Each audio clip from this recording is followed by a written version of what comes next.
Chapter 1: The First Guest. Alas, it has been 3 months since I crossed over. Why do I feel such a sense of loss? On an island, a man squatted on the beach, sighing as he gazed at a sign that read Ancient Style Tourist Island. The man was Lin Lu, who had traversed into this parallel world blue star 3 months prior. This world was almost indistinguishable from his original one, save for the fact that Lin Lu had transformed from an orphan into a man endowed with a system upon his arrival. The very island before him was a gift from that system, a tourist island steeped in ancient charm. The island itself was quite expansive, yet devoid of visitors, as it had been conjured into existence by the system. Moreover, it was an inland island, a fact that instilled in Lin Lu a persistent dread of being summoned for a chat one day.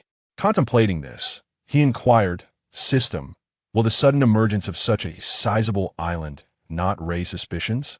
"Rest assured, host, the system has taken measures to ensure that the inhabitants of this world subconsciously believe this island has always existed," came the reassuring reply.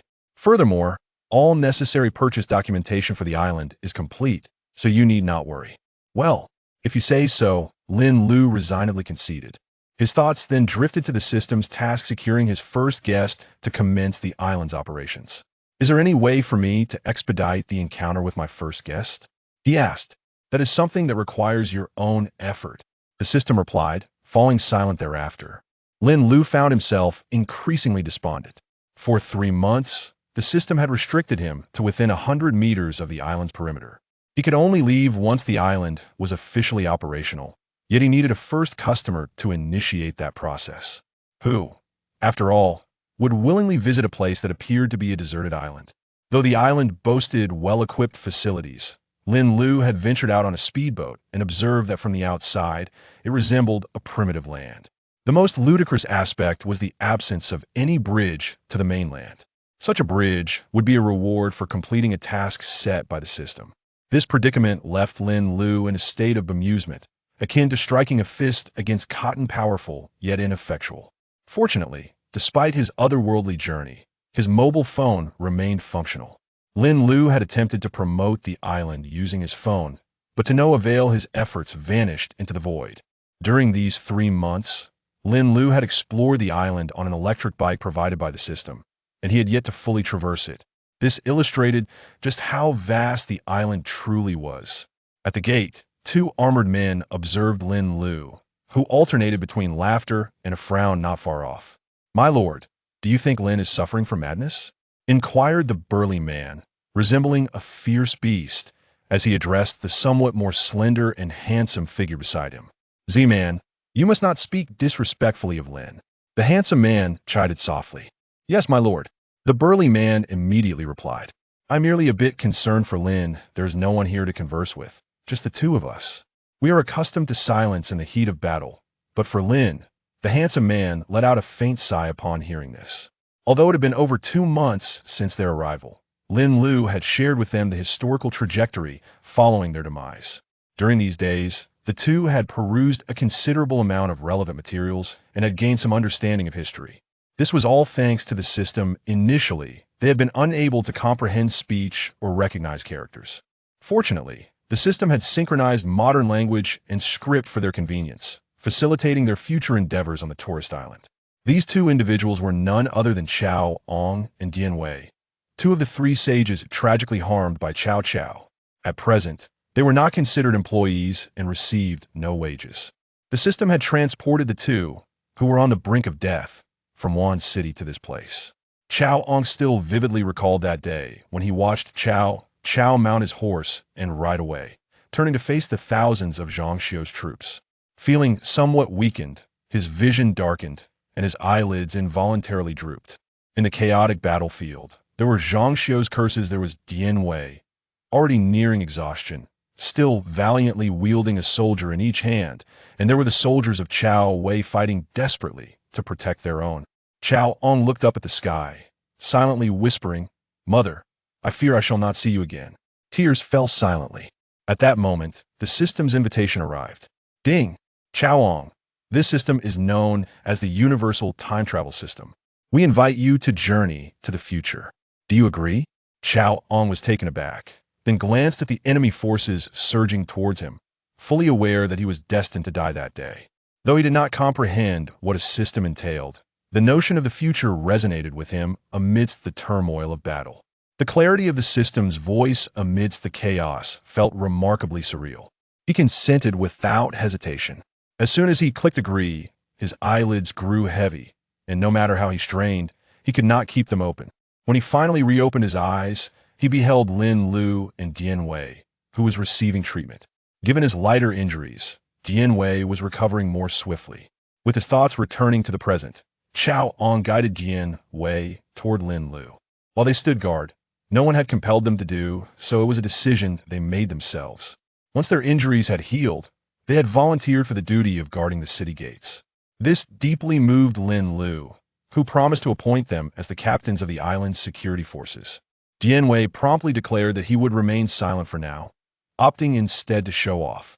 Interestingly, while Changgong's system inquired whether he wished to venture into the future, Jinyiwei's system tempted him with the allure of drinking and feasting.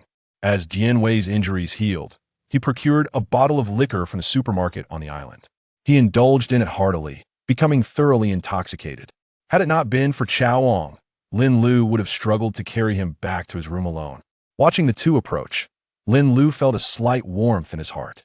For strictly speaking, these two were his first friends in this world. Lin Lu had also inquired why they were not considered employees and received no wages, and why they could not return to their own time.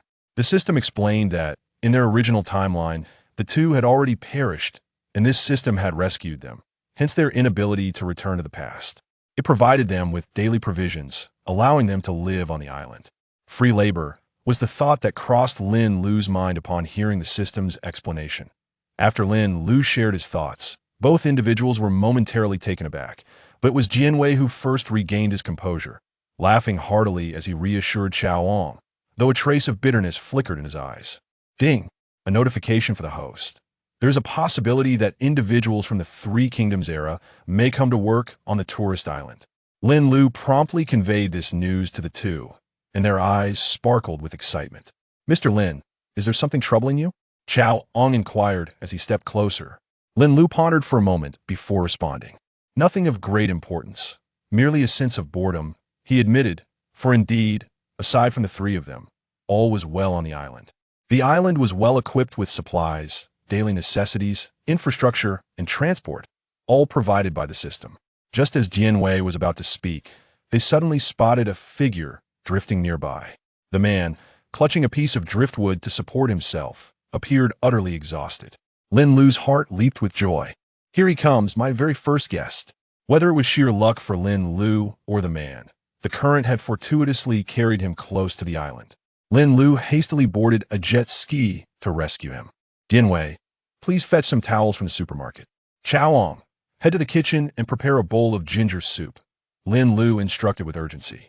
Before long, the shivering man, wrapped in towels, was sipping on ginger soup.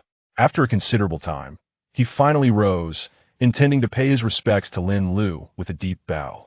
Lin Lu quickly intervened, curious about how the man had ended up in the water. I was fishing upstream when my rod snapped.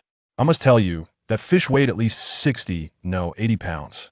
Upon hearing this, Lin Lu couldn't help but interject, so, you were dragged into the water? The man paused in surprise before sheepishly nodding. I floated in the water for nearly 2 hours. Fortunately, I stumbled upon you. I just noticed, there's an island here? The man hesitated for a moment before continuing. It seems I really need to brush up on my geography. I can't believe I discovered such a prime fishing spot. By the way, this island is a traditional themed tourist destination that I have developed. Would you like to be my very first guest? Lin Lu, not forgetting his primary objective, asked tentatively. No wonder you called Jinyiwei and Changgong earlier. I thought I had traveled through time. Lin Lu merely smiled awkwardly in response. The man replied enthusiastically, absolutely. You saved my life, and I will ensure to report this to the media, bringing you some traffic when the time comes. After his bold declaration, he suddenly appeared sheepish. How much is the entrance fee? I only have this 20 yuan. As he spoke, he fished out a waterlogged, crumpled 20 yuan note from his pants. Lin Lu glanced at the ticket price of 14 yuan and inquired with the system. System, could we offer a discount for the first customer? Yes, came the system's succinct reply. Lin Lu felt a surge of delight upon hearing this. And then the system continued. Point 1 can offer customers a discount of 0.40816,327. Lin Lu calculated on his calculator, arriving at precisely 20 yuan. Alas, it seems he has encountered a system that adds to the initial capital. Of course, Lin Lu did not utter this thought aloud. Instead, he feigned nonchalance and declared, "Very well, 20 it is. Consider it your promotional fee." The man readily paid and purchased a ticket. However, he did not linger for long, merely perusing the surroundings symbolically. Firstly, there was little of interest to behold. There were only 3 living souls present. Secondly, having experienced the recent mishap, he felt a peculiar urgency to return home. Nonetheless, as he departed, he exuberantly expressed his intent to return, for he had discovered an excellent fishing spot on the island. Lin Lu generously provided him with 200 yuan for travel expenses. Fortunately, the task was completed when the man purchased the ticket, resulting in the construction of a 4-lane bridge, approximately 1 kilometer in length. Otherwise, Lin Lu would have had to escort him from the premises. As the man left, Lin Lu learned that his name was Lu Fumin, a modestly affluent businessman. Indeed, one should never judge a fisherman by his appearance. Lin Lu mused. Watching Lu Fumin depart, Lin Lu's spirits began to rise. For upon completing his task earlier, he had received a notification from his system. "Congratulations, host, for completing the task. The first customer. Reward acquired. A bridge." As the saying goes, to become wealthy, one must first build roads. The scenic area is now officially open for business, and the host has the opportunity to recruit staff. Lin Lu was brimming with excitement, his hands rubbing together in anticipation, which left Chao Ong and Jinyiwei beside him in a state of bewildered curiosity. The two were unaware of the system's intricacies and merely regarded it as Lin Lu's extraordinary prowess. "System, initiate recruitment," Lin Lu exclaimed with delight. Upon his command, a luminous screen appeared before him, visible only to Lin Lu. The screen displayed dynasties, reign titles, timelines, periods of rule, names of the selected individuals, and accompanying persons. The characters on the screen began to leap rapidly. Initially, the dynasties Tang, Zhou, Wuzhou, later Han, Western Han flashed by quickly. Finally, it settled on the Ming Dynasty. This revelation brought Lin Lu an inner satisfaction. Thankfully, it was a Han dynasty, and one that is quite favored by posterity Ming. The reign titles then began to whirl at a swift pace. Hanwu, Yongle, Xuande, Wanli, and finally, Chongzhen. Goodness, just as one fishing companion departs, another arrives? Lin Lu jested. The timeline flickered. 12 years, 10 years, 3 years, early years, 17 years, 1 month in power, 3 days in power, 1 month in power. I'd anticipated a late period. Yet, this is fortuitous, there is still time. Lin Lu muttered to himself. Then, the names began to dance across the screen.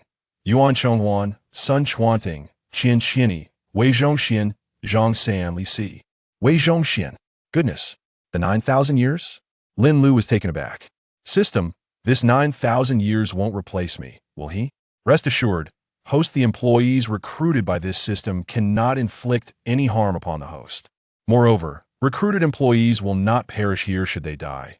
They will return to their respective dynasties, appearing intact for work the following day. And what of the visitors? The host must trust in the wisdom of the ancients. The host possesses the right to dismiss employees without cause. Lin Lu felt a sense of assurance upon hearing this. Although it was regarded as a celestial connection for the ancients, it was inevitable that individuals with ulterior motives would arise. The ability to expel such people brought Lin Lu considerable comfort. Ultimately, the system had completed the selection of 20 members from the Jinyiwei who would follow Wei Zhongxian.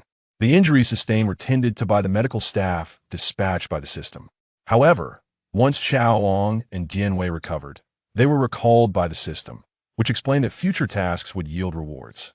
Thus, upon hearing this, Lin Lu gave it little thought, as he was inherently lazy and preferred to avoid exertion. When the system inquired whether he wished to review the materials, Lin Lu declined. Unbeknownst to him, he would soon regret this decision.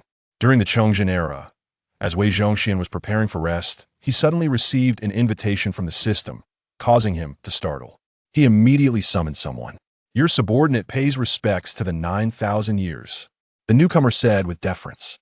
Although this esteemed 9,000 years had seen his circumstances deteriorate since the new emperor ascended the throne, it was not within the purview of a mere servant to offend him.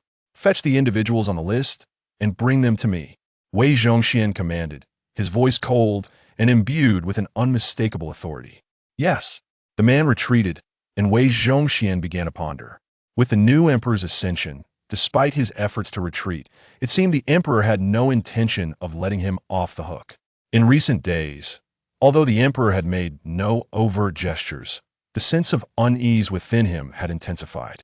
Just moments ago, receiving the system's invitation made him realize that a chance for survival had presented itself. The future, perhaps? Wei Zhongxian murmured. Reporting to you, my lord, the individuals have been brought. Upon this announcement, the 20 individuals knelt in unison, clasping their fists in respect. Chapter 3. Work schedule. The 20 individuals arriving were fraught with trepidation. Aside from Lu Bing, who had previously encountered the esteemed Jiu Qiansui, the remaining 19 had never been deemed worthy of an audience with Wei Zhongxian. Though they speculated that this invitation stemmed from the mysterious voice that had echoed in their minds moments ago, they were entirely unaware of one another's thoughts. At this critical juncture, being summoned by Wei Zhongxian instilled a palpable sense of dread among them. As they gathered, even the boldest among them dared not exchange whispers. Once the palace attendant departed, Wei Zhongxian cast a calm gaze over the group and directly inquired, "Do you all comprehend the purpose of your summons?" The air was thick with tension. They held their breath, their minds racing with conjectures, yet none dared to wager on the nature of the matter. "Please enlighten us, esteemed director," they implored. Observing their anxious expressions, Wei Zhongxian remained silent for a moment, as the sweat dripped from their brows. It was indeed late autumn, yet an inexplicable chill crept upon their spines. "Prepare yourselves. We are embarking on a journey," Wei Zhongxian announced, his tone unassuming. A collective sigh of relief washed over the group, though they dared not display their relief openly. They understood that all present had been invited, and refusal was not an option. They had merely received the message, and as long as Wei Zhongxian consented, they were obliged to comply. Of course, should they wish to behold the scenery of the imperial prison, Wei Zhongxian would accommodate that as well. Contemplating their families, Wei Zhongxian lifted his gaze and issued his orders. "At the hour of the rabbit tomorrow, I expect each of you to present your finest selves. I do not wish to tarnish the honor of our Ming Dynasty before posterity." "Yes," they all replied in unison, bowing in deference. Wei Zhongxian then summoned someone to arrange for the 20 individuals to stay together for the night. "You may leave. I am weary," he declared. The group took their leave, and under Wei Zhongxian's guidance, they gathered in shared quarters. The escort was wise enough not to pry, for they understood the significance of their bond with their families. Once the others departed, Wei Zhongxian noticed his own trembling hands, a sign of his excitement. "Tomorrow, we must not falter in our decorum," he mused, prompting him to have a chest of gold, approximately 100 pounds, brought to him. Initially, he intended to report this matter to Chongzhen, but after much contemplation, he resolved to assess the situation first before proceeding. That night, in the imperial capital, there were 21 restless souls turning in their beds. The following day, at the tourist island, Lin Lu had enjoyed a restful night. According to the villagers of Ur, his name was bestowed by his grandfather, Lin Lu, symbolizing the depth of the forest where one might glimpse a deer, a metaphor for tranquility and insight. Lin Lu, with his carefree disposition, found himself deeply slumbering despite the anticipation of meeting the illustrious Jiu Qiansui. Nevertheless, he set his alarm for 5:30, eager to welcome the newcomers. As for historical research, he had dispatched Chao Ong to gather information the night prior. Sweetie Mua, the ringing of the alarm jolted Lin Lu from his pleasant dreams. Initially inclined to linger in bed, he soon recalled the arrival of new staff members. The body, resembling that of a zombie, executed a peculiar and twisted stretch before rising to wash up. "Good morning, Mr. Lin." Just as he finished his morning routine, he observed Dian Wei performing single-arm push-ups while greeting Lin Lu.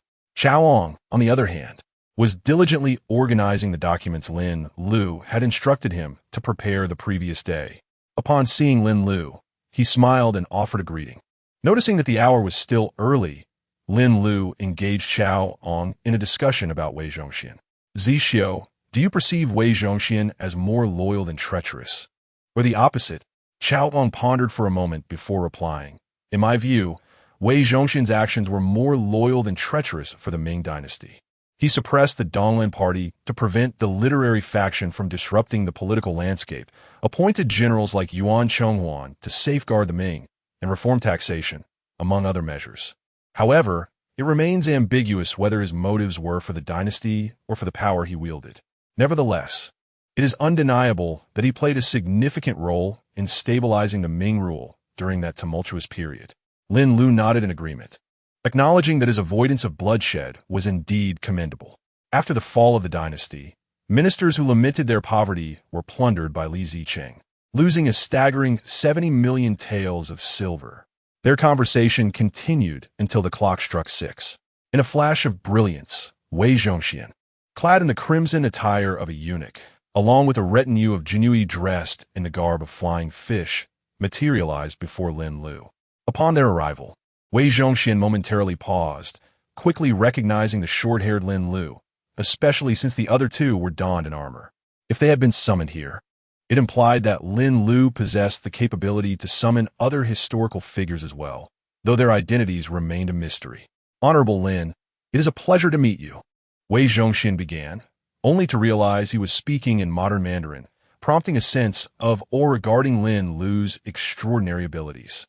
The remaining Jinyiwei promptly bowed in respect. Having never encountered such a scene before, Lin Lu waved his hands in a gesture of dismissal. Greetings, I am Lin Lu. As you may have surmised, we are situated 400 years beyond your era. You may refer to me as Mr. Lin during your time here on the tourist island. Lin Lu provided a brief introduction, followed by the introduction of Chao Ong and Jinyiwei. This is Chao Ong, the legitimate eldest son of Emperor Wei. And this is the legendary warrior, Jinyiwei. The presence of Wei Zhongxian and his entourage was met with astonishment, despite their earlier suspicions that they were figures from antiquity. Hearing their names resonated profoundly. Gulp! One particularly tall Jinyiwei could not contain his apprehension, swallowing hard as he contemplated whether he could stand a chance against the towering figure before him. Suddenly, Lin Lu's gaze fell upon a stranger clad in a modern suit. Realizing that this was an employee dispatched by the system. For reasons unknown, the sight of this suit-clad man evoked in him the phrase black intermediary. Lin Lu cleared his throat, addressing the assembly. Everyone, please quiet down. We shall now commence the reading of salary details and time arrangements. The suited man took up a microphone and began to recite. Firstly, the working hours during the summer and autumn seasons from 8 a.m. to 12 p.m. and then from 2 p.m. to 6 p.m., from 8:30 a.m. to 12 o'clock p.m., and from 2:30 p.m. to 5:30 p.m. during the spring and winter seasons. Night shifts will be implemented based on subsequent developments. Lin Lu found this schedule rather agreeable and could not help but nod in approval. Wei Zhongxian and his companions, having gained an understanding of the current time division through the system's prompt yesterday, expressed no dissent. Let us use modern time. The ancient time is somewhat challenging to remember. The well-dressed man continued speaking. So, after hearing about the working hours, don't you all find them remarkably humane? But wait, there's more. During work hours, 3 meals a day will be provided, to your heart's content. Lin Lu observed the bewildered expressions of Wei Zhongxian and his group and exchanged a knowing glance with Jinyiwei, who immediately led the applause. The other guards, not lacking in intelligence, joined in the cheer as well. In truth, they were merely astonished by the promise of unlimited meals, as their era typically afforded them only 2. The suited gentleman, noticing the enthusiastic response from the crowd, cleared his throat and continued. Now, we shall move on to the exhilarating segment regarding benefits. Chapter 4. Wait a moment, Wei Zhongxian remarked as the gathered crowd seemed unaware of the salary structure. But it was reasonable to assume it resembled that of an official stipend. Pondering this, everyone listened intently. Lin Lu, too, was intrigued. After all, Jinyiwei and Chao Ong had no wages, and he was eager to discern the system's compensation. Given that the two had spent 2 months here, primarily recuperating from injuries and attending to their health, their expenses for sustenance alone must have amounted to a considerable sum. It was evident that their remuneration could not be meager. Jinyiwei, for instance, consumed premium liquor worth hundreds every 2 days.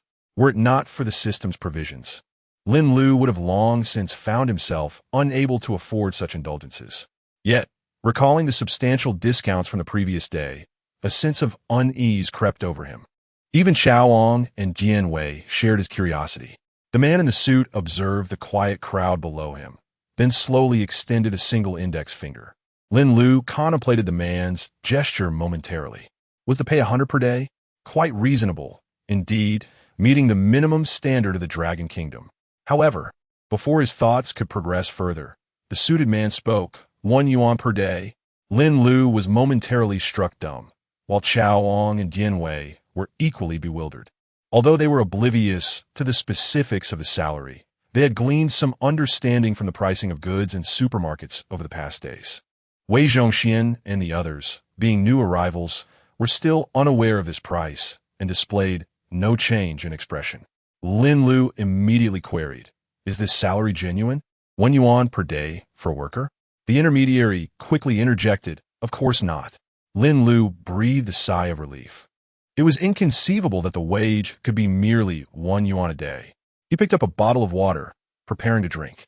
However, the intermediary continued, "Wei Zhongxian is the only recruited employee, while the rest were invited, so this 1 yuan per day pertains solely to him." Puffed. Lin Lu inadvertently sprayed the water he had just sipped. Wait a minute. His voice quivered with disbelief. "Are you telling me this is true?" Lin Lu felt as if he were on the verge of being hung from a lamppost. He glanced at Wei Zhongxian and his companions, who remained unfazed. After halting the intermediary, Lin Lu scrutinized the members of the Jinyiwei one by one. "There's no one with notably dark skin here. I know that in the past, a single sword could purchase an entire ship." He mused aloud. But where his brother lay? "This is a company, system, regulation." The man in black replied, unflinchingly. Lin Lu, not wishing to waste further words, directly approached the system. After extensive deliberation, they ultimately agreed to revise the wage to 1 yuan per day for each individual. Lin Lu argued that prolonged exposure in the workplace would inevitably diminish the sense of hierarchy, potentially leading to conflicts between superiors and subordinates. Should such issues arise, who could guarantee that Wei Zhongxian or any ancient authority would refrain from resorting to violence? After all, no benefits would accrue from such actions. Thus, the system conceded. Lin Lu also proposed that he personally disburse the wages. But the system cautioned him that any purchases made with these wages could not be transported back to the ancient times. After contemplating this, Lin Lu ultimately decided against it. After all, the expenses on the island are borne by the system. This unscrupulous system ought to shed some blood. Lin Lu feared that upon receiving his salary, these ancient individuals would feel too bashful to directly benefit from the system. Wei Zhongxian listened as the man in black recounted how their group had transitioned from earning a mere $1 a day to now garnering 21. Although the purpose of this salary remained unclear, a flicker of joy stirred within him. However, Lin's dual roles of the benevolent and the malevolent were indeed unnecessary. The black intermediary continued to expound. As the tourist island developed, there would be increases in salaries. This greedy entity had not only laid out a grand vision, but also constructed a fanciful narrative. The salary structure was based on a month of 26 working days, with an attendance bonus of $4, culminating in a total of $30 per month. Lin Lu interjected. $30 per person. The black intermediary quickly added. Due to tax regulations, a 10% tax would be deducted, meaning each individual would receive a net amount of $27 monthly. The black intermediary seemed somewhat smug as he announced this. Lin Lu's face flushed with embarrassment. The system was exceedingly stingy. Just as Lin was about to advocate for better benefits for his employees, he heard the black intermediary continue. Customer tips can be counted as part of your income, with the tip amounts settled monthly. Our company retains 50% of the gratuities. Well, at least there were alternative sources of income. Lin Lu could hardly muster the energy to critique the situation.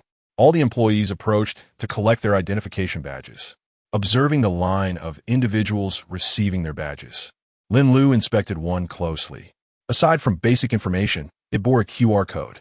Scanning it with his phone revealed it to be akin to the familiar green bubble payment code. Lin Lu scanned $10, and as expected, the system prompted that the tips could only be used for purchases within this realm, and items bought could not be taken back to the ancient times. It appeared that the tips were directly processed by the system's backend, rather than the authentic green bubble platform Lin Lu used. Lu Xiaosheng, a member of the Imperial Guard, Security Department. After glancing at the individual's photo and information, Lin Lu returned the badge. The black intermediary then outlined several important regulations, especially emphasizing the prohibition against soliciting any items from tourists, with severe consequences, including potential dismissal for violators. After delivering this information, the black intermediary vanished, evidently summoned back by the system. Lin Lu then instructed Chao Ong to present the prepared documents to Wei Zhongxian and the others. After reviewing them, Wei Zhongxian gritted his teeth. It was not due to his demise. He had long anticipated that. Rather, it was the subsequent fall of the Ming Dynasty, the Qing troops breaching the gates, and the various actions of the Ming officials that ignited his fury. Chao Ong patted Wei Zhongxian on the shoulder, asking, "Now that you are aware of the future events and have returned to this island, what will you choose to do? Will the 9,000 years become 10,000 years? Or remain merely 9,000? The sage's jest, Wei Zhongxian replied with a tone of gravity, as a mere eunuch. I would never dare to covet the exalted position of the 9-5. My only indignation lies in the fact that after my departure, the court has allowed those parasites to bring about the demise of our glorious Ming Dynasty in a mere 17 years. His eyes glinted with ferocity. The remaining members of the Jinyiwei gazed upon the historical accounts of their predecessors, particularly the fate of the infamous Juqiansui, which rendered them utterly speechless. For a misstep could cost them their heads. Lin Lu, observing Wei Zhongxian's demeanor, offered words of comfort. The primary issue during the late Ming Dynasty was natural disasters. I firmly believe that once you procure grain seed from here and return, within 5 years, the Chongzhen reign shall witness no more famine-stricken populace. Without the victims of calamity, Li Zicheng will find it impossible to amass a large-scale peasant uprising. Of course, upon your return, you will likely deal with Li Zicheng. However, if the issue of food is not resolved, it is inevitable that figures akin to Zhang Zicheng and Zhao Zicheng will arise. Gao Yin dozet, apfim linch asotinon. As for the Jurchens of Jianzhou, I have faith that Yuan Chonghuan and Sun Chuaning will quell any potential disturbances. Once the domestic populace finds stability, we shall plow the fields and clear the nests. Nevertheless, one must remain vigilant regarding Wu Sangui. Upon hearing their words, Wei Zhongxian hastily clasped his hands in gratitude. The other Jinyiwei, witnessing their leader's actions, followed suit, yet none dared to utter a word, feigning ignorance of the conversation. Could this be something we are permitted to overhear? Such thoughts echoed in the minds of all present. Chapter 5. Boldly defying us. Subsequently, Chao Ong provided them with information on modern crops such as potatoes, sweet potatoes, corn, and wheat. Upon witnessing the astonishing yields reaching dozens of stone, everyone gasped in astonishment. I recall that sweet potatoes had already been introduced to the Ming Dynasty by this time. Do seek out further information on your own, as this might save on wages for acquiring other essentials. Lin Lu, contemplating the terrifying base salary offered by the system, conveyed his thoughts to Wei Zhongxian. Thank you for the reminder, General Lin. Wei Zhongxian replied with a respectful gesture. As they continued to examine the materials, their astonishment grew with mentions of cement, the production of red bricks, steel refining, industrialization, firearms, and artillery. After a while, Lin Lu had already prepared breakfast, takeout. For managing meals for 20 people single-handedly would be quite the endeavor. The group relished the modern cuisine, showering it with compliments. Jinyiwei initially intended to invite everyone for a small drink, but was halted by Lin Lu, considering that they had work to attend to and were uncertain how many would be present. Yesterday, Lu Fumin had mentioned his intention to seek media coverage for his acts of bravery, planning to express his gratitude today. He also hinted at bringing company employees for a team-building event, though the date remained unknown. Reflecting on this, Lin Lu checked his phone and discovered several news updates. He clicked on one. Ancient style base. Is it newly opened? I've never heard of it. He recalled coming across it a few days ago, but the island appeared desolate, leading him to suspect its authenticity, especially given the mere handful of likes on the video. This owner possesses considerable resources, such a large island. Perhaps I could visit as a means to support the owner's commendable actions. Lin Lu perused the comment section and posted a response using his official account. After waiting a few minutes without any replies, he set his phone aside. Once the group finished their meal, Lin Lu began assigning tasks. The 4 members of the Jinyiwei were grouped for patrolling the currently accessible islands.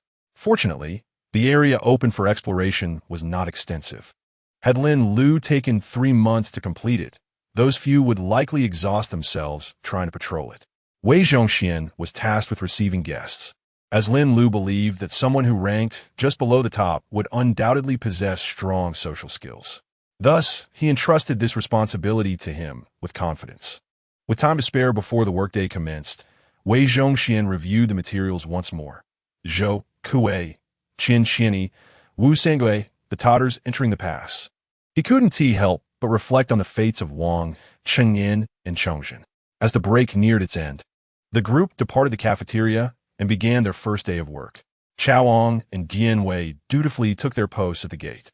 However, the only difference was that instead of observing the ceaseless flow of water, they now faced a bridge stretching approximately 1,000 meters. The sudden appearance of this bridge left them in awe of Lin Lu's remarkable talents. Lin Lu, meanwhile, settled himself at the ticket booth, as there was currently no one to sell tickets. Although Chaoang was capable, he had gone his post. Lin Lu contemplated calling for a squad of Jinyiwei to relieve the gate duty. Chaoang arrived at the ticket booth, where Lin Lu personally guided him in selling tickets. Given that the day was likely to be quiet, after all, not a single ticket had been sold online. The only potential visitors were Lu Fumin and his party, who might arrive based on yesterday's interactions. Before long, several cars appeared on the bridge, and disembarking was indeed Lu Fumin and his entourage. A young man, slightly older than Lin Lu, immediately knelt to pay his respects. This was Lu Fumin's son, and fortunately, Lin Lu swiftly caught him before he could fall. Following them, several elderly individuals expressed their gratitude to Lin Lu as they stepped out of the vehicle. Observing the somewhat desolate tourist island, the group purchased tickets and entered to explore. Although Chaoang appeared slightly flustered, he managed to cope, gradually becoming more adept under Lin Lu's guidance. As all the tickets were sold, Lin Lu, feeling unoccupied, enthusiastically took on the role of tour guide.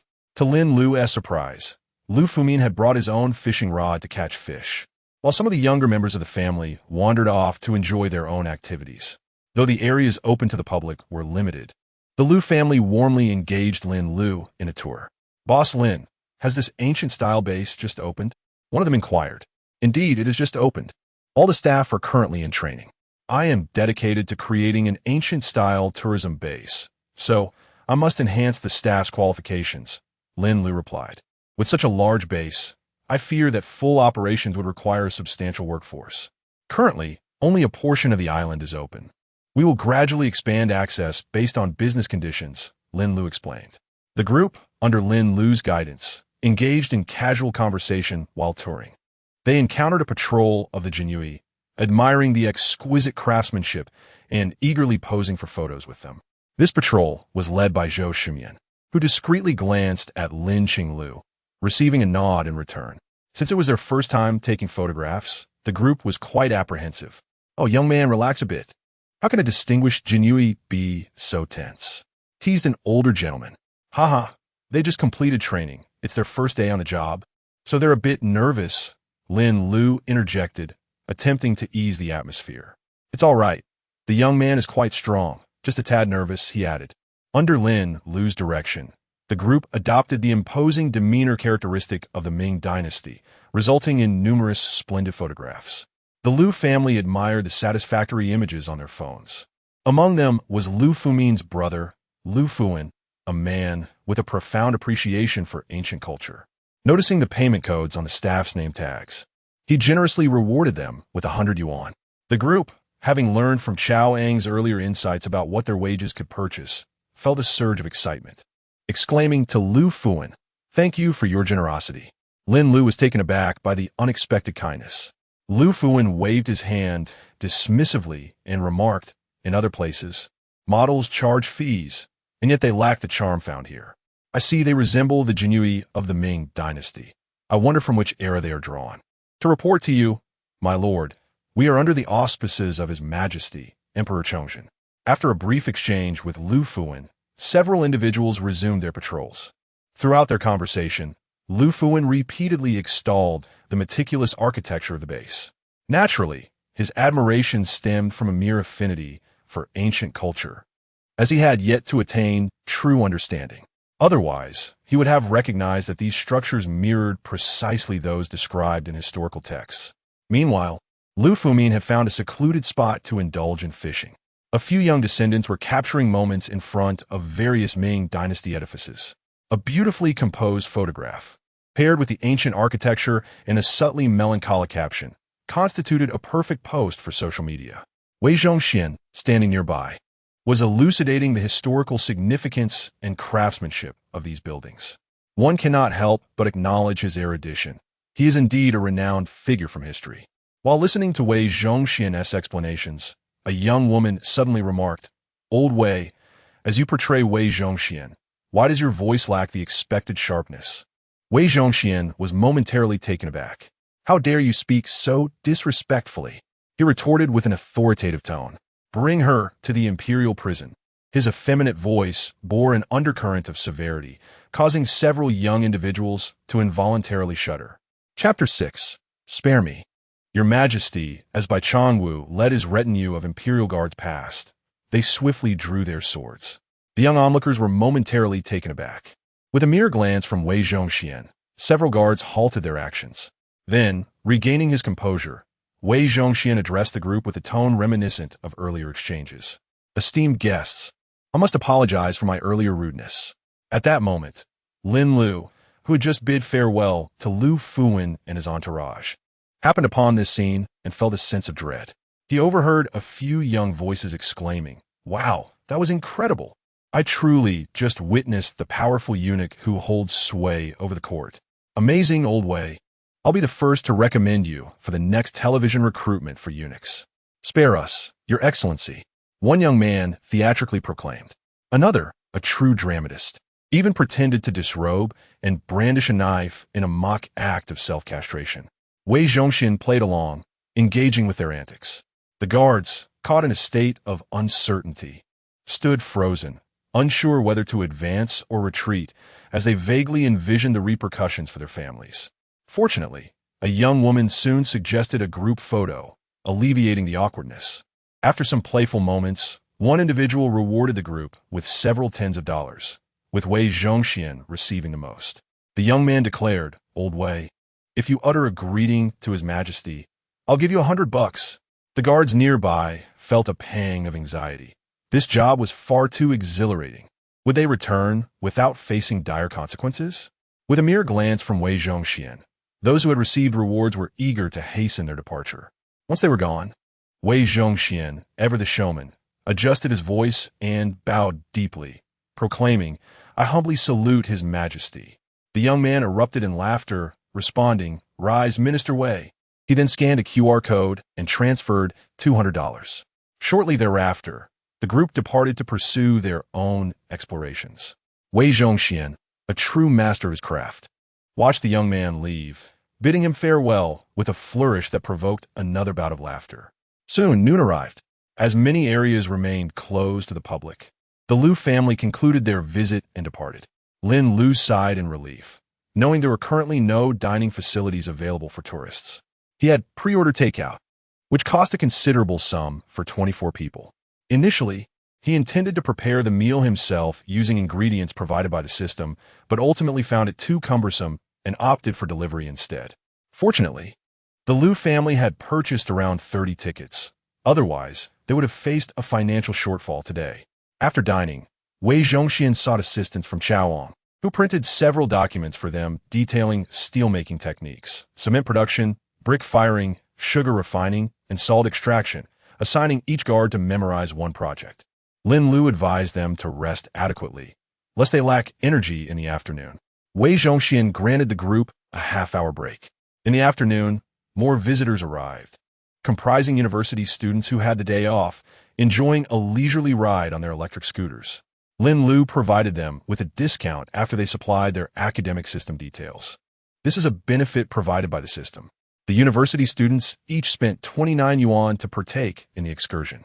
It must be said that the scenery on the island is quite splendid, adorned with ancient architecture, and the Jinyiwei are available for photographs.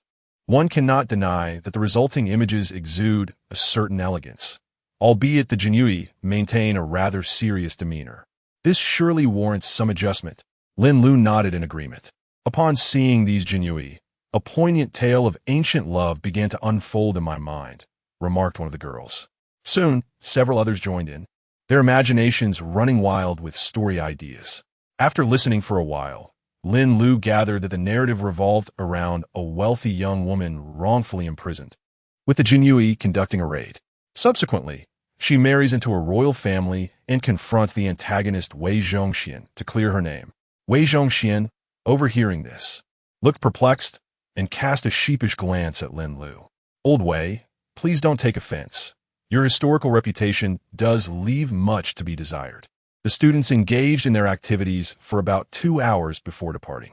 Although the experience was not particularly entertaining, they nonetheless offered Lin Lu a plethora of suggestions, such as arranging some performances or producing promotional videos for the base.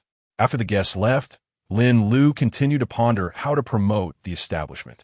Wei Zhongxian suggested, Lin, we could organize some martial arts performances. My subordinates are quite skilled. Lin Lu considered this and replied, Old Wei, go summon them. In a short while, a group of Jinyiwei gathered at the venue. Lin Lu selected Chang Yuansheng and Lu Xiaosheng, preparing his phone to capture footage. The two recognized this as an opportunity to showcase their talents. As soon as they began, their moves were fierce and decisive. Alarmed, Lin Lu quickly called for a halt.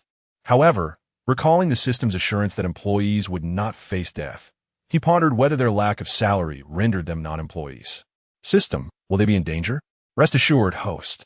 Employees recruited by the system, regardless of pay, will not face life-threatening situations or injury. Reassured by this declaration, Lin Lu felt a weight lift from his heart, but still instructed, we are merely promoting the ancient cultural base. Let us avoid any fatalities. Moreover, overly bloody scenes will not pass video platform reviews. Our performance should lean more towards artistry. Understood, President Lin. The two replied with a respectful gesture. Wei Zhongxian, comprehending Lin Lu's intent, resolved to conduct special training for the group upon returning. The two continued their performance while Lin Lu captured some material. After filming, everyone returned to their respective tasks. Lin Lu had a basic understanding of video editing and, upon reviewing the footage, realized that the initial segment held the most visual impact. Thus, he decided to use that part. Once the video was published, it garnered considerable views. And there was even good news. The comments he posted that morning received several hundred likes, along with around 50 private messages inquiring about the ancient cultural base's location. Even a few tickets were sold online. Lin Lu happily replied to each inquiry. Before long, it was time to clock out. After dinner, Wei Zhongxian and the others, having reviewed a segment of materials, bid farewell to Lin Lu as they left for the day. Lin Lu also ventured into the city in a vehicle provided by the system. This marked his first outing in 3 months.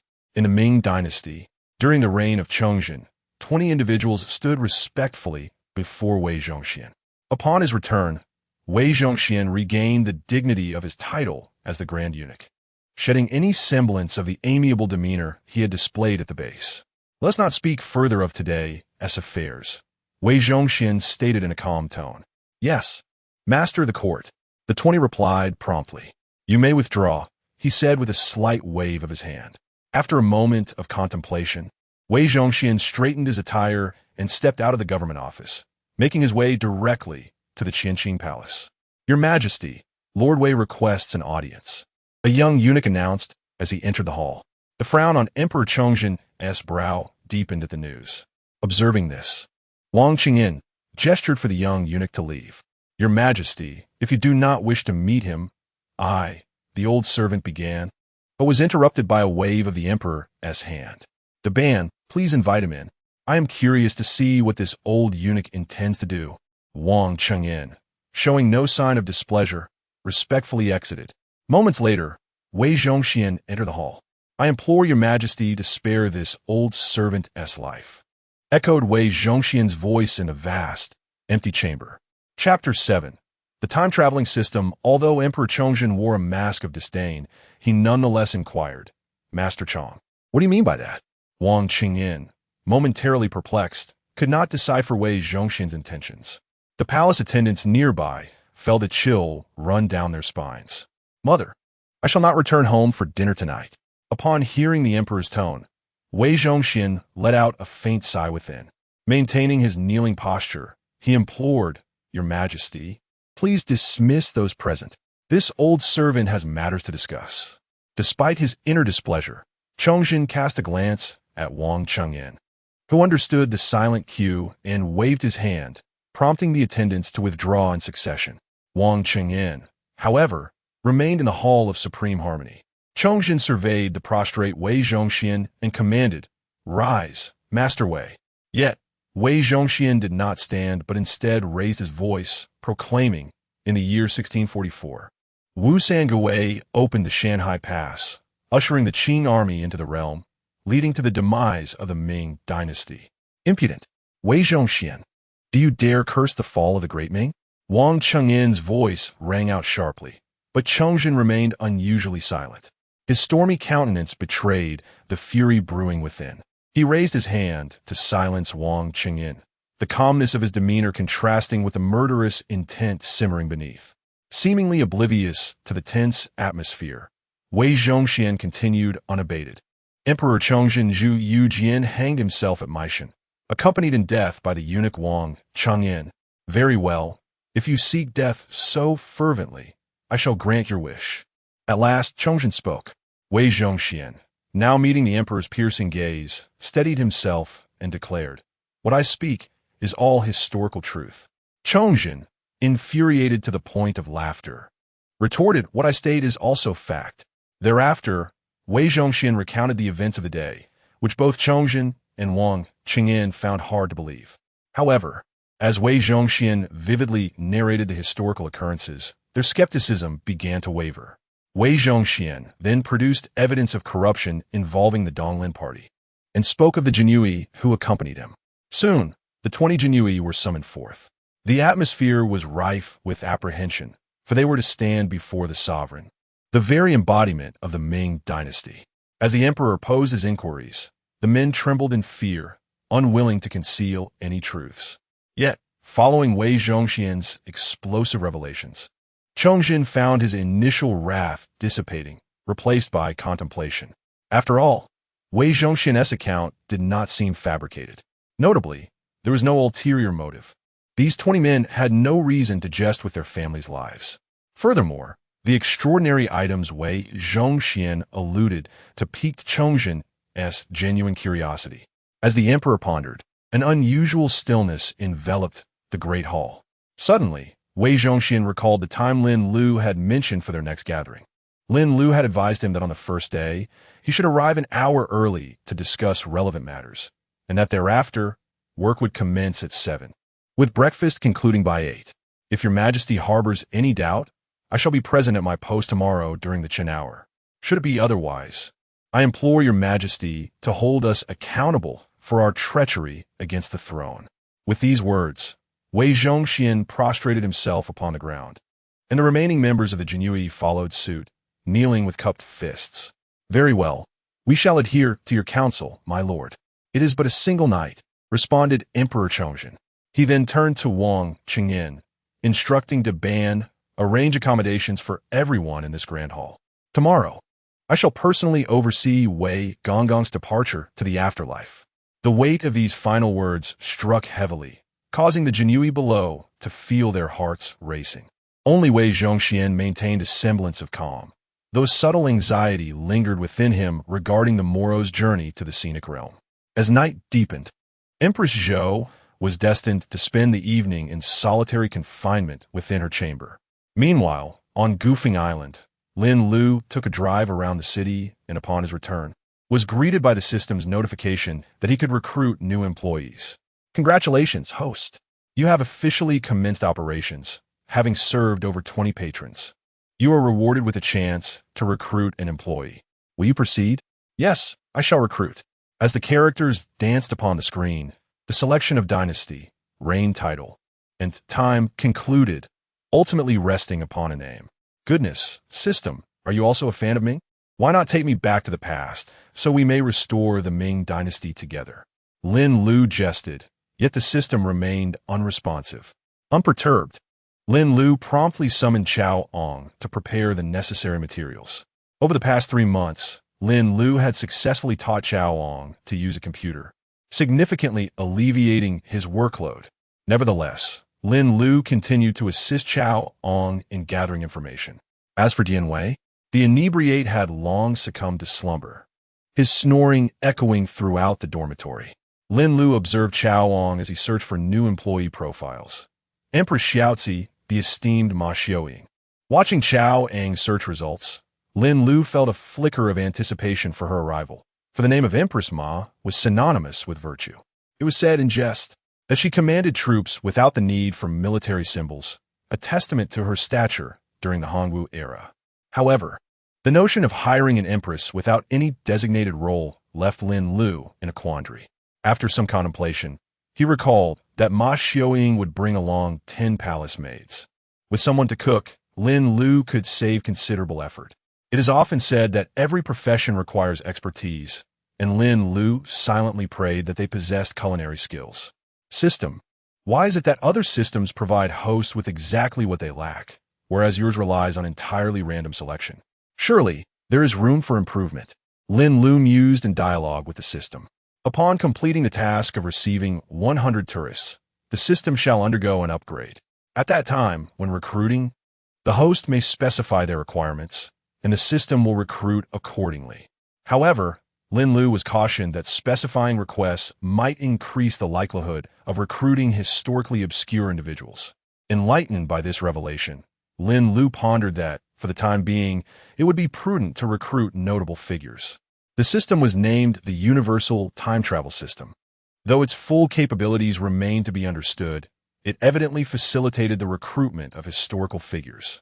Currently, only one task has been released: to welcome the very first guest. The reward for this endeavor is the bridge that connects the islands. Recruiting employees is an inherent function of the system, which for Lin Lu translates to a means of earning money. The rewards from the tasks published are the real prizes. Lin Lu has perused the available rewards, which are quite diverse, reminiscent of a world of cultivation. Among them are not only medicines capable of curing myriad ailments, but also elixirs that promise longevity. Had Lin Lu not inquired of the system whether he could embark on a path of cultivation, the system would have surely dashed his hopes. He even envisioned himself wielding a sword to ascend to celestial realms. Nonetheless, Lin Lu remains undeterred, for he now considers himself the protagonist endowed with a system. Furthermore, he possesses such a vast island. He can certainly be regarded as a significant figure, a big boss. Ha! Upon this thought, Lin Lu couldn't help but chuckle heartily within. Ding! The system has issued a new task. Assist employee Ma Xiaoying in treating her daughter-in-law and guide her in uncovering the truth behind the matter. An employee free of worries can unleash their full potential in the workplace. The task item provided is the 9-flower jade dew pill. The reward for completing the task is a simplified version of the Ming Emperor's Palace. A random character from a designated dynasty will be drawn once. The reward is quite appealing. Lin Lu then pondered the task items offered by the system and tentatively asked, "Surely you possess foundational elixirs, do you not?" The system remained silent in response. Chapter 8. Empress Ma observes the Ming history on the 18th day of the 11th month in the 11th year of the Hongwu era of the Ming Dynasty. A few days prior, the crown princess Changxi, a fictional name, as no detailed records exist, gave birth to her third child. After several days of recuperation, she grew increasingly frail. Zhu Yuanzhang had visited his daughter-in-law during this time.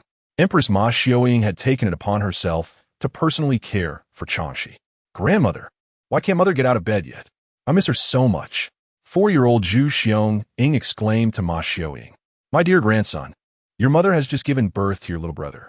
She is currently resting to regain her strength. In a few days, she will be able to spend time with you. Ma Xiaoying reassured her beloved grandson. Yes, I will be good. That way, mother won't worry about me. And if she doesn't worry, she will recover more quickly. Observing her grandson's filial demeanor filled Ma Xiaoying's heart with joy. Your Highness the Crown Prince. Father, I pay my respects to mother.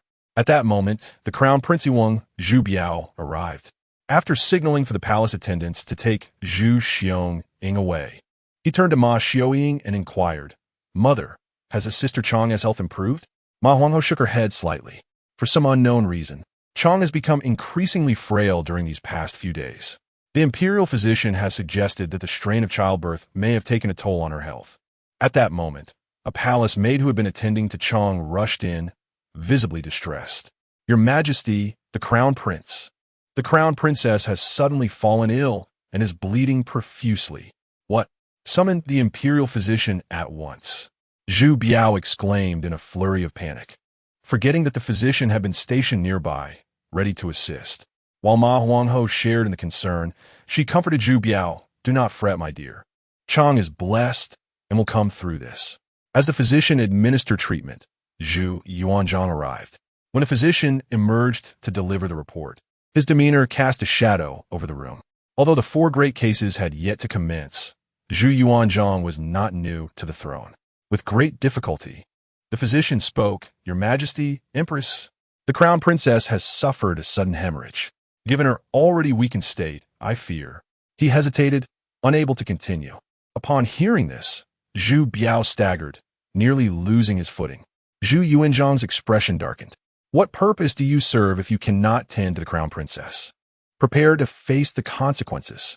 The physician, internally pleading, thought to himself, Tell my mother I'll be home for dinner tonight.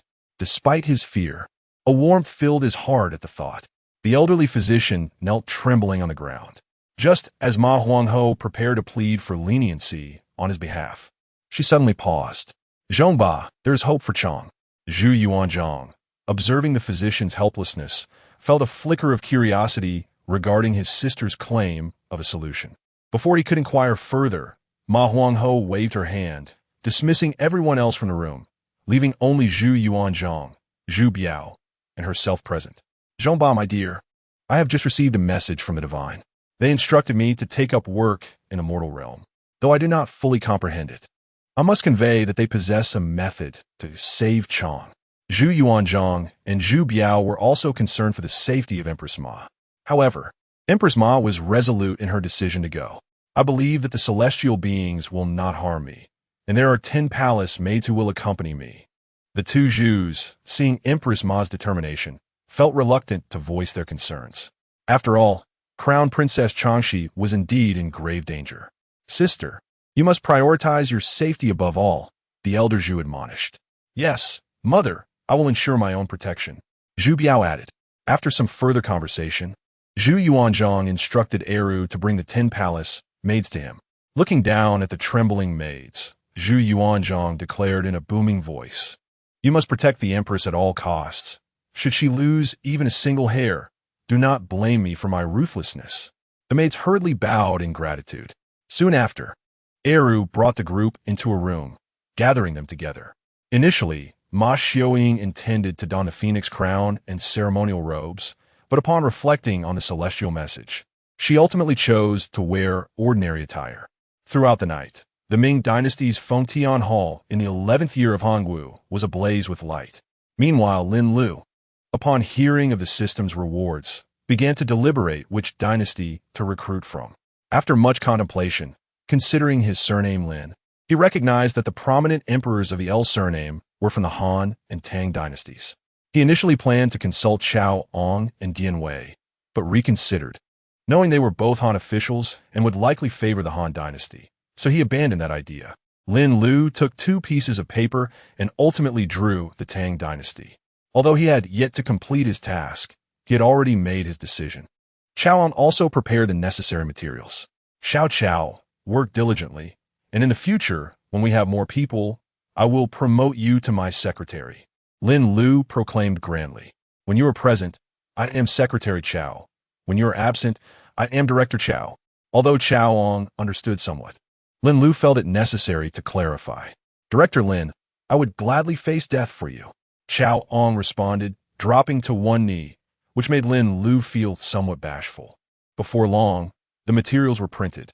Lin Lu contemplated and decided to print only one copy. While Empress Ma may not be a formidable person, her confidence certainly was among the fiercest. Thus, to ensure the safety of his staff, he only provided Ma Xiuying with a single document pertaining to the Ming Dynasty. Once finished, Chao Ong took his leave. The area on the island served as the staff dormitory, where both Chao Ong and Jinyiwei resided in separate rooms. Upon returning to his room, as he prepared to unlock the door, Chao Ong could hear the sound of Jinyiwei's snoring next door and chuckled softly to himself. Indeed, the past few months had been surreal. They had once been trapped in dire straits, yet unexpectedly found themselves in such extraordinary circumstances.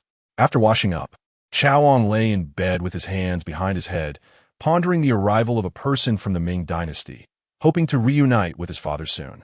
Lost in these thoughts, he eventually drifted into slumber. After playing a few rounds of League, Lin Lu also washed up and retired for the night. Gazing out at the bright moon, Lin Lu found himself lost in a multitude of thoughts. Reflecting upon the former world, pondering the departed parents, contemplating the present tourist islands, and reminiscing. This night, in the realms of modernity, the reign of Chongzhen, and the era of Hongwu, there exist restless souls across these three temporal dimensions. On the following day, Empress Ma and her entourage arrived at 6 o'clock. However, this time, no systematic arrangements have been made for publicity. Instead, Lin Lu entrusted the work assignments and salary details to Empress Ma. Initially, she perused the historical records. Upon learning of Changshi's demise, although taken aback, she had anticipated this during her journey, thus she could accept it. She then discovered the passing of her eldest grandson in the 15th year of Hongwu, followed by her own death shortly thereafter.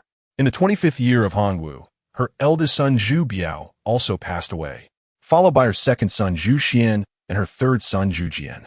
Ultimately, Zhu Yuanzhang met his end in the 31st year of Hongwu. The events of Zhang Wen's usurpation, the pacification of the rebellion, and Zhu Di's ascension to the throne, among others, unfolded. Amidst these successive shocks, the ramifications of the Hu Weiyong case, the Kongying case, the Guohuai case, and the Lanyu case appeared less significant. Initially curious as to why Lin had provided her with information exclusively, Empress Ma soon discerned Lin Lu's thoughtful intentions after reviewing a portion of the materials. This was a simplified dossier, and she quickly encountered the downfall of the Ming Dynasty, stirring a profound sense of sentiment within her. Chapter 9. A resounding slap after a brief interval. Lin Lu noticed that Empress Ma had managed to calm her emotions, and thus she spoke to console her. "Empress, there is no need for you to dwell excessively on this. It is merely the course of history. Now that you are here, I have faith that you can alter everything." "Thank you, General Lin. I find it somewhat difficult to accept at the moment," Empress Ma replied, offering a slight bow of her head in gratitude. Observing her demeanor, Lin Lu distributed additional documents to each of them. These contained information regarding salaries, work hours, and the items they could procure with their wages. Empress Ma gazed in astonishment at the prices listed: lighters and salt for a mere yuan, glass cups and thermoses for a few yuan, and communication devices and seeds for grain at a modest price. Is this truly the case? 1,000 pounds of rice per mu, 30 stones of sweet potatoes per mu, calculating 1 stone as 120 pounds. Indeed, these are the current ordinary yields of grains, Lin Lu affirmed. Moreover, the sweet potatoes are not particular about soil. They can thrive in sandy, red, or yellow earth. Upon hearing this, both Empress Ma and the maidservants could not suppress their excitement, as some among them had been sold to the palace due to their family's inability to afford food. Subsequently, Lin Lu elaborated on the work arrangements. He had devised a plan for the maidservants, assigning 6 to the kitchen to take on the responsibility of preparing meals. Fortunately, these maidservants were accustomed to cooking for themselves. Otherwise, they would have had to order takeout today. However, arranging tasks for Empress Ma proved to be more challenging. Empress, considering your esteemed position, it would not be appropriate for me to assign you to the kitchen, Lin Lu remarked, contemplating the predicament. General Lin, please do not be so formal. You may call me Xiaoying. I have accompanied the emperor in numerous campaigns, and I have cooked for him before. I can certainly manage. After some reflection, Lin Lu ultimately resolved to address her as Sister Ma. They conversed a while longer, and fortunately, Empress Ma was well versed in domestic duties. Lin Lu provided Ma, Xiaoying, and the remaining maidservants with a room for embroidery. Once everything was arranged, Lin Lu placed a call to order breakfast sufficient for approximately 50 individuals. During the Chongzhen era, at the hour of the rabbit, Wei Zhongxian and his entourage had already risen. After consulting with Emperor Chongzhen, they proceeded to freshen up. Lin Lu had advised them that modern society places great importance on hygiene. It was best for everyone to maintain personal cleanliness to avoid leaving a negative impression on their patrons. Emperor Chongzhen surveyed the neatly groomed assembly from his high platform, contemplating their demeanor. He thought to himself that while they seemed promising, he had ample strategies at his disposal should they fail to meet expectations. As time progressed, not only the 20 Jinyiwei, but also Wei Zhongxian began to feel an unsettling agitation. These individuals had spent a night in the Qianxing Palace, surrounded by numerous guards. However, as the moment drew nearer, they were arranged to stand outside the hall. Wang Qingyin held a feather duster in hand, ready to summon the soldiers stationed outside at any moment. A group of palace attendants stood around Emperor Chongzhen, perplexed yet maintaining their usual vigil. As time passed, a flash of white light enveloped the hall, and 21 individuals vanished without a trace. The emperor, previously languid in his throne, sprang to his feet. Quickly, Daban, hasten to the imperial kitchen and have the meals sent to Qianxing Palace. I shall wait here for Minister Wei's return. He commanded, dispatch someone to bring the families of these 20 Imperial Guards to the palace and ensure they are well looked after. Wang Qingyin immediately took his leave. Glancing at the palace maidens surrounding him, Wang Qingyin understood the unspoken directive. As he departed, the Imperial Forest Army entered, their curiosity piqued by the absence of the Imperial Guards, yet none dared to inquire further.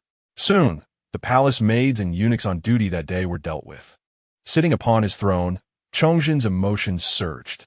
He recalled his elder brother's dying words, "My brother should aspire to be like Yao and Shan. Loyal and virtuous men are fit for great matters." He chastised himself for his previous demeanor towards Wei Zhongxian, wishing he could strike his own face in frustration. Reflecting on Wei Zhongxian's historical insights, he steadied his mind. The signs of the Ming Dynasty's decline loomed like a setting sun, a truth Chongzhen was reluctant to accept. Yet, since the turmoil at Tumu Fort, the grandeur of the Ming had undeniably waned. Now, he felt a surge of resolve to stem the tide of chaos and support the crumbling edifice of the dynasty. He could not help but envision his posthumous title, hoping it would carry the character for ancestor. As his thoughts wandered, Chongzhen quickly regained his focus.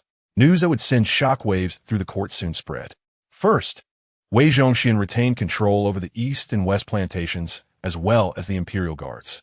Secondly, the national uncle, Zhou Kuei, was imprisoned and his estate confiscated, with the East Plant overseeing the proceedings. Minister Qian Qian's residence was also raided, and his hands were placed in a basin of water as interrogators relentlessly questioned him. Minister Qian, is it cold? Cold. Minister Qian, is it still cold? Not cold. Minister Qian. Many officials affiliated with the Donglin party faced similar fates, creating an atmosphere of terror within the court. Generals such as Lu Xiangxing, Sun Chuanting, Yuan Chonghuan, and Qin Liangyu were summoned to the capital to pay their respects. With each decree issued by Chongzhen, the tides of the Ming Dynasty began to shift. Meanwhile, on the tourist island, Empress Ma and her entourage, under Lin Lu's guidance, received their work badges. They were introduced to modern knowledge. Lin Lu demonstrated the preparation of contemporary home-cooked dishes to several palace maids using a smartphone. Chaoan was tasked with searching for and playing videos. Upon learning that the handsome young man was Chao Ong and the sturdy figure was Jinyiwei, the palace maids were taken aback. Subsequently, Lin Lu led Empress Ma and the others to the warehouse provided by the system to gather materials and tools for making clothes. Naturally, they were only responsible for selecting the necessary items, while Jinyiwei managed the heavy lifting. Though they had not finished transporting everything, Lin Lu entrusted the 4 palace maids with the task. Eventually, Lin Lu escorted Empress Ma to the staff transfer area, where they found Wei Zhongxian already present. At this time, during the Hongwu era, the Imperial Guards had yet to be established, and the palace maids were unfamiliar to them. Though it was evident from their attire that they bore some resemblance to Ming clothing, all were dressed in aprons distributed by Lin Lu. Observing several individuals engrossed in their studies on their mobile devices, I ultimately refrained from inquiring aloud. I merely greeted Changgong, who was seated nearby. At that moment, Lin Lu approached, accompanied by Empress Ma. "Good morning, Lao Wei." Lin Lu waved to the group. "Good morning, General Lin." The assembly responded in unison. Upon hearing the voices, the palace maids, captivated by the modern culinary tutorial videos, lifted their gazes. They acknowledged the Empress and Lin Lu with polite gestures. Wei Zhongxian, upon hearing the appellation directed towards the noblewoman, immediately shifted his attention to her. Although unfamiliar with the Imperial Guards, Empress Ma, upon noticing the eunuch's attire, offered a slight bow. Observing this, Lin Lu proceeded to introduce, "This is Wei Zhongxian, and beside him is the Imperial Guard. This one is." Before he could finish, a sharp sound echoed through the air. The Imperial Guards swiftly prepared to draw their swords, and the 6 palace maids promptly positioned themselves to shield the Empress. Changgong and Jinyiwei hastened to Lin Lu's side. Chapter 10. Elevating your ancestor status, observing the slap delivered to Wei Zhongxian. Lin Lu finally grasped the gravity of the situation. After all, he was a notorious villain chronicled in historical texts. It was no wonder that Empress Ma was incensed. In the simplified history book she had perused, Wei Zhongxian was indeed a figure of infamy. Lin Lu regretted not informing Changgong about this matter earlier. While traversing from the garment workshop, he had been preoccupied with fulfilling his task and had only discussed Changshi's illness, inadvertently steering Empress Ma's suspicions towards the elf family, completely forgetting the presence of a historically significant scoundrel on the island. Although Wei Zhongxian was adept at reading the room, being publicly slapped stoked his fury. Nevertheless, he restrained his anger and motioned for the armed guards to sheath their blades. Just as he was about to speak, he heard Empress Ma's voice. "The 4 great eunuchs? Selling positions? Quite audacious indeed, Your Excellency." After delivering her rebuke, she bowed to Lin Lu. "I beg your pardon for my ungraciousness, Lin." Lin Lu hastily stepped forward to continue. "This is Empress Ma." He had not anticipated that Empress Ma would publicly strike Wei Zhongxian. However, he mused that had it been Zhu Yuanzhang, Wei Zhongxian might very well be lying on the ground by now. Wei Zhongxian, taken aback, felt a sense of foreboding as Lin Lu continued. "The Empress Dowager, Empress Xiao Ci, Ma Xiaoying." Upon hearing this, Wei Zhongxian felt a chill run down his spine. He was aware that Lin Lu could summon historical figures, but to have recruited the Empress of the founding emperor of the Ming Dynasty so swiftly was astonishing. The thought of the founding emperor potentially arriving made him tremble, and he immediately knelt before her. The guards followed suit, exclaiming, "We pay our respects to Empress Xiao Ci. We pay our respects to Empress Xiao Ci."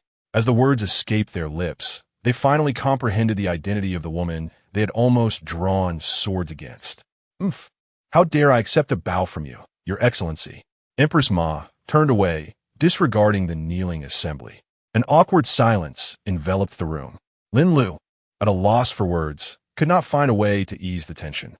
It was Changgong who broke the silence, saying, "Empress Ma, in truth, Wei Zhongxian has assisted the Tianqi Emperor in stabilizing the court. I believe that since Lin Lu has brought him here, it is an opportunity for him to redeem himself." Hastily, Wei Zhongxian interjected, "Empress Dowager, I have already confessed everything to His Majesty yesterday. I now aspire to be a loyal minister, serving the nation and its people. Should Empress Dowager doubt him, he was willing to die as a testament to his sincerity." With Changgong advocating on Lin Lu's behalf, and upon hearing these words, Empress Ma granted him a reprieve. However, she inquired about the origins of those present. Although Wei Zhongxian and others felt anxious. They took solace in the fact that Lin Lu could verify their backgrounds. Better safe than sorry, they dutifully disclosed their origins. Ma Xiaoying instructed a palace made to remember several names. The guards sensed an impending catastrophe. Even when the meal arrived, the group found little joy in their food, unlike their first day's feast. Later, Wei Zhongxian nervously inquired of Lin Lu, "Mr. Lin, if our ancestors were to be discovered by Her Majesty the Empress, do you think she would inform our founding emperor?" Lin Lu, aware of his concerns, consulted the system, which assured him that parallel dimensions do not influence one another. Reflecting on this historically notable eunuch, Lin Lu chose not to reveal the truth. "Fear not, as long as you diligently assist Chongzhen in revitalizing the Ming Dynasty. Your ancestors may receive some of Emperor Zhu's blessings, and you could prosper sooner than expected," Lin Lu remarked thoughtfully. "In fact, it is quite possible that your ancestors will flourish because of you, and you may not find yourself sent to the palace, allowing your lineage to continue." Upon hearing this, Wei Zhongxian was filled with hope, further solidifying his resolve to be a loyal minister. Father and mother, perhaps the Wei family will have descendants after all. Lin Lu, observing Wei Zhongxian's renewed vigor, suddenly thought of something and inquired with the system. It responded that there indeed existed methods for rejuvenation. To this, Lin Lu could only exclaim, "Impressive." He then asked the system various questions regarding the happiness index among individuals, and to his surprise, it provided answers, leaving Lin Lu feeling ambitious and inspired. Before long, business hours commenced. As Lin Lu's video of saving a person gained traction, over 1,000 tickets had already been sold. Fortunately, it was not yet the weekend, so the crowd would likely be manageable. Nevertheless, the workload was considerable. For today, Lu Fumin had surprisingly arranged for staff team-building activities. Thankfully, Lu Fumin had organized a picnic barbecue, bringing his own food. Otherwise, Lin Lu would have struggled to provide lunch, despite the availability of nearby supermarkets. The group had purchased 40 tickets, and Lin Lu calculated that, combined with the tickets sold online, completing the ordinary task of 50 tickets was certainly achievable. Today, they were likely to surpass the 100-ticket milestone. However, accommodating a larger crowd would pose challenges, as there were insufficient staff to attend to the visitors. Lin Lu sighed, acknowledging that progress must be made gradually. As operations began, the first arrivals were a couple in their 20s. Wei Zhongxian praised them exuberantly, and upon seeing his payment code, the woman urged her partner to tip him. Although it was a mere 10 yuan, Wei Zhongxian expressed immense gratitude. As the first transaction of the day, his spirits soared. Noticing they were a couple, an idea struck Wei Zhongxian. "Would you two be interested in acquiring some garment styled in the fashion of the Ming Dynasty?" "Oh, does this scenic area offer such items?" the woman inquired, astonished. "I do have a fondness for Ming-style clothing, but the prices tend to be steep. The last time I looked online, even garments of slightly better quality were priced in the thousands." Observing her interest, Wei Zhongxian hastily replied, "Mr. Lin has mentioned that during our grand opening, those who help us promote can enjoy discounted prices." "Very well, let's take a look," the woman said, taking her boyfriend's hand and following Wei Zhongxian to the tailoring shop. Upon arriving at the establishment, they admired the decor of the approximately 50-square-meter shop, aptly named Ming Dynasty Tailoring. Simple yet striking. In comparison to the previous wages, the remuneration for selling goods has undergone a transformation. Aside from tips, which are traditionally absent in the customs of the Dragon Kingdom, each item sold yields a commission of 40%. Consequently, the Empress Ma and her associates generally do not receive any share of the profits. However, the pricing for clothing is quite reasonable, and the commission proves to be rather substantial. Before long, the young lady and Empress Ma reached an agreement regarding her requirements, and a set of garments was custom-made. The fabric utilized was of a standard quality, and, taking into account the discount for the first customer, the final expenditure amounted to 280 yuan. Observing the 60 yuan deposit made by the young lady, Empress Ma felt a surge of joy upon calculating her earnings. She even praised Wei Zhongxian, exclaiming that he had performed admirably and that if he could introduce more clients, she would elevate his ancestor status. While Wei Zhongxian was pleased, he also discerned the underlying warning within Empress Ma's words. Tears dampened the crimson robe as he vowed to act in the best interest of the populace. Chapter 11. This is going to be popular. Although Empress Ma had a hint of admonition in her tone, Wei Zhongxian felt an undeniable joy in his heart from the praise bestowed upon him by the Empress Dowager. With a cheerful demeanor, he continued to entertain the visitors. As Empress Ma observed Wei Zhongxian departing in the distance, an inexplicable sentiment stirred within her. Despite being a eunuch, he was nonetheless a junior in the esteemed Ming Dynasty. A gentle reprimand could still contribute positively to the empire. Returning to her thoughts, Empress Ma began to engage in the task of crafting garments alongside 3 palace maidens. One of the maidens of average stature, approximately 5 feet tall, selected a piece of off-white fabric to create a set of attire for the Imperial Guards. Although the era they inhabited did not feature the Imperial Guards, they possessed a general understanding of garment making. After all, it was traditional Ming clothing, and they were somewhat adept in this craft. Before long, the fabric was expertly tailored, and the maidens commenced embellishing it with intricate embroidery. One of the maidens worked with remarkable skill, a proficiency attributed to the fact that among them, one was a seamstress from the imperial wardrobe.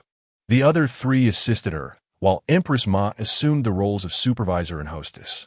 In truth, garments could easily be purchased online for mere dozens of coins. Yet, the quality of fabric, craftsmanship, and sewing techniques could never rival the excellence of handmade creations. Lin Lu, who had come to oversee the work, felt delighted to see business flourishing in Empress Ma's vicinity. She praised the seamstress to the couple that had entered, stating, "This tailor is of masterful caliber in ancient Ming. Her skills could have clothed the great Zhu." Lin Lu spoke candidly, but the couple merely took it as an amusing jest. "Really? Does that mean I am receiving treatment akin to that of the Empress?" The young woman exclaimed with a burst of creativity. "However, I must say, her needlework is quite exquisite. Do you offer the crafting of dragon robes here?"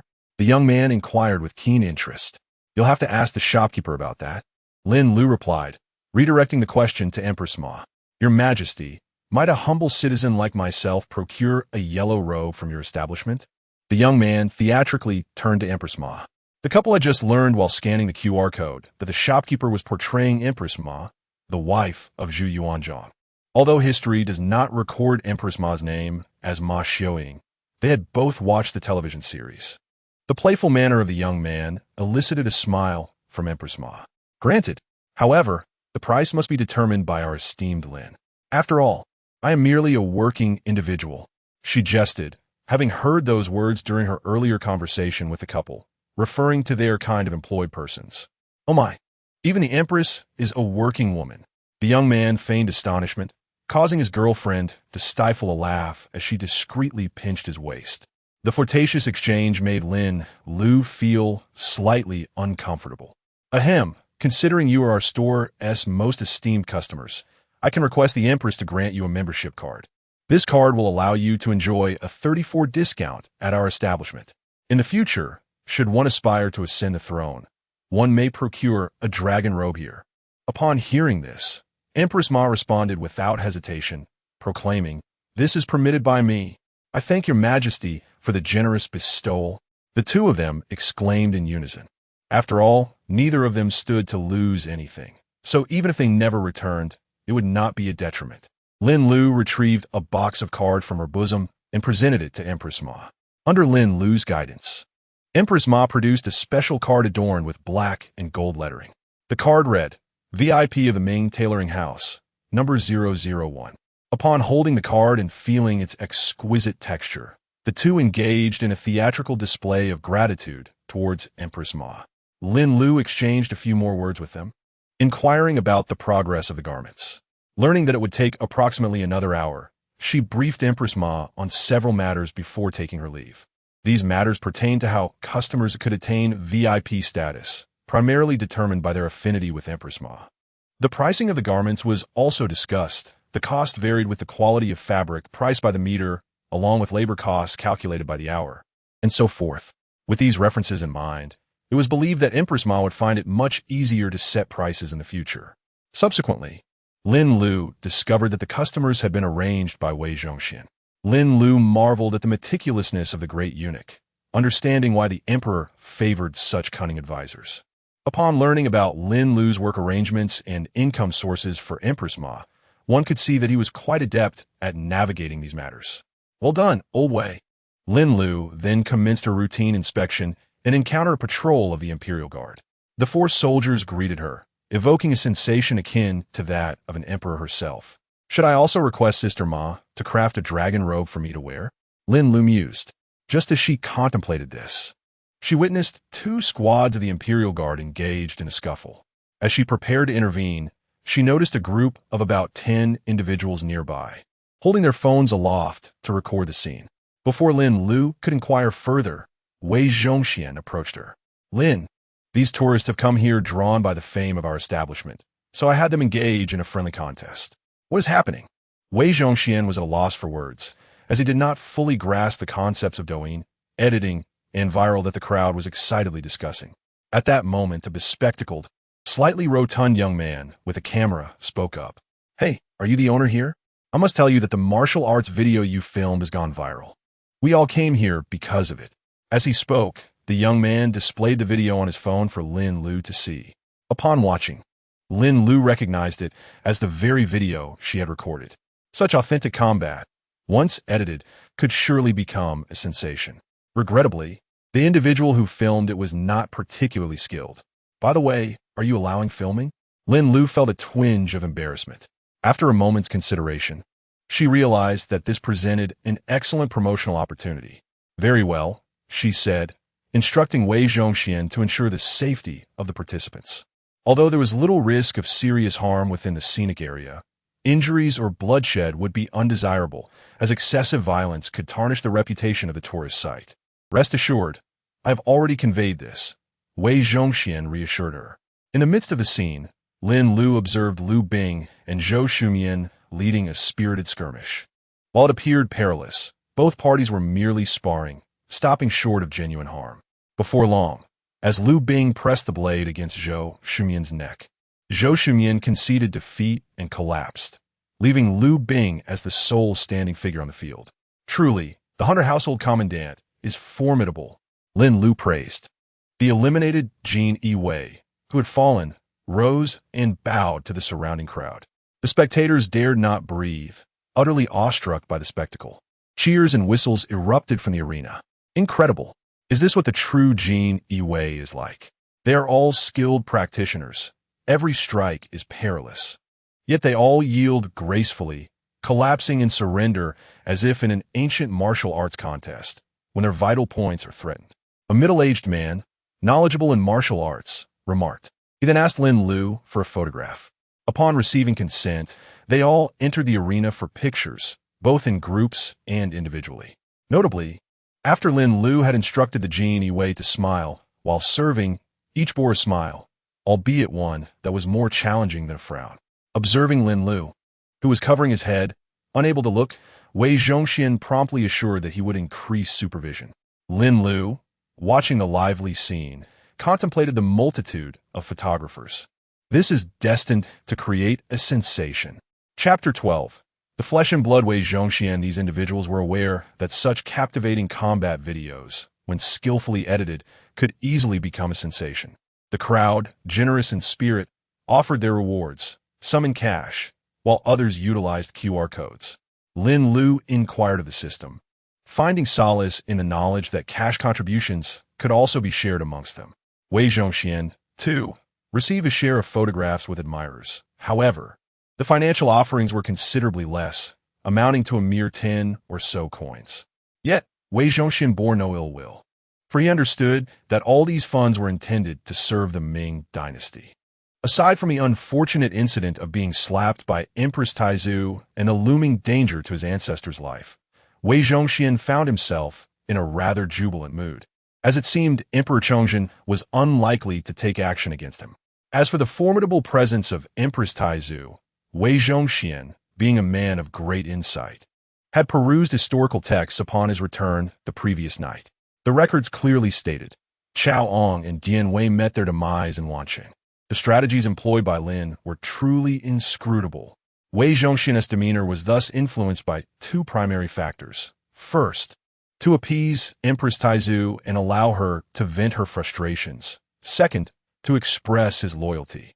As for a third consideration, he dared not contemplate the possibility of an unexpected visit from the esteemed Taizu or the illustrious Yonglin Emperor. The astute Empress, perceiving the fates of Chao Ong and Jinyiwei, would undoubtedly grasp the underlying implications. It was merely a matter of her suppressed ire.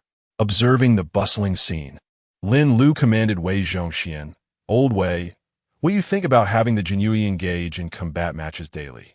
"Everything shall be as you instruct, General Lin.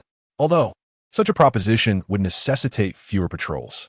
Perhaps we could arrange for them to take turns, for instance, in the morning, Zhou Shumian against Liu Bing, and in the afternoon, Bai Changwu facing Chong Yuansheng, followed by a rotation the next day. This way, we can maintain sufficient patrols while enhancing the base S programming." "Brilliant, Old Wei. Should an opportunity for promotion arise, you shall be the first to benefit." Lin Lu, impressed by Wei Zhongxian's capabilities, was also keen on painting an optimistic future.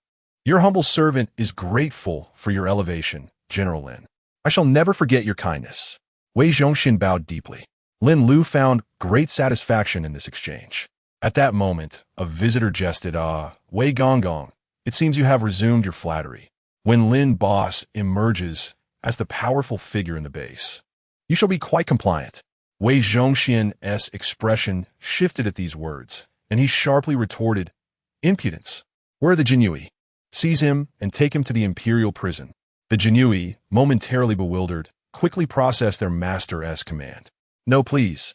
Spare me, Lord Chancellor." The male visitor adeptly played his role, and upon observing their master's countenance, the guards swiftly apprehended him and dragged him from the square. Lin Lu contemplated the scene before him. Perhaps, in the future, with an expanded workforce, a dedicated imperial prison could be established for visitors who misbehaved at the base, allowing them to be detained until certain conditions were met for their release. After a while, the detained visitor returned. "Here, let us scan and pay promptly," he declared, presenting Wei Zhongxian with a reward of 100 coins. "Oh dear, I am most deserving of punishment. I have unwittingly offended the divine authority. Please forgive me. Your Majesty, take this eunuch away," the male tourist commanded, pointing to the two guards in splendid attire. The guards, visibly apprehensive, cast fearful glances at Wei Zhongxian. "Collect 100 yuan, hoist him up, and drag him off." The cries for mercy grew faint as the two guards escorted Wei Zhongxian away. "Ha! I am the Emperor of the Great Ming." The man laughed exuberantly. "Your performance as an NPC was truly commendable." The sudden change of expression and the guard's genuine fear of Wei Zhongxian felt remarkably real. The tourist's praise served as the highest form of recognition for our staff at the base. Lin Lu understood that the guard's fear was far from feigned. After all, they had only been in this place for 2 days, and they genuinely feared Wei Zhongxian. On the other side, once the guards released Wei Zhongxian, they exhibited a certain awkwardness. However, Wei Zhongxian did not exhibit anger. Instead, he instructed them to serve with a smile and then allowed them to depart. "You aren't harboring any resentment towards them, are you?" Lin Lu suddenly inquired. "Not at all. Zhongxian merely reflects on the freedom of the common people in later generations," he replied. Lin Lu chose not to elaborate further and listened as Wei Zhongxian recounted the events of the previous night in the Ming Dynasty and shared his reflections from the past 2 days. "Ever since the emperor departed, I have sensed an impending change. Yet, we wish to protect the Ming Dynasty and the legacy left by the emperor." But upon reading historical texts, at this point, Wei Zhongxian's voice quivered with emotion. Lin Lu understood that the emperor he referred to was the Tianqi emperor. There's a saying, the reason Chongzhen could so easily bring down Wei Zhongxian was because he had lost the Tianqi emperor, whom Wei Zhongxian regarded as his own.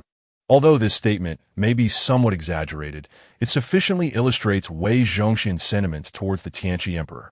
After listening for a while, Lin Lu began to perceive Wei Zhongxian as a genuine person. No longer the tyrannical eunuch of history, but rather a flesh-and-blood individual, a man who had recently endured the sorrow of losing a child. "Goodness, are you running a pyramid scheme? Has your training made you truly embody Wei Zhongxian?" one tourist quipped, having just returned from the restroom and seated himself on a bench to adjust his recording equipment. inadvertently capturing the moment. Haha, it seems my staff has indeed become deeply immersed in their roles. Wei Zhongxian quickly dabbed his face with his sleeve, nodding in agreement with Lin Lu. Fortunately, the tourist did not delve further into the matter. He later shared the recording with Lin Lu, who found it largely unproblematic, resembling a character's soliloquy.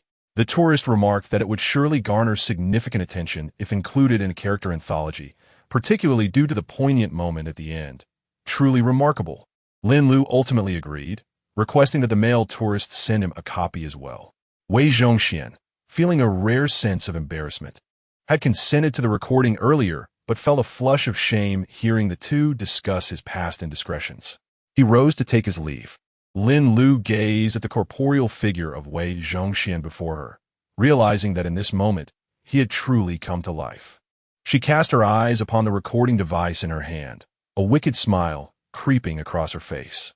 Factory chief, you wouldn't want anyone to discover your secret tears, would you? Observing Lin Lu's unwavering fixation on Wei Zhongxian's departing silhouette, a nearby male tourist felt an involuntary tightening in his core. Boss, I have matters to attend to, he exclaimed with a nervous laugh. I know nothing. Before Lin Lu could utter a word, the male tourist fled with remarkable speed. Before long, representatives from Lu Fumin's company arrived. The group meandered about, exploring their surroundings before commencing a barbecue. Despite the scarcity of manpower, Lu insisted that they would manage without assistance. Nevertheless, Wei Zhongxian dispatched a team of Imperial Guards to lend their support, after which Lu Fumin extended an invitation for them to dine together. Initially reluctant, Jinyiwei and his companions could not resist Lu's warm hospitality. They would later find themselves grateful for this decision. Soon enough, it was time for lunch. Chapter 13. A step as the dishes were brought forth. Lin Lu offered his heartfelt praise. Although it was their first attempt at modern cuisine, the dishes they crafted, having grasped the nuances of seasoning and cooking methods through video tutorials, turned out to be quite delectable. Upon entering the staff cafeteria, Empress Ma displayed no airs and personally served herself. Although Wei Zhongxian had already prepared her meal, she graciously declined his assistance, leaving him standing there awkwardly. Lin Lu observed him and was suddenly reminded of his student days when the cafeteria was bustling, and after receiving his meal, there were no seats available, leading to the unfortunate fate of being the hungry king of meal haulers. At that moment, the world felt centered around him, having already prepared his meal. Lin Lu decided to come to Wei Zhongxian's aid. Old Wei, could you please bring over some more for Jinyiwei? He hasn't had enough. Jinyiwei, who had already devoured 2 large bowls and 2 drumsticks, let out a satisfying burp. However, upon noticing Lin Lu and his young master watching him, he politely thanked Wei Zhongxian and accepted the tray. Empress Ma settled down at a table not far from Lin Lu. The maidens and the Imperial Guards hesitated to take their seats, but the Empress encouraged them to do so, and Lin Lu eagerly invited them as well. Gradually, they found their places with a palpable sense of trepidation. Having dined on takeout the previous day, everyone had to fend for themselves, but today, with seats available, Lin Lu could sense the ingrained hierarchy among them. Ma, are you accustomed to the food? Lin Lu inquired. Of course, in my previous life, the food was exceptionally delicious, so I am naturally accustomed to it. If there are any dietary restrictions, please feel free to mention them, and the kitchen staff will take note. Thank you for your concern, Lin Lu. After a brief exchange, silence enveloped the atmosphere. Although one should not speak while eating, the sound of utensils clinking in the cafeteria made Lin Lu yearn for the chaotic ambience of his student days. Thus, he connected to the cafeteria's Bluetooth and played some soothing music. The attendees were taken aback by the unexpected melodies. Lin Lu quickly explained, and they returned to their seats. Due to his habitual post-lunch drowsiness from his previous life, Lin Lu felt sleepy right after finishing his meal. After placing the tray down, he rested his head on the table and began fiddling with his phone. In a daze, he opened the voice recording sent to him by a male visitor. The earlier parts were fine until the poignant sobs of Wei Zhongxian resonated through the air. The heads of the Imperial Guards, Zhou, Lu, Bai, and Lu, felt a shiver run down their spines, and the maidens were left somewhat embarrassed. Wei Zhongxian covertly assessed Empress Ma, who remained unperturbed. Ahem, Lin Lu. You seem to have forgotten to disconnect the Bluetooth. Huh? Is that so? Lin Lu exclaimed in surprise, then turned to Wei Zhongxian with an apologetic gaze. Wei Zhongxian, being perceptive, naturally understood Lin Lu's intentions. He recalled how Lin Lu appeared dazed after meals yesterday. What had changed today? When friends quarrel. The moment one party embarrasses themselves often serves as a means to break the ice. Although this analogy may not be entirely fitting, it conveys the essence of needing a stepping stone. Moreover, the recording showcased Wei Zhongxian's genuine emotions. Lin Lu, I have finished my meal. Is there a place for me to rest? Empress Ma remarked that upon seeing their beloved empress finish her meal, the palace maids also set down their chopsticks. Well, some of them did. However, I feel a bit fatigued at the moment, Sister Ma. Could you have someone escort you instead? The women's quarters, room 1 to 106. With Lin Lu speaking in such a manner, Empress Ma naturally acquiesced. Your Majesty, might I trouble you for a favor? Indeed, it would be my honor. Wei Zhongxian, having no appetite left, set aside his bowl and chopsticks, and alongside Empress Ma and 4 palace maids, proceeded to the dormitory. Along the way, the 4 maids maintained a distance of about 5 meters from a pair, who engaged in conversation. Wei Zhongxian began by briefly recounting the significant events that had transpired in the Ming Dynasty, after which Empress Ma inquired about various matters. Wei Zhongxian elaborated in detail. Subsequently, Empress Ma posed questions regarding the Chongzhen era, and Wei Zhongxian answered, each with thoroughness. Upon hearing the dying words of Emperor Tianqi, she regarded Wei Zhongxian and said, Lord Wei, you must uphold your name and aspire to be a loyal minister remembered throughout history. At her words, Wei Zhongxian immediately knelt before her. This humble servant is willing to brave fire and water for the glory of our Ming. Rise and diligently assist the young master. He harbors much suspicion and lacks the necessary imperial acumen. Should you encounter any uncertainties, do not hesitate to seek guidance from me, your esteemed matriarch. For I possess wisdom that even his ancestor may not. Wei Zhongxian felt a wave of relief wash over him and nodded in agreement. Shortly thereafter, he returned to share with Empress Ma modern methods of technological advancement for her dynasty, providing her with some materials. At that moment, Empress Ma began to harbor a degree of respect for this grand eunuch. She instructed the palace maids to earnestly memorize the materials. Though the maids were initially illiterate, a system had been established enabling them to comprehend modern characters and speak contemporary Mandarin. Wei Zhongxian also reminded Empress Ma of Lin Lu's advice regarding the importance of rest, as they were to resume duties in the afternoon. As for the few maids in the kitchen, Lin Lu had arranged for them to rest in quarters near the kitchen. Upon returning to the dormitory, Wei Zhongxian observed the already vigilant Jinyiwei. Today's affairs are not to be discussed in detail. With a simple statement, they commenced their recitation of the materials. Yesterday, Chongzhen had been skeptical, missing the opportunity to advise the emperor. Today, as the workday concluded, it was time for action. In the afternoon, the couple remained present. At noon, Lu Fumin had invited them to enjoy hot pot together, sparing them the embarrassment of subsisting solely on supermarket snacks. Soon, the afternoon business hours commenced. The young woman arrived at the garment room and was enamored with the attire she received. The exquisite craftsmanship, adorned with golden threads intricately stitched into the creamy white robe, captivated her. Eagerly, she tried it on, and fortunately, the early autumn weather was neither too cold nor too warm, making a perfect fit. Once dressed, her boyfriend couldn't resist capturing a few photographs. Tonight, you shall be a Jinyiwei. Upon hearing this, the young woman's cheeks flushed, and playfully, she pinched her boyfriend's arm. Empress Ma and the others stifled their laughter. This young man certainly possessed a more open mindset. The young woman donned the attire of the Jinyiwei, visiting various architectural marvels. When she inquired of Lin Lu regarding the sparse crowd, Lin Lu reiterated the familiar excuse. The staff were away for training. As the sun dipped below the horizon, the employees of Lu Fumin's company departed.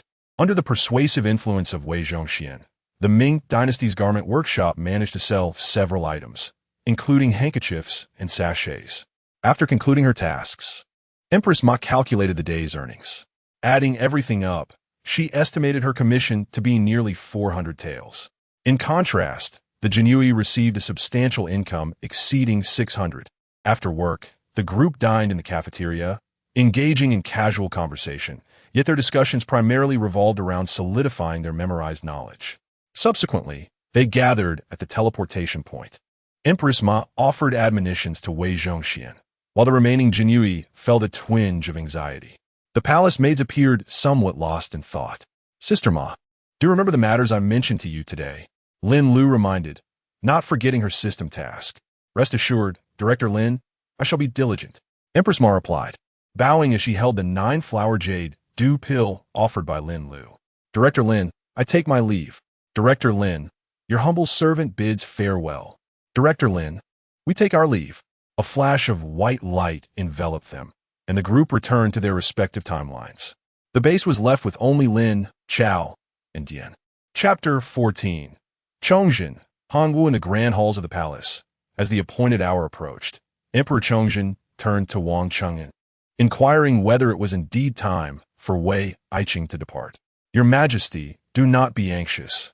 Lord Wei and his companions must first partake of their meal, and they are likely to arrive a tad later," replied Wang Cheng'an. "Very well. I shall patiently await the return of Wei Zhongxian," the emperor responded. "Is it true that love can vanish?" Wang Cheng'an mused, just as a flash of white light illuminated the chamber, heralding the return of Wei Zhongxian and his entourage.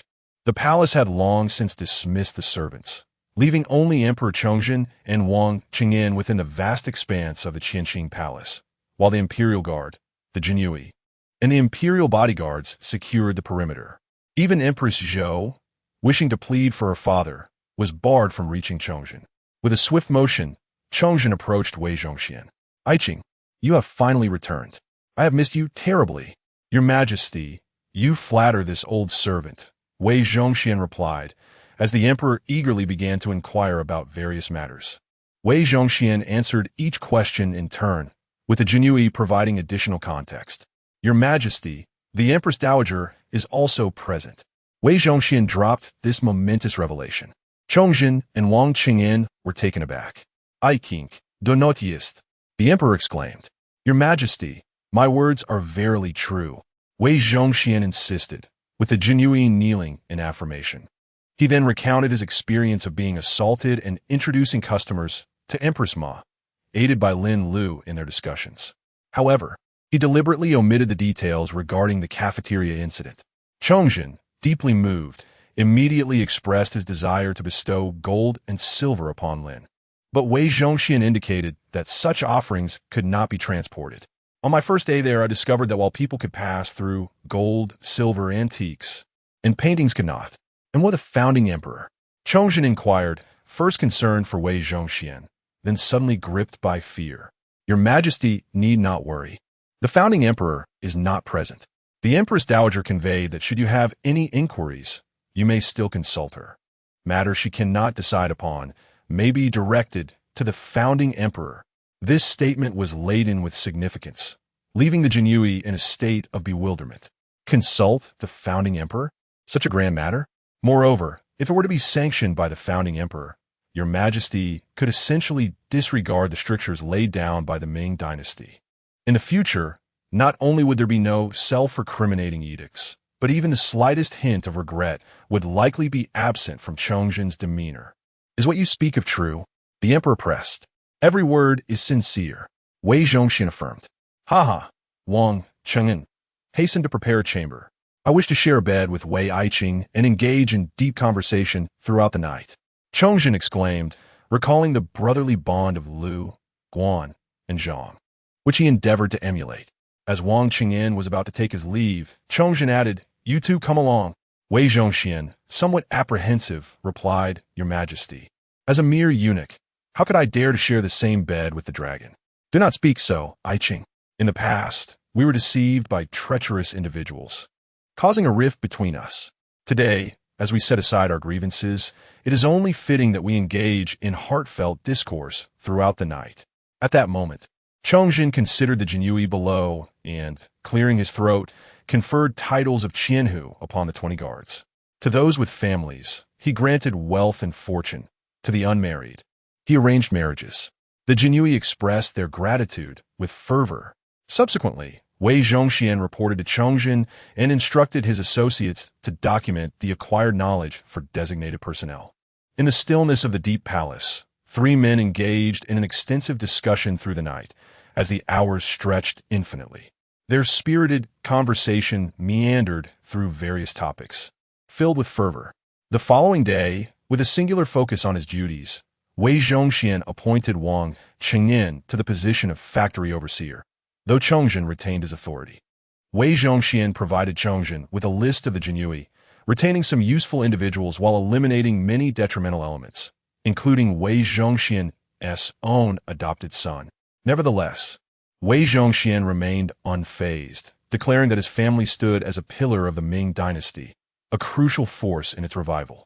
Any allegations of factionalism or abuse of power were entirely unrelated to him. In the Hongwu era, Empress Ma, upon her return, made her way directly to the eastern palace of the crown prince. After consuming the 9-flower jade dew pill, Changshi's previously pallid complexion visibly regained its rosy hue. The gathering comprised only the two Zhu brothers, Empress Ma and Changshi. Otherwise, no courtier would dare to survive the occasion. Zhu Biao expressed concern for Changshi before turning his attention to Empress Ma. Eru, everyone must retreat 100 paces, should even a mosquito intrude. You shall pay with your life, Zhu Yuanzhang commanded. The newly arrived Eru promptly exited to enforce the order. Empress Ma glanced at her husband before gradually recounting the events. On the 21st of November in the 11th year of Hongwu, Crown Princess Chong passed away. The revelation stunned the listeners profoundly. Had it not been for his sister's declaration, Zhu Yuanzhang might have resorted to violence. Without allowing the three to regain their composure, she continued, in the 15th, 25th, and 31st years of Hongwu. Our dear Biao, our sister, our eldest grandchild. Background music should accompany this moment. Biao, take care of your health. The daily tasks must be reduced. Sister, you must also prioritize your well-being. The four major cases, Hu Weiyong, the empty seal, Guohuan, and Lan Yu, left even Zhu Biao somewhat astonished, as he had walked before his father, Zhu Yunjian, who ascended to the throne. Indeed, this individual had resolved 3 of the 4 cases. The only one left untouched was due to his demise. However, it is worth noting that had Zhu Biao not perished, the Lan Yu case would likely not have arisen. The enigma of the Lan Yu, with Zhu Yunjian's ascendance. Empress Ma ceased her narrative. The listeners were left in a state of shock, their scalps tingling with the weight of the revelations. Empress Ma, having completed her account, awaited their inquiries. The extensive details shared stemmed from her recollection of Lin Lu's repeated urgings to facilitate the completion of his mission. From the time of Chang's passing to Zhu Yunjian's coronation, it seemed as though an invisible hand orchestrated these events. Observing the pensive expressions of the listeners, Empress Ma directly articulated her thoughts. Zhu Yuanzhang and Zhu Biao immediately grasped her implication. The L clan. After a brief discussion, Empress Ma proceeded to share her insights from the future. A 1 yuan lighter salt, crops yielding thousands of jin per mu. Good heavens! A daily wage of 400 yuan? What a fortune that could purchase cement, red bricks, automobiles, aircraft capable of soaring through the skies. The 3 individuals could not suppress their yearning. The mention of Chongzhen, the last emperor, and the infamous Wei Yan sent veins bulging in Zhu Yuanzhang. Upon our arrival at the base, I must strip the skin from that treacherous eunuch. Subsequently, Empress Ma recounted the events of the day. General Lin, truly benevolent and meticulous, in my opinion, should have dealt with that eunuch more harshly rather than speaking in his favor. As Empress Ma narrated, Zhu Yuanzhang could hardly contain himself, interjecting with comments. However, that vile eunuch, despite his faults, appeared to have a sense of loyalty to the Ming Dynasty, attempting to attract patrons for us. Although he spoke thus, Zhu Yuanzhang harbored different thoughts within. Sister, could you inquire with General Lin about when we shall reach the base? Zhu Biao and Changshi gazed eagerly at Empress Ma. She merely pursed her lips and shifted the conversation to the knowledge that Wei Zhongxian had taught her regarding what the palace maids should memorize. After concluding their discussion, the 2 Zhus immediately summoned a maid. The trio of Zhu Yuanzhang, Zhu Biao, and Empress Ma engaged in conversation with the 10 palace maids well into the night. The following day, news emerged from the Eastern Palace regarding the untimely passing of the Crown Princess. Chapter 15. Gao Su congratulations, esteemed host, for successfully receiving 50 visitors, thus completing your business task and earning a random reward. Furthermore, congratulations on achieving the milestone of welcoming 100 customers, entitling you to yet another random reward. The system is poised for an upgrade. Lin Lu was engaged in a game of landlord with Chao Ong and Jinyiwei, currently losing with a pair of twos. Just as the system's notification chimed in, he fortuitously discarded his card. No more, no more. I have important matters to attend to. Jinyiwei, having finally won a hand, gazed at his slightly reddened left arm, his face blushing a deep shade reminiscent of liver. I don't care. Today, Lin must give me an explanation, or I shall draw another pair of twos. Lin Lu pondered for a moment. All right. Tomorrow you shall be responsible for teaching them how to use the mobile phones provided by the system during your leisure time. Lin Lu intended to equip his employees with the system's smartphones. Though these devices were supplied by the system, instruction was still necessary for proper usage. With a silly grin, Jinyiwei addressed Lin Lu. He, who would have thought that a simpleton like me could also be a teacher? Lin Lu, however, paid him no mind. His gaze fixed intently ahead. Observing Lin Lu's demeanor, Chao Ong recognized that a miraculous event was about to unfold, prompting him to interject, Zeman, Shu. Jinyiwei caught on, and thoughts of his lord prompted a silent prayer. On the first draw, fortune did not favor him as it had previously, yielding an ordinary farmer from the Wei Dynasty. Zhongxian's family consisted of 5 members. Zhongxian, age 39, his wife, Wang, 36, their eldest son, Zhongfu, 22, their second son, Zhongge, 20, and their youngest daughter, Zhongchui, 18. After this initial draw, Lin Lu felt disheartened. Currently, there was a pressing need for employees and visitors. Drawing an ordinary individual seemed less than ideal for attracting tourists or expanding the workforce. Yet, contemplating the possibility of a greater influx of visitors the following day, he realized that abstaining from the draw could lead to greater difficulties. As the saying goes, a solid foundation can bring forth miracles. He resolved to proceed. With his eyes fixed on the flickering screen, Lin Lu began to pray fervently. Heavenly deities, grant me a renowned individual. As the dynastic choices finally settled on the northern Qi, Lin Lu felt a pang of despair. The era of the Wei, Jin, southern, and northern dynasties was both absurd and beautiful. Countless absurdities abound, yet the beauty lies in the reunion of family at the table. The emperors of northern Qi were particularly notorious for their absurdities, with tales of the murder of the Lanling king, fratricide, and royal incest weighing heavily on his mind. Compared to illustrious figures, he found himself drawing an ordinary commoner. Upon seeing the name beginning with Gao, his heart sank further. However, upon reading the full name, he burst into laughter. Gao Su.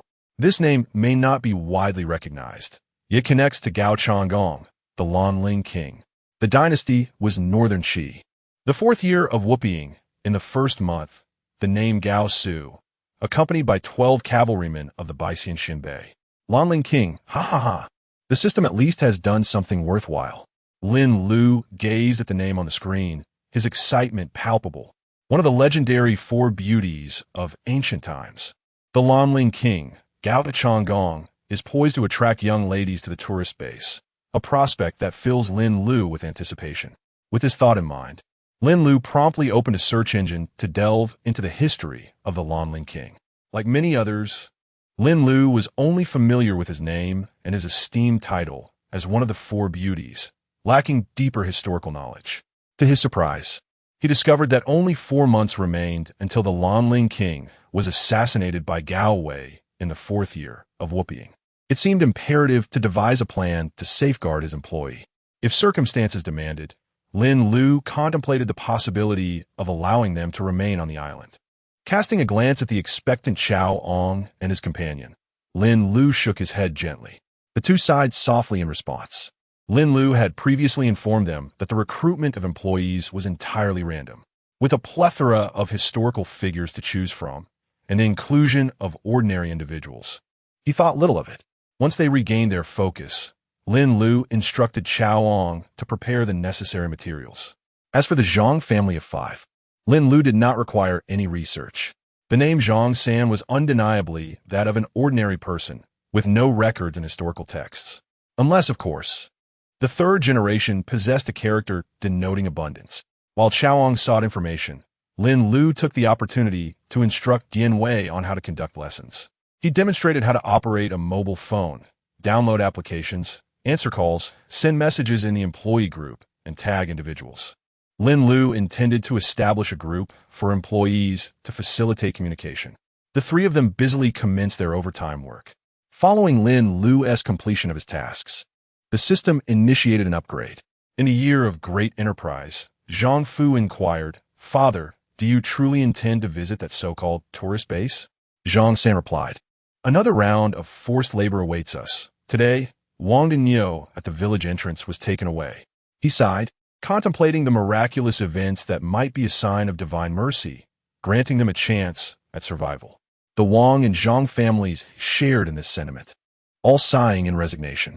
Each year, the emperor's oppressive taxation and conscription, along with the construction of tombs, palaces, and canals, left the common folk in dire straits. Were it not for the carpentry skills of Zhang's 2 sons, who maintained local facilities, the authorities would have long since conscripted them. After a lengthy discussion, the 5 ultimately resolved to venture into the future. In northern Qi, the snow of the Lunar New Year fell, leaving the populace unaware of how many might perish from the cold, while the border troops faced similar fates due to insufficient supplies. Gao Changgong stood on the corridor bridge, gazing at the distant, illuminated palace filled with laughter and joy, unable to suppress a sigh. Yet, his own predicament rendered him vulnerable. Gao Wei's debauchery, cruelty, and bloodlust exceeded his darkest imaginings. Since being summoned back, Gao Wei had subtly probed his intentions through veiled remarks.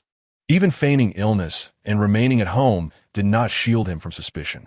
Alas, with such troubling thoughts, Gao Changgong sighed once more. At that moment, an invitation from the system arrived. Gao Changgong, this system is a universal time travel system, cordially inviting you to work in the future. Your companion will be. Do you accept? After a moment of contemplation, Gao Changgong decisively clicked to accept. Perhaps this was his slender thread of hope. Let me behold the wonders of the future. At this moment, the handsome man, having surpassed the age of 30, bore the same valiant spirit upon his countenance as when he charged in a battle. The 12 valiant soldiers of the Baoshi Xianbei, upon receiving the news, were equally elated. Ever since the emperor's suspicions arose, they had not laid eyes on the king of Lanling, and their forces, bereft of his leadership, began to suffer continuous defeats. Yet, one could only wonder what the world of the future would hold. Nevertheless, to experience such a miraculous event could be seen as a blessing from the heavens. Jinyiwei, you say the world is a tangible realm. Do abstract beings serve as a silent scourge upon it? In a moment of idleness, Lin Lu began to tease Jinyiwei once more. Lin, I do not know, he replied. If our lives are a journey towards death, are we currently living or dying? Aye. Chongzhen observed Lin's playful banter with Jinyiwei and couldn't help but smile faintly. For the past 3 months, Lin had consistently found ways to entertain Jinyiwei. Fortunately, neither of them took it to heart. If Lu Haizhu were present, Lin Lu would undoubtedly purchase 10 bags of sunflower seeds. Chapter 16. Strategic Council the following day at 6 o'clock, 12 heavily armored cavalrymen, clad in shining armor and mounted upon their formidable steeds, made their appearance. After a brief moment of commotion, all eyes turned towards a strikingly handsome man, who held a mask in one hand while leading a magnificent white horse with the other. We pay our respects to the prince. We have long missed you. The assembled men dismounted and knelt in reverence. Greetings, everyone. I trust you are all in good health, Gao Changgong said as he assisted the leader to his feet. The group quickly noticed a change in their speech, deepening their respect for this man from a future era. Ahem, good day, everyone. I am Lin Lu, the master of this base. You may refer to me as Lin. This is Chongzhen, and this is Jinyiwei, he continued, introducing the 2 men by his side. The soldiers of the Baijia Xianbei army suddenly realized why the imposing figure before them exuded such an overwhelming presence. It was none other than the infamous ancient warrior, Jinyiwei. After a moment of surprise, Gao Changgong performed a respectful bow. I pay my respects to Lin and to the two esteemed sages. The 12 men behind him followed suit in salute. Lin Lu regarded the slightly bowed head of the king of Lanling and felt a sense of admiration. Indeed, he was strikingly handsome. Were it not for Lin's own rigidity akin to steel, he mused, perhaps this evening would have led to a different union. Without further ado, Lin instructed Chao Ong to provide Gao Changgong with historical information about himself. Each of the 12 soldiers received a copy as well. This army represented Gao Changgong's opportunity for survival and resurgence. While they perused the documents, Lin Lu took a moment to greet the Zhong family, who had been silently observing from the sidelines. He had noticed them earlier, but as mere commoners, they hesitated to approach the renowned trio. The proximity of the king of Lanling, along with Chao Ong and Jinyiwei, had instilled a sense of trepidation within them. Upon hearing Lin Lu's greeting, the Zhong family hurriedly responded, "We are honored to meet you, Lin." They attempted to kneel, but Lin quickly intervened, explaining the modern principle of equality among people and that workers do not bow to others. The family listened as if enchanted by a fable. Lin Lu did not provide them with historical documents. Instead, he offered them wages and assigned them roles. Zhang San, Wang Shi, and Zhang Chui were tasked with maintaining the cleanliness of the base. Lin felt a twinge of regret for this arrangement, yet they expressed profound gratitude. Although the Jinyiwei patrols would pick up some litter, specialized personnel were still required for toilets, fallen leaves, and other tasks. Zhang Fu and Zhang Gui were temporarily assigned to the maintenance of the buildings. Their skills were modest, but at present, no one more qualified was available, making them suitable for the job. After reviewing the materials, Gao Changgong and his entourage were filled with indignation. The 12 cavalrymen began to vociferously proclaim that Gao Changgong had rebelled against Gao Wei. Gao Changgong, having diligently nurtured his troops, held steadfast belief in their loyalty. However, he now found himself stripped of military authority, idly residing at home while plotting his next move. Fortunately, the surveillance was not overly stringent. Otherwise, disappearing during daylight would be a perilous endeavor. Upon discovering the wages and the extraordinary items available for purchase, Gao Changgong felt a renewed sense of hope for his ambitions. Upon witnessing the available grain seeds for purchase, the crowd collectively inhaled sharply. "My lord, with such divine treasures, how can we doubt the flourishing of our grand enterprise?" They proclaimed, "We are willing to sacrifice our very heads to secure the realm for you. My lord, with 2,000 soldiers from the Baibao Xinbei army, whom you personally led, coupled with your esteemed reputation in the military, I firmly believe success is within our grasp." The 12 knelt in earnest supplication. Gao Changgong remained hesitant, although history recorded his demise by poison. Should he harbor any rebellious intentions, his stature would undoubtedly rally a multitude. Likely, he feared the scorn that would follow. "Oh, you fragile creature, what a display of femininity," Jinyiwei remarked bluntly. "Zeman," Chaoong rebuked. Observing the still wavering Wang of Lanling, Lin Lu interjected, "If Gao Wei can ascend to the throne of Northern Qi, so too can you, Gao Changgong. Are you fearful of the repercussions?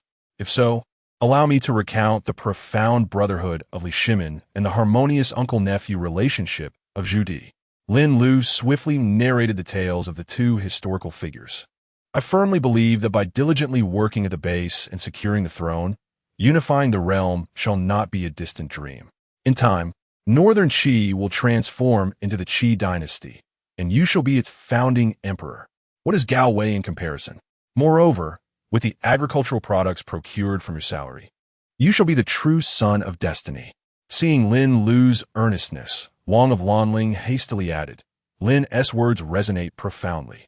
Changgong merely finds it challenging to accept the shortcomings of our Northern Qi." Thus, amidst the astonished gazes of the Zhong family, these 13 individuals resolutely decided to seize the dominion of Northern Qi. Lin Lu observed the 12 men with their horses, leaving 4 for Gao Changgong to sell their beauty as mere backdrop. The remaining 8 engaged in offering horseback rides to customers. Lin Lu himself partook in the experience.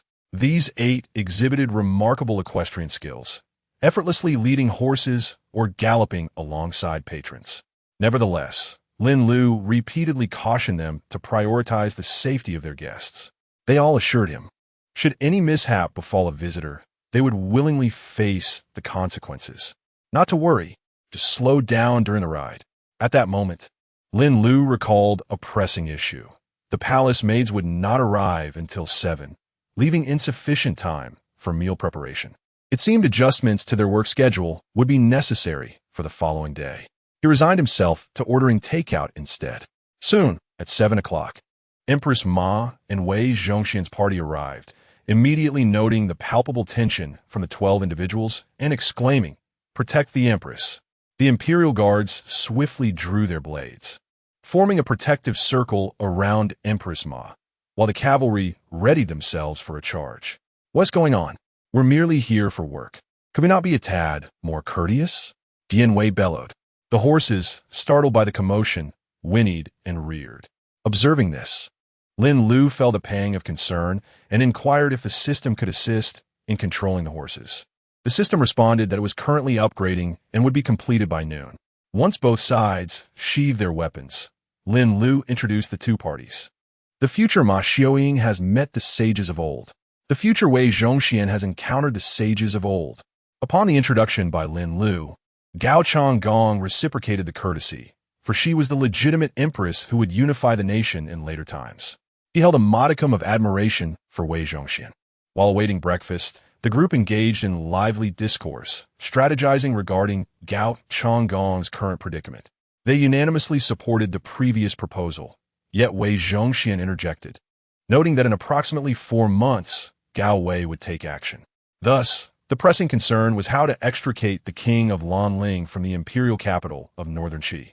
Wei Zhongxian, renowned for quelling the Liaodong rebellion, pondered a solution upon hearing about the present state of the border troops from Gao Changgong. A crisis at the frontier was the only avenue through which Gao Changgong could escape the capital. As for the details of the escape, Wei Zhongxian tantalizingly withheld them. "You, a featherless bird, what secrets do you conceal?" Jinyiwei pretended to threaten Wei Zhongxian. "Old Wei, are you merely spinning tales? Speak swiftly." Empress Ma expressed mild displeasure, directing her gaze toward Wei Zhongxian.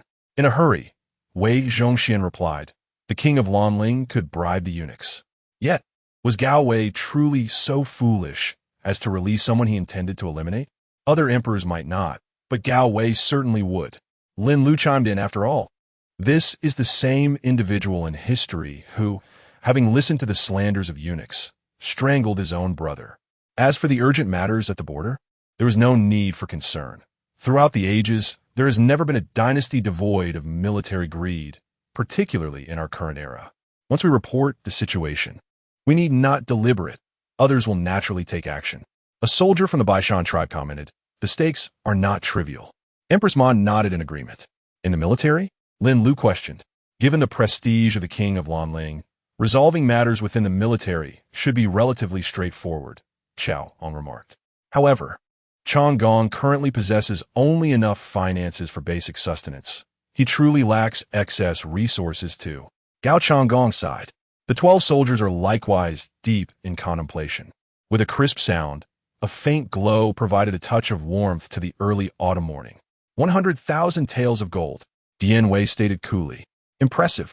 Chapter 17. The enchantresses of the palace of the king of Lanling, despite the astonishment of the onlookers. Jinyiwei paid them no heed as he retrieved a cigarette from his pack, preparing to light it.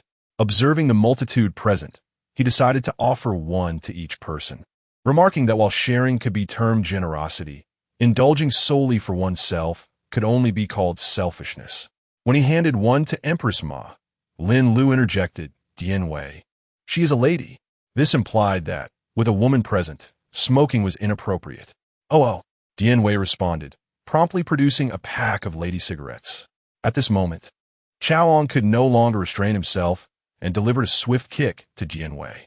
Normally, Jinyiwei would be regarded as an elder to Chao Ong. However, in the absence of Chao Ong assumed the role of authority. With his considerable capability and prestige, he was able to assert dominance over Jinyiwei, hence addressing him by his courtesy name. After hearing Lin Lu's explanation, Empress Ma understood the situation. Lin Lu, who abstained from smoking, had implemented regulations based on guidance from a visitor on their first day. Coincidentally encountering Jinyiwei, Lin Lu established a rule that during work hours, smoking was strictly prohibited, with violations resulting in wage deductions, parental notifications for non-compliance, and, in severe cases, dismissal. The crowd braced themselves at these words. Following a series of amusing events, the group concluded their meal. Under Lin Lu's signal, Wei Zhongxian led 8 cavalrymen to a spacious area designated as a racetrack. As time passed, the third day of operations commenced. Despite it being Thursday, typically a day of fewer visitors, yesterday's filming attracted over 100 guests by 8:30 in the morning. The morning's combat demonstration featured Lu Bing facing off against by Lu Shaosheng, a match of Lu Shaosheng's own request. Lin Lu, contemplating the boredom of the security personnel at the entrance, acquiesced to the arrangement. Jinyiwei, feeling an itch for action, also sought to join the fray, aiming to take on 8 opponents. Ultimately, after persistent persuasion, Lin Lu relented, ordering the Imperial Guards to forego weapons for this exhibition. The spectators watched in awe as Jinyiwei showcased his prowess, effortlessly dispatching opponents with remarkable skill. Cheers erupted from the 20 attendees gathered below, followed by an influx of tips. These tips could later be converted into game currency for use within the base, adding an authentic flavor of ancient patronage. Lin Lu mused.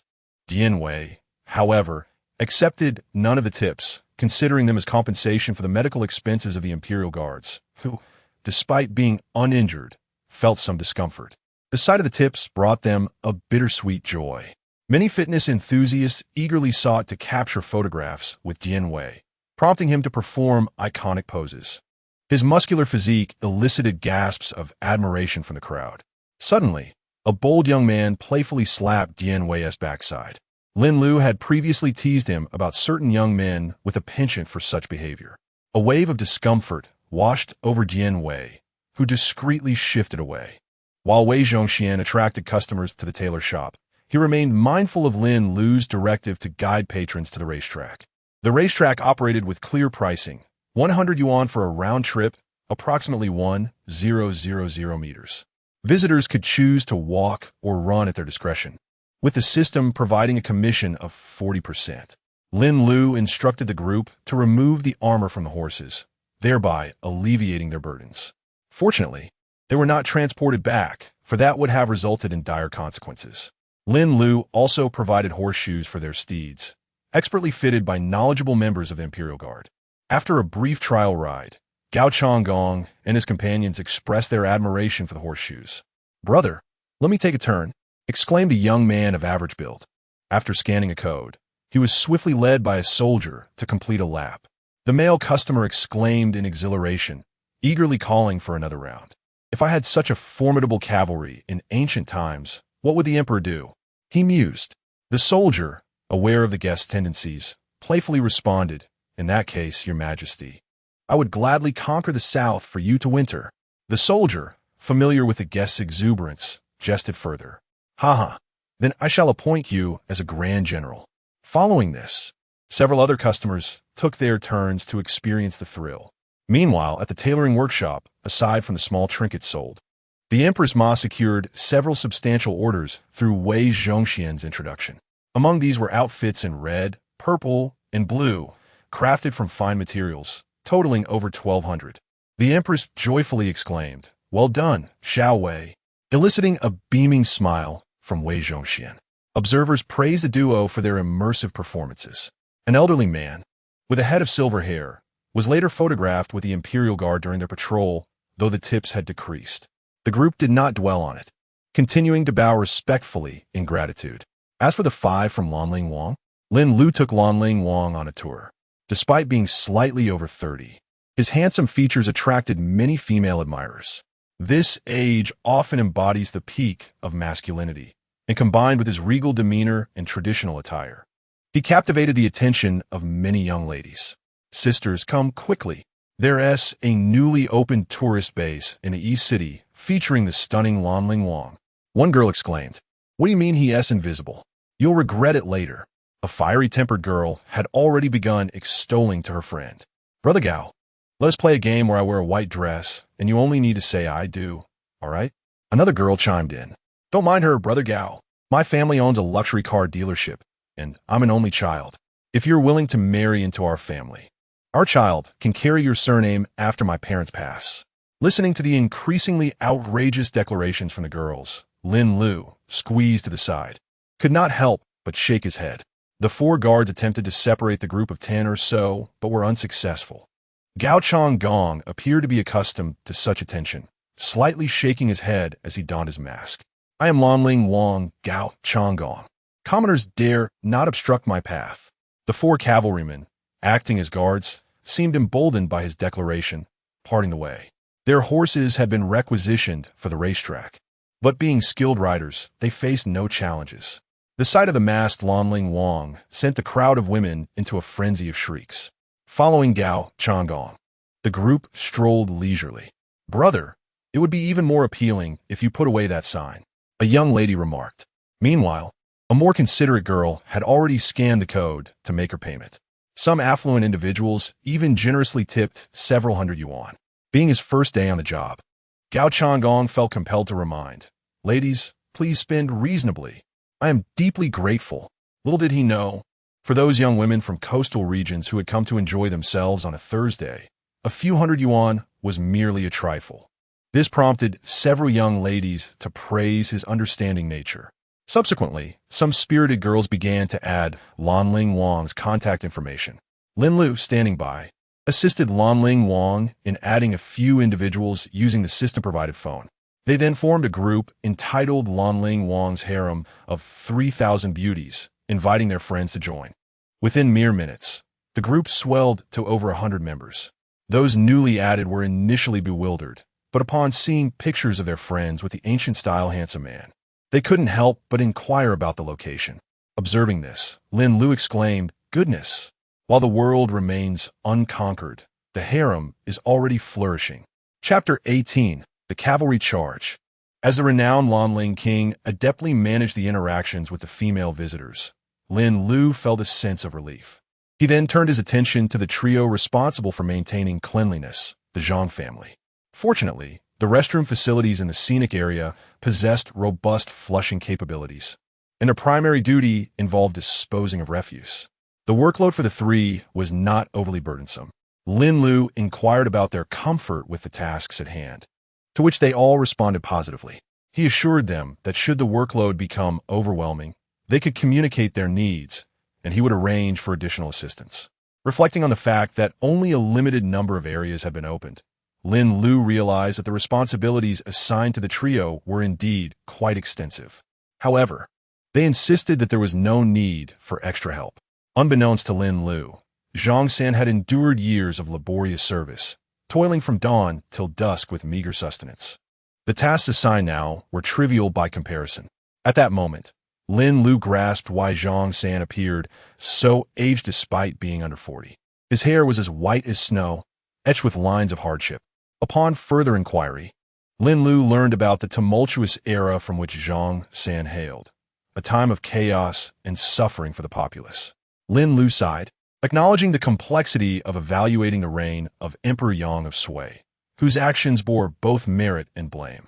The swift execution of monumental projects within a mere decade, coupled with the burdensome campaigns against Goguryeo, exacerbated the plight of the common people. The prosperity and demise of the citizenry were inextricably linked. Since the Zhang family's work involved no direct interaction with tourists, their remuneration was merely the most basic wage. Lin Lu felt a pang of guilt over this, but the Zhang family expressed indifference. To them, the 3 daily meals provided at the base were a luxury they had not dared to hope for. To be frank, aside from enjoying meat buns today, we have not tasted meat for 2 months, Zhongxian candidly remarked. The dining companions were moved by this revelation. Lin Lu promptly vowed to request the kitchen prepare additional meat dishes for lunch. After leaving Zhongxian, Lin Lu next visited the maintenance workers Zhang Fu and Zhang Gui. Both were diligently inspecting the structures, meticulously repairing minor scratches and dents. After engaging in conversation with him for a while, he proceeded to seek out the Empress Dowager Ma, as he had yet to inquire about her investigation that day. Lin Lu, upon seeing him approach, the Empress Dowager greeted him warmly. "Sister Ma, may I ask about the condition of the Crown Princess?" Lin Lu inquired as he stepped aside with her. The Empress Dowager, well aware of his true concerns, replied, "I'm eternally grateful for your timely assistance, Lin Lu. The young lady is now well. And what of the investigation into the conspiracy against the Crown Princess?" He pressed. "We have disseminated news of the Crown Princess's passing to impose a lockdown on the Eastern Palace.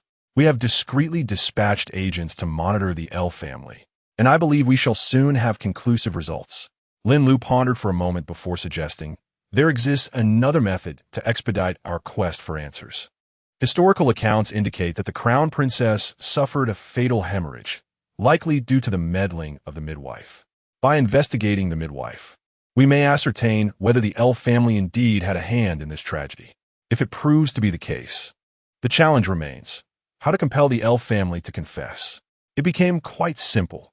On one fateful night, a deceased individual with disheveled hair suddenly materialized. As the saying goes, one who lives without guilt has no fear of ghostly visits. The ancients, steeped in superstition, found this tactic remarkably effective. Lin Lu could hardly contain her eagerness to invoke the designated dynasty. Thus, everyone began to devise dubious plans. Empress Ma pondered for a moment and surprisingly nodded in agreement. Reconnaissant la luesse urgent fervor. She too began to carefully consider the matter at hand. Suddenly, Lin Lu recalled that this was a family affair of the Zhu clan and offered her apologies. "My apologies, Sister Ma. This is your family matter. I have overstepped." "Not at all," Empress Ma replied. "Your intentions for the great Ming are appreciated, and I am grateful." The primary concern was indeed Zhu Yunjian's outrageous actions, dismantling the feudal lords and reinstating the equal field system. Was he not reversing the course of history? Lin Lu inquired about the tailoring business before taking her leave. Shortly after her departure, Gao Changgong and his entourage happened upon the place. Upon learning that custom Ming Dynasty attire was available, the women eagerly expressed their desire to order a suit for Gao Changgong. "Brother Gao, I'll buy it for you. I'll get you a suit from the Jinyiwei. Please, my brother is the king of Lanling. He must wear a dragon robe." In the end, the ladies collectively decided to purchase Gao Changgong a fine dragon robe, totaling over 2,000 coins. Overwhelmed, Gao Changgong politely bowed to Empress Ma and hastily took his leave. Although this transaction did not materialize, Empress Ma thought little of it, only reflecting on the throng of admirers following the king of Lanling. These women of later generations are indeed fervent. Is this what they call pursuing love freely? After her musings, she returned to the shop to resume her tasks. Gao Changgong and his entourage proceeded grandly towards the racetrack. The 8 guards, upon seeing their lord's arrival, bowed in respect. "Greetings, Your Highness." Gao Changgong merely waved his hand dismissively. The aura of authority he exuded elicited enthusiastic cheers from the women. In exasperation, Gao Changgong quickly summoned someone to bring his horse, then mounted with grace. From his steed, he proclaimed, "Where are the Baosheng Beiyin troops?" "Here, Your Highness. Charge forth with me."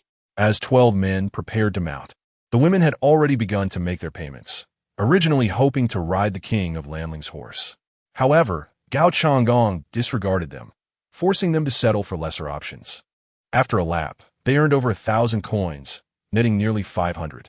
The thunderous sound of hooves attracted a considerable number of spectators, drawing over 100 curious onlookers. A man with a camera approached Lin Lu and said, "Boss Lin, could you arrange for them to don heavy armor and perform?" A squadron of heavy cavalry, along with the king of Lanling in his ghostly mask. Imagine the imposing presence captured on video. Lin Lu nodded in agreement, then briefed Gao Changgong. The group donned armor and, with outriders, put on a performance. The male tourist requested to enter the arena for filming. Lin Lu glanced at the images he had just captured. They were indeed quite remarkable. After engaging in conversation with Gao Changgong and his entourage, he ushered the male visitor into the performance area. The show commenced. In the distance, a shadow emerged, swiftly approaching the scene. At the forefront rode the formidable Gao Changgong, the king of Lanling, clad in ghostly armor and mounted on a white steed, followed closely by 12 cavalrymen. As they drew nearer, they formed a line, exuding an overwhelming sense of intimidation. The 12 riders brandished curved sabers, held in a reverse grip, resembling a lethal machine poised for destruction, charging towards the male visitor. As the cavalry approached, the onlookers could not help but feel a pang of anxiety for the man behind the camera. At that moment, the visitor could distinctly hear the rapid thumping of his own heart. Yet, he maintained his stance, capturing the unfolding scene. When they were approximately 10 meters away, the cavalry split apart, passing within 3 meters on either side of the male visitor. He hastily turned to continue filming. A few of the riders halted, turning back to gaze at the visitor. Through the visors of their armor, cold, piercing eyes scrutinized him, akin to the gaze one might cast upon a lifeless corpse. The sight sent a shiver down the visitor's spine, causing him to collapse to the ground. An eerie silence enveloped the arena. The riders dismounted, and Gao Changgong removed his mask, bowing respectfully to those around him. Then, a wave of cheers erupted, accompanied by the excited screams of young women. "Ah, Brother Gao is so handsome." Chapter 19. The store manager and the staff Lin Lu was the first to rush over and check on the male tourist. Fortunately, he was unharmed, merely startled. It was understandable. After all, these 12 individuals had indeed taken lives. Their demeanor was far from ordinary, imposing physiques clad in heavy armor, coupled with piercing gazes. To face a charge head-on in such a setting was a feat surpassing that of many modern individuals. After Lin Lu helped him to his feet, the man expressed his exhilaration, exclaiming, "This is exhilarating. This is precisely the effect I sought. Mr. Lin, to be honest, my name is Li Du, and I am a director currently working on a historical drama.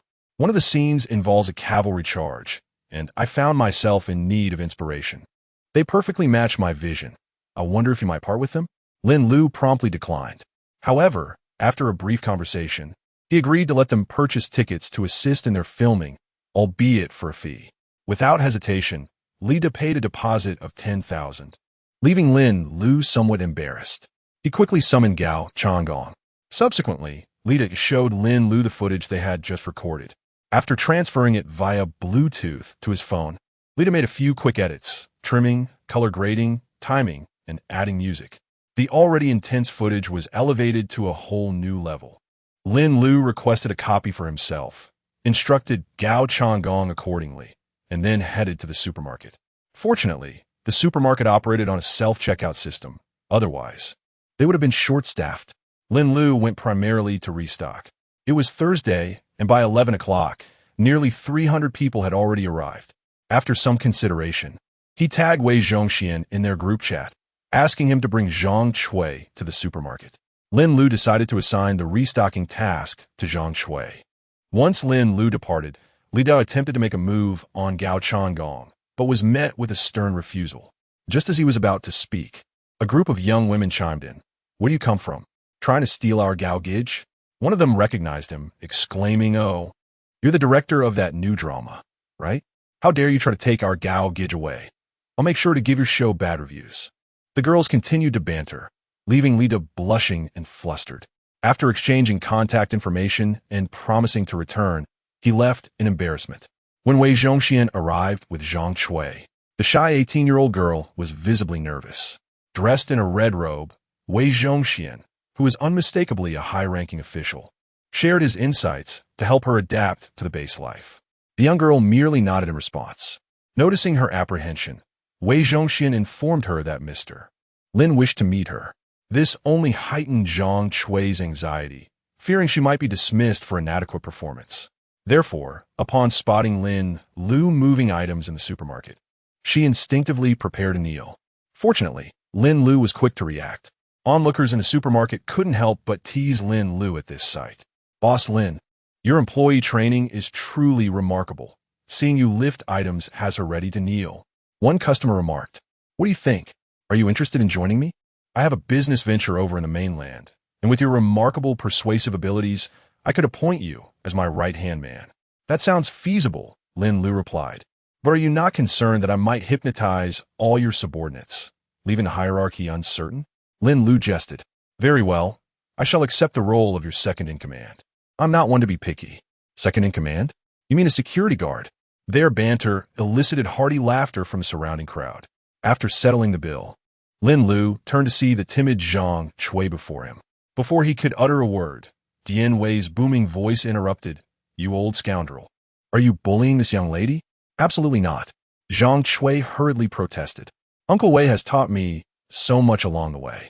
But Wei Zhongxian, noticing the situation, leaned in to whisper a few words into Lin Lu's ear, which he understood. He then addressed Zhang Chui, saying, First, consider yourselves fortunate to be here. Second, we believe in equality. My invitation to you is not due to any shortcomings in your work, but rather to assign you other responsibilities. Third, from now on, you shall be the store manager of this supermarket. Here, take this. He is your first employee. If you find any items lacking, simply instruct him to fetch them from the warehouse. As Lin Lu spoke, he gestured towards Jinyiwei, who had indulged in a bit of drink. In Zhang Chui's eyes, Lin Lu appeared like a sovereign on a tropical island.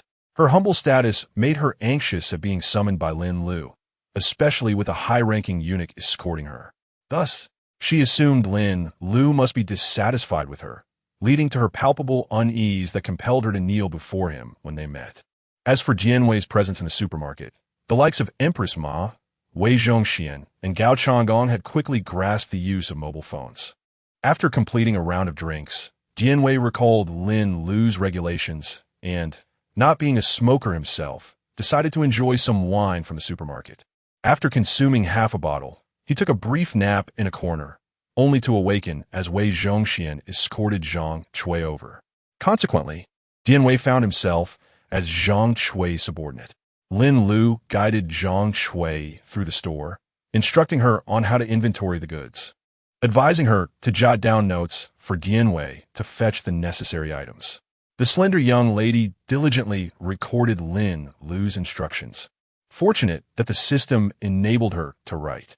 Observing her earnest demeanor, Lin Lu reassured her not to overexert herself, recognizing the tumultuous times they lived in. It was indeed rather late for Zhang Fu, Zhang Gui, and Zhang Chui, all still unmarried at their ages. As Lin Lu watched the young lady at work, she timidly directed Jinyiwei to retrieve supplies after counting the cigarettes. Jinyiwei, without hesitation, promptly went to the warehouse to restock. Despite being under 24 himself, Lin Lu was considerably older than Zhang Chui. As midday approached, Lin Lu found himself troubled once again, for there was no place to provide meals for the visitors. With a significant influx of tourists today, nearly 100 remained even as noon arrived. Under the repeated apologies of Lin Lu, some tourists opted to purchase food at the supermarket, the staff canteen. When the crowd learned that Jinyiwei had become Zhang Chui's subordinate due to his theft of wine, they could hardly suppress their laughter. Even Xiao Ong had no objections to this. Their general had indeed been rather mischievous of late. The members of the Imperial Guards and the palace maid struggled to stifle their giggles. Zhang Chui felt a bit embarrassed. Zhang San, noticing Jinyiwei's dark expression akin to that of a charred pot, sought to appease him. Jinyiwei did not take out his frustration on him. Instead, he grabbed a bottle of wine, intending to pour it for Wei Zhongxian. To everyone's surprise, Empress Ma rarely defended someone, and Wei Zhongxian was moved to tears. Unable to bear it, Empress Ma turned her head aside. The Imperial Guards, witnessing their superior in such a predicament, could only bow their heads to eat. Bai Changwu, who ate the fastest, found himself engaging in conversation with a nearby palace made to alleviate the awkwardness. You must be from my great-grandmother's generation. May I ask your surname? The maid dared not respond. Look at this table. It is truly a table. Bai Changwu attempted to change the subject. Meanwhile, Lu Bing, who had finished his meal, was sipping soup and nearly spat it out upon hearing Bai Changwu's remark. Lin Lu observed this amusing scene, feeling a strange sensation within her. Just then, a notification chimed. System upgrade completed. Chapter 20. Lin Lu's illusions and Lao Gao's ignorance. Upon witnessing the situation, Lin Lu engaged in a silent dialogue with the system. Xiao Ong, noticing Lin Lu's demeanor, intervened to halt Jinyiwei's playful antics. The others fell silent as well, and even those dining ceased their meals. System. What new features are available now? The system proceeded to elaborate. A few minutes later, Lin Lu bid farewell to the group and returned to his chamber. The others reciprocated the gesture before retreating to their own quarters to memorize their materials. The Zhong family, however, remained unperturbed, as their status rendered them oblivious to any aristocracy. Even if they memorized the information to submit, they could not escape the grasp of an unknown official who might claim their merits, silencing them in the process. Wei Zhongxian accompanied a few individuals to the dormitory, providing brief instructions before departing. Once back in his room, Lin Lu organized the system's functionalities. This upgrade introduced several aspects. Firstly, it could provide recruitment candidates tailored to the needs of the tourist island. Secondly, it would assist in establishing recreational programs for guests. Thirdly, it expanded construction options and increased interactive NPCs. Lastly, it hinted at the future opening of national warfare. The first 3 points were comprehensible to Lin Lu, yet the fourth left him perplexed. Could he truly traverse back to ancient times? When he inquired, the system offered no response, prompting Lin Lu to refrain from further questioning. The silver lining was that today saw a considerable influx of visitors. Completing the task of attracting 300 guests would yield another recruitment opportunity. The next threshold would require 600 guests for a chance. Lin Lu speculated that the current pattern was a recruitment opportunity for every 300 guests. Observing the present count of 457 visitors, Lin Lu estimated that he would secure another recruitment opportunity by afternoon. Perfectly timed. One could address the most pressing needs of the base, while the other could be utilized for random recruitment. Lin Lu recalled the system's notification, indicating that targeted recruitment had a higher probability of attracting commoners. Thus, he decided to reserve one opportunity for random summoning. Soon, the afternoon business hours commenced. Lin Lu felt a twinge of concern for Zhang Cui. However, upon inspection, he realized his apprehension was unwarranted. Jinyiwei had shed his armor, donning modern attire, shorts, a short-sleeved shirt, and flip-flops. He was clad in an apron, busily organizing goods. Zhang Cui, dressed in traditional garb, was directing the placement and transportation of various items, creating a whimsical dynamic reminiscent of an older man with a young girl. From the direction of Lanling Wang, a chorus of female exclamations erupted. These were the individuals who had come to rally their friends, having purchased tickets online earlier that morning. Just as Lin Lu prepared to approach, he received a distress signal from Chaoyang. It turned out that the video Lin Lu had shared of Lita had drawn a considerable crowd. Upon his arrival, Lin Lu took a cursory glance and was taken aback. Today might yield 3 or even 4 chances to draw prizes. A throng of 400 to 500 people had gathered. The video, casually posted from his own account, inadvertently served as a promotional tool, providing only the address without any links. Who would have thought? A serendipitous turn of events. Recognizing the situation, Lin Lu wasted no time and retrieved a loudspeaker. Please, everyone, open Douyin and search for the ancient-style tourism island base, specifically the one with the blue V certification, and then proceed to purchase tickets. There are discounts compared to offline ticket purchases. After Lin Lu recorded the audio, it began to play on a loop. Subsequently, he mentioned the Tourism Islands account in his own profile. As for those who had never used Douyin for ticket purchases, Lin Lu entrusted the task to Chaoyang. Observing the stream of visitors entering through the city gate, Lin Lu felt that something was amiss. Ah yes, he approached the 4 Imperial Guards stationed at the gate. Led by Bai Changwu, they posed for photographs when asked, and stood solemnly when there were none. Ahem, old Bai, Lin Lu called out. Lin Zong. The 4 responded promptly with respect. Have you checked the visitors passing through? Yes, Lin Zong. We have previously apprehended fugitives and inspected travel documents. Bai Changwu replied. You could check the tickets when visitors arrive. That serves as their travel document. Bai Changwu quickly grasped Lin Lu's intention and assumed his role. A couple approached. Halt. Travel document. Bai Changwu commanded authoritatively. The couple was momentarily taken aback before producing their phones. Bai Changwu glanced at them and then allowed them to proceed. Interesting. Are we starting interactions right at the entrance? The couple did not seem offended. After all, in many places, whether for a fee or free, tickets are often checked. Lin Lu, observing them conduct their checks with such seriousness, felt reassured and departed. As expected, the majority of the afternoon visitors had come for the famed Lanling king, primarily to witness the cavalry charge, thereby temporarily avoiding the throngs of enthusiastic young women. Gao Changgong breathed a sigh of relief. When Lin Lu arrived, he found Wei Zhongxian already managing order with his Imperial Guards. Upon seeing Lin Lu, Wei Zhongxian hurried over to apologize. "Lin Zong, please forgive us. We noticed the crowd was overwhelming, so we dispatched the Imperial Guards to maintain order. The afternoon's martial exhibition by the Imperial Guards will commence once this event concludes." Lin Lu reassured Wei Zhongxian that it was not a problem, thinking to himself 4 words, "Deeply resonates with me."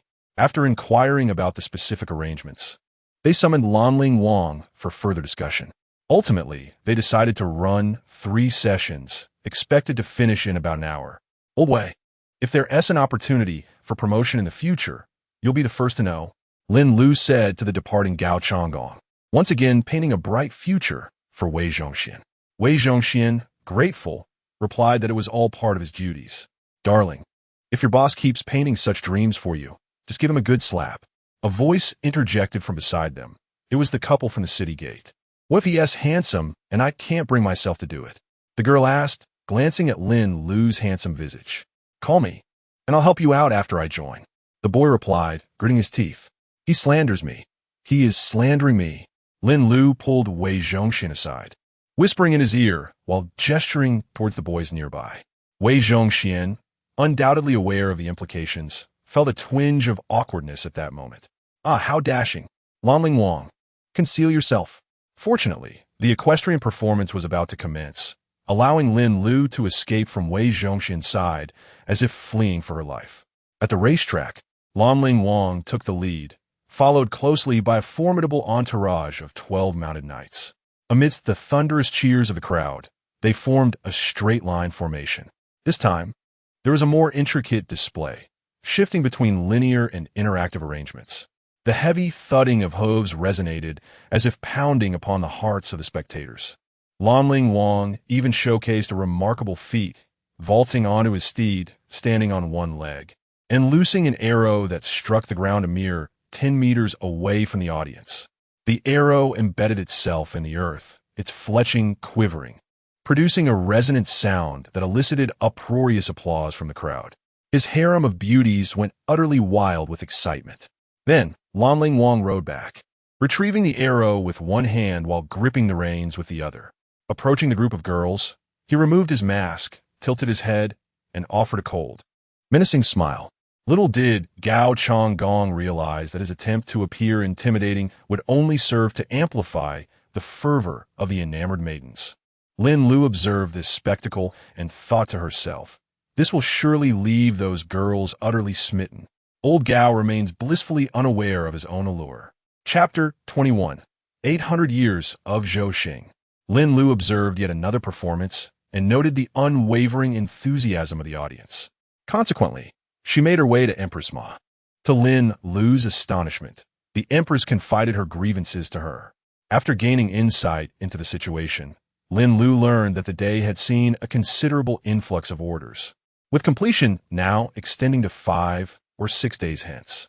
Many individuals had already selected their materials and were prepared to place orders, but upon hearing the delay, they shook their heads in disappointment. Lin Lu empathized, for with merely 4 of them, they were indeed overwhelmed. She suggested to Empress Ma that she could exercise discretion in accepting orders, not feeling compelled to take on every single one. If the workload became excessive, they could prioritize fulfilling the existing orders. Lin Lu felt helpless regarding the shortage of manpower, as even if they specifically recruited individuals for garment production, there was no guarantee they would find suitable candidates from the Ming Dynasty, and even if they did, those might not be from the Hongwu era. Additionally, there remained pressing issues at the base, particularly concerning the dining arrangements for tourists. It was impractical to have visitors subsist solely on supermarket food. Lin Lu then proceeded to the location of the Jinyiwei performance, where she witnessed 2 Jinyiwei apprehending a tourist. They playfully struck his backside with their scabbards, albeit without any force. The tourist, amidst this, uttered something about linen, which sent the audience into fits of laughter. Wei Zhongxian, noticing Lin Lu's arrival, hurried over to report. This male tourist was part of the couple who had recently been discussing Lin Lu's artistic endeavors, only to be reprimanded by the Jinyiwei. The young man instantly assumed the role of a dramatist, pleading with the officers to publicly execute the punishment. Lin, it's the first time we've seen someone pay to be struck, he exclaimed. Thus the scene unfolded. On stage, Lu Bing feigned a beating for a moment before declaring, "Take him away, feed him to the dogs." The young man immediately turned to his girlfriend and exclaimed, "Darling, he said you're a dog." The girl's face flushed crimson. Lu Bing, realizing his faux pas, hastily cupped his hands in apology toward her. She bore no ill will, though her boyfriend received a few playful tugs upon returning.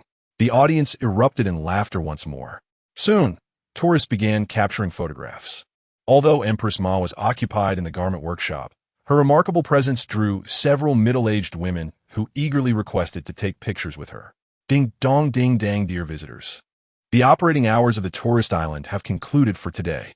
Kindly ensure you gather your belongings, attend to the elderly and children around you, and exit in an orderly fashion. We warmly welcome you to return tomorrow. A group of tourists, preparing to depart, burst into laughter at the English they could comprehend. Fortunately, they were all young, and no one took things too seriously. Lin Lu was initially at ease, captivated by the melodious voice of the presenter, but his expression darkened when an unexpected segment unfolded. Dog system, can we delete the latter part if one cannot speak English? After awkwardly bidding farewell to the last few customers, Lin Lu turned to the bowing staff and waved his hand. Let's go eat. Upon arriving at the cafeteria and serving himself a meal, Lin Lu briefed Wei Zhongxian about the day's instructions regarding the city gate, requesting him to relay the message to the Jinyiwei. Old Lu, Lin Lu suddenly called out. Lu Bing rose hastily. Do not be anxious. I merely wanted to inform you. Coincidentally, Old Wei is also present. For future events like today's, you might consider using a cloth to cover his mouth. Of course, it would not be a genuine obstruction, merely a pretense. Wei Zhongxian nodded in agreement, although he could not grasp the boy's words from earlier. Old Lu, do you ever cover a person's mouth with cloth when capturing them? Lin Lu inquired curiously. Rest assured, we do, Lu Bing replied. Can it truly silence a person? Lin Lu pressed. No, it cannot. Why not? Lu Bing struggled to articulate an explanation. I know why. Lu Xiaosheng, who was seated nearby, interjected. Lin Lu's voice was raised. Thus they were not eavesdropping. Once, we apprehended a fellow named Shun. I covered his mouth with a white cloth, and he pushed it away with his mouth. And then, Lin Lu played the role of the comic. After receiving 2 slaps, I covered him again. Impressive. Lin Lu praised him with a thumbs up. Little Lu, I see great potential in you. Upon hearing this, Lu Xiaosheng could not help but bow in gratitude. In just 2 short days since arriving, he had advanced from a mere foot soldier in the Jinyiwei to 1,000 households. However, upon glancing at Wei Zhongxian beside him, he felt a pang of anxiety, as if he had overstepped his bounds. Lin Lu observed the two and realized his momentary curiosity might have led to trouble. Do not fear, little Lu. Being recognized by Lin Zong is a blessing.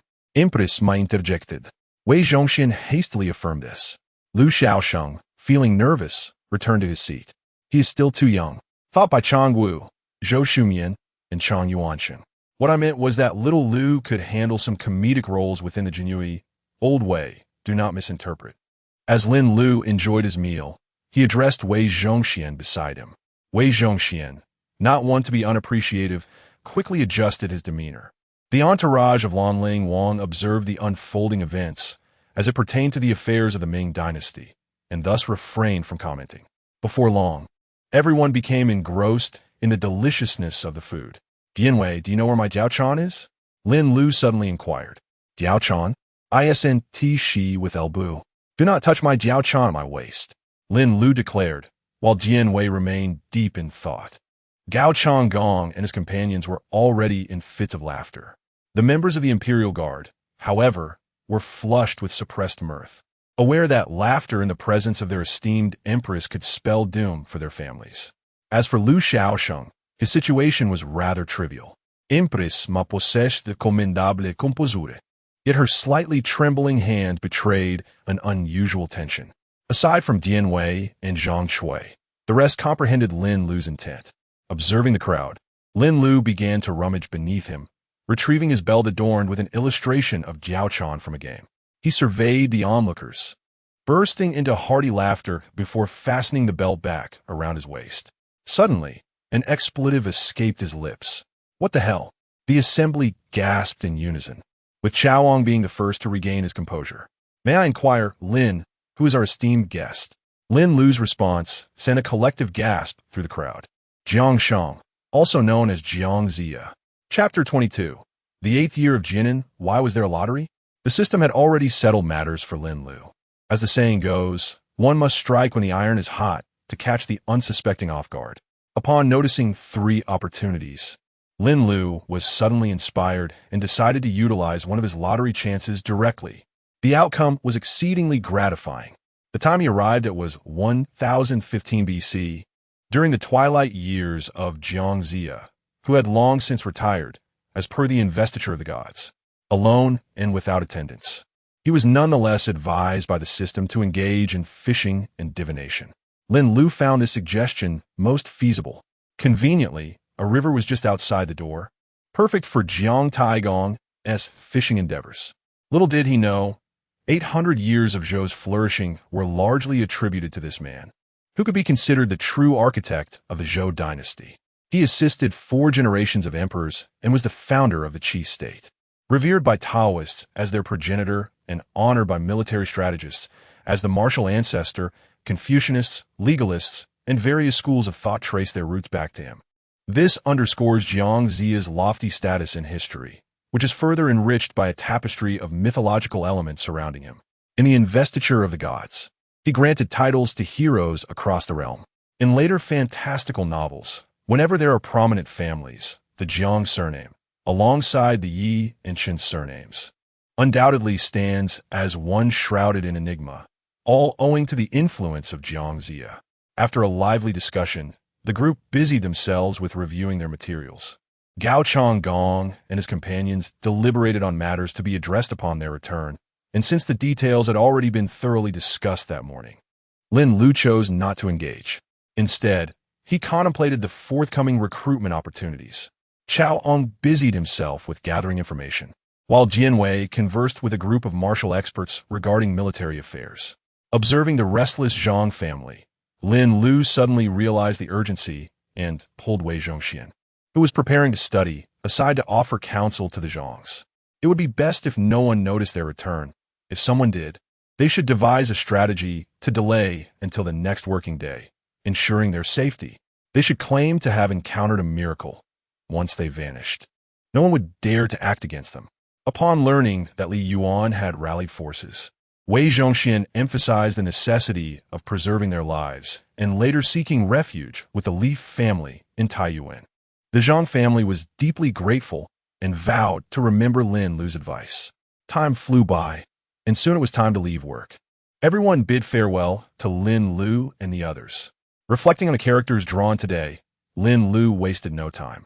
He instructed Chaoong to gather significant historical materials related to Jiangzia. Although there was an abundance, Lin Lu asked Chaoong to simplify the information further. Subsequently, he swiftly utilized the remaining 2 opportunities. First, he requested a dining establishment capable of accommodating visitors. The system, quite impressively, transported a restaurant from the 9th year of the Kaibao era in the Northern Song Dynasty, a renowned establishment in the capital, known as the Bai Fan Lu. With 100 staff members, both managers and waiters, the dining issue for visitors was now resolved. After a moment of astonishment, Lin Lu chuckled and teased, and now, there remains one last recruitment opportunity. Lin Lu initially intended to recruit a few employees based on demand, but found himself at a loss for specifics. In a moment of spontaneity, he resorted to a random selection. Of course, Lin Lu did not harbor any illusions about drawing a celebrity. After all, compared to the renowned, the countless nameless figures from history are indeed overwhelming. The screen flickered rapidly, and soon Lin Lu dashed out of the room. Upon hearing the news, Chaoong, who was busy printing materials, was equally exhilarated. The two made their way to Jinyiwei's chamber, where they found him snoring thunderously. Zeman, Jinyiwei hasn't awakened. Lin Lu exclaimed, and without hesitation, he pinched Jinyiwei's nose. Struggling to breathe, Jinyiwei let out a couple of grunts and finally awoke. Dazedly looking at Lin and the young master beside him, about to voice his discontent. But Lin Lu, clearing his throat, recited, "To drink and sing, how fleeting is life. Like morning dew, the past brings much sorrow. We must express our feelings with fervor, for worries linger on our minds. What alleviates our troubles? Only do calm." Jinyiwei, though brash, was not foolish. Observing his neighbor recite with enthusiasm, he abruptly sprang to his feet, shaking Lin Lu as he inquired, "Is it true, Lin Zong? The Chancellor is coming? Calm down, calm down." Lin Lu hurriedly replied. How could they not be excited? The one arriving was Cao Cao, who had just composed short song line during the 13th year of Jianan, which corresponds to the year 208 AD. The revelation heightened their excitement, especially as it coincided with Cao Cao's preparations for the Battle of Chibi. If victorious, Cao Cao's ambition to unify the realm and restore the Han Dynasty would be within reach. However, Lin Lu understood Cao Ang's concerns. With the commander absent, maintaining morale among the troops would be challenging. Even if the main tent could conceal his absence temporarily, being away during the day posed a significant issue. System: can employees take a leave of absence? Lin Lu inquired. Yes, they merely need to inform the host, and with the host's consent, they may return to their own era. Upon hearing this, Lin Lu relayed the information to Cao Ang, who then felt reassured. Jinyiwei, unable to sleep, joined Cao Ang in gathering intelligence about Cao Cao. Fire attacks. Be wary of the Wu and Shu coalition employing fire tactics. Huangai's feigned surrender. Pay special attention. Jinyiwei urged. This, young master. We need to inform the Chancellor of the current whereabouts of the Xiao Qiao. Are we seeking a stepmother for Cao Ang? Should we perhaps look into finding their measurements? Lin Lu, listening to Jinyiwei's remarks, retorted with annoyance, Zeman. Cao Ang also scolded Jinyiwei.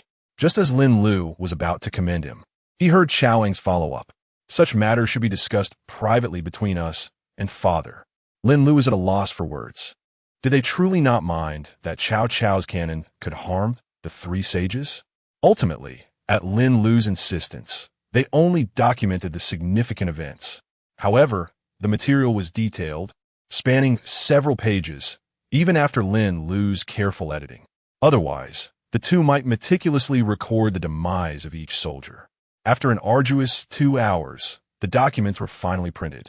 System: I sense that these two will have much to convey to Cao Cao tomorrow. Might we expedite his arrival? Lin Lu inquired directly of the system, recalling that there were also Jiang Zia and over 100 others to consider. Certainly, the system replied succinctly. Lin Lu then retreated to his room to engage in gaming, preparing to wash up and rest. However, it was likely that Cao Ang and Jinyiwei would have a sleepless night, having conversed for an extended period, unable to conceal their excitement. Meanwhile, in the year 1015 BC, during the 8th year of Jianan and the 9th year of Kaibao, in the month of May, the chosen individuals were utterly astonished. However, following the system's upgrade, it had grown rather domineering. The recruited personnel no longer had the option to agree or disagree. They were simply summoned, and if they wished to decline, they would be returned. Given Cao Cao's inherently suspicious nature, it was uncertain whether he would consent, likely resulting in a protracted wait for a resolution. Thus, it truly became a matter of a domineering system enamored with a 1.6-meter individual who favors married women. Chapter 23. An unexpected delight upon encountering Emperor Chongzhen. Wei Zhongxian promptly recounted the events of the day. Both Chongzhen and Wang Qingyan were utterly astonished. The Prince of Lanling? Preparing to seize the realm of Gao Wei? It was about time. With an emperor's endorsement, it was evident just how tyrannical and foolish Gao Wei had become. Jiang Zia? A figure from millennia past. After hearing such words, Chongzhen felt an even stronger yearning for the future. Wei Zhongxian proceeded to share anecdotes relayed by Lin Lu. Wang Qingyan felt a tinge of embarrassment, while Chongzhen erupted in hearty laughter. Unexpectedly, the ethereal Lin had revealed himself to be quite the spirited individual. Minister Wei, let us three share the night together. Chongzhen exclaimed. Minister Wei, do regale us further. It seems that tonight, Empress Zhou will once again be left alone in her chamber. Though Zhou Kuei had been implicated in a scandal, Chongzhen held deep affection for the empress. Upon learning the extent of her family's confiscated wealth, Empress Zhou ceased her pleas for her father's clemency. After Empress Ma returned to Hongwu, her palace maids hurried to transcribe the recorded accounts. Why for, you ask? Simply because the 6 maids from the dining hall had delayed their shifts due to the increased numbers. After Empress Ma shared Lin Lu's advice with Zhu Yuanzhang, he promptly dispatched Eru to take action. Empress Ma then narrated the day's events to Zhu Yuanzhang, including the arrival of the Prince of Lanling. Sister, is the Prince of Lanling truly as handsome as history depicts? How dare you question me? Zhu Chongba. Empress Ma, sensing Zhu Yuanzhang's mischievous intent, playfully tugged on his ear. Zhu Biao and Changxi exchanged glances, each filled with affection. After releasing Zhu Yuanzhang, Empress Ma informed the trio of the staff expected to arrive the following day. They were all left in utter shock. Gulp. Sister, you jest not. Is it truly that Jiang Zia, who established the Zhou dynasty for 8 centuries? Understandably, your disbelief. Even Lin lost his composure. Empress Ma remarked, if it is indeed him, it would be entirely fitting. Zhu Biao chimed in. The 10 worthies of the martial temple are impressive, with Jiang Zia as their chief priest. Sister, do implore Lin to summon me as well. And who shall manage the affairs of state in your absence? Leave it to Biao. Have you forgotten how Biao met his end in history? Zhu Biao and Changxi harbored their own desires to join, yet felt hesitant to voice them. Soon after, Eru arrived with a report. There was an issue with a midwife. The matter had been addressed swiftly. Truly, the future head of the Jinyiwei was formidable, managing to uncover the truth in less than an hour. Upon returning, the Prince of Lanling found solace in the bustling palace festivities, where no one paid heed to the fallen noble. Hai Changgong then set his plans into motion. He instructed his servants to clear out a basement, declaring he would be cultivating his immortality and must not be disturbed during daylight. Reflecting on Lin Lu's promise of forthcoming wages, he prepared to establish rapport with the palace eunuchs. As for the 12 Baoshan cavalry, upon returning to their ranks, they sought out their commanding officer. The commanding officer is a confidant of the King of Lanling.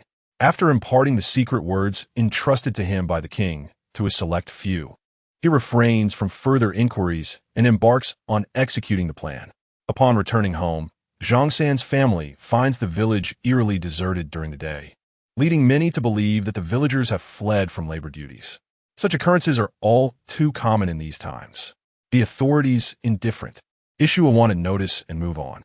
In this era, one would hardly feel justified in claiming to be a citizen of the Great Era without a wanted notice hanging over them. Capture? Who would dare? Who could manage it? Nonetheless, Zhongxian's family remains astute. They did not light a lamp, opting to rest in the darkened room. This is akin to setting up a stall. When the city officials arrive, while one need not fear, fleeing is still essential. Respect is reciprocal. Once on the wanted list, one cannot afford to be ostentatious. If not you, then who shall they apprehend? In the early Zhou dynasty, on the banks of the Wei River, an elderly man with white hair and a conical hat suddenly burst into laughter. Who would have thought that Jiang Zia would encounter such an opportunity at this age? In the northern Song dynasty, during the Kaibao years, within the expansive hall of the Alchemy Tower, 100 trembling souls knelt below. A man clad in ordinary attire sat regally upon the high dais, contemplating the individuals before him. Just moments ago, they had all received a summons from the system. Yet, this is the Emperor's domain. The Alchemy Tower possesses a background that reaches the heavens. Should they neglect their duties tomorrow without cause, their families would be in dire peril. Thus, they immediately reported to their superiors. Lin Lu initially assumed it was merely an inn, only to discover that the Alchemy Tower encompassed a sprawling estate of 5,000 square meters. The system's summoning pertained only to the employees of one of its buildings. Remarkably, a figure of monumental significance happened to be here to enjoy a performance. How significant, you ask?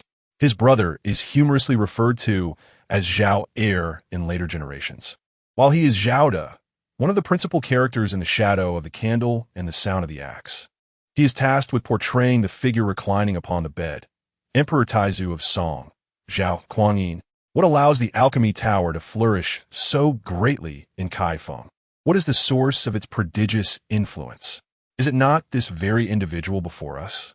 On this day, he happens to be disguised, visiting incognito and enjoying a play.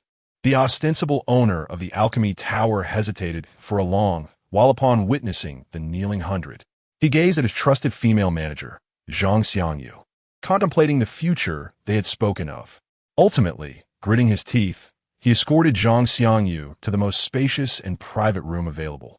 Standing at a distance to deliver his report, merely uttering 2 words sent chills down Zhongxian's spine. Your Majesty, a humble citizen has urgent matters to discuss. Returning to the present, it is said that you all have received summons from the future. I report to your Majesty. Every word spoken by the humble citizen is indeed true. As the manager of this establishment, it fell upon Zhongxian to present the report. The others lowered their heads even deeper. Your Majesty, it is wiser to trust that there may be truth to this matter rather than dismiss it outright. Perhaps we should wait a few days. If by tomorrow morning they fail to report to this so-called future, we can take action then. The speaker was Zhao Pu, the very figure who governed the realm with half a volume of the Analects. Zhao Kuangyin pondered for a moment before acquiescing. The Imperial Guards and soldiers surrounded the area. In the 8th year of Jianan, after Cao Cao recited short song, he inexplicably thought of his deceased eldest son. Alas, Zixio, my child. At that moment, a notification from the system arrived. Wait, who are you? Why should I trust you? I shall not go. Cao Cao, this system merely informs you. It does not seek your consent. Upon finishing its statement, the system fell silent. How I adore this domineering system. Left alone, Cao Cao shouted in vain, drawing Su Chu to him. Chancellor? Chancellor, why do you cry out so? Cao Cao's eyes darted, but he ultimately chose not to elaborate, merely advising Su Chu that no one was to approach his tent the following day, entrusting him with its defense. Yes, Chancellor. Ding. Congratulations, host, for completing the task. Guide Empress Ma to uncover the truth behind the demise of the historical crown Princess Chong. Reward: a designated dynasty recruitment opportunity. A simplified version of the Ming Imperial Palace.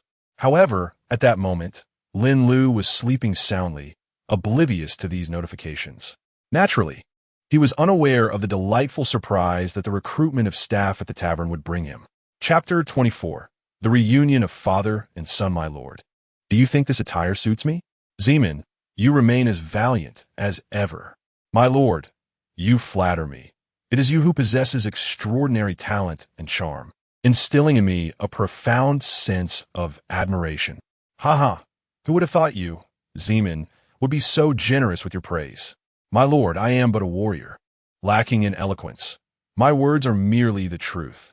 Zeman, may I interject, gentlemen? While I understand your excitement, is it not rather early for such exuberance? Lin Lu, having risen early due to recent business obligations, prepared to wash up upon overhearing their conversation.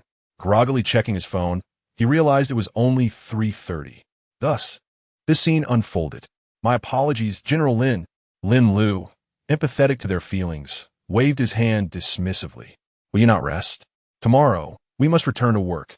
Both donned their armor, ultimately opting not to rest. Lin Lu refrained from further comment and retreated to his room to sleep. An hour and a half later, the alarm rang at 5 o'clock. Lin Lu washed up and stepped outside, encountering the two standing guard at the door. Are you two preparing to report me to my parents?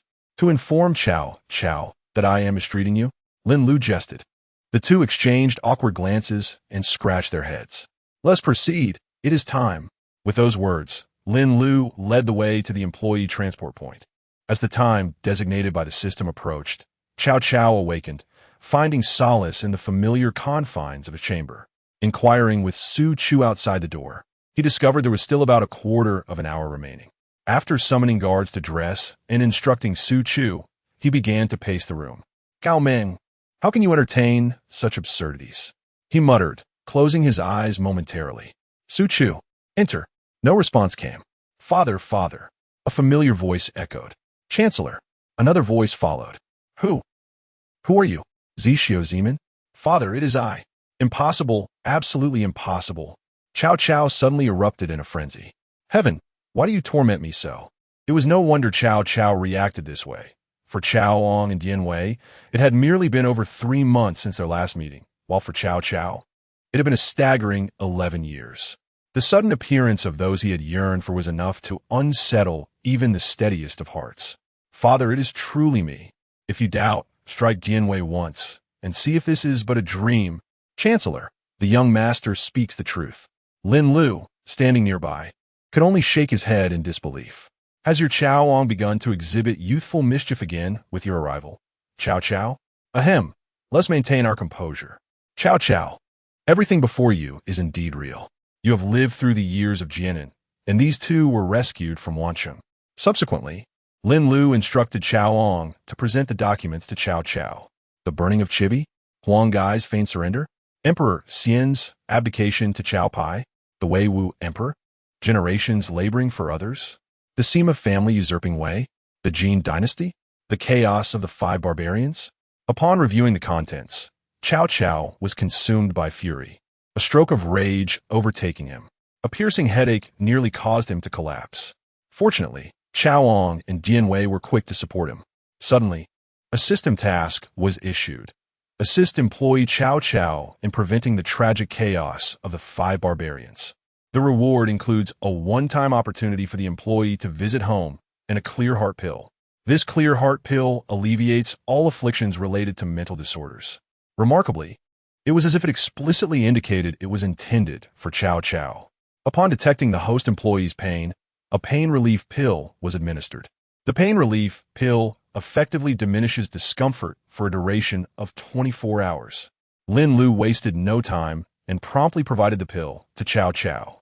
It was then that Lin Lu realized Cao Cao had no attendance, leading him to consult the system.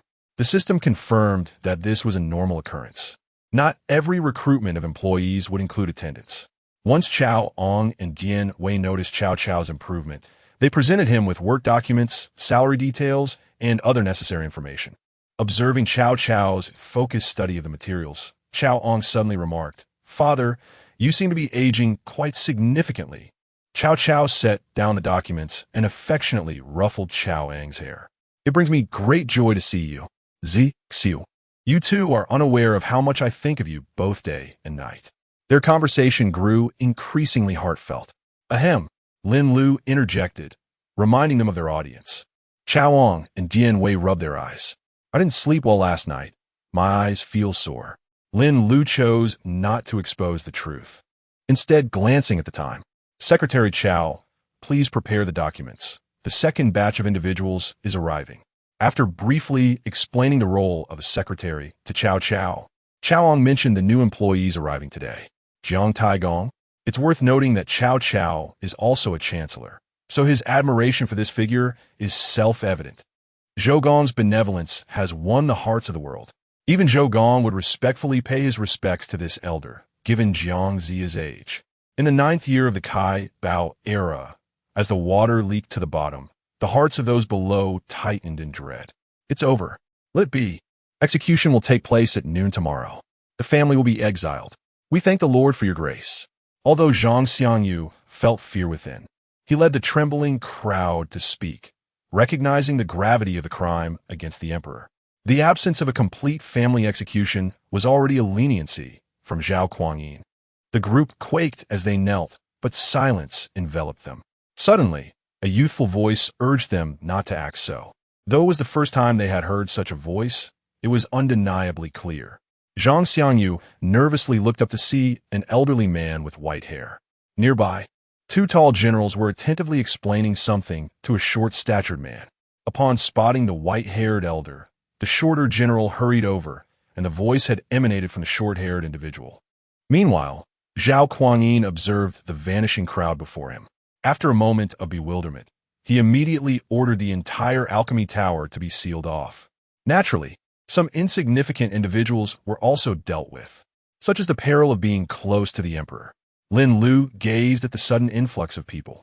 Before he had the chance to greet Jiang Ziya, the most conspicuous figure in the crowd and the only one standing, he noticed a throng of individuals kneeling before him. Lin Lu initially assumed they were expressing gratitude, prompting him to urge them to rise. Chao Ong and his companions, accustomed to positions of power, felt little discomfort. However, Cao Cao rushed directly towards Jiang Zia. I am Cao Cao, a junior who has had the honor of meeting Jiang Taigong. I am Chao Ong, a junior who has had the honor of meeting Jiang Taigong. I am Jinyiwei, a junior who has had the honor of meeting Jiang Taigong. Upon hearing these words, Zhongxian was both astonished and relieved. Observing their demeanor, Lin Lu grew curious and inquired further. After understanding the circumstances, Lin Lu felt somewhat embarrassed. I did not prepare any historical materials for you. May I provide them tomorrow? Lin Zong joked, leaving the decision entirely to Lin Zong. This was stated by the system, allowing the person in charge to be referred to as Lin Zong. In truth, Lin Lu had not forgotten. Rather, he was contemplating a tavern. Knowing the history of the Song Dynasty, especially under the emperor's gaze, was akin to lighting a lantern in a toilet, an invitation to disaster. Before arriving, Lin Lu had been concerned about how they would return, considering there were 100 individuals. Missing even a single day was alarming. But now, they had fortuitously encountered Zhao Kuangyin, allowing for a peaceful return to their duties.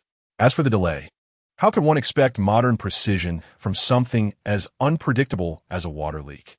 Chapter 25. Sima Yi felt an itch at his neck, stirring considerable curiosity among the onlookers. They glanced around cautiously, reluctant to move too freely, as they were accustomed to serving the powerful.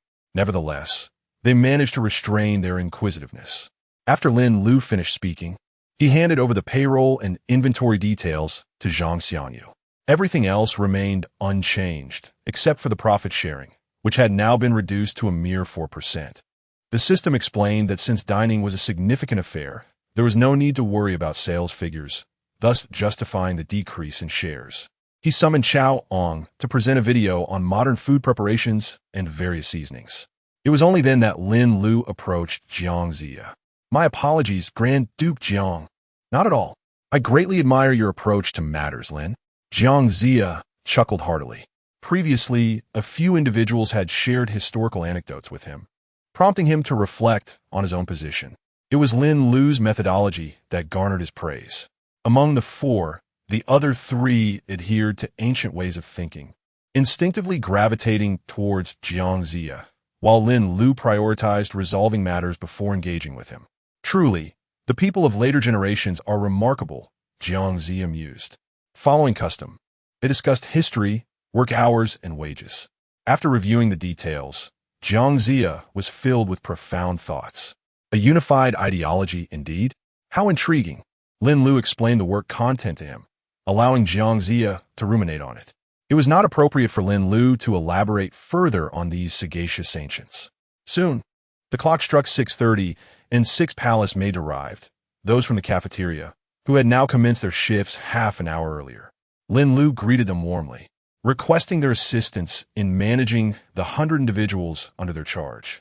Observing the group, he inquired of Zhongxian, Sister Zhong, there seemed to be too many people here. Could we possibly distribute them a bit more? As you command, Lin, responded Zhongxian, who, at merely 30-something, despite being favored by the boss at the Alum House, exhibited a bold temperament. However, following the events of the previous night, she remained somewhat reserved. Lin Lu then devised a plan for a Song Dynasty food street, suggesting that those proficient in preparing street food from that era take on the roles of small vendors. He also streamlined the workforce, selecting around 10 individuals to serve as interactive staff on the food street. For instance, if tourists arrive, you may adopt a playful, mischievous demeanor to engage with them. However, remember to refrain from any extreme actions. Should any visitors express discomfort, you must cease immediately. Lin Lu instructed the group of 10, who nodded in agreement. At that moment, the system prompted him, suggesting that he could arrange for the Jinyiwei to apprehend them, enhancing the interactive experience. Lin Lu considered this a splendid idea and planned to discuss it with Wei Zhongxian upon his arrival, while also asking him to keep a watchful eye to prevent any mishaps. In truth, Lin Lu was perhaps overly cautious. These individuals had previously held jobs where offending a powerful figure could lead to dire consequences, potentially costing their lives, and those of their families. Their discernment was indeed commendable. The culinary street of the Song Dynasty had nearly 30 individuals depart, leaving the remaining members under the guidance of several palace maids to the staff cafeteria to learn and prepare breakfast. Lin Lu retained 10 individuals to manage the staff canteen, while approximately 60 employees were tasked with addressing the dining needs of the visitors. The system had already prepared a scaled-down version of the alchemy tower adjacent to the culinary street. Soon, the veteran employees arrived, first greeting Jiangxia, only to then notice Chao standing between Ong and Jinyiwei. Upon realizing it was Chao, cries of "Protect the Emperor" erupted, and the Imperial Guards swiftly shielded Empress Ma. Lin Lu quickly understood the situation, exclaiming, "Chao, the married man." Ong awkwardly informed his father of the amusing nicknames bestowed upon him in later generations. Despite Chao's robust demeanor, a hint of embarrassment crept onto his face. After the jesting subsided, Lin Lu shared his vision for the culinary street with Wei Zhongxian, who expressed his eagerness to collaborate. Lin Lu then inquired about the circumstances of Gao Changgong and Zhongxian, and upon hearing their accounts, felt a wave of relief. Chao spoke of his imminent campaign against Eastern Wu, subsequently redirecting the conversation back to himself. The discourse turned to the Battle of Chibi, where everyone contributed their strategies. With Jiangxia, the esteemed master of military tactics, present, Lin Lu, lacking military expertise, chose to listen intently. He learned of the demise of Kai Mao and Zhang, and Jiangxia, demonstrating his ancestral wisdom, suggested a temporary halt to military action, advising that they wait for the favorable eastern wind. The Wu and Shu coalition could not sustain their alliance for long. As Chao delayed his advance, their morale would inevitably wane. Everyone admired Jiangxia's acumen, including Chao Ong, and Gao Changgong, while even Wei Zhongxian and Empress Ma nodded in agreement. Lin Lu, however, remained somewhat bewildered. After Ong and Jinyiwei reiterated several precautions to Chao, the latter approached Lin Lu to request leave. "Chao, upon your return, be sure to handle Sima Yi with care," Lin Lu stated directly, emphasizing the importance of the task, which bore little benefit for him, unless it involved taking Chao for a craniotomy. Yet, the staff could not stray more than 100 meters from the island. Lin Lu had experienced this when driving into the city. Ong and Jinyiwei were unable to leave. It seemed improbable that the system would dispatch medical personnel, given that tasks had already been issued.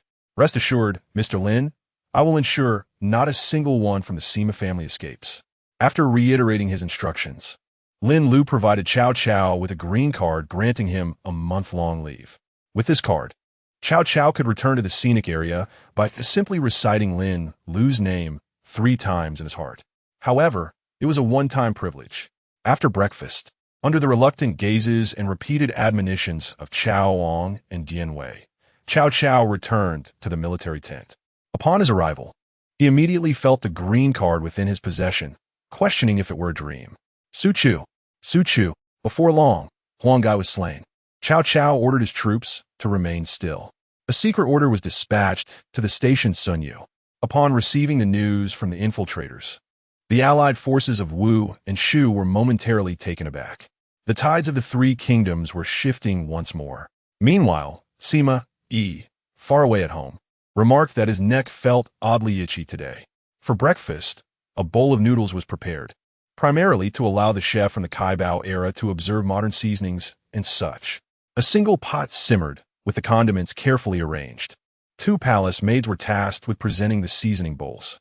Each person received a bowl of noodles, with the promise of more if it proved insufficient. After their morning meal, Lin Lu personally escorted Jiangxia to the city gate, their workplace. If the Grand Duke finds himself bored, he may stroll inside. As for divination, the Grand Duke would perform it only if he felt a connection. Otherwise, he would forego it. Lin Lu was mindful, addressing the venerable elder with care. Jiangxia, unfazed by Lin Lu's attentiveness, listened patiently with a warm smile. Upon arrival, as he grasped his fishing rod, Jiangxia's demeanor transformed, embodying the essence of an ancient sage. On that early autumn morning, a chill breeze swept across the river, carrying a hint of crispness. Lin Lu glanced at the centenarian sage. Grand Duke, if you find it cold, you might wish to wait until noon when the temperature rises a bit. It matters not. I have grown accustomed to it. Jiang Zia chuckled heartily. With such a sumptuous breakfast available, I am usually fishing on an empty stomach. I am quite content. Lin Lu refrained from further conversation, as there were pressing matters awaiting Jiang Zia's attention. With a polite farewell, he turned to depart. Chapter 26. The palace of the Ming Dynasty. Lin Lu arrived at the Alchemy Tower, where Zhongxian had already begun bustling with activity alongside the others. This modest three-story structure spanned approximately 200 square meters on each floor. Upon seeing Lin Lu's arrival, Zhongxian hurriedly approached to pay her respects. There is no need for such formalities, Manager Zhang, Lin Lu remarked, contemplating the inappropriateness of addressing someone as sister upon their first meeting. Ultimately, she resolved to refer to everyone by their titles. The same applied to Empress Ma. At our base, we enjoy a certain degree of freedom. I am merely here to see how you all are adapting.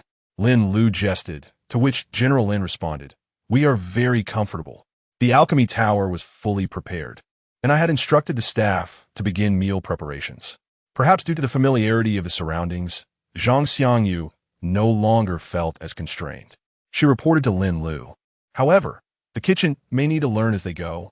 Lin Lu understood, acknowledging that they had not yet been acquainted with modern cuisine. Here is a cookbook, Manager Zhang. Please share with the chefs. Lin Lu continued, handing over the materials while indicating a few commonly ordered dishes. After Zhang, Xiangyu memorized the selections. She sent a young assistant to deliver them to the kitchen. Following further instructions, Lin Lu took her leave. As she reached the door, a voice called out, Oi, lad, can you lend me a couple of coins to indulge myself? Lin Lu turned to see one of the individuals she had assigned as an NPC for the food street, leaning against the wall with his head lowered, spitting on the ground. This was why he had not noticed Lin Lu's presence. Upon raising his head, he was startled to find her standing there. Panic washed over him as he thought, the old eunuch has set me up. It turned out that Wei Zhongxian had just given this group of actors some guidance on how to interact with visitors, suggesting they practice on the first guest to emerge from the Alchemy Tower. Of course, Wei Zhongxian had no intention of causing him trouble. He simply did not anticipate that would be Lin Lu who stepped out. Observing the visibly frightened individual, Lin Lu inquired, What is your name? The man stammered, And my name is Han Ernie.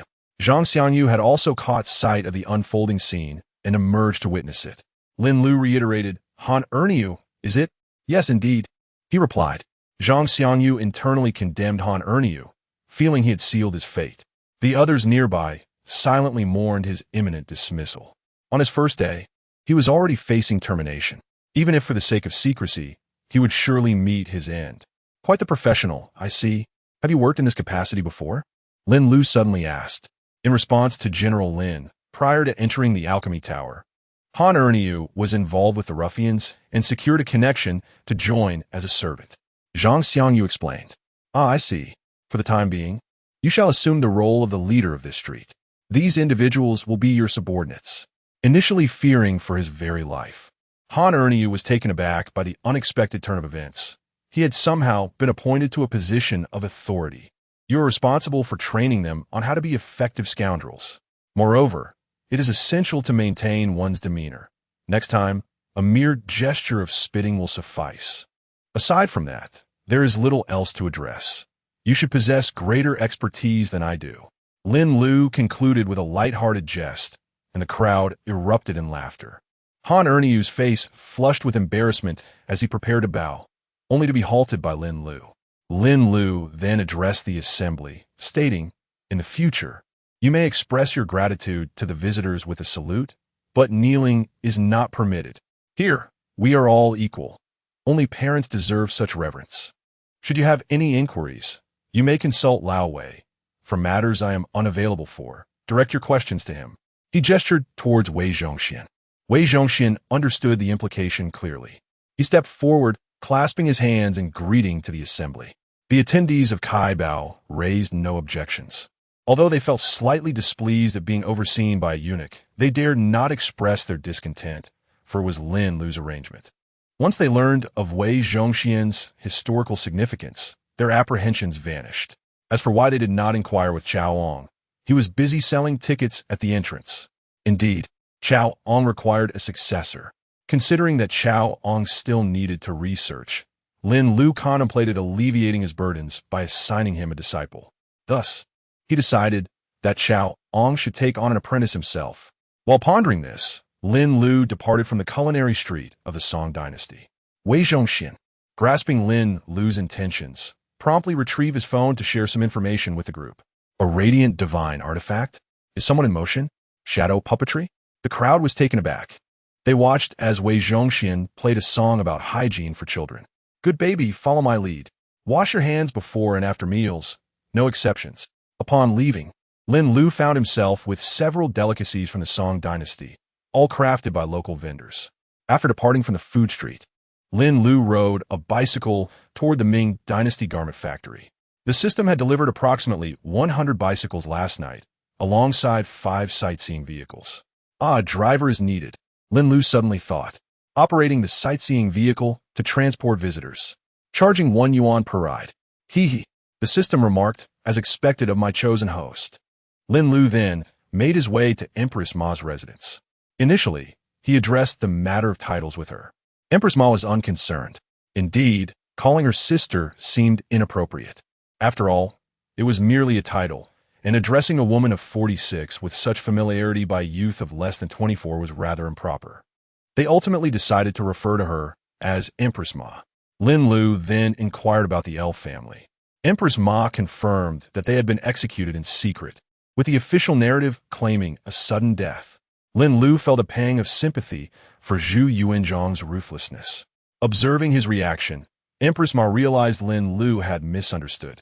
Zhu Biao personally oversaw the matter. The order was merely to discreetly deal with the elf family. So that was the case. Lin Lu understood, but upon reflection, it made sense. Zhu Biao was indeed one of the key figures in the 4 major cases. The so-called mercy was merely in comparison to Zhu Yuanzhang. By the way, what your 4th brother? Lin Lu inquired curiously. Recently, the 4th has been preoccupied with matters in Beiping, so I refrained from discussing it with Chongba. Moreover, with the new year approaching, it seems prudent to postpone our conversation until after the festivities. Lin Lu, too, did not press further upon noticing the absence of new orders, deciding instead to focus on completing the current tasks at hand. Empress Ma, during your leisure moments, you might consider exploring the base. It is worth noting that while the system operates on a foundational level, it does not impose restrictions on employee activities.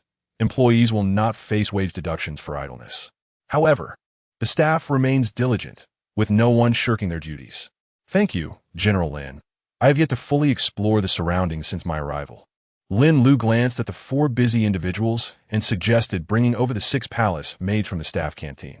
Upon inquiring with the system, Lin Lu learned that the task rewards had been distributed the previous night. Upon opening the panel, a miniature version of the Imperial Palace lay quietly before her. The Ming Imperial Palace, simplified version. Please select a placement location. Note, as this is the Ming Imperial Palace, the host may summon relevant employees. What does this mean? Is it possible to summon specifically? Could it be that old Zhu might come as well? Chapter 27. Concealing the thoughts of transcendence after thoughtful consideration. Lin Lu decided against confiding in Empress Ma, fearing the disappointment that might arise from unfulfilled hopes. At that moment, throngs of tourists began to arrive. Beside Ling Wang, several young women had already gathered, misunderstanding his apparent fatigue to be a result of Lin Lu's insistence on overtime.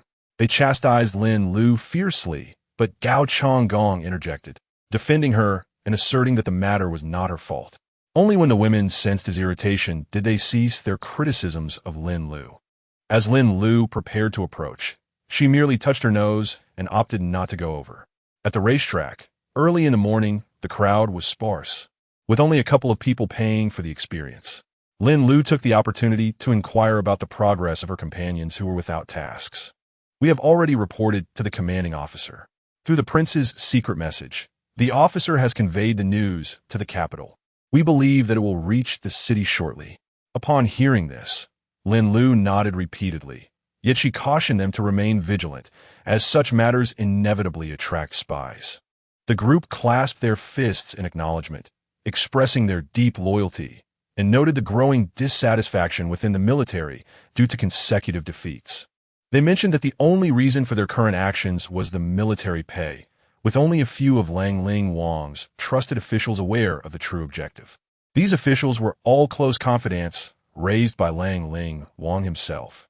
As for the commander, an utter fool. No need to pay him any mind. Upon hearing of an opportunity to embezzle military funds, they could hardly contain their excitement. Yet, it was also true that the border troops had suffered defeats and that the enemy was drawing near. Lin Lu conversed a bit longer, originally intending to ride a horse, but reconsidered. She was not skilled in riding, and the thought of being led by the Baibao Xinbei troops made her uneasy.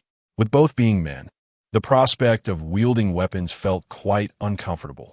Just then, a large group of tourists arrived, prompting her companions to rise and attend to the incoming crowd. Lin Lu then rode her bicycle to the Jinyiwei performance area, where a multitude had already gathered. Photography enthusiasts set up their cameras, eagerly awaiting the commencement of the Jinyiwei's display. Capturing the performance would surely gain them followers on Douyin. Today's duel featured Zhou Shumian and Bai Chanwu. The two, upon noticing the large audience, exerted their utmost effort, eliciting gasps of admiration from the crowd. This was followed by a flurry of enthusiastic tips from the tourists, who exchanged coins for the opportunity to show their appreciation.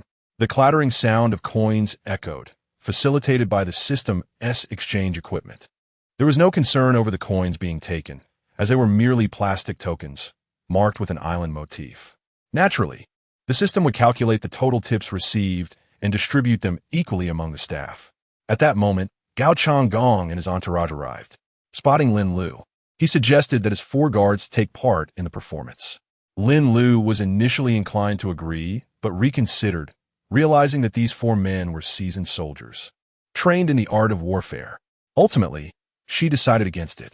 Who would care? My brother Gao's guards could easily defeat them with one hand. Exactly. If Brother Gao were here, he'd have these guards teach you a lesson right now. A group of young ladies chattered excitedly, playfully teasing the handsome Lin Lu. Overwhelmed, Lin Lu sought an excuse to slip away. Although undeniably handsome, Lin Lu exuded a sunny charm, distinct from the ancient elegance of Gao Changgong. As he moved aside, he spotted Empress Ma amidst a crowd, where several tourists were capturing photographs with her. He hurried over, inquiring, "Empress Ma, are you here alone?" "Yes," she replied. "Xiao Chun and the others are still busy. This is my first time witnessing the Jinyiwei performance." Initially, Empress Ma had intended to bring her companions, but reconsidered, feeling it inappropriate to have them out during work hours. "Have you heard? There's a new food street nearby, specializing in Song Dynasty cuisine," a young man remarked to his companion. "Indeed, just earlier, I was harassed by a rogue there. I had to call the Jinyiwei to make him leave." A girl chimed in. "Guess what? When I arrived, I saw them collecting protection fees from the vendors. I tipped 10 coins and took charge, leading them away." Another young man added, sharing his contact with the girl. Intrigued, Empress Ma decided to investigate, and Lin Lu, finding the situation amusing, accompanied her. Along the way, many recognized Empress Ma's identity card and requested to take photos with her. Some, however, were curious why she was not donned in her phoenix robe. Lin Lu patiently provided explanations. "Hey, you eunuch, not only are you not in uniform, but you're also walking alongside the Empress?" A tourist familiar with Lin Lu's identity jested. "I'll go tell Wei Zhongxian to have you thrown into the Imperial prison." Laughter erupted among the crowd. After parting ways with the tourists, Lin Lu and Empress Ma ventured to the food street. Upon seeing them, Wei Zhongxian rushed over. You go with the Empress?" Noticing Lin Lu beside her, he sought Lin Lu's approval before instructing 2 nearby Jinyiwei. With Lin Lu's consent, Empress Ma graciously accepted Wei Zhongxian's goodwill and, after bidding farewell to Lin Lu, began to explore the culinary offerings with her guards. Tourists enthusiastically sampled the refreshing purple perilla drinks, receiving rave reviews for their delightful taste. Perfect even without chilling. Han Erniu was nearby, enthusiastically promoting the beverages. "Ladies and gentlemen, come and see. This is the most authentic and skillfully crafted purple perilla drink in all of Great Song. I say, Erniu, Aren't you the local ruffian of this street? Another voice chimed in. Yes, you. Did you collect extra protection fees? What nonsense. I, you, charge for services rendered. It's my duty. Sure, we believe you. There were at least 8 ladies you harassed today. Who would trust your tall tales? That is still part of my business. I don't care. I'm going to report you to Wei Zhongxian and have your boss teach you a lesson. Do as you wish. You, would never utter the word fear. Such is the nature of those uneducated, fearless in their ignorance. Of course, even if he were aware, Wei Zhongxian would not take any action against him. It is merely the innate trepidation of the common folk towards those in power. Oh, you even know my surname is Han? You, your name is quite honest. Unwilling to suffer any loss, remarked a tourist with the same surname. The crowd erupted in laughter, assuming it was merely part of the performance. No one contemplated other possibilities. System, why does no one suspect they have traversed time? Rest assured, host, even if they were to ponder the flow of water rising, they would never suspect that the employees have crossed over from another realm. This system has effectively suppressed such notions among the inhabitants of this world. Impressive, Lin Lu exclaimed, giving a thumbs up. Indeed, in this age of advanced technology, with billions of people, it is inevitable that some would entertain such thoughts. Truly, the system is remarkably efficient. Chapter 28. The Jinyiwei capture Lin Lu at this moment. Lin Lu has discerned the true nature of Han Erneu's brazen character. Realizing that his antics have morphed into a tactic employed by certain young men to acquire the contact information of young women. Has Han Erneu become a matchmaker? Lin Lu mused, considering that this might indeed serve a purpose. A burgeoning reputation could undoubtedly attract a plethora of visitors. Yet, one cannot deny that Han Erneu possesses a certain talent. In such a brief span, he has managed to adapt and engage jovially with the tourists. Contemplating this, Lin Lu intended to impart a few words of caution to him, urging him to remain vigilant. Should any visitor express even the slightest reluctance, he must refrain from proceeding, even if it necessitated a refund. However, at that moment, Han Erneu had already ascended to the status of a local star. Engrossed in conversation with a steady stream of patrons, he had begun to regale them with tales, while his subordinates had been dispatched to patrol the street. After waiting for a while, and observing that Han Erneu was indeed preoccupied, Lin Lu summoned Wei Zhongxian, conveying his earlier thoughts and requesting him to relay them to Han Erneu.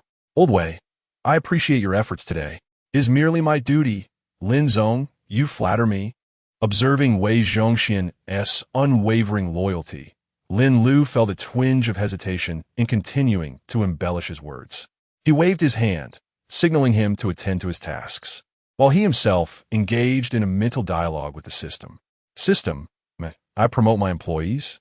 Indeed, such decisions lie with the host. And what benefits accompany such promotions? They may reside in the employee dormitory. And then, there are no further perks. Well, there's salaries. Currently, there are no increments. I see now why you are so accommodating. It appears you require no additional compensation. The system retorted, such a statement is misguided. The living expenses for employees. Farewell. Lin Lu abruptly terminated the conversation. One serving of spring water, please. The vendor, upon recognizing Lin Lu, did not intend to accept payment and prepared to serve him directly. Who are you? Why are you cutting in line? A voice piped up, seemingly from the head of the base. Lin Zong, does that grant you the privilege to skip ahead? Lin Zong, if you share your contact details, I shall yield my place to you. A young woman interjected opportunely. Jinyiwei, someone is causing a disturbance. Hurry, he is also harassing respectable women. A tourist, reveling in the chaos, exclaimed. The other patrons in line, having observed Lin Lu's distracted demeanor, understood he was lost in thought, and their teasing instincts kicked in. Upon hearing the commotion, the Jinyiwei arrived, hesitating as they recognized the so-called troublemaker to be Lin Lu.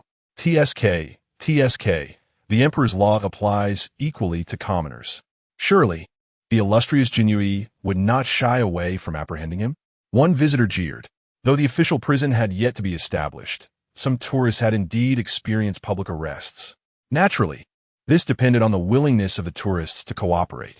Noticing the growing agitation among the crowd, Lin Lu quickly exchanged glances with Chong Yusheng and the others. After a moment's hesitation, They grasped his intent. Wei Zhongxian, aware of the unfolding situation, approached only to witness Lin Lu being escorted away. "Lord Wei, save me. I am innocent. I am wronged." Lin Lu was quite cooperative, dramatically exclaiming, "Hark! Bold criminal, Lin Lu, daring to quibble before the esteemed 9,000 years. Drag him away and castrate him." The most mischievous of the tourists declared. Lin Lu hastily pretended to be frightened, clenching his legs together, causing the surrounding tourists to burst into laughter. Only a group from a northern Song dynasty felt a chill run down their spines. 9,000 years? They naturally understood the significance of that title. Could it be that this man in the crimson robe held such a high position? Nevertheless, it was of little consequence to them. It was best to focus on their own duties. As Lin Lu was escorted away from the crowd by Jinyiwei, he immediately prepared to kneel before them. Lin Lu quickly restrained them, then proceeded to impart a modern philosophy. "Take your time. You will become accustomed to it. Just ensure you do not kneel before Chongzhen later." Lin Lu jested. The four were caught in a conundrum of laughter, unsure whether to laugh or not. Lin Lu instructed them on how to inform Wei Zhongxian that the stall would be free for the morning. He would settle the bill for whatever they sold. Jinyiwei soon leaned towards Wei Zhongxian and whispered a few words. Subsequently, Wei Zhongxian conversed briefly with Zhang Xiangyu, who promptly declared that Lin Lu need not bear the expense. Wei Zhongxian did not accept on Lin Lu's behalf either, and then publicly announced the matter. The crowd praised Lin Lu for his generosity. Zhang Xiangyu also announced that the newly opened fan building would offer half price for the first 3 days. This was, of course, something Lin Lu had secretly conveyed to her after being escorted away. In truth, the offerings consisted of simple home-style dishes, and Lin Lu did not charge the exorbitant prices typically found in tourist areas, opting for regular restaurant rates instead. However, as the proprietor, it was essential to maintain a commendable attitude during the grand opening. One observant individual remarked to Lin Lu, "Finally, there is somewhere to dine. The last time I visited, I had to settle for bread from the supermarket." Lin Lu apologized to the person. Upon entering the fan building, Lin Lu presented Zhang Xiangyu with a box of VIP cards. Zhang Fan Lu VIP. It was similar to the cards from Empress Ma's establishment, though adorned with a distinctive pattern representing the fan building. After explaining how to distribute the cards to clients, Lin Lu took his leave. However, the fan building's VIP privilege had a stipulation: a minimum expenditure of 5,000 yuan. Future improvements would be made based on the business's performance. Lin Lu then rode over to the supermarket, where the two worked in perfect harmony. He instructed Jinyiwei to teach Zhang Xiangyu how to use a mobile phone, while he temporarily took over Jinyiwei's duties. "Zhang Chui, are you still comfortable in your role?" Lin Lu inquired, and Zhang Chui appeared somewhat nervous. She had intended to call him Xiao Chui, but it felt awkward, so she ultimately resorted to using her full name. Zhang Chui nodded shyly. "Has your father arranged a marriage for you?" Lin Lu asked. "There was someone, but he was taken away for labor a few years ago." "Oh, is that so? Has no one else been found?" "There are no suitable candidates in the village, and I wish to wait for Brother Chongsheng," Zhang Chui said, her cheeks turning slightly red. "Oh, then you." Lin Lu continued to move the goods as the conversation unfolded.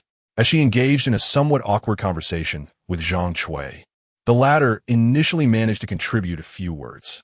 However, as Lin Lu began to recount tales of modern life and love, Zhang Chui fell into a state of attentive silence. For the most part, it was Lin Lu who dominated the discourse. A few customers who entered to make purchases glanced at the two and jested with Lin Lu. "Ah, Lin boss, no wonder your employee is so professional. You've even managed to brainwash the young ladies in the supermarket." "Indeed, Lin boss, we won't stand for you bullying these young girls," chimed in several women in their 30s. "Then may I bully you instead?" Lin Lu retorted playfully, adopting a cheeky demeanor. "A rogue, I'll have to call the Jinyiwei," one girl exclaimed, though her expression revealed a hint of excitement. After teasing Lin Lu for a while, the group of girls completed their shopping and moved on to browse elsewhere. Zhang Kui watched in bewilderment. "Lin, are women in the future this open?" "Huh? More or less. There are shy ones too, but those who enjoy joking around are certainly more numerous. Our generation is much more accepting." There was a sentiment Lin Lu refrained from expressing. The The T0 version is also abundant.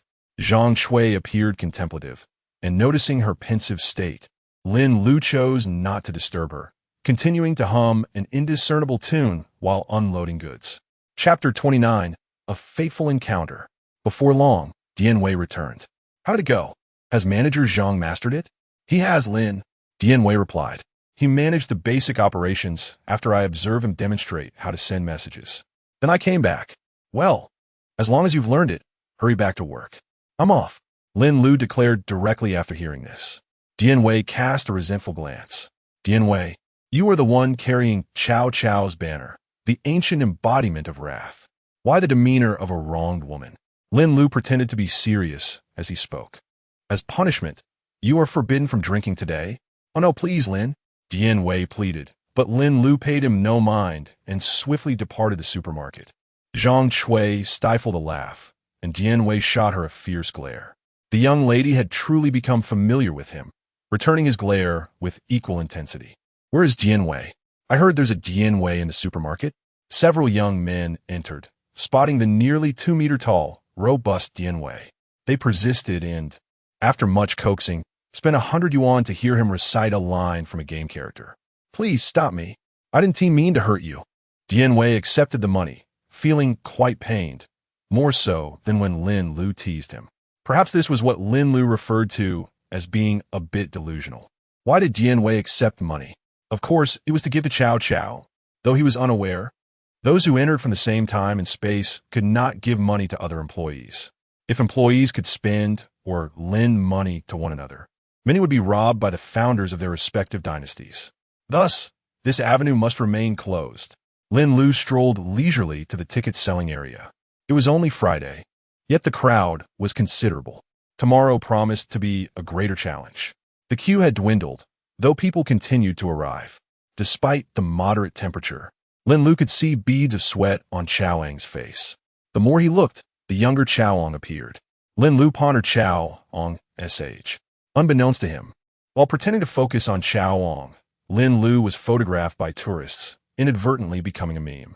Captioned, "Bro, you look so good while working seriously." Subsequently, numerous memes of Lin Lu appeared in the comments section of the official base account, depicting him being restrained by the Imperial Guard, exclaiming, "My lord."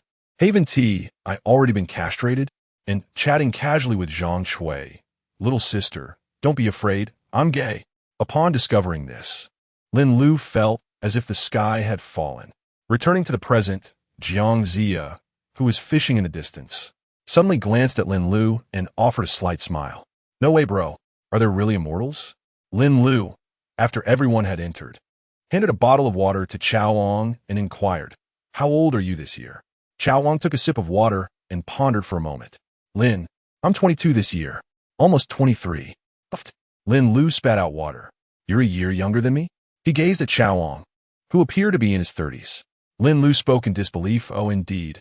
Chaoang, surprised by Lin Lu's strong reaction, watched as she took out her phone to search for information. How old was Chaoang when he passed away? Upon checking, she discovered he was indeed around 22 years old. At that moment, Lin Lu felt her world crumbling. She had always regarded Chaoang as a steady older brother. Given the dietary and lifestyle conditions of ancient times, it was unsurprising that they appeared older. For instance, Zhongxian looked like a 70-year-old despite being under 40. How could you have been so robust? Lin Lu persisted in her inquiry. With a diet of abundant fish and meat, one naturally becomes more robust. Gaoang Zipli. Lin Lu was left speechless. Brother, at your age, it's the perfect time to venture forth. For now, focus on your work. When the time comes, I will select a couple of individuals for you to teach ticket sales. Chaoang had no objections. He was already quite content to have met Cao Cao today. However, Lin Lu's sudden change of demeanor surprised him.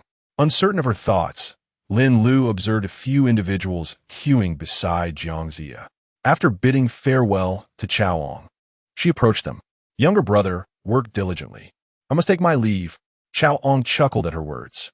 In truth, he was many years older than Lin Lu. Perhaps 2,000? Likely not that many, but certainly over 1,800.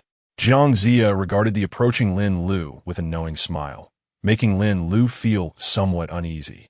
Why you look at me like that, Tai Gong? It makes me feel a bit anxious. The onlookers finally realized that the old man fishing at the entrance was indeed Jiang. I thought he was merely fishing, free from the 5 punishments. Turns out he is an employee. Indeed, a venerable elder even employs others. Taigong, can you tell fortunes? Naturally, the one who spoke was Lu Fumin. Although Lin Lu had repeatedly told him that it was unnecessary, out of gratitude for saving his life, Lu Fumin still showed up daily for business. From Lin Lu's perspective, it was a matter of mutual assistance. Otherwise, they might not have even commenced formal operations. Lin Lu couldn't do much about it, so she accepted his presence as an additional visitor. Noticing that Jiang seemed somewhat perplexed, she explained, 100 per divination. 1 divination per day. Jiang added, indeed. Lin Lu was taken aback. It seemed that Jiang Taigong was about to showcase his genuine skills. Lu Fumin wasted no time and made the payment. The others remarked on Lu Fumin's generosity, viewing it as merely a trick. Little did they know, months later, divinations in the black market would fetch hundreds of thousands. Upon hearing this, Lin Lu felt it was inappropriate and suggested Jiang only predict trivial matters. But that was a tale for another time. Recently, Jiang glanced at Lu Fumin's palm and began to speak. Whatever Jiang said, Lu Fumin nodded in agreement. Those nearby assumed he was merely a plant. Only Lin Lu was aware of Lu Fumin's profound astonishment. Why did he not object? Because he understood that every word spoken was undeniably true. Suddenly, Lin Lu felt as though the color of his undergarments had been laid bare for all to see. He hurriedly fled the scene. System, which Jiang have you summoned? The one from the investiture of the gods? Host, do not overreact. It is merely that the employee possesses keen observational skills. Lin Lu pondered this for a moment. It indeed seemed to be the case. No one had explicitly named him, leaving their words somewhat ambiguous. Nevertheless, he felt compelled to depart, lest the color of his undergarments be discovered. Fortunately, Lin Lu had voiced these thoughts only in his mind. Otherwise, who knows how they would be misinterpreted by curious onlookers. Once he had distanced himself, he glanced back at the distant figure of Jiang. The river breeze swept through, and today's wind was particularly boisterous. Jiang observed Lin Lu's retreating silhouette. Let us address this matter during lunch. The bustling morning soon came to a close. Lin Lu resolved to dine at the Alchemy Tower, primarily to ascertain whether their culinary skills would satisfy the modern palate. It appeared that Lin Lu was destined to encounter such trials. Chapter 30. Engaging in agricultural work after Lin Lu departed, he headed straight to the supermarket. Come on, old Dian. I shall take you to Fan Lu for a meal. Jinyiwei wiped his hands on his apron. I'm here, President Lin. Xiaozhong. You should also join us for lunch at the cafeteria. Since it was a self-service checkout, there was no need for anyone to supervise the store. Jianukui responded affirmatively, untied her apron, and prepared to head to the cafeteria. Little girl, remember tell them not to touch the erguo too I left in the storage cabinet yesterday. All right, I'll make sure they don't. Never mind. Zhang Chui made a face at Jinyiwei and exchanged greetings with Lin Lu before departing. Lin Lu sensed a change in Zhang Chui. She had become more generous and less reserved. This was a positive development, making communication less burdensome. He hoped she would not regress to her previous demeanor. Lin Lu, unperturbed, pulled Jinyiwei along to invite Chao Ong to join them for a meal at Fan Lu. Old Jian, how old is your young master this year? Lin Lu still found it hard to accept that Chao Ong was younger than him. Jinyiwei pondered for a moment. If I recall correctly, the young master just turned 21 2 years ago, so he should be 22 now, soon to be 23. Very well. Lin Lu had no choice but to come to terms with this reality. The trio convened and arrived at Fan Lu.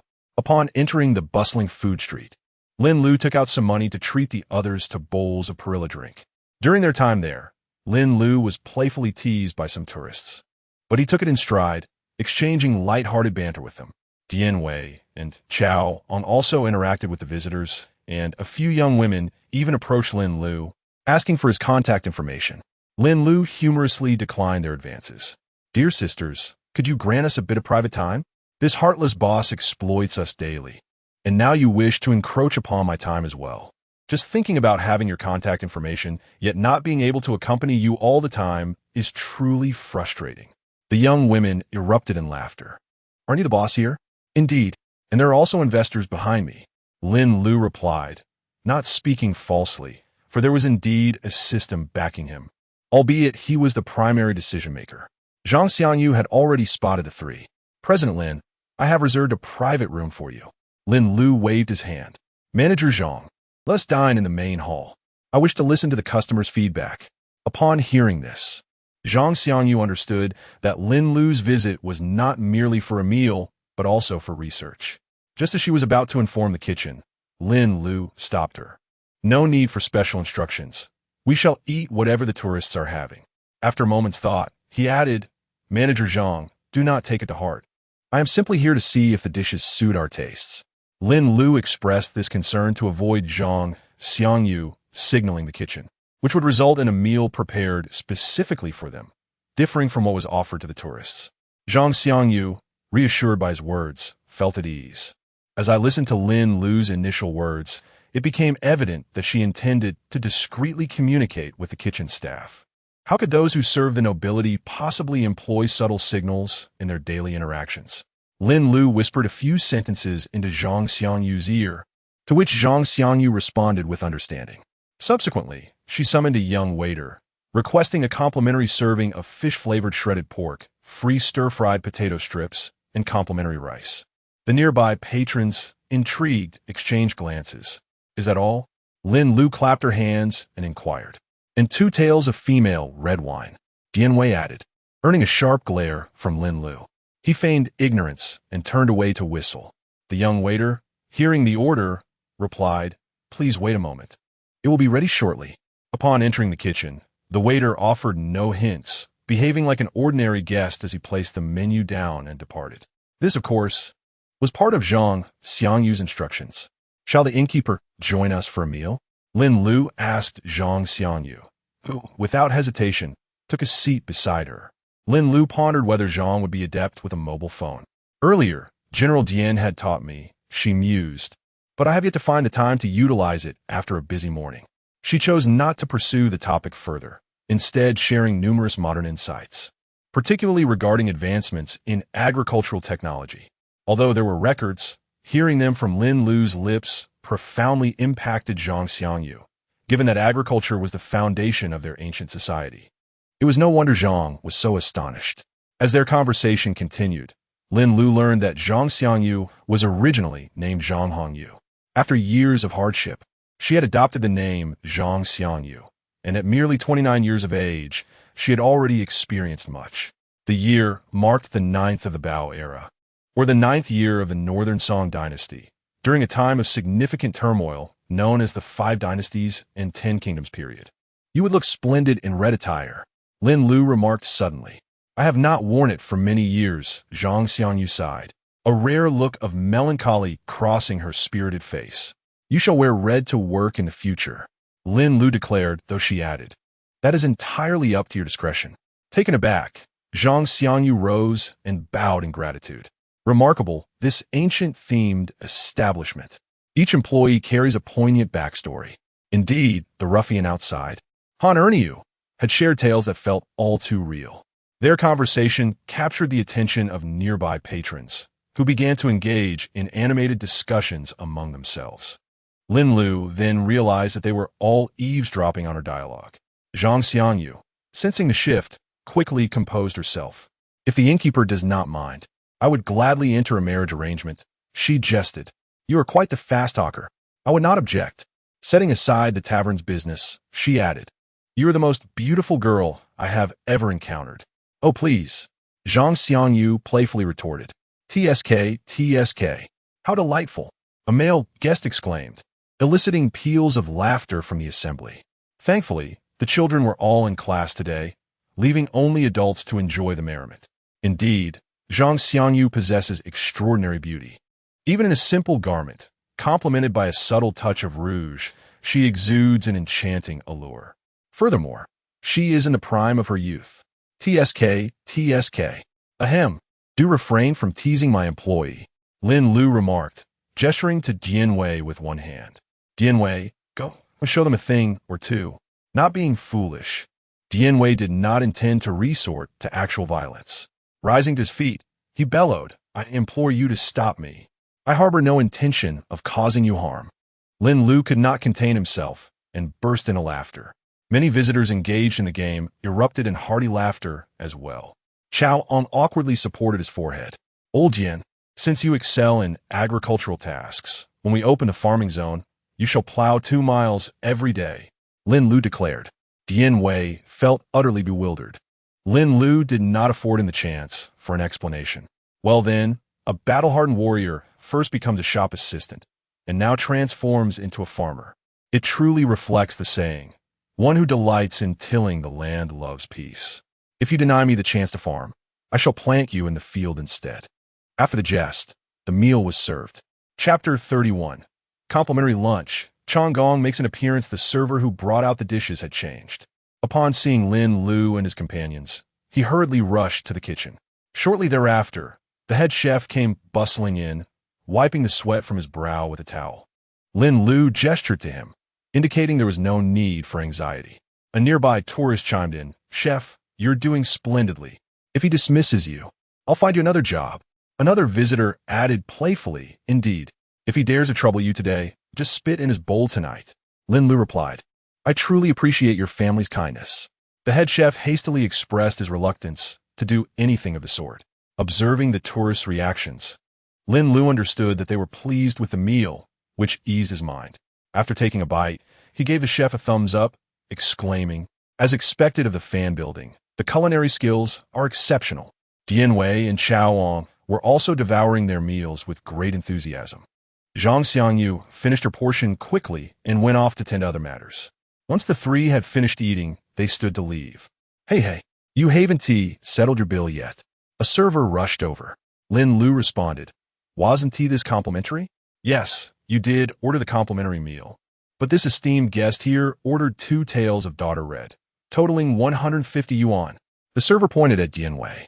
Lin Lu glanced at Jinyiwei and ultimately decided to pay. However, this amount would not be deducted from their share. Safe travels, esteemed guests. The server draped a cloth over his shoulder. Slightly bowing and lowering his head, one hand placed on his chest, addressing the trio as they departed. The dining tourists shared knowing smiles, as it could be seen as a tribute to tradition. Of course, apart from the bustling hall, the fan building also offered private rooms for visitors in need of them. After leaving the fan building, Lin Lu and his companions returned directly to their lodgings. During this time, Lin Lu checked the system and was astonished. The number of visitors that morning was sufficient for 3 recruitment sessions, including the tasks completed. The Ming Emperor Palace NPC and designated dynasty recruitment provided a total of 5 opportunities. It seemed there would be much to do tonight. Lin Lu sighed, then drowsily began to drift into slumber. Meanwhile, Wei Zhongxian and the others continued their recitations as usual. However, the complexity of their material had increased, moving beyond basic knowledge. Similarly, Empress Ma's side was facing the same situation. Additionally, the 6 in the kitchen were busy with dishwashing, resulting in an even smaller workforce. It appeared they would need to consult Lin Lu for a solution. Gao Changgong and his companions, who had been well throughout the morning, succumbed to deep slumber by noon, evidently having not rested well the previous night.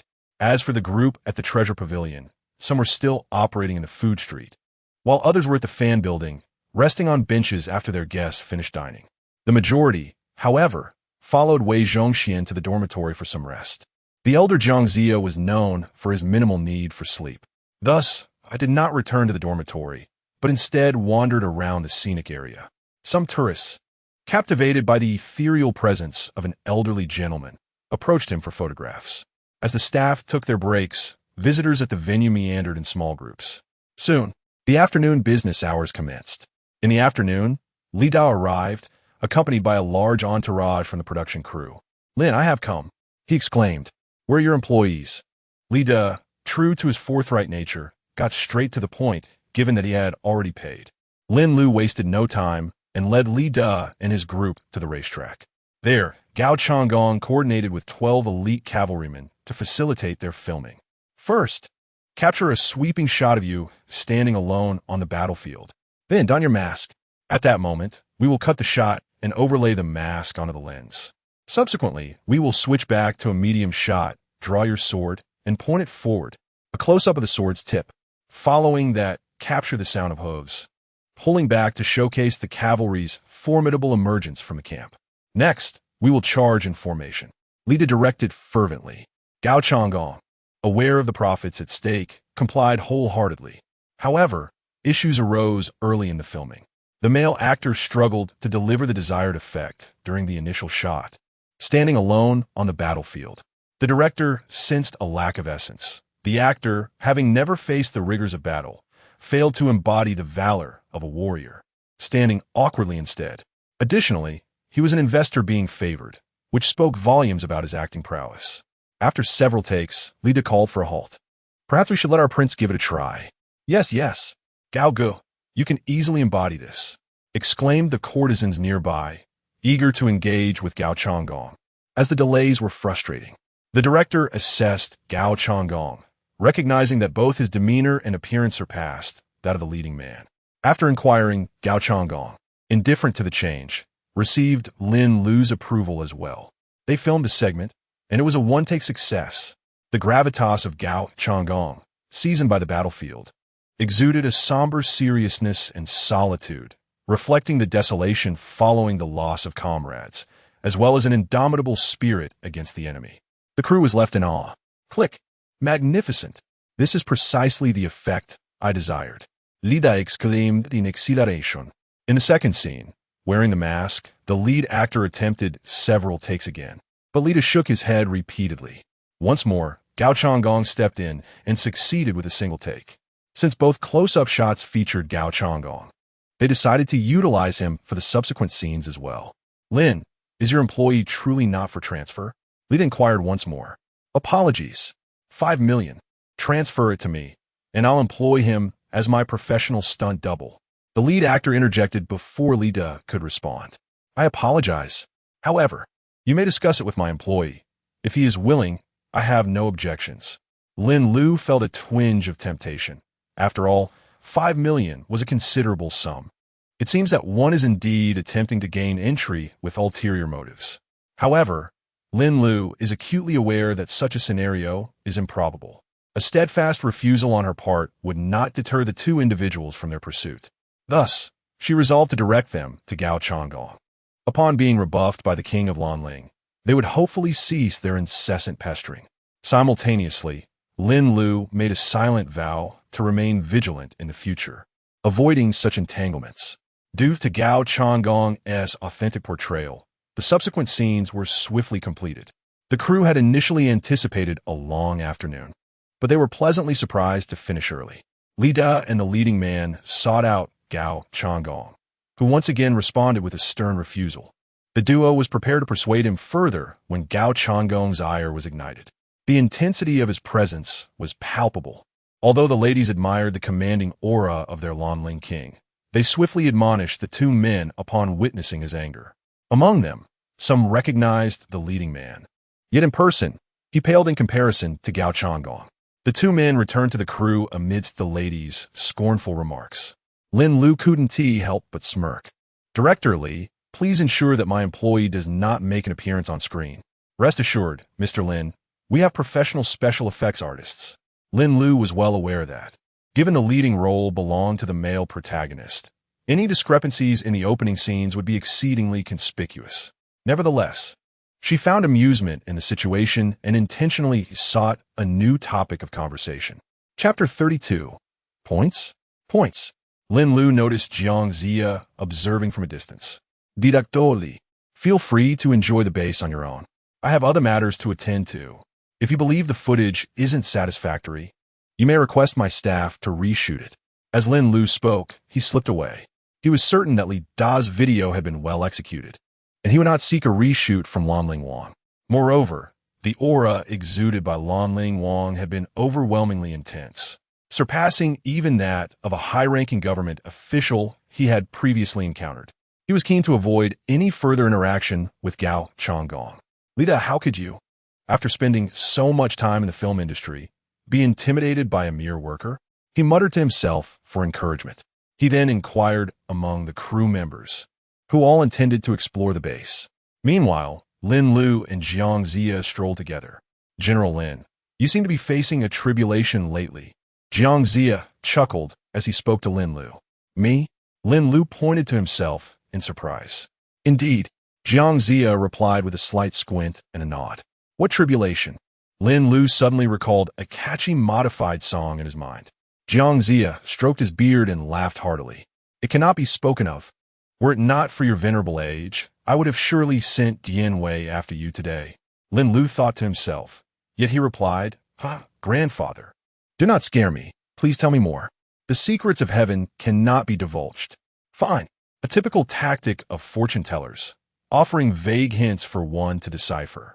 If it occurs, it is due to their prowess. If it does not, it is merely the shifting of celestial phenomena. The only certainties they could ascertain were that your grandmother undoubtedly knows your grandfather, and your mother is certainly female while your father is certainly male. Grandfather, you too? Lin Lu exclaimed before running off. Jiang Zia chuckled twice, but did not pursue Lin Lu. It was no wonder Lin Lu was skeptical. His belief in fortune-telling had waned after the system revealed its secrets to him. As Lin Lu wandered the base alone, he noted that, although the open areas were still limited, they were impressively developed. Along the way, he heard several complaints about the lack of sightseeing vehicles, with many expressing fatigue from walking. It seemed he would need to find a driver for the evening. Lin Lu quietly made a mental note of this. System, may I hire a driver in the modern era? No, host. Came the direct refusal. What about driving myself? Do not worry, host. The system will locate some talented staff. Even the most talented have never driven a car. Lin Lu lamented helplessly. Rest assured, host. Lin Lu decided not to dwell on it further. Upon arriving at the Ming Dynasty garment workshop, he discovered that Empress Ma was absent. It appears Empress Ma has been feeling cooped up these days. A little time outdoors could do her good. In truth, Lin Lu had misjudged the situation. A group of middle-aged women were captivated by Empress Ma's grace, eagerly seeking her counsel. The conversation then turned to their respective partners, a theatrical exchange among three women, which sparked a lively discussion. Wei Zhongxian routinely attended to Empress Ma, and upon observing the situation, he assigned 2 Imperial Guards to safeguard her. Initially intending to report to Lin Lu, his efforts were thwarted by Lin Lu's wandering presence. The 4 palace maids, upon seeing Lin Lu enter, felt a surge of nervousness. As they had been consistently at Empress Ma's side and had not engaged much with Lin Lu before, noticing Lin Lu alone, they paused their tasks to pay their respects. There is no need for such formalities. I merely wish to observe your work. How are you finding it? Are you comfortable? Lin Lu inquired. Reporting to you, Lin. We are well accustomed. They replied. You may simply address me as Lin. There is no need for formal reports. Understood. And how are the orders progressing? Lin. We anticipate completing our current orders by tomorrow. Excellent. Not merely excellent. Originally, Empress Ma expected a 3-day workload, yet you 4 have accomplished it in just 2 days. Remarkable. Indeed. Tonight, I shall inquire with the kitchen to see if they can spare a few more maids for your assistance. Lin Lu observed the 4, realizing they had been tirelessly occupied for several days, and felt a pang of compassion. Thank you, Lin. The 4 expressed their gratitude promptly. While they had grown accustomed to the rigors of palace work, the relentless pace of sewing had begun to take its toll, compounded by the need to memorize materials. However, the news of their families receiving official titles fueled their enthusiasm. Naturally, with the ever-watchful Zhu Yuanzhang, they felt compelled to maintain their fervor. He might not harm them, but thoughts of their families loomed large. Lin Lu inquired further about their situations. As the conversation unfolded, the maids recognized Lin Lu's genuine demeanor, prompting them to engage more openly. Lin Lu requested they present the most exquisite custom garment. Upon inspection, Lin Lu noted that the craftsmanship had not deteriorated due to the haste. One maid, perceptive to Lin Lu's scrutiny, quickly reassured, rest assured, despite the urgency. We have not compromised on quality. Lin Lu nodded appreciatively. You have all worked diligently. Once these orders are completed, I shall grant you half a day's leave to enjoy some leisure within the compound. The 4 hesitated, not out of fear of Empress Ma, but rather of Zhu Yuanzhang's potential wrath should he discover they were resting without taking orders. Thank you, Lin. They reiterated. Lin Lu lingered a while longer, observing their needlework and sewing techniques with astonishment. When some customers inquired, Lin Lu graciously dissuaded them, apologizing for the insufficient staff and overwhelming orders.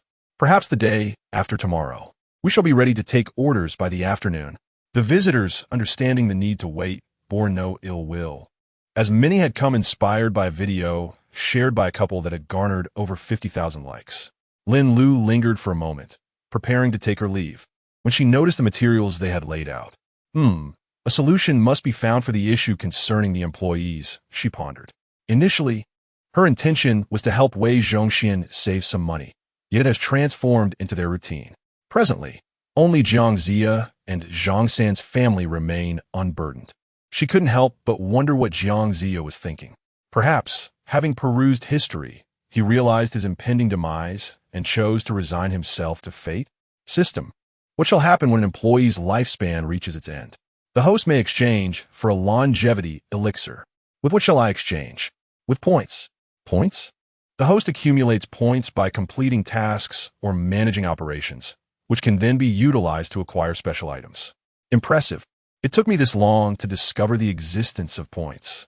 That is because the host did not inquire. Lin Lu was momentarily overwhelmed with excitement. Then how many points do I currently possess? The host has completed 2 special tasks, in addition to management points, totaling 238 points. She then glanced at the prices of the elixirs. The most affordable longevity elixir, which grants an additional 2 years of life, costs 4,000 points. Lin Lu gasped in disbelief, and upon examining the exchange list, she found only various elixirs, with no means to embark upon her own path of cultivation. Chapter 33. The meeting Lin Lu engaged in further conversation with the system and ultimately gleaned that the items available for point redemption were essentially emergency provisions, not typically accessible. For instance, should an employee fall ill, the response would be apologies. You're on your own for medical care. However, individuals facing imminent demise, like Jiang Zia, were exceptions. System, may I utilize this longevity elixir? Lin Lu inquired. The system remained silent. Can I or can I? Speak up. Lin Lu pressed, his frustration mounting, akin to someone who has lived for decades only to discover they are an heir to a fortune. Finally, the system responded. Damn. Despite Lin Lu's persistent inquiries, the system ceased its replies. After venting his exasperation, Lin Lu approached Jiang Zia and conveyed that he had a means to extend his life. Jiang Zia merely shook his head in response. You misunderstand, my friend. I have merely observed history and concluded that unity is the true path. At my advanced age, I have accomplished all I set out to do. My only remaining duties are to distribute wages and procure provisions to enhance the lives of the common folk. Upon hearing this, Lin Lu refrained from further discussion. Indeed, the elder was nearing the end of his journey and deserved to enjoy his remaining days. What we discussed today, I hope you will keep confidential. Jiang Zia acknowledged the gravity of the matter with a nod. Lin Lu then took his leave. My day has been filled with activity. My lethargy is nearly cured, Lin Lu mused. It was evident that alleviating his burdens was imperative. He arrived at the employee cafeteria and inquired about the situation. The staff assured him that they had sufficient manpower, with 16 employees currently managing meals for approximately 60 individuals, as the staff of the Alchemy Tower dined within its premises. After Lin Lu's persistent questioning, the team confirmed their ability to handle the workload. Consequently, he assigned 4 palace maids to assist Empress Ma, while the remaining 2 would temporarily oversee operations. The 2 maids showed no reluctance, for they were all common folk here, often sharing light-hearted banter. Lin Lu nodded in understanding. Despite Empress Ma's benevolence, she remained an empress, and decorum was necessary in her presence. Lin Lu observed their meticulous arrangement of items. Proper sanitation and organization had been attended to. Not wishing to linger, as they were busy preparing meals, he left a final note. If manpower becomes insufficient, inform me promptly so I can make arrangements. With that, he departed.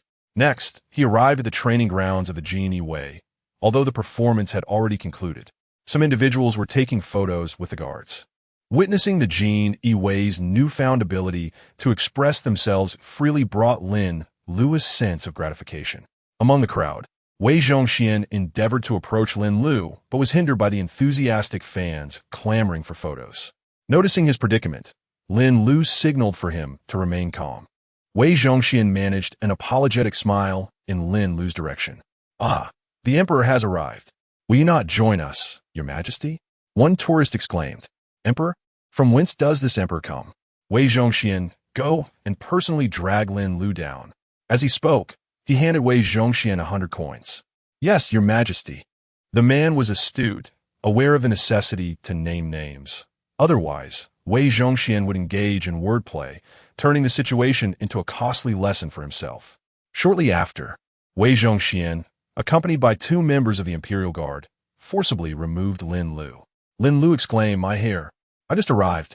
Wei Zhongxian reported on the matter concerning Empress Ma. "Old Wei, you need not provide every detail. Such matters are yours to decide. You will soon be an official." Wei Zhongxian merely smiled, treating Lin Lu's ambitions as mere fantasies. Although he had been assigned to oversee the food street that morning, it was only a temporary arrangement. Lin Lu, perceiving Wei Zhongxian's demeanor, mistakenly believed he was merely painting a pretty picture for him. Just as he prepared to speak, he overheard a tourist remark, "All right, so that's the plan? By the time the Grand Preceptor sells the tourism base, you won't even know." This tourist had just caught Lin Lu's earlier conversation with Wei Zhongxian and drew parallels to the historical Wei Zhongxian, who had ascended to power step by step. "Friends, I am Wei Zhongxian. Today, since Lin is absent, I shall sell some fine goods," exclaimed the host. "What fine goods?" the tourist queried. "Tourist islands. No 998, no 888, just 3 coins for a ride home." A few tourists even began to perform. Wei Zhongxian's face darkened, and he summoned the nearby Imperial Guards to personally handle the situation. "Lin, trust me, trust me. Wei Zhongxian has ulterior motives." The speaker's words were spoken without intent, yet they resonated with the listeners. "Ah, a live broadcast. What an excellent idea." The speaker's voice was loud, drawing the attention of those around. Wei Zhongxian led the individual to a secluded spot, then took the knife from the Imperial Guard, pretending to threaten the person. The tourist cooperated by crouching down. Fortunately, the greenery concealed the scene from the onlookers. Wei Zhongxian then proclaimed loudly, "I, Wei Zhongxian, am a pillar of the Ming Dynasty, a talent of great worth. Who dares to slander my name shall face dire consequences." After finishing, Wei Zhongxian smiled at the crowd, who erupted in cheers. What a performance! Such as the old master, seamlessly entering character. Truly a great eunuch. Wei Zhongxian bowed with a smile in acknowledgement of the crowd's adulation. "He has ulterior motives," they murmured, yet he did not disclose the true nature of the base. The Imperial Guards intervened directly. "Ha ha ha!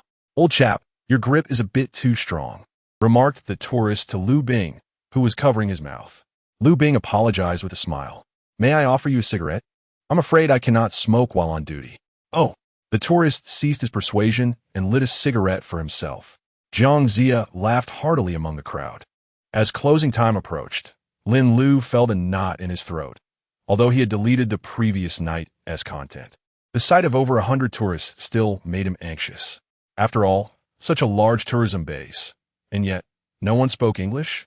Fortunately, the broadcast merely repeated the Chinese language twice, devoid of any English. Lin Lu exhaled a sigh of relief.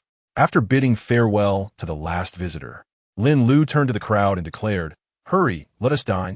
There are significant matters to announce today."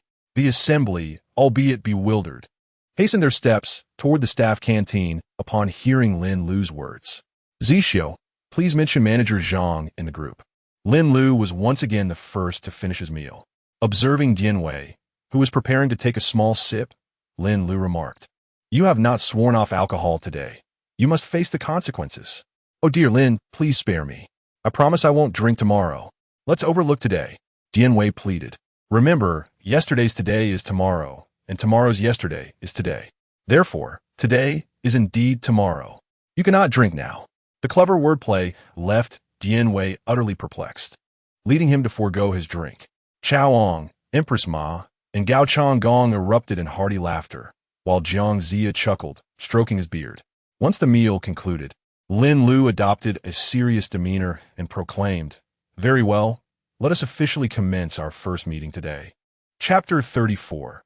Meeting content. Lin Lu did not wish to encroach upon everyone's after-work hours. However, it was the only moment when all personnel were available. Furthermore, the system would not return them until 7 o'clock. Ultimately, Lin Lu resolved to address matters following dinner, seizing the opportunity of the 40 minutes remaining. Observing the solemn expressions of the attendees, Lin Lu smiled and reassured them, stating, "There is no need to be anxious. I merely have a few matters to discuss." He encouraged open dialogue, inviting anyone with opinions or thoughts to voice them. Upon hearing this, the crowd visibly relaxed, yet remained attentive to Lin Lu's words. He cast his gaze towards those seated at the farthest reaches, notably Han Erniu and his companions, who portrayed the role of rascals. Although their responsibilities were originally work-related, they had consciously chosen to sit at a distance from Lin Lu after hours. In the light of day, they had transformed from diligent workers into idle rogues. To ensure they could hear, Lin Lu requested Chaoong to bring over a small microphone. "Can those in the back hear me?" he inquired. "Indeed, we can hear you, Director Lin." Han Erniu promptly responded. "Very well, time is of the essence, so I shall proceed directly to the point." The audience focused intently on him. First, he addressed the matter of salaries. Payroll will be distributed on the 15th, this Sunday, which is just 2 days away. The crowd buzzed with excitement at the prospect of receiving their salaries so soon after beginning work. Moreover, the day following payday, the 16th, will be a day off. You may choose not to come to work or opt to visit the base for shopping. He added, "If you have any requests, please compile a list and share it with me. I shall procure the items for you tomorrow." There were no objections. Everyone began to mentally calculate their desired purchases. After a brief discussion, Lin Lu raised his hand for silence. The second matter involved personnel arrangements. Upon hearing this, the audience straightened in their seats, aware that an opportunity for promotion was at hand.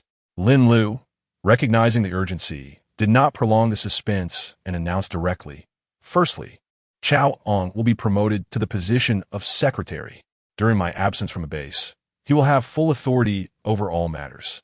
Upon hearing this, Chaoong stood and offered a slight bow to the assembly. "Congratulations, young master. Hail to the ancients. Congratulations, esteemed predecessor.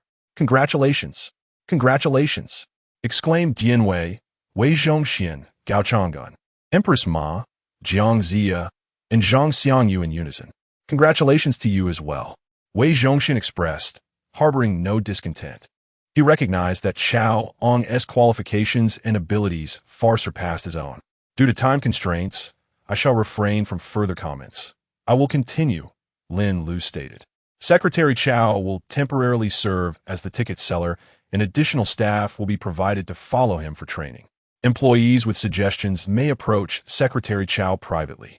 The manager will oversee daily operations and address any issues concerning base personnel, with the discretion to manage matters as deemed necessary and temporarily adjust staff as required. However, there will be an increase in quantity without a corresponding rise in price, and the base salary remains unchanged." Everyone chuckled at this. Wei Zhongxian, the manager, upon hearing this, Wei Zhongxian felt a surge of emotions. He stood up and bowed deeply to Lin Lu, while the others offered their congratulations.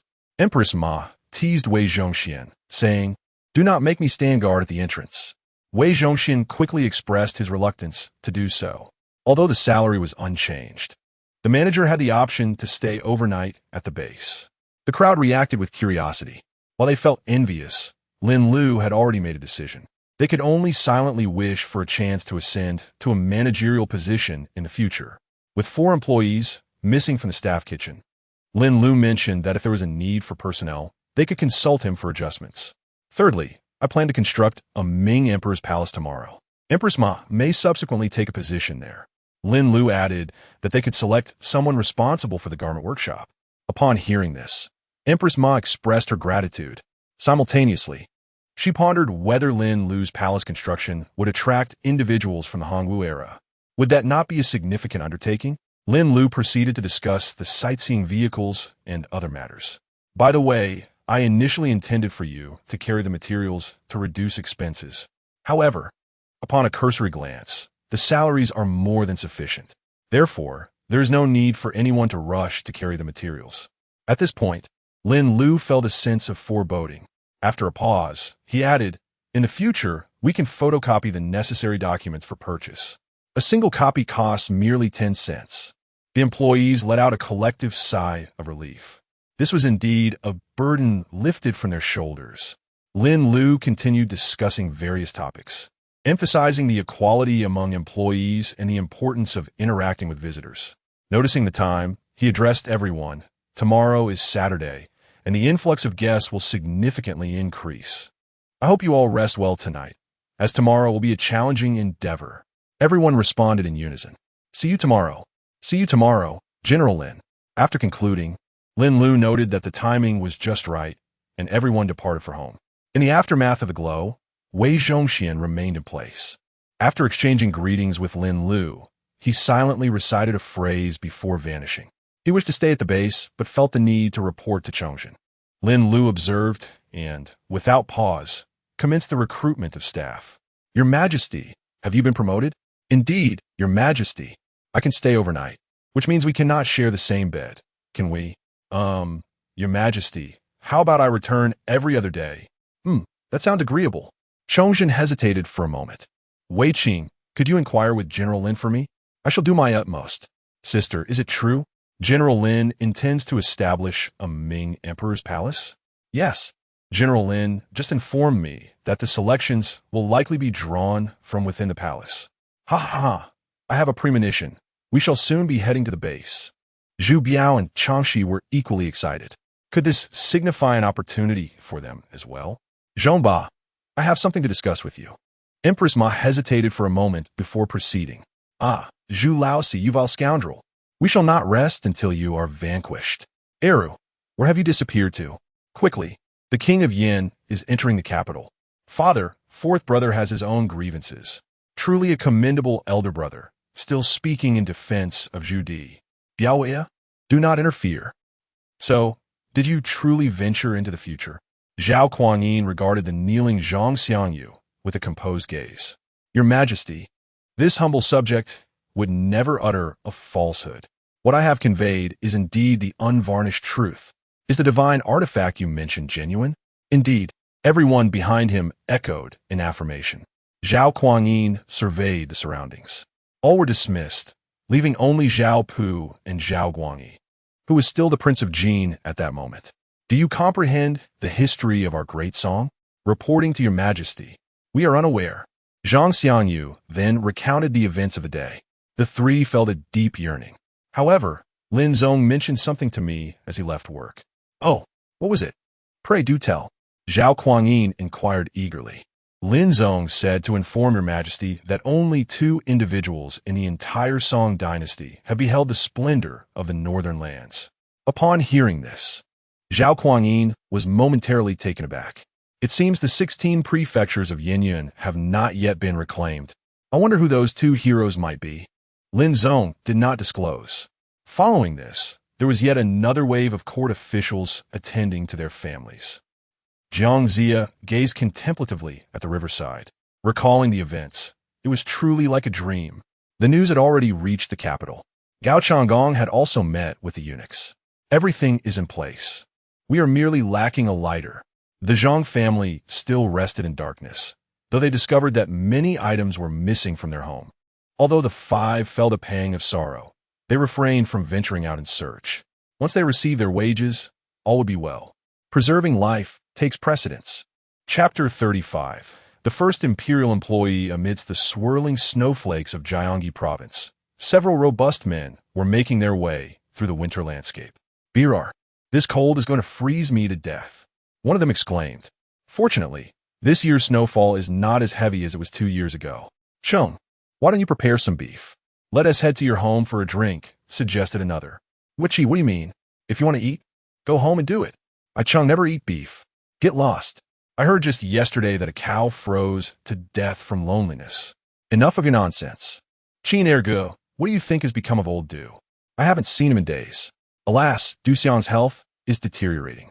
You should visit him when you have the chance." It was none other than Qin Xiong, Cheng Yaojin, and Yue Qigong.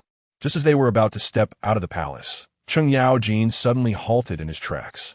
"Qin ergu, Yueqi, you go on ahead. I must see His Majesty."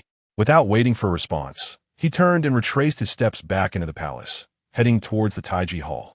Lord Cheng Yaojin requests an audience. Li Shimin, who was preparing to see his beloved wife, the Guanyin maid, was interrupted by the eunuch Wang De's report. Empress Chongzhen is suffering from a respiratory ailment and has been coughing these past few days, which pains me greatly. Speaking of ailments, Kaming, what is this old fellow back for? Li Shimin pondered as he watched Cheng Yaojin return. Jijie, what brings you back? Is there a matter of great importance? Your Majesty, please dismiss those present. Although baffled by Cheng Yaojin's intentions, Li Shimin complied and ordered the attendants to withdraw. A moment later, those who had not ventured far, including Changsun Wuji, Fang Xianling, Yueqi Gong, Wei Zhong, Qin Xiong, Li Jing, Li Shiji, and Gao Changgong, were all summoned back. Even the coughing Changsun Empress was called in. "Cheng, is what you say truly the case?" "What do you mean, Old Black? Do you think I would jest about such matters?" The assembled scholars and warriors gazed at Cheng Yaojin in disbelief. Yueqi Gong directly inquired, "Xianling, what is your take on this?" "Your Majesty, at this moment, I am at a loss for words," replied the minister. Li Shimin waved his hand and turned to his brother-in-law, who also shook his head. The others followed suit, all expressing their skepticism. It was indeed hard to believe that Cheng Yaojin claimed he would be working 1,000 years hence. After deliberation, it was decided that no one present could depart. They would wait to see if tomorrow would reveal the truth. However, due to her respiratory condition, Empress Chongzhen was in tears, causing Li Shimin to shed tears of his own. He instructed the maidens to escort the Empress back to the inner palace for rest. Lin Lu observed the employee drawn from the designated dynasty and breathed a sigh of relief, grateful that he was not just a commoner. Moreover, he was from the splendid Jingwan era of Emperor Lier. Most importantly, this individual was none other than Lord Cheng Yaojin. After instructing Chao Ong to gather information, Lin Lu continued the recruitment process, seizing the opportunity of 5 recruitment chances today. Time is of the essence. Otherwise, Chao Ong will undoubtedly be working late into the night. Initially, the recruitment was for the Ming Imperial Palace, with names flashing on screen. Eventually, it settled on a familiar name, Changxi. The Crown Princess, perhaps? Well, it is indeed a connection, better than any random concubine or princess. The system has come to her aid. She will soon be summoned to serve diligently. Truly, the essence of the system is remarkable. Lin Lu has resolved to construct the palace near the Ming Dynasty's garment factory. Once confirmed, the Ming Imperial Palace swiftly transformed into a simplified version, standing approximately 5 meters tall. At its center is the Hall of Supreme Harmony, flanked by the Eastern Palace and the Phoenix Ritual Palace, with the 2 side halls slightly smaller, each spanning only a few dozen square meters. The Central Hall of Supreme Harmony boasts over 400 square meters, accommodating around 1,000 individuals. Lin Lu gazed in astonishment at the suddenly materialized structure. Is this the power of the system? Suddenly, Changxi, the crown princess of the Hongwu era, received news. After confiding in the 3 others, she pondered the implications for old Zhu. Nevertheless, considering she is his daughter-in-law and well-informed, rather than just another concubine, she felt a surge of excitement and pulled Empress Ma aside to inquire about related matters. "Mother, what should I be mindful of at work?" "Dear Chong, let me tell you." The 2 women engaged in their conversation. Zhu Biao sighed in response to Zhu Yuanzhang's demeanor. Now, Zhu Yuanzhang had no time to be angry with Zhu Dali, as he was troubled in his own heart. "Father, mother, I have also brought 10 maids and 10 eunuchs with me." Upon hearing this, the 3 immediately began organizing to summon the attendants. Lin Lu continued to draw from the system. "System, grant me a coachman skilled in driving." Ding. The host has recruited Lu Heir from the Southern Song Dynasty, a master of ox carts from the village. Continue to draw for another skilled coachman. Ding. Congratulations to the host for recruiting Xia Hoying from the 12th year of Emperor Gaozu's reign. How intriguing. He is actually the chief of carriages and horses under Emperor Gaozu. Ding. A mission is released. Employee Xia Hoying's era is on the brink of imperial demise. To provide him with a stable resting environment post-work, a mission is issued to save Gaozu Liu Bang. The task includes one single-use time travel scroll, noted from ancient to modern. Mission reward, a designated recruitment of an employee from the Han Dynasty. A simplified version of the Weiyang Palace. Incredible, it almost explicitly states who is to be summoned. Lin Lu couldn't help but exclaim in excitement at the sight of this task. However, luck was not on his side, as both draws resulted in only one individual. Same conditions continue. Ding! Congratulations to the host for drawing Zhao Guangyi from the third year of the Taiping Xinhua era. Lin Lu was left with two large question marks. The god of carriages from the Gaoyang River? Why is Zhao Guangyi hailed as the god of carriages? In the fields of sorghum, gold millet does not grow. In the little river, there are no celestial dragons.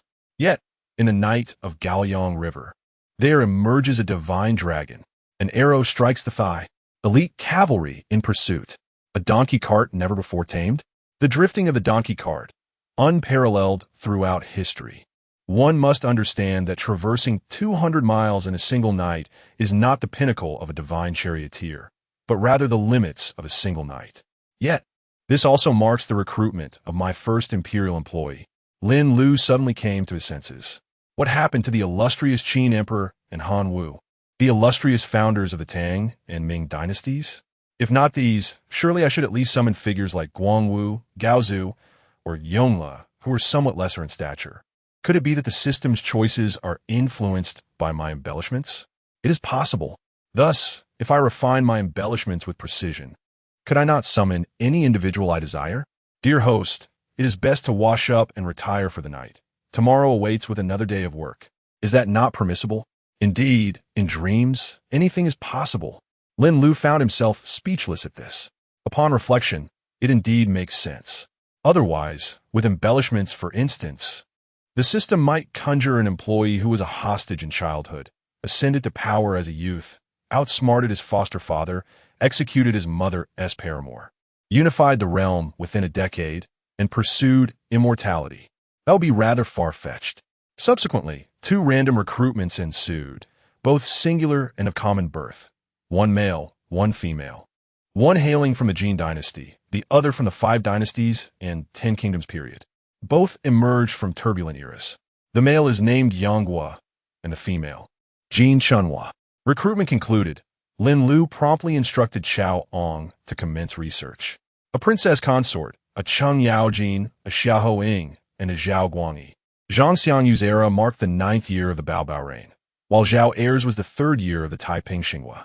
Does this imply that one could glimpse future figures like the infamous Fan Lu during Zhao Er's reign? How intriguing. Chapter 36. Mr. Lin, can you purchase a car here? No, wait, I still have an employee on leave, don't I? I am not a brow pencil. My first imperial employee is none other than the illustrious Wei Wu Emperor, Cao Cao. Lin Lu seemed quite concerned about having recruited his first royal worker, Zhao Guangyi. He comforted himself with this thought. Fortunately, Chao Ong has become increasingly adept. Now, he can gather information with remarkable speed. In less than 2 hours, the relevant data was compiled. System, why are there no attendants now? Because we are just commencing operations, and the workforce is limited, hence the presence of attendants. As the number of employees increases, the likelihood of having attendants will diminish. Lin Lu nodded in understanding. In the 3rd year of the Taiping Xinhua era, within the Imperial Palace, Zhao Guangyi was suddenly taken aback by the system summons. He then burst into hearty laughter. Indeed, I, Zhao Guangyi, am the chosen sovereign. Favored even by the heavens. The future awaits. To work, to drive, whatever, we'll cross that bridge when we come to it. Truly, he was a man capable of diminishing the intrinsic value of Emperor Taizong. His heart was as vast as the ocean. Xiang, rest well. You must rejuvenate your spirit for work tomorrow. Mother, what about Xiongying and Yintong? After the excitement subsided, Changxi inquired. Empress Ma pondered for a moment. Mr. Lin should have a solution. After all, even the Wei Wu Emperor, Cao Cao, was granted leave from work. Zhu Biao and Zhu Yuanzhang felt even more distressed upon hearing this. Meanwhile, Zhu Di, racing towards Yingtian, inexplicably felt a twinge of discomfort in his posterior. Is it from riding too swiftly? Perhaps I should slow down, lest I arrive before father in an undignified manner and face his wrath. The following day, at 6 o'clock, Lin Lu and his companions arrived at the teleportation point. System, could you not be so early in the future? It's manageable now, but come winter, I might find it hard to rise. Host, spare me the complaints. If you cannot get up, let Xiaoong and Jinyiwei give you a couple of hearty slaps. Have you consumed gunpowder? The system ignored Lin Lu. Impressive, my esteemed brother. At that moment, Lin Lu was still unaware of the system's intentions. But he would soon learn when payday arrived. A burst of light revealed over 30 individuals. Changxi recognized Lin Lu immediately and bowed slightly in respect. I, Changxi, am deeply grateful for your life-saving grace, Mr. Lin. Ha! The crown princess is indeed both graceful and wise. There is no need for such formality. Lin Lu laughed heartily, then motioned for Changxi and her entourage to rise. Cheng Yaojin, seeing this, hastily greeted Lin Lu. Mr. Lin, I, Cheng Yaojin, pay my respects. Xiaoheng pays his respects to Mr. Lin. Lu Er, Yanghua, and Jin Shenhua also pay their respects to Mr. Lin. The three followed suit, bowing to Lin Lu.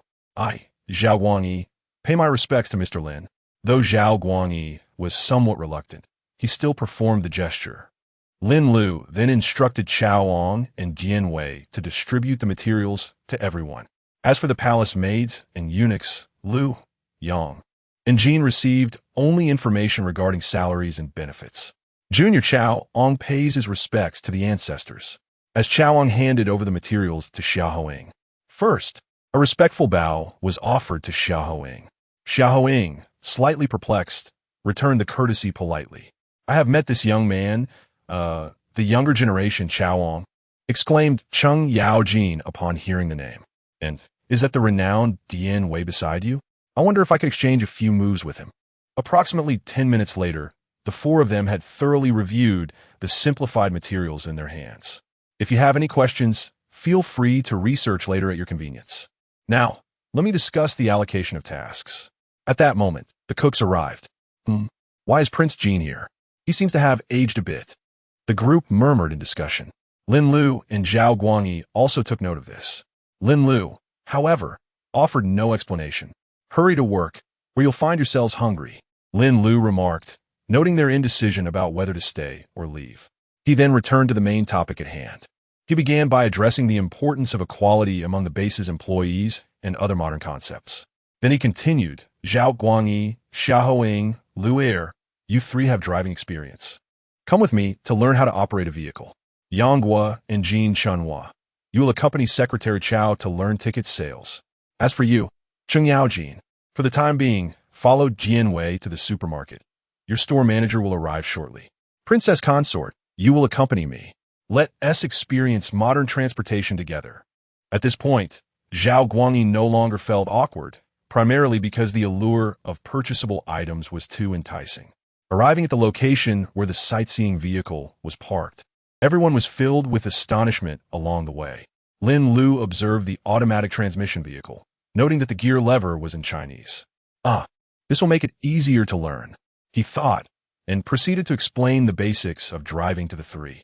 He then invited them to board the vehicle, which was filled with 10 eunuchs and 4 palace maids, reaching its capacity of 18 seats.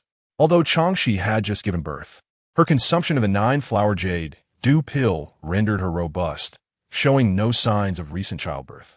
After consulting with Lin Lu, she switched places with the palace maid. Lin Lu drove them around the currently accessible areas for about 10 minutes. Some palace maids and eunuchs felt a bit nauseous due to Lin Lu's brisk driving. My apologies. Lin Lu chuckled. Thanks to the elixir, Changxi felt no discomfort. There's no need for you to feel guilty, Lin. She reassured him. Lin Lu then navigated to an open space, allowing the three to try their hand at driving. Remarkably, they all adapted swiftly. In no time, Zhao Guangyi was even reversing with ease. What remarkable talent they possess. The system remarked, rest assured, this is the merit of the system. By the way, do they possess driving licenses? Do not worry, the system replied. The licenses have been prepared well in advance. Regarding safety, the system has already equipped the vehicle with safety features. In emergencies, it will automatically evade obstacles and come to a stop. And was sudden braking. Fear not. My safety system is equipped with predictive capabilities and will never result in abrupt stops. Moreover, the security system terminal is equipped with a speed control mechanism to prevent employees from reckless driving. After a lengthy explanation from the system, Lin Lu finally felt a sense of relief. Nonetheless, he decided to finish his meal first and then have the three of them take him for a drive. On the way back to the cafeteria, Lin Lu remarked to Zhao Guangyi, "Zhao heir, I assent it a bit beneath your station as an emperor to drive.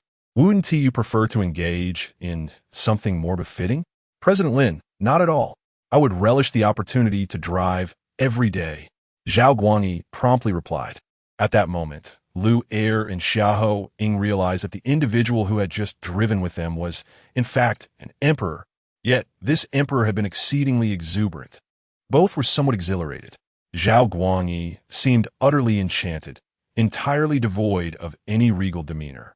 Observing him mimicking the act of gripping the steering wheel, Lin Lu could not help but caution Zhao heir, do refrain from drifting while carrying passengers should a lawsuit arise. You may find that 20 years of labor would scarcely suffice to cover it. Thinking of the moniker driving god, Lin Lu felt compelled to remind him. Understood. Understood. The other two silently took note of this as well. President Lin, is it possible to purchase a vehicle here? Zhao Guangyi inquired with a glimmer in his eye. Indeed. Chapter 37. Comprehension. Lin Lu's premonition, however.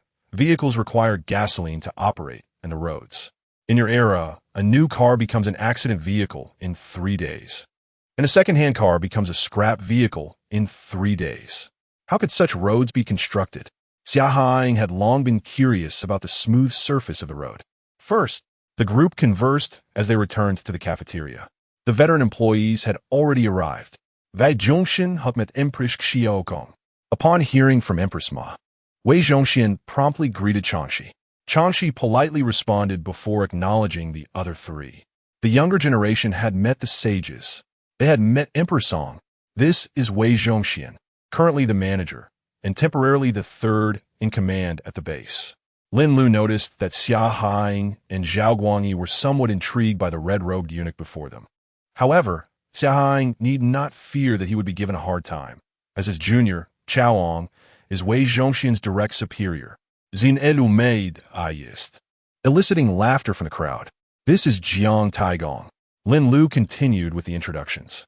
Indeed, Jiang Taigong, the one who fished. Lin Lu confirmed their thoughts, observing the bewilderment on their faces. The younger Zhao Guangyi respectfully greeted Taigong. Xia Ying acknowledged the martial ancestor. Being a martial general, he directly referred to Jiang Zia as the martial ancestor. The other three were somewhat taken aback. Such a divine figure was right before them. They all hastily clasped their fists in salute, initially intending to kneel, but recalled Lin Lu's prior instructions. This is Lanling Wang. They greeted once more before finally sitting down to dine. However, the people of Kaibao were quite curious about Zhao Guangyi, who was dressed in official attire. Zhao Guangyi noticed their discreet glances. Mr. Lin, I just heard them call me King of Jin. What's the reason for that? Lin Lu informed him of the timing of their arrival. What? Zhao Guangyi exclaimed in astonishment, his voice capturing the attention of the surrounding Kaibao crowd. Then my second brother, what about him? Oh, he in that time-space probably still does not know the history. Zhao heir the sound of axe and candlelight. Jinyiwei inquired. Isn't it? My friend, you are indeed a martial general. Lin Lu marveled at Jinyiwei, directly taking the head in the midst of 10,000 troops. Do not speak carelessly. I'm the elder brother of the Jinyiwei alliance, passed down to me. Upon hearing this, Empress Ma, Changxi, and Wei Zhongxian understood. Jiang Zia, Gao Changgong, Cheng Yaojin, and Xia Ying inquired from those in the know nearby. What is the sound of axe and candlelight? After hearing, they all revealed meaningful smiles. After a moment of awkwardness, Zhao Guangyi addressed Lin Lu. They won't tell my second brother, will they? The Kaibao crowd are subjects? Would they dare to commit the crime of deceiving the monarch? The 9 clans would thank them. That should be the case. What about me? I want to... He then fell silent. Lin Lu understood his underlying thoughts. In your time-space, Have you heard that the Kai men in the 9th year of Kai Bao vanished over 100 people? No, Zhao Guangyi replied in confusion, soon realizing the implications. I shall recount the individuals from my temporal realm. Halt! Do not assert that their demise bears no consequence, even if it does not affect them. It certainly impacts oneself. Moreover, you have utterly offended them. In your domain, you reign as the emperor, yet here, you are merely an employee. Though your life may not be at stake, sustenance is a necessity. Should they decide to add a dash of seasoning to your meal one day, who would be the one to suffer the consequence? Zhao Guangyi, upon hearing this, reluctantly acquiesced. As for whether Lin could refrain from recruiting my second brother, I find myself powerless in this matter. Zhao Guangyi assumed Lin Lu was merely dismissing him. However, the following day, his perspective shifted. While Lin Lu possessed the authority to dismiss him, the fact remained that his brother had arrived. Lin Lu would not arbitrarily terminate an employee without cause. Thus, I fervently prayed to the heavens to prevent my brother's arrival. As Zhao Guangyi spoke, he offered a prayer to the sky. Lin Lu remarked, "You've prayed at the wrong temple. The system will promptly summon him, and you'll soon find your resolve waning." "Are you familiar with Murphy's Law?" Lin Lu inquired. The others turned to look at him, urging for clarification. "It means that when you play as the Stone Man in Murphy's game, and Yasuo attempts to escape, your ultimate ability will send him soaring into the air, whereupon he proclaims, 'I am invincible,' and flies into the crowd, ultimately securing a double kill." The assembly was momentarily befuddled. Lin Lu's implication was that the more one fears a particular outcome, the more likely it is to materialize. You are akin to the Stone Man. Your anxiety about Yasuo's escape may inadvertently draw him closer. The double kill serves as a reminder to not dwell on the present, but to focus on the future. The reclamation of the Yin-Yun 16 prefectures is trivial. The unification of the world is no mere dream. Wei Zhongxian elucidated. Only then did the crowd comprehend. My goodness, the Chinese seemed perpetually engaged in reading comprehension. Lin Lu's eyes widened in astonishment. Shocked expression. JPG. Initially, he merely intended to jest.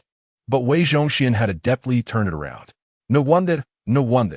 It is clear why he is revered as the 9,000 years. Had Lin Lu occupied Wei's position, he would have simply declared, "Magic cloak. Ahem, old Wei, are you aspiring to replace Chao Ong as secretary?" Wei Zhongxian hastily expressed his reluctance. "How did you deduce my thoughts?" Lin Lu inquired brazenly. "On my first day at work, I prayed that individuals from the eras of Emperor Taizu and Emperor Qingzu would not arrive, only for the Empress of Taizu to make her appearance the very next day." Upon uttering this, Wei Zhongxian quickly covered his mouth and glanced at Empress Ma. Lin Lu gestured for him to continue. "After receiving his phone, I searched for information and discovered that this phenomenon is known as the Murphy effect. Thus, it is no wonder I remarked that you, despite not playing games, could discern my meaning." Lin Lu murmured. Cheng Yaojin regarded the eunuch before him with a serious demeanor. Wisdom lies in knowing how to conceal one's capabilities. "I have encountered a worthy adversary." Jiang Zia smiled, observing the two without uttering a word.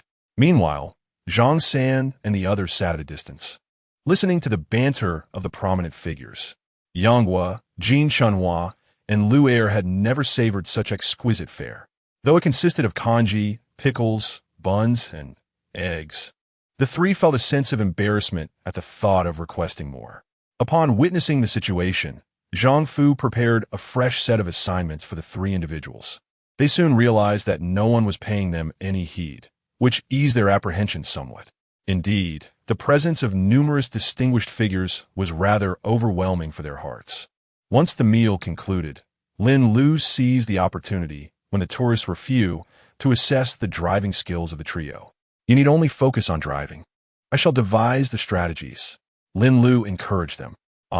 They're quick to grasp the techniques, truly deserving of the knowledge imparted by the system.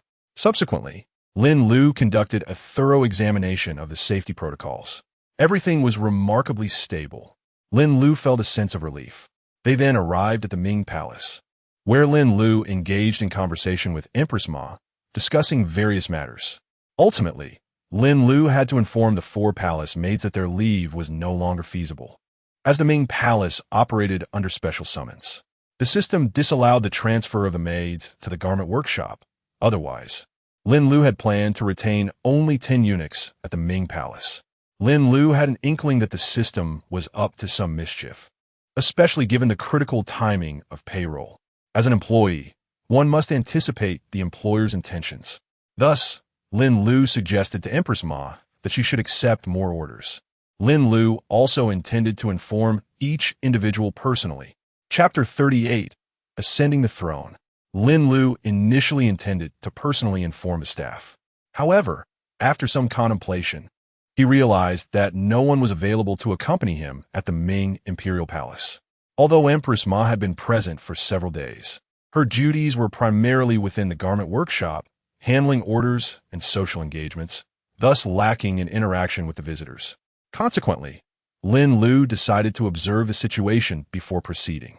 He summoned Wei Zhongxian, instructing him to personally relay the message to the various leaders, emphasizing the importance of maximizing earnings in the upcoming days and ensuring thorough notification. Old Wei, upon hearing Lin Lu's directive, did not dare to delay. As for why he chose not to communicate in the group chat, it was due to a fear of leaving behind evidence that the system could later use against them. Shortly thereafter, the first batch of customers arrived at the Ming Imperial Palace. Ah, splendid. This palace is an impeccable imitation. Indeed, while it may lack the opulent grandeur, there is an undeniable sense of solemnity upon entering. The Ming Imperial Palace. Who knows if the emperor is Zhu Chongba? However, I secretly hope it is Zhu Di, riding into battle and governing with wisdom. Which emperor throughout history can rival my prowess? It appears we have a fervent admirer of the splendid Ming Dynasty. Who dares to make noise within this Fengtian hall? Empress Ma's voice resonated, reaching every visitor's ears, despite the absence of her little bees. Lin Lu attributed this phenomenon to the system, unaware of the architectural design contributing to the acoustics. Oh, is that Empress Ma from the garment workshop?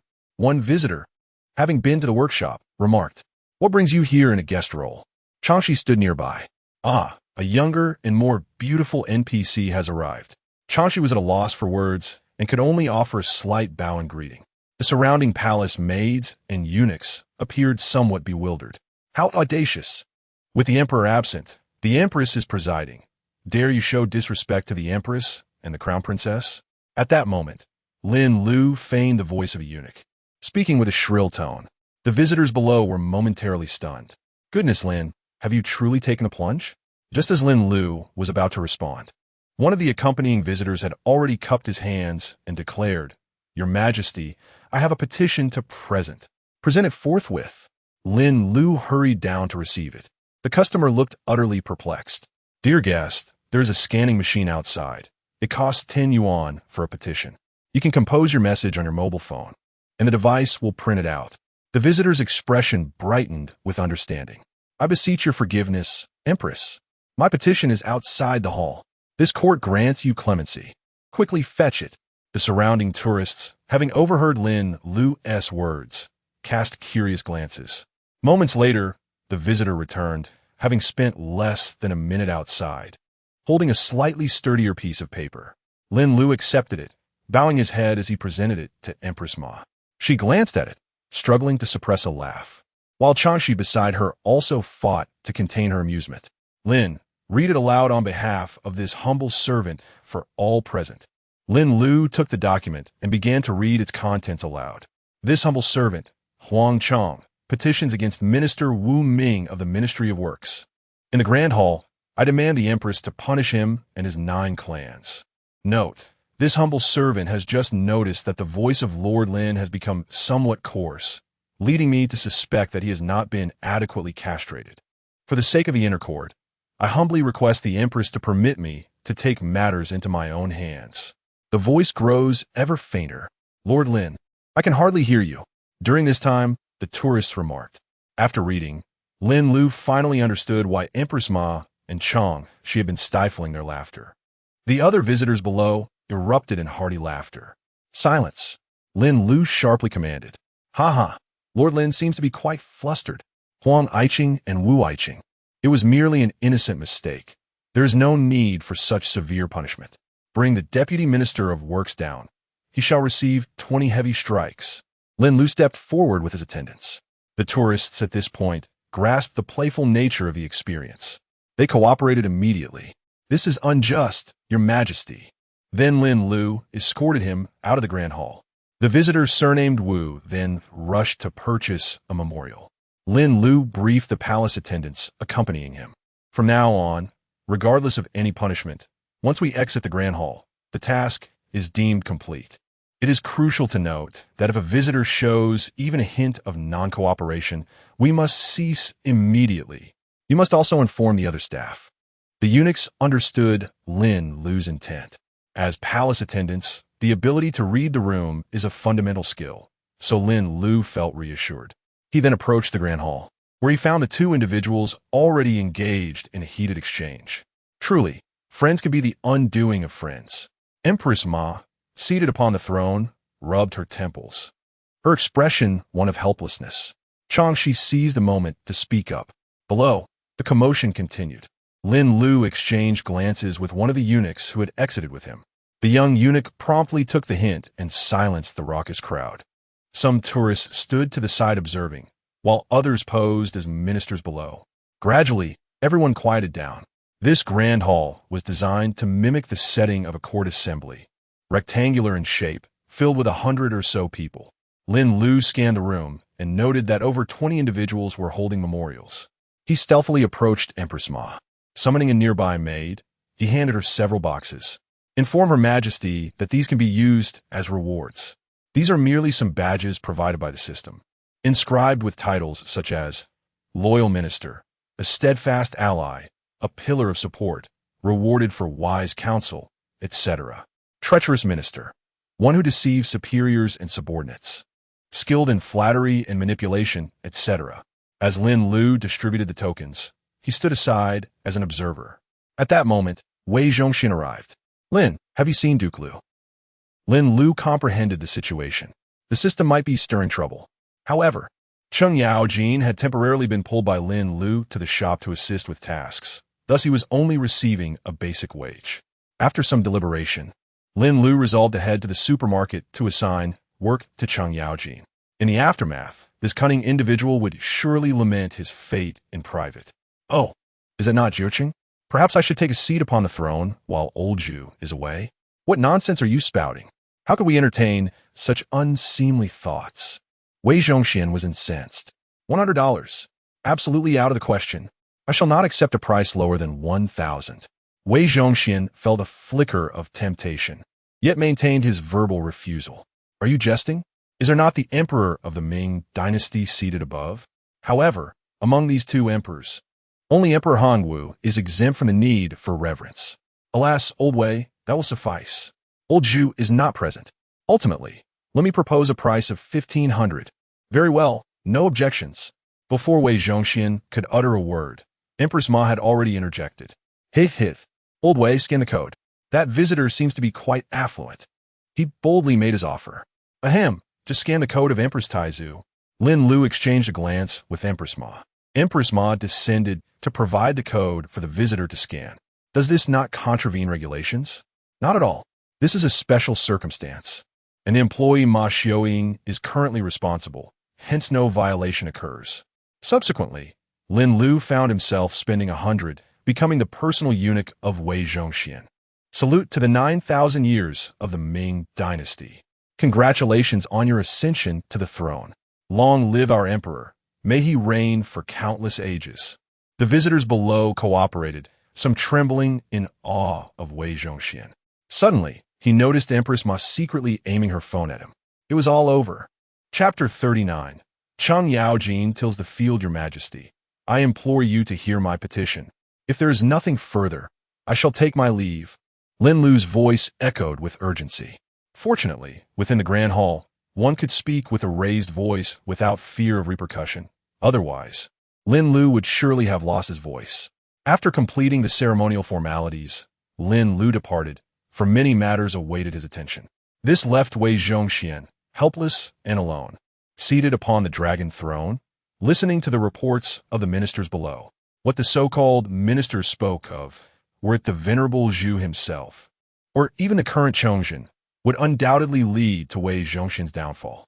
Wei Zhongxian, glancing at Empress Ma's device recording the proceedings, felt tears welling up. "Lin, your majesty, save me," he silently pleaded. In a mere half hour, he had no inkling of how many badges had been dispatched from the treacherous box. Truly, there are schemers vying for power.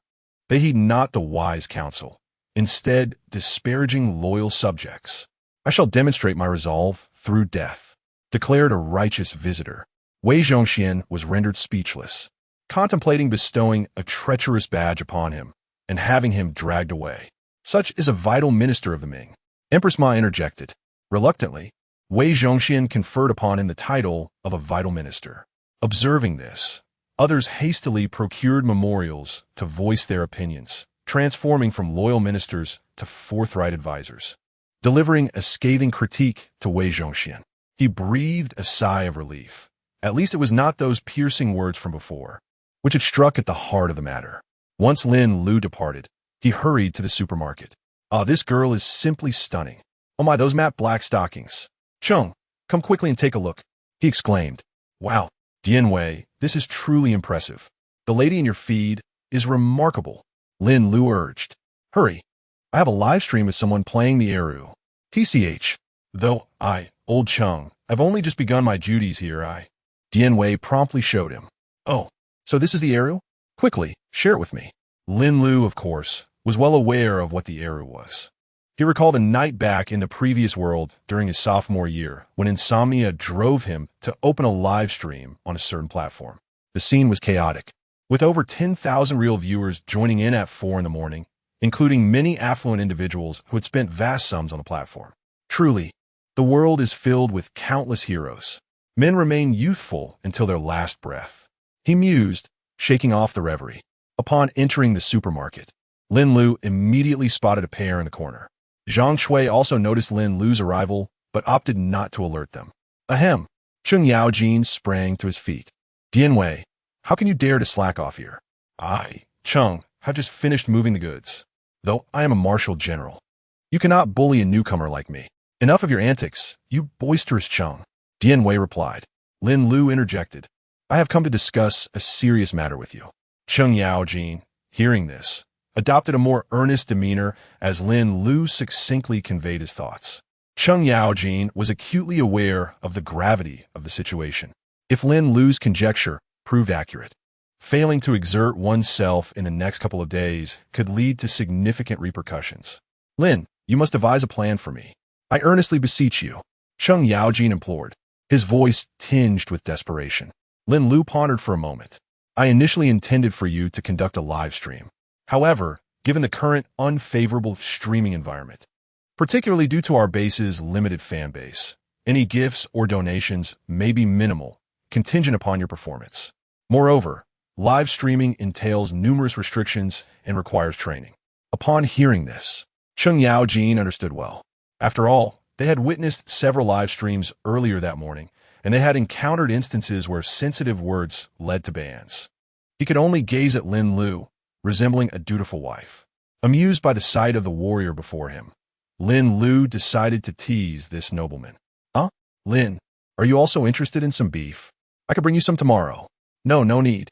I merely had a thought, but I am uncertain if you would be inclined." "I am indeed willing. I, Chung Yaojin, am at your service." But I have yet to reveal what it entails. Regardless of what it is, I am eager." "Very well, you have my word." Thus, Lin Lu led Chung Yaojin away. "Jinyiwei, work diligently. If I catch you slacking off while Cao Cao is on leave, I shall report you." He then discreetly instructed Jinyiwei, "Share that live stream link with me." Jinyiwei wore an expression that conveyed understanding. Once Lin Lu had moved on, the young lady remarked, "Why didn't you remind me? I won't. And remember, I am the manager. Please address me by my title during work." "Very well, Manager Zhang." Before departing, Lin Lu checked on the ticket sales booth where 3 individuals were stationed. Initially, with fewer visitors, Cao Ong managed to teach while selling tickets. Now, with the influx of tourists, he scarcely had the opportunity to greet Lin Lu. Lin Lu also noticed that there were only 2 people at the city gate. Clearly, more personnel were needed. He arrived at a plot of land, approximately 1 acre in size, and internally marveled at the system's capabilities. It had created this piece of land. The field lacked water, merely consisting of 20 centimeters of rich black soil. He then retrieved a wooden plow and tested it, finding it effortlessly manageable. Well, I may be somewhat of a, but why do I feel disinclined to work now? I must remind you, should my predictions come true, you might regret it. All right, I, Chongzhen, shall persevere, he declared, gritting his teeth. Lin Lu then produced a loudspeaker. Come one, come all. Witness a special event, limited to today and tomorrow. The Duke of Lu plowing the fields. Those wishing to experience this firsthand, do come take a look. He then set the announcement to loop. A number of tourists on sightseeing vehicles took notice. Upon witnessing the commotion, the passengers disembarked. The driver was Xiao Ying, who appeared quite composed. Lin Lu cast a silent glance. Boss Lin, what do you mean by plowing the fields? Where's the ox? Right here. Lin Lu pointed to Chongzhen. Are you suggesting that the esteemed Duke of Lu should plow the fields like an ox?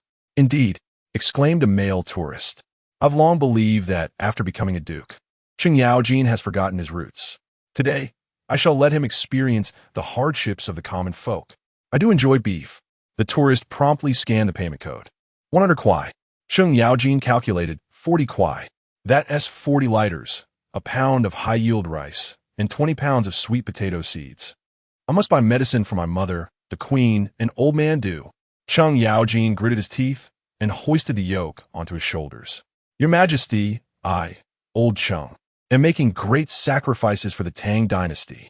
After a few steps, he realized it was not burdensome at all, even easier than pulling a cart. The tourists donned the rain gear prepared by Lin Lu for the fields and began their endeavor. Slow down, ox. Steady turn. It seemed he was quite adept at handling the ox. Moo. Chongzhen pretended to moo in unison. Hilarity ensued as everyone laughed. The ox moos, the horse neighs. The ox will respond. Soon, 10 minutes had passed, and another tourist approached, this time a female. Chongzhen slowed his pace considerably. Her boyfriend recorded the moment from the shore, laughing heartily. Lin Lu observed this scene and inexplicably thought of 3 words. Chapter 40. Dining pressures. Upon noticing a considerable number of customers, Lin Lu decided to turn off the loudspeaker. Observing a tourist, he deemed the situation manageable and proceeded to depart. He tagged Wei Zhongxian in the group chat, but there was no immediate response. It seemed he had become rather engrossed in his imperial duties. He sent a message to all. Please calculate the items you require for purchase this afternoon. I shall venture out to procure them for everyone. Although agricultural products are available through the system, their prices are somewhat steep and the quantities limited. They are primarily meant to cater to the dining needs of tourists and staff. As for other necessities, such as vehicles and iron, these must be sourced externally. Thus, Lin Lu would indeed need to step out this afternoon. After sending the message, Lin Lu arrived at the essential passage for sightseeing vehicles. First, Xiao Ying passed by, but Lin Lu refrained from boarding. Lu Er also made an appearance, and Lin Lu took a seat for a while. Everything seemed fine. The technique was slightly lacking, yet stable. After waiting for approximately 5 minutes, Zhao Guangyi arrived. Lin Lu deliberately allowed a few tourists to obstruct his boarding. Zhao Guangyi remained oblivious. Are you the esteemed Zhao Guangyi? One tourist inquired. Indeed, I am the emperor of the Song Dynasty, Zhao Guangyi, and where's your donkey cart? I was hoping to witness a donkey cart drift. Uncle, did you truly traverse 200 kilometers in a donkey cart along the Gaoyang River overnight? Several young women in their 20s playfully poked at Zhao Guangyi. I am the reigning emperor of the 3rd year of Taiping Xinhua, and I have yet to engage in the battle of Gaoyang River. Should I fight again, I shall surely conquer the entire realm.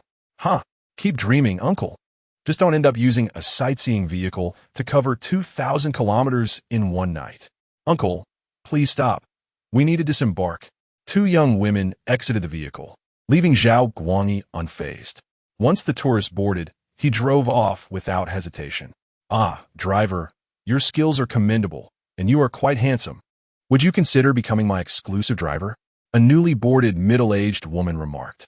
No, I simply wish to drive my own vehicle, replied Zhao Guangyi. Oh, you're an emperor. I shall buy you a Maybach if you drive me around. The woman settled into the passenger seat. As they were disembarking tourists, she gently touched Zhao Guangyi's right hand. "I'm driving. Please do not disturb me," he asserted, displaying a keen sense of safety. He then shifted gears and continued driving. The middle-aged woman persisted in conversation, but Zhao Guangyi paid her no mind. The men in the vehicle thought, "Sister, I could handle that. Here, that's my number. Think it over and call me. I'll come pick you up personally." The wealthy woman exited, leaving behind a business card. Zhao Guangyi didn't even glance at it, casually placing it in the storage box. He wondered what it was about him that had caught her fancy. However, preferences varied, much like the proverbial carrots and greens. Seizing the opportunity, Lin Lu disembarked and took a seat beside Zhao Guangyi. "This tourist fare is 1 yuan," Zhao Guangyi reminded him, only to realize it was Lin Lu. "Ah, old Zhao, not like you to be so generous. What if someone seated on the inside needs to disembark and request the person on the outside to make way?" Lin Lu inquired thoughtfully. Zhao Guangyi, while driving, listened attentively. After completing a round, Lin Lu alighted. Old Zhao, a single Maybach, could purchase dozens of these sightseeing vehicles. Zhao Guangyi, taken aback by the remark, paused momentarily before promptly opening the storage compartment. "Phew, thankfully it's still here." Several passengers, aware of the context, erupted into laughter. Upon arriving at the racetrack, Lin Lu noted that Gao Changgong was absent from the horse riding exhibition. After observing the racetrack for a while, he addressed the gathered crowd. "I trust you're all aware? Manager Wei has already briefed us. Indeed, let's work diligently over the next few days." He continued, "It is merely our duty." In truth, the most arduous task for them was the memorization of materials. However, the situation had improved significantly, as they could now photocopy documents, making the process much easier. Moreover, they had previously memorized the methods of forging steel and iron. "Hello, Mr. Lin." Gao Changgong greeted Lin Lu. Lin Lu quickly understood the absence of familiar faces. They were obstructed by a group of admirers. After exchanging pleasantries and discussing matters briefly, Lin Lu departed with purpose. "It appears we ought to arrange for 2 drums at the racetrack," he mused internally. This would enhance the ambience during performances. The heavy drum beats paired with the sound of galloping hooves would create a truly spectacular scene. At that moment, Wei Zhongxian responded, "Mr. Lin, I am currently accompanied by 10 Jinyiwei at the Song Dynasty food street. The influx of tourists is overwhelming, and we are short-staffed. I've dispatched 2 Jinyiwei to assist here." Over the phone, Wei Zhongxian continued, "I estimate there are nearly 500 individuals at the food street. The Jinyiwei training ground likely has another 1 or 200. Lin Lu recognized the immense pressure of the day, while he anticipated a large number of visitors. This was rather excessive. Between the racetrack, the Jinyiwei training ground, Mingwang Palace, Cheng Yaojin's area, and the Song Dynasty food street, along with scattered individuals, the total approached nearly 2,000. Furthermore, more guests continued to arrive. Although the venue was spacious, the staff was insufficient. "Old Wei, please notify the visitors via the broadcasting room to ensure their safety and suggest staggered meal times. Look up how to phrase it online." "Understood, Mr. Lin," Wei Zhongxian concluded before hanging up. Zhongxian then called. After Lin Lu conveyed his arrangements, she sighed in relief before ending the call and attending to her duties. As Lin Lu prepared to head towards the food street, he spotted Jiang Zia accompanied by several suit-clad individuals, seemingly pleading for something. However, Jiang Zia merely smiled amiably. One individual ultimately bowed deeply, yet Jiang Zia shook his head in refusal. Although Lin Lu was curious, he had no time to linger and proceeded directly to the food street. Upon arrival, Lin Lu observed Han Erniu, who, under the guidance of a tourist, was playfully teasing a female visitor. The girl appeared slightly bashful, but ultimately exchanged contact information with the male tourist. Just as this interaction concluded, another customer promptly scanned a code, this time a female. The trio began to tease a tall young man. Could it be that my brother Ernio has truly become a matchmaker? A few employees, masquerading as rascals, even commenced performing acrobatics. The stalls selling snacks were already teeming with patrons. "Mom, this spring water dumpling is delicious. Let us buy another." The mother glanced at the queue. "Sweetheart, let us wait a bit before buying. There are too many people. Fortunately, this street is quite spacious. Otherwise, even walking might pose a challenge." The The primary concern remains the issue of dining. Lin Lu entered the restaurant, the Silver Tower. Although it was just past 11, some young tourists were already enjoying their meals. I must tell you, the food here is truly delightful, and the prices are quite reasonable. However, one must purchase a ticket to dine. A strikingly attractive girl was engaged in a video call with a friend studying in another city. I see. Look, there's a handsome guy behind you. The girl noticed Lin Lu passing by. Him? Don't even think about it. He asked the owner here. Isn't being the owner a good thing? How about being the owner's wife? The girl's voice lowered. At that moment, the dining area was bustling, and the outside was crowded as well. Lin Lu only caught a few snippets of the girl's conversation as he walked past. Nevertheless, the girl still cautiously lowered her voice. Really? Is that true? She exclaimed suddenly into her phone. Lin Lu headed straight to the kitchen to consult with Zhongxian and gather more information. Chapter 41. Divine Weapons. Currently, approximately 100 visitors have been received, reported Zhongxian. However, the pressure of accommodating them remains substantial. It appears that the only way to alleviate this strain is by staggering meal times. If that fails, should we consider utilizing the staff cafeteria? Lin Lu was about to acquiesce when a phone call from Chaoang interrupted. Director Lin, there are no new visitors arriving at the moment, and there are now several street vendors outside selling their wares. Should we disperse them? No need. They may actually help alleviate our burden, Lin Lu replied. Given that this island is Lin Lu's private domain, he possesses the authority to remove those vendors. As for hygiene concerns, they are adults and must take responsibility for their own choices. System: do visitors need to repurchase tickets upon re-entry after buying food? No, tickets are valid for the day. Lin Lu then addressed Zhongxianyu's concerns. Initially, he intended to have Wei Zhongxian inform the entrants about the snack stalls. However, he reconsidered. What if a visitor experienced an issue? They might blame the base for it. Nonetheless, Lin Lu instructed Chaoang to inform the vendors outside that they were only permitted to set up stalls on either side of the bridge, not on the island itself. Of course, visitors were always welcome to come and enjoy. Some vendors, however, were not pleased. Chaoang promptly presented the document Lin Lu had given him, clearly stating that both the bridge and the island were Lin Lu's private property. If you're dissatisfied, I can only ask you to relocate to the other end of the bridge. At that moment, Jinyiwei arrived, and the rowdy vendors looked on. The imposing figure of Jinyiwei nodded in agreement. As for the future, Lin Lu had confidence that with the culinary skills of the staff, they could easily satisfy the visitors. If business faltered, what was the point of remaining there? If all else failed, there was always the system to fall back on. Lin Lu pondered how best to convey this information to the visitors. Some guests waiting outside the restaurant received messages from friends about the snack stalls and, unwilling to wait, spontaneously ventured out to purchase food. Lin Lu also had Chaoang prepare a recording to be played at the city gate, announcing that a single ticket allowed for free entry and exit during business hours, along with reminders about food safety. Although the gatekeepers conducted ticket checks, it was somewhat perfunctory. The city gate was equipped with a scanning system, and those without tickets would receive a notification. Despite the additional dining options, the pressure at the restaurant remained considerable. Lin Lu offered a few more words of encouragement to Zhongxian before taking his leave. Manager Zhang, you would look splendid in red. Before departing, Lin Lu seemed to have a sudden thought and turned back to compliment Zhongxian. Lord Lin, I shall certainly seek out Her Majesty the Queen tomorrow. A visitor, clearly from the previous group at the Ming Palace, jested. Indeed, teasing Manager Zhang should come with a warning from Lord Huang to ensure you are properly chastised. Upon hearing this, Lin Lu hastily departed from the restaurant, while Zhongxian gazed after him, lost in thought. Zhang, do not be deceived by his honeyed words.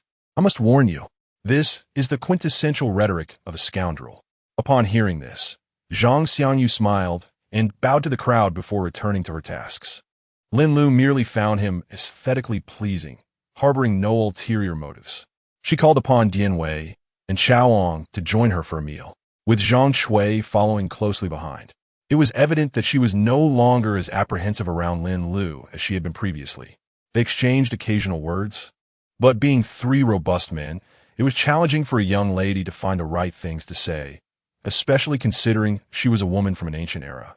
Gradually, the conversation dwindled. Nevertheless, the three men responded earnestly to her remarks. As they made their way, Lin Lu pondered that something seemed amiss.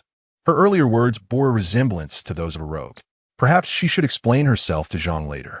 Upon arriving at the dining hall, they spotted Wei Zhongxian approaching with Cheng Yaojin. Lin, Secretary Chao, General Dian, I just witnessed the sage covered in mud and took him to freshen up. Wei exclaimed. Say, Cheng, why did you indulge in the mud? Dian Wei inquired playfully. Begone. You, an employee, fail to greet Manager Wei, and you, my lord. Come to my room tonight. Let us put some pressure on this young employee. Before Cheng could respond, Lin Lu interjected. Nearby, several young ladies overheard and began typing furiously on their phones, soon snapping pictures as they walked on. The past 5 days had cured my camera phobia. At that moment, Jiang Zia arrived, smiling as he approached Lin Lu and the others. How's old Cheng doing? Lin Lu, feeling familiar, directly addressed Cheng. Hee. I've been running back and forth all morning, and I plan to push harder this afternoon. Not bad. That should tally up to around 700 or 800. You can check with Wei for a detailed list at noon. I'll go shopping later, Lin Lu remarked, giving Cheng a thumbs up. Wei Zhongxian concurred. If the sage does not mind, feel free to come to my room during the break, and we can brainstorm together. Let us do that. Old Cheng, you can join Wei's dorm for convenience. One of the girls taking photos exclaimed. Wow, this is quite the gathering. What about you, Taigong? Would you not also visit my lordess room? I will be most pleased. As they conversed, they entered the dining hall, where they found Empress Ma and Chong, she already present. Lin Lu, unaware of the effects of the Jihua Yulu pills, reminded Chong she to eat well, emphasizing that a pregnant woman must nourish herself. Afterward, she reminded them to think carefully about their shopping list while not forgetting to advise Lanling Wang and his companions. Gao Changgong and his party chimed in. Rest assured, Lin, we have already deliberated on this. We have purchased many items. We aim to procure as much iron as possible. After all, they were intent on seizing the world, and weaponry was of paramount importance. Their era's iron and steel production techniques fell far short of the present advancements. Gao Changgong had nothing to conceal and spoke candidly.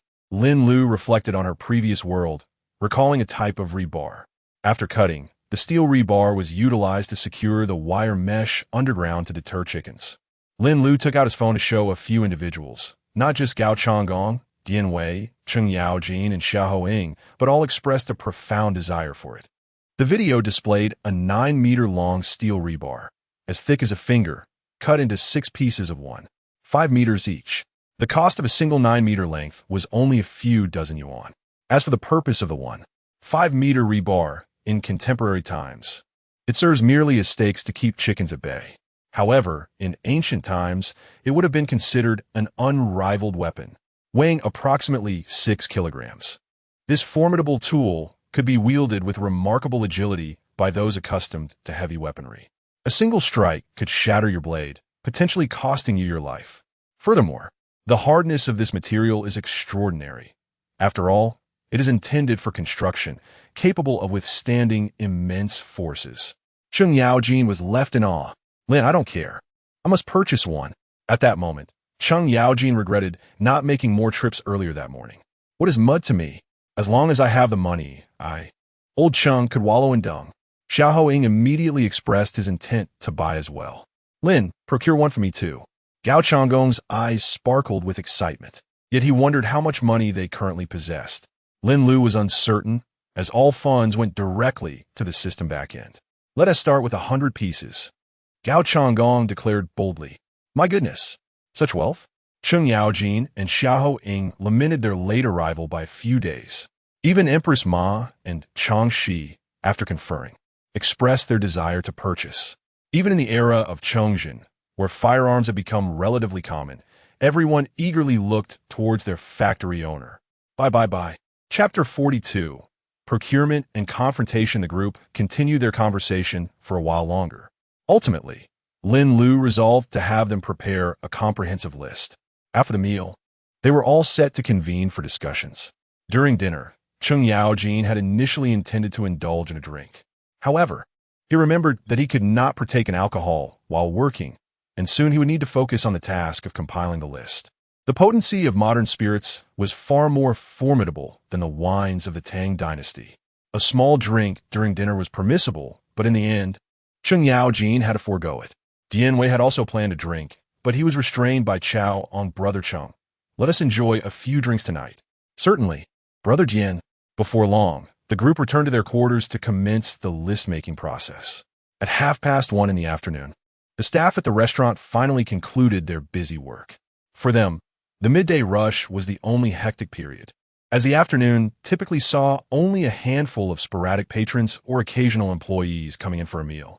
Zhongxian was preparing to compile the list as per Zhao Guangyin's instructions. After completing it, she pondered over what additional items might be necessary when she suddenly noticed the light outside dimming. A guest had arrived.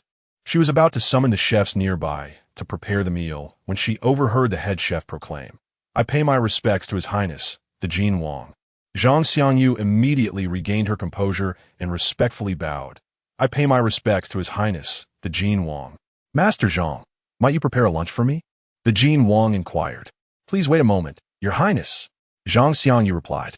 The others were well aware of Zhao Guangyi's intent and promptly took their leave.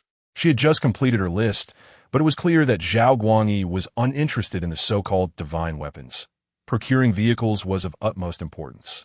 As the ruler of a nation, Zhao Guangyi had not forgotten to acquire grain seeds, though the timing of his visit in January rendered it unsuitable for planting.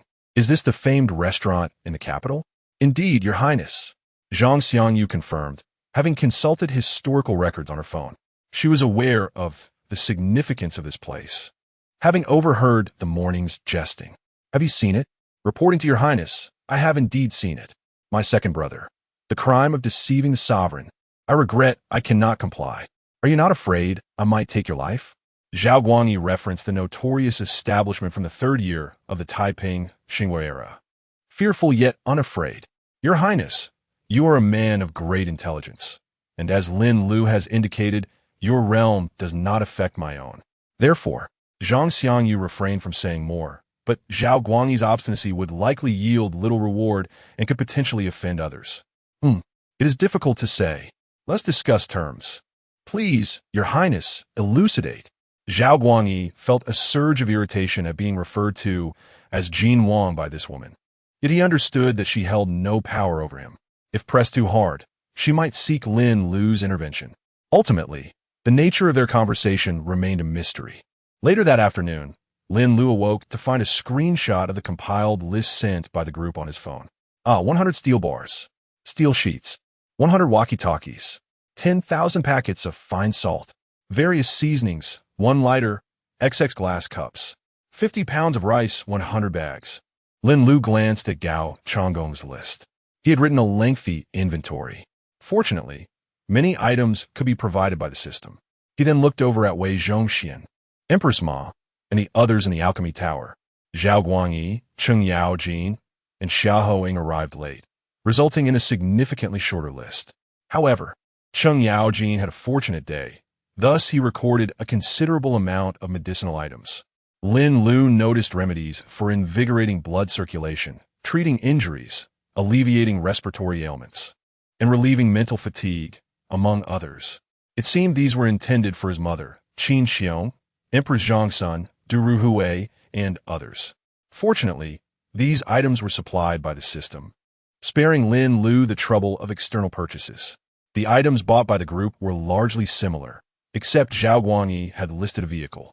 Lin Lu felt somewhat speechless. Perhaps next month, the car's revenue would allow each visitor to earn a 40 share. With some effort, he might acquire a second-hand electric vehicle next month. The Zhang family's list consisted of trivial items. Their family, accounting for tomorrow's wages, had only 30 coins. Thankfully, items like lighters, fine salt, sugar, and monosodium glutamate were relatively inexpensive. The 30 coins could procure a fair amount in ancient times. However, they could not afford rice, as it was quite costly. 30 coins would only buy 10 pounds. Moreover, they consumed their 3 daily meals at the base, which remained an option during holidays. Therefore, no purchases were made. As for Yanghua and Jin Shanhua, each had merely 2 coins, allowing them to buy only small items. Chao Ong recommended 2 glass cups each for them, pure crystal, a luxury adored by the wealthy in ancient times. The two expressed their profound gratitude to Chao Ong. After Lin Lu finalized everything, he set off in his vehicle. He inquired with the system to confirm the items not supplied before departing. His first stop was a steel mill. After approximately 20 minutes of driving, he arrived at a sizable steel factory. He ordered 509-meter-long steel bars. Upon hearing this, the owner recognized a lucrative deal and inquired about the requirements. He assured Lin Lu that the delivery would be completed by noon the following day. Lin Lu then purchased some steel plates, spending nearly 60,000 yuan. Without pausing, he hurried to the agricultural market, where he spent close to 50,000 yuan on goods. As he departed, nearly all the market owners waved goodbye to Lin Lu with cheerful smiles. It seemed wherever Lin Lu went, the local proprietors greeted him with joy. Truly, he was a little angel of happiness. However, due to the volume of his purchases, these owners offered Lin Lu considerable discounts. Meanwhile, back at the base, the scene unfolded. Hit him, Jinyiwei. Please stop me. Charge, Jinyiwei. Spin and leap. Chung Yaojin used his first skill. Cloud probe.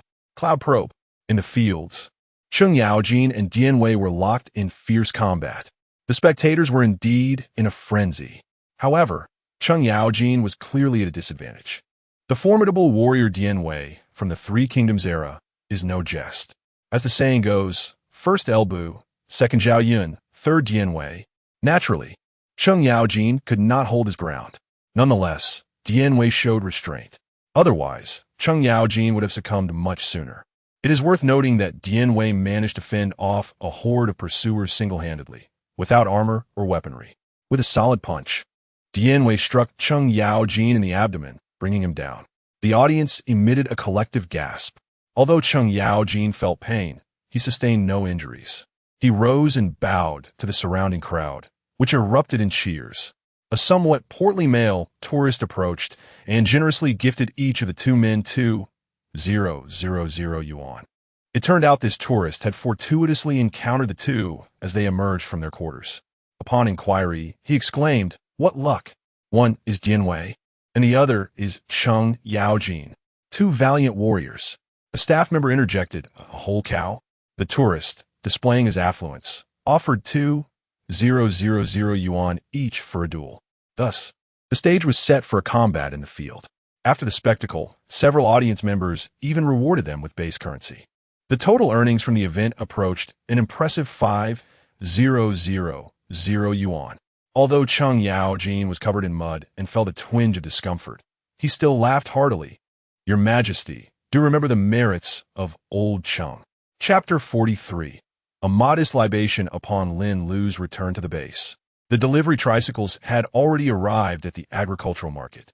Personally overseeing the delivery to the warehouse, the manager remarked, "These are some cabbages and radishes, along with the agricultural products you purchased. Thank you for your hard work," replied Lin Lu graciously. He then summoned Chao Ong to oversee the incoming delivery vehicles and to tally the quantities. With the workday drawing to a close and few tourists remaining to purchase tickets, the presence of a dedicated employee delivery passage ensured that the normal enjoyment of other visitors was undisturbed.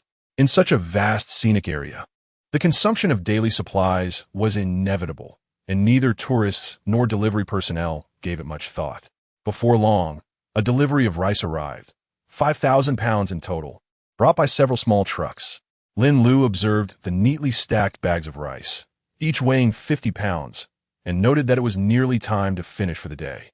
He called for Jinyiwei to assist and also communicated in the agricultural market group, informing them that the remaining goods would be delivered the following day. Indeed, Lin Lu had directly formed a group with a multitude of vendors from the agricultural market to facilitate his purchases. When Jinyiwei arrived, Lin Lu and Chao Ong noticed the remnants of mud on the back of his ears. Upon inquiry, they learned that he had just engaged in a fierce competition in the fields with Chung Yaojin. "Ahem, old Dian, who emerged victorious?" Naturally it was I," Jinyiwei replied with a grin. "Zeman, abandoning your post." "No worries, Xiao Chao. This just means more earnings for old Chung. How much did you both make?" "We each earned 2,000. Lin Lu was initially taken aback by the sum. It appeared they had encountered some affluent tourists. "Oh, I saved it for the Chancellor," Jinyiwei added with a chuckle. At this, Changgong blushed, realizing he was not as astute as Jinyiwei. However, he cannot be blamed. He spent his days at the ticket booth, with scarcely any opportunities for additional earnings. Though occasionally someone would request a photograph with him during leisure hours, the tips had dwindled since the initial days of operation. After their light banter, Jinyiwei began to assist with the unloading. The laborers marveled at his impressive physique, lifting the bags as though they were weightless. "Young man, your strength is remarkable," one exclaimed. "How about joining me on a construction site? With your strength, earning 1,000 a day would be effortless." Though the laborers spoke eagerly, they continued their work without pause.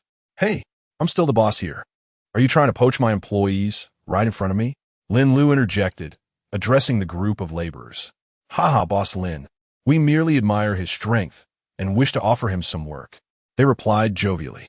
"Old fellows, get back to work, or else I'll make you stay late," Jinyiwei retorted without reservation. The two older men fell silent and quietly placed another bag onto the pile. "Hey, old Jin, bullying is it? There's no need to rush, uncle.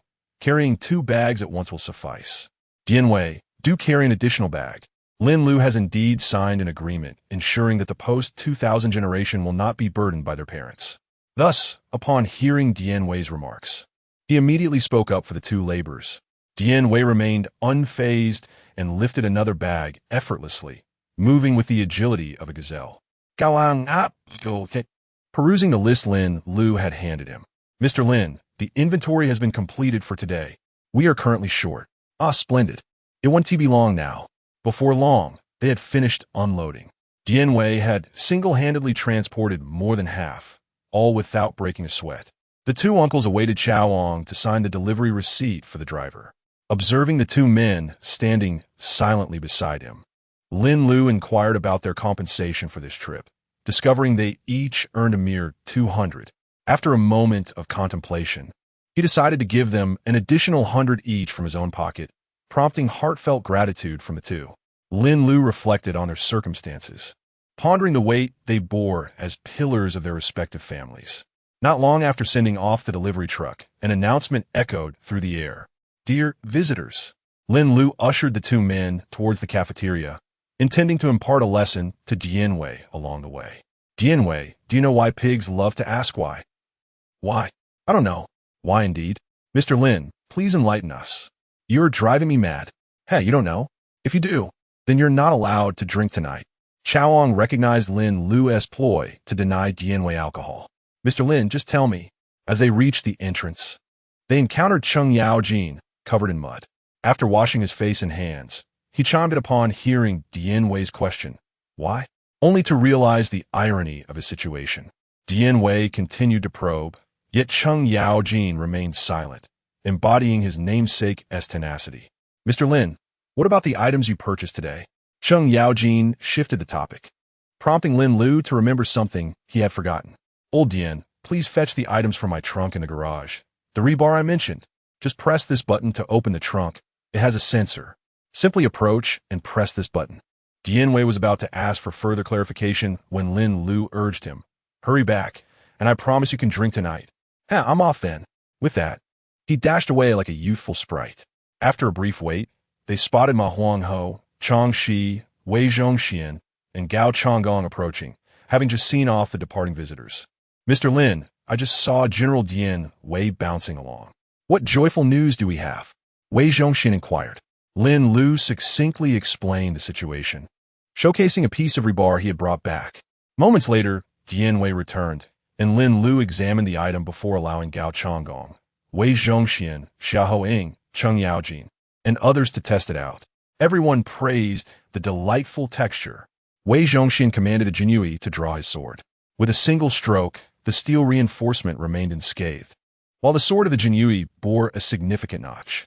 Gao Changgong and his companions gazed at it for quite some time before reluctantly relinquishing the steel brought back by Lin Lu. During the meal, Jinyiwei and Cheng Yaojin engaged in a spirited drinking contest. Noticing that his subordinates could hardly resist salivating at the sight, Gao Changgong contemplated for a moment before permitting each of them to indulge a little. As they observed their comrades drinking, Xia Hoying and Zhao Guangyi also joined in. However, Xia Hoying, needing to explain today's events to Liu Bang, partook only sparingly. Chao On, too, merely sipped a small cup. Zhang Xianyu had a modest drink as well. Mindful of her obligation to report back, yet she felt compelled to partake a little. With her drinking capacity, she was unlikely to become inebriated. After all, she understood the implications of Lin Lu's remark that only 2 individuals from the Song dynasty had witnessed the splendor of the northern lands. A drink was necessary to muster the courage to face the founding emperor upon her return. Initially, Wei Zhongxian was reluctant to drink, yet upon seeing Empress Ma partake slightly, he followed suit. She had intended to join in, but was advised by Lin Lu, who noted her recent childbirth, that she need not conform to the festive atmosphere. Subsequently, everyone took a few sips, except for Lin Lu, who opted for tea instead of alcohol, as he still needed to recruit staff later that evening. Zhang San and his family, along with Yanghua and Jin Chunhua, each had a modest drink. Lin Lu cautioned them to drink sparingly, emphasizing that drinking could lead to mistakes. They all understood and merely tasted a little to show their appreciation. Among them, Jinyiwei, Cheng Yaojin, and Zhao Guangyi drank the most. Lin Lu contemplated advising Cheng Yaojin against excessive drinking, but, seeing him so merry, decided to let it be, trusting Li Er to handle the aftermath. As for Zhao Guangyi, a few drinks would do him good. After witnessing history today, he had refrained from losing his temper. Perhaps he was harboring some pin-up anger. Getting drunk would allow him to return home and sleep without unleashing his frustration on his subordinates. Observing the inexplicably jubilant crowd, Lin Lu understood the source of their joy. Their salaries were about to be disbursed. Chapter 44.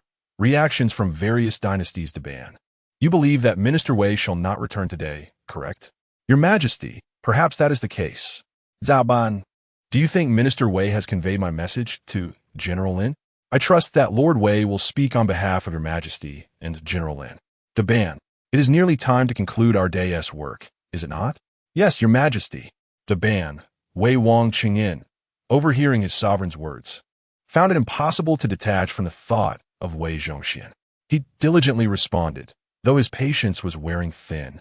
If Lin Lu were present, he would undoubtedly voice his concerns.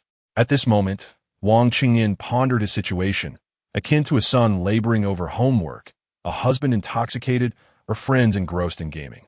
So, Your Majesty, does love truly fade away? If it must be so, permit me to dispatch the Imperial Guards to raid the residences of a few ministers. Nearby, Empress Zhou observed her husband's discontent with amusement. Your Majesty, Lord Wei acts solely for the benefit of the Ming. If you persist in your grievances against him, would he not be sneezing throughout his duties? The Empress jested. Should Lord Wei not return this evening, Your Majesty, initially, she had sought clemency for her father. However, understanding the history in her father's avarice, she knew that if she were not empress but merely a favored concubine, her family would be the first to face execution. It was already an act of mercy for her sovereign to spare her father's life. Wang Qingyin feigned ignorance, focusing intently on the floor. Cough, cough. If Minister Wei does not return tonight, I assure you, my empress. At that moment, a flash of light illuminated the room. The empress turned hurriedly. Clad in a resplendent crimson robe, Wei Zhongxian had just returned. He sensed a gaze filled with unspoken grievances directed at him from the empress and offered an apologetic smile. After exchanging pleasantries with Chongzhen, the Imperial Guards intended to depart to document their findings, but Wei Zhongxian informed them that Lin Lu had instructed them not to do so. When Chongzhen inquired about his return, Wei explained it was due to the issuance of salaries. Consequently, Chongzhen retained everyone for further discussion regarding any outstanding matters. Drawing closer to Wei Zhongxian, Wang Qingyin remained indifferent, while the empress simmered with indignation. Little sister, please advocate for General Lin on my behalf. I too wish to attend. Zhu Yuanzhang implored Empress Ma. Hearing of Zhao Guangyi's attendance only intensified his longing. Impossible. Zhu Chongba, I tell you, should you attend, you must be marked. Would you tire yourself to death? Little sister, you have wronged me. I have already decreed the establishment of the cabinet. Do not underestimate the diligence of the fourth son. Daughter-in-law, why not speak on my behalf? Father, she found it difficult to refuse. Do not heed his words, Chong girl. You must advocate for me. I see that Zhu Chongba merely seeks to enjoy the luxuries of the future. When the three of us arrive, he shall toil daily. Empress Ma jested. Elder sister, I believe mother speaks wisely. The eldest son chimed in. You, it seems, are eager to taste the soles of our shoes. After a brief period of playful banter among several individuals, the emperor spoke first about the matter of salaries. Following a lively discussion, Changxi announced significant news. Lin Lu had informed him before leaving work that he could take the two children along. No, you must plead with General Lin on our behalf. We cannot part with our eldest grandson. The empress shot him a disapproving glance. Ah, Zhu Chongba, how come I did not perceive your cunning when I married you? General, we have already discussed matters with the prince. We await the arrival of the goods the day after tomorrow. Yes, I have also received word. It appears there is intent in the capital for the prince to depart. However, there are still some obstacles. Once the goods arrive, all will be well. Everything is prepared. We merely await the favorable winds. In the capital of Beiki, at the residence of the landing prince. My lord, we have sung endless praises of you before his majesty. Have we not? There is no need for haste, for the items that Changgong has purchased at great expense are soon to arrive.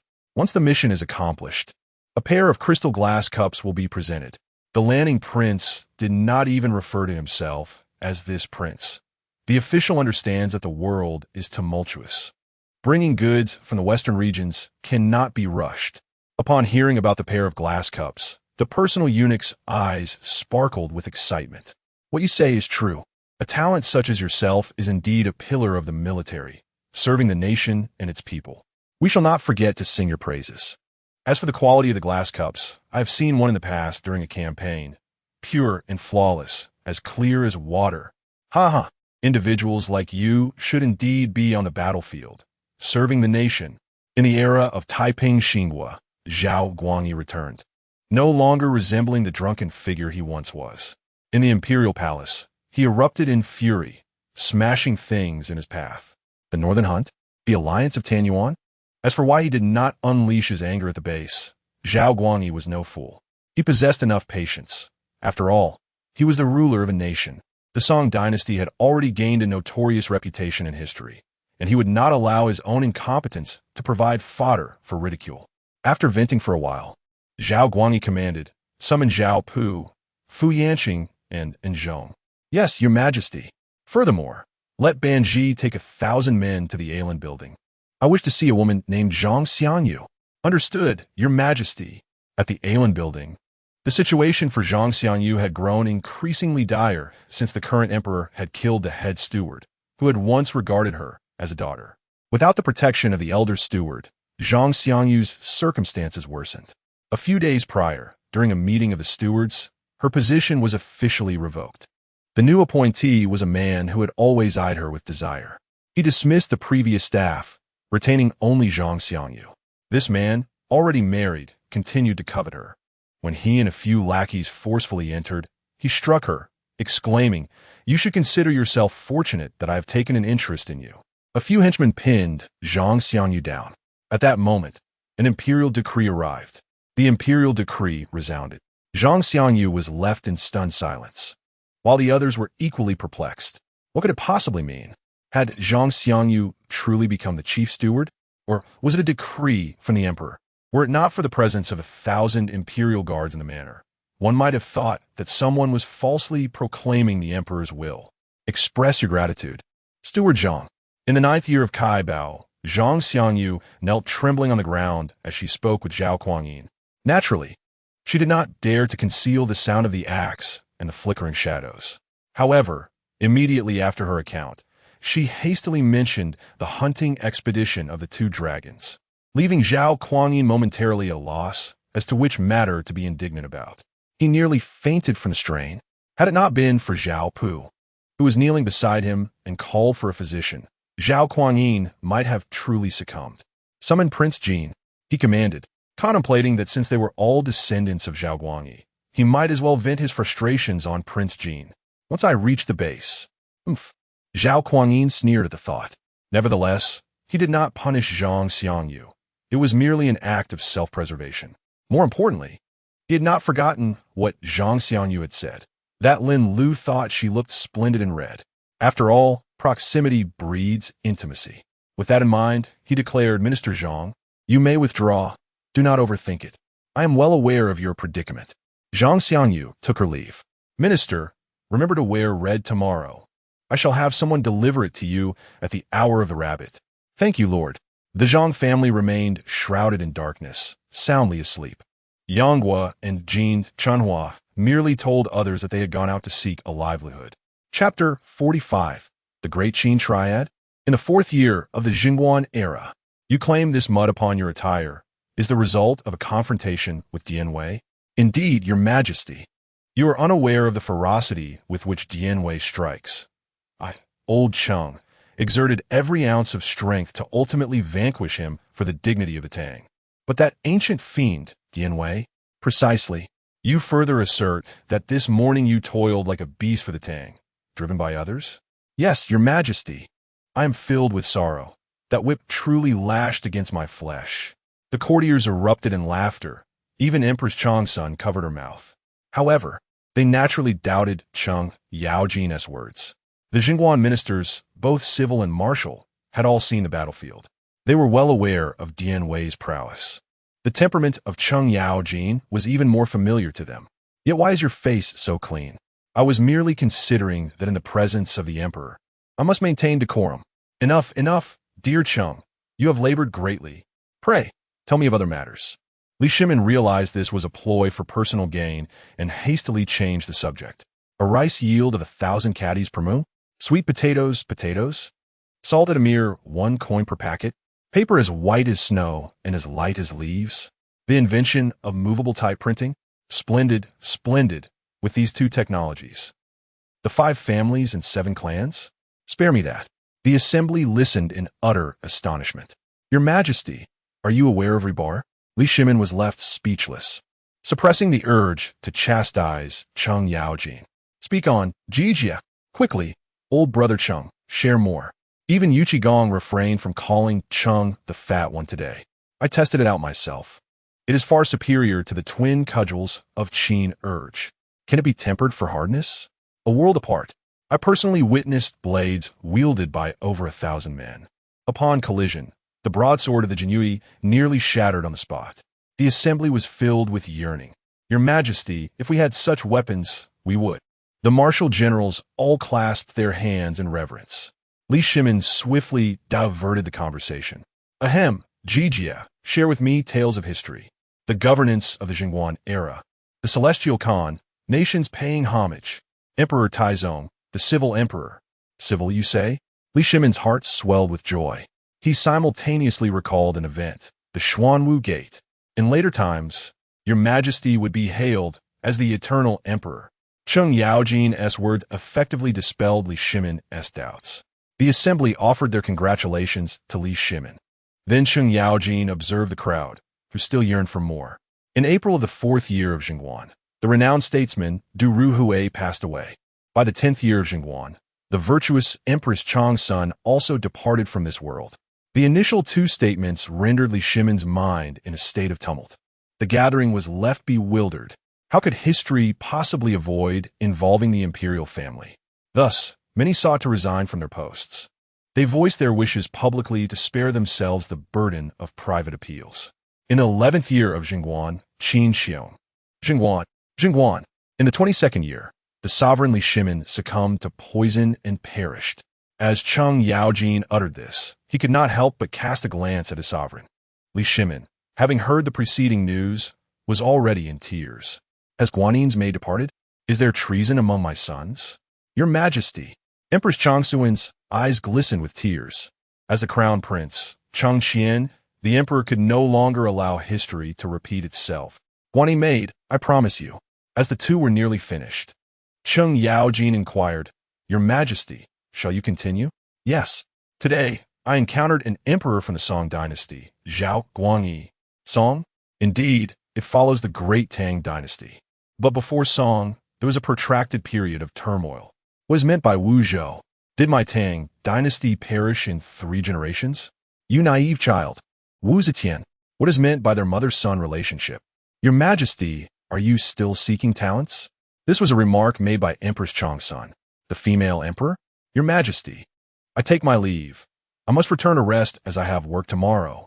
Cheng Yaojin, witnessing the furious expression of Li Shimin, fled in haste. Upon exiting the palace, he was intercepted by the crowd. Lin Lu, with great delight, prepared for a draw.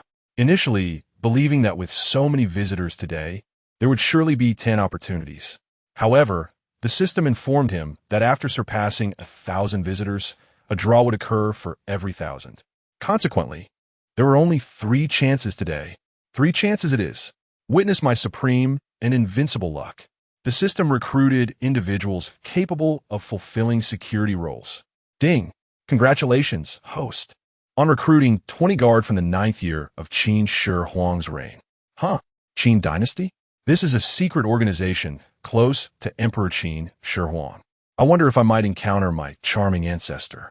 Lin Lu pondered momentarily and decided to continue recruiting without further description. Continue. Congratulations, host, on recruiting the employee Zhang Han from the 9th year of Qin Shi Huang's reign. Huh? A contemporary? System, are they from the same time and space? Indeed, host. Hee. My official rank is rising. Does that mean? System, continue the draw. Ding. Congratulations, host, on recruiting the employee Zhao Gao from the 3rd year of Qin Shi's reign. As Lin Lu contemplated the name Qin, he felt a shudder. Following closely was the name of the 2nd emperor. System, may I refuse his arrival? No, but you may dismiss him tomorrow. Lin Lu was inclined to curse. His rank had indeed risen to that of a chancellor. Yet not Li Si. It seemed he had no choice. The system does not recommend the host dismiss Zhao Gao. Why? Ding. The system issues a task. The eternal villain. Task description. Punish Zhao Gao at the base. The host must take action personally. Task item. The King's Whip. Item description. An iron whip. While it appears as a foam material to visitors due to system processing, it is indeed an iron whip. Furthermore, it will not inflict any external harm on the struck employees. Task reward. 1 designated draw for a Qin Dynasty employee. A simplified version of the Apang Palace. Lin Lu was aware that Wei Zhongxian had at least contributed somewhat to the Ming Dynasty. Yet, Zhao Gao was purely malevolent. He never anticipated such a task would exist. The system. What if Zhao Gao recklessly spreads rumors to the visitors? Rest assured, the system has already blocked any means for him to divulge the secrets of the base. Impressive indeed. Is this not simply a means to avenge our charming ancestor? System alert. Employee Zhao Gao is the first to receive the host's intention for dismissal. Once confirmed, the decision cannot be altered without the host's consent. Furthermore, Zhao Gao receives only a base salary, devoid of any commission, as the system does not support idleness. Meals have been revoked, leaving him with merely a paltry sum for sustenance. Does this imply he will endure daily beatings without any pay? Ah, what a merciful system. A mere 1 yuan for 3 meals. Lin Lu could not help but extol the virtues of the system. System, won't this lead to a financial loss? After all, Zhao Gao is part of our family here at the base. Family should be treated with selfless generosity. The system reciprocated Lin Lu's sentiments. How moving. When I take action tomorrow, I shall be gentle. Lin Lu was on the verge of tears from emotion. Haha, I was only pretending. Xiao Gao, come quickly. Today's workload is light. Chaoang entered. Ever since Lin Lu discovered he was younger than him, the way he addressed him changed daily. There is little information on Haibingtai, but some exists on Zhang Han. Zhao Gao verbally stated that 1 yuan would suffice for wages. Chaoang was initially taken aback. The first 2 were manageable, but the 3rd name? However, upon observing Lin Lu, it was evident that Zhao Gao would certainly face dire consequences. Chapter 46 demonstration. Lin Lu originally intended to soak the whip in brine overnight. However, upon retrieving it from the system space, he discovered it was the divine whip of the esteemed Master One, a long iron whip, approximately 1 meter in length. Curiously, Lin Lu pondered how such a supple whip could mislead visitors into believing it was crafted from foam. The realization dawned upon him, compelling him to abandon the notion of soaking it in salt water. The information was scant, yet Changgong managed to gather and print the necessary details in less than half an hour. Observing Lin Lu fiddling with the iron whip, Changgong offered a suggestion after Lin Lu spoke. When the time comes, why not have Jinyiwei play the part of the villain while you take on the role of the hero? I assure you, that scoundrel Zhao Gao will be left grateful even after receiving a beating. Why, Xiao Chao, you are quite the strategist, Lin Lu remarked, stroking his chin. In the third year of Emperor Qin Heir's reign, June, chaos engulfed the realm, and heroes rose in rebellion. At Wangyi Palace, Zhao Gao gazed upon the Qin heir he had elevated, his heart brimming with treasonous thoughts. Suddenly, he received a summons from the system. Could it be that Zhao Gao was destined by heaven to take his place? Lin Lu, through the system, interjected, "You're destined to face retribution. In the 9th year of Qin Shi Huang's reign, Your Majesty, there is news from the Black Ice platform. The Emperor, Yingzhong, who was attending to state affairs after consuming an elixir, abruptly received a report from Yingyu, the leader of the Ying clan." Lin Lu could hardly fathom that these 20 individuals were tasked with protecting Yingzhong, as he had assumed they were merely members executing tasks outside. Is what you say truly the case? He questioned. Your Majesty, we speak not in jest. Very well. You shall remain within the confines of Xianying Palace until tomorrow at the hour of the rabbit. Indeed, on that day, heavy guards secured Xianying Palace. Please return, Minister Xiaofu. His Majesty wishes to see no one at present. I insist, Your Majesty will see no one. Zhao Gao's tone grew stern. With no choice, Zhang Han could only bow and retreat from the palace, for Zhao Gao regarded him as merely a minor official. In the 12th year of Gaozu's reign, circa 195 BC, Liu Bang listened as his comrades recounted their tales, tears mingling with their grief. So, you're suggesting I should not personally lead the campaign against Yingbu? He mused. I, a mere commoner wielding a 3-foot blade, have managed to conquer the realm. This triumph is not due to my own prowess, but rather the will of heaven. If fate decrees my demise, what is there to fear? I shall not venture into the future. Halted by emotion, Xiaohoing conveyed Lin Lu's message to Liu Bang. Your Majesty, do you believe your conquest was by divine will? Then, isn't venturing into the future also part of that fate? After a long pause, Xiaohoing took his leave, urging Liu Bang to accompany him the following day at the hour of the dragon, while also advising him on proper attire, a specific request from Lin Lu, who remembered the fashion of men in this era often left little to the imagination. Eventually, Liu Bang gazed at the teleportation token in his hand. Ah, very well. A journey may prove worthwhile. Indeed, Lin Lu found herself perplexed, pondering why the system did not administer treatment as directly as it did with Changxi. However, considering the opportunity to observe Liu Bang, she resolved not to dwell on it further. Moreover, given the nature of the Ming Emperor's palace, it was highly likely that the special personnel recruited after the establishment of Weiyang Palace would be none other than Liu Bang himself. She decided to view it as an early chance to assess the work environment. The night passed, albeit under the relentless inquiries of Emperor Qin Shi Huang directed towards the palace attendants. The following morning, Lin Lu had intended to inquire about certain matters with the system, only to be met with a notification indicating that it was undergoing an upgrade.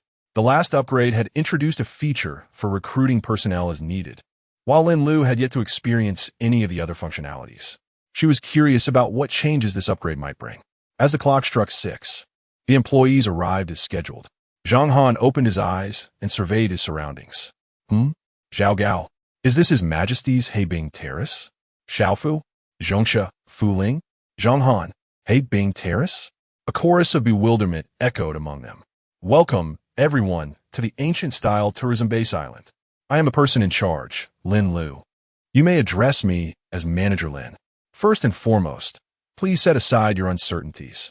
In accordance with our customary practice, I will distribute the materials. However, Zhao Gao had nothing to present. The individuals from Heibing Terrace had all received orders to adhere strictly to Lin Lu's arrangements. leaving no one daring to act out of line. Unbeknownst to Lin Lu, their statuses were significant, and thus she had only prepared some basic materials. Soon, everyone had perused the documents, with only Zhang Han still engrossed in his reading. Suddenly, he stepped forward and delivered a swift kick to Zhao Gao. The others from Heibing Terrace were left in confusion and prepared to intervene. Zhang Han unsheathed a sword from one of the attendants, poised to strike at Zhao Gao. "Stop!" Lin Lu exclaimed. Zhang Han, clearly consumed by rage, showed no intention of halting. It took several guards from Heibing Terrace working in concert to restrain him. "Xiaofu, do not act in haste. Let us await His Majesty's decision. His Majesty has decreed that all matters here are to follow Manager Lin's arrangements." Had they possessed historical knowledge, they would have understood that, given Heibing Terrace's role in the unification of the 6 states under the Qin Dynasty, they would have been the first to draw their swords against Zhao Gao. Heibing Terrace was responsible for espionage activities, making them pioneers in the grand endeavor of Qin's unification. Zhang Han soon recognized his lapse in composure. "My apologies, Manager Lin. I momentarily lost my temper. Not to worry. I can empathize with General Zhang's outrage. Please, in the future, do strive to manage your emotions," Lin Lu replied, showing no offense. After all, Zhang Han had suffered greatly due to Zhao Gao's treachery, ultimately being forced to betray Qin. Lin Lu then proceeded to explain to everyone the workings of Heibing Terrace, leading Zhang Han to realize he had traveled through time. He was astonished by Zhao Gao's position during the 3rd year of Emperor Qin Ershi's reign. No wonder his official attire resembles that of a chancellor. Zhang Han recounted his audience with Qin Shi Huang the previous night, leaving the guards of Heibing Terrace under the impression that he was agitated by the encounter. Upon hearing this, Jinyiwei remarked, "Zhao Gao truly embodies wickedness." Lin Lu cast a glance at Zhao Gao, noting the unmistakable aura of coldness and malice that surrounded him. If Wei Zhongxian's coldness symbolizes his absolute power and disdain for those beneath him, then Zhao Gao's chill is akin to that of a venomous serpent, poised to strike at any moment. At this very moment, he gazes at Zhang Han with a malevolent intensity, harboring an unmistakable resentment towards Lin Lu that he can scarcely conceal. Lin Lu, however, is not a fool. He is acutely aware of this animosity, yet chooses to remain indifferent. The thought of the impending tasks ahead brings a smile to Lin Lu's face. "General Zhang, you are far too impulsive. How can one treat the esteemed Minister of the Central Vehicle Department in such a manner? Zhao Gao, is it? Allow me to assign you a role. You shall work alongside Zhang Han, and I will provide you with 2 assistants from the Black Eyes platform. Rest assured, Director Zhao, you are the principal actor. They shall all be at your service." Zhao Gao, listening, feels an unsettling dissonance in the air. Why is it that they possess those white objects while he is left with nothing but mere words? 1 coin a day, enough for 3 meals. Yet, the thought of being the central figure, with the opportunity to subdue Zhang Han, elicits a sinister smile within him. "Minister of the Central Vehicle Department, let us conduct a trial run first, to prevent any unfamiliarity with the tasks at hand. You restrain the minister. Zhang Han, you may simply stand by. Allow me to demonstrate." With that, Lin Lu draws forth the whipping rod. Chapter 47. Letting go. Zhao Gao increasingly sensed that something was amiss. "President Lin. President Lin? What is this?" "Well, to be honest, it is the arrangement of the divine being who brought you here. I did not wish for this. As the employees at the base are like family to me." Lin Lu spoke, her voice tinged with emotion. Chao Ong and Jinyiwei struggled to suppress their laughter. Their faces flushed. Although Zhang Han felt a sense of relief, he, too, was bewildered, much like the others from the Black Eyes platform. "Since you, President Lin, are reluctant to strike Gao, perhaps you could let someone else take your place." Zhao Gao observed the king's whip with trepidation, fearing that a single strike would leave him either dead or severely injured. "What you say is true, Sir Zhao." Jinyiwei then stepped forward. "This man is likely from over 400 years after your time. In later generations, he is referred to as the Ancient Evil Eye." Zhao Gao noted that this formidable figure, akin to a towering iron edifice, was indeed a descendant of the Qin Dynasty. As he beheld Jinyiwei take hold of the king's whip, his legs trembled in fear. "Perhaps it is better if President Lin takes the lead. Do not fret. Sir Zhao, it won't hurt. Lin Lu reassured him as she took the whip and aimed it at a black ice platform guard who was restraining Zhao Gao. The guard instinctively reacted as if lightly bumped, feeling almost weightless. Sir Zhao, it truly does not hurt. Lin Lu's words eased Zhao Gao's nerves considerably. After all, they were akin to family, and he trusted that Lin Lu would not wish him harm. Prepare yourselves. Zhang Han observed the guard's reaction.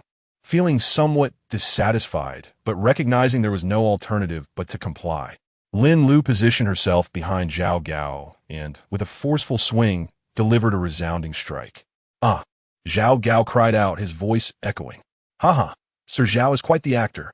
Lin Lu, fully aware that Zhao Gao was not feigning his distress, remarked playfully. Indeed, the tourists will surely appreciate Sir Zhao's performance. Zhao Gao was unable to articulate his pain, only able to writhe on the ground. Those around assumed he was merely acting. Observing Zhao Gao rolling on the ground, Lin Lu suddenly felt a pang of sympathy. It appears 2 guards cannot restrain him, perhaps for would suffice. Did you think Lin Lu was genuinely concerned for Zhao Gao? Haha, you're mistaken. Lin Lu's heavy-handedness was not born of guilt. In her previous life, during her middle school years, she had been quite the fighter. In a small-town school, she was the type who excelled academically while also mingling with the right crowd. Once, while in a restroom, her friend was cornered by a group of 8 boys. That friend was quite brave, refusing to back down. With a defiant cry, he declared, "Surround me and fight." Initially, Lin Lu was meant to assist him, but he insisted on taking on all 8 foes himself. Nevertheless, with Lin Lu's help, they managed to triumph over them. Hence, the notion that Lin Lu shied away from physical confrontation was false, especially when it came to Zhao Gao. At that moment, other employees arrived, among them Liu Bang, who had come with Xiao Ying. He immediately spotted Zhang Han and the writhing Zhao Gao on the ground. The cafeteria staff had long since arrived. After greeting Lin Lu, he busied himself with other matters, leaving everyone puzzled by the sudden shift. They inquired of Chao Wang, who cryptically revealed, "Manager Wei, he is a eunuch just like you." Given their familiarity with Lin Lu, they sensed that such behavior was indeed peculiar. Wei Zhongxian pondered for a moment, observing the increasingly silent crowd, their resentful glares directed at Lin Lu. Could be Zhao Gao, he mused. "Congratulations, you guessed correctly," Lin Lu replied, bringing understanding to the group. He then elaborated on the purpose of the king's whip, which elicited gasps of astonishment and cold sweats from Wei Zhongxian. He silently thanked his historical self for sparing him from such a fate. "I wonder how Zhao Gao is cursing me in his heart right now," he thought. This eunuch dares to insult Manager Lin? I shall give a try." Cheng Yaojin chimed in. "I am willing to take on the task." The others eagerly joined the conversation, but fortunately, mealtime arrived, allowing Zhao Gao to escape unscathed. Lin Lu then called everyone to dine, making sure to introduce the new colleagues, Zhang Han and the members of the Black Ice platform. He subsequently turned to Liu Bang, as Xiao Ying stepped forward to introduce him. "Is the founding emperor of the Han," Lin Lu exclaimed, bowing in respect. The others quickly greeted Liu Bang, and Lin Lu explained the situation. Many expressed their desire to bring their own companions, but Lin Lu could only regretfully decline for the time being. Among those most excited to meet Liu Bang were Chao Ong and Jinyiwei, though they lamented that Cao Cao had not yet returned. Yet, his return might not bode well, considering Cao Pai's usurpation of the Han. Despite Liu Bang's magnanimity, one could not deny the weight of his legacy. After the meal, Zhao Gao approached Lin Lu, saying, "Manager Lin, may I request a change of position?" The lingering pain in his backside was evident. "Certainly. Once the first emperor arrives, I shall arrange it for you," Lin Lu replied.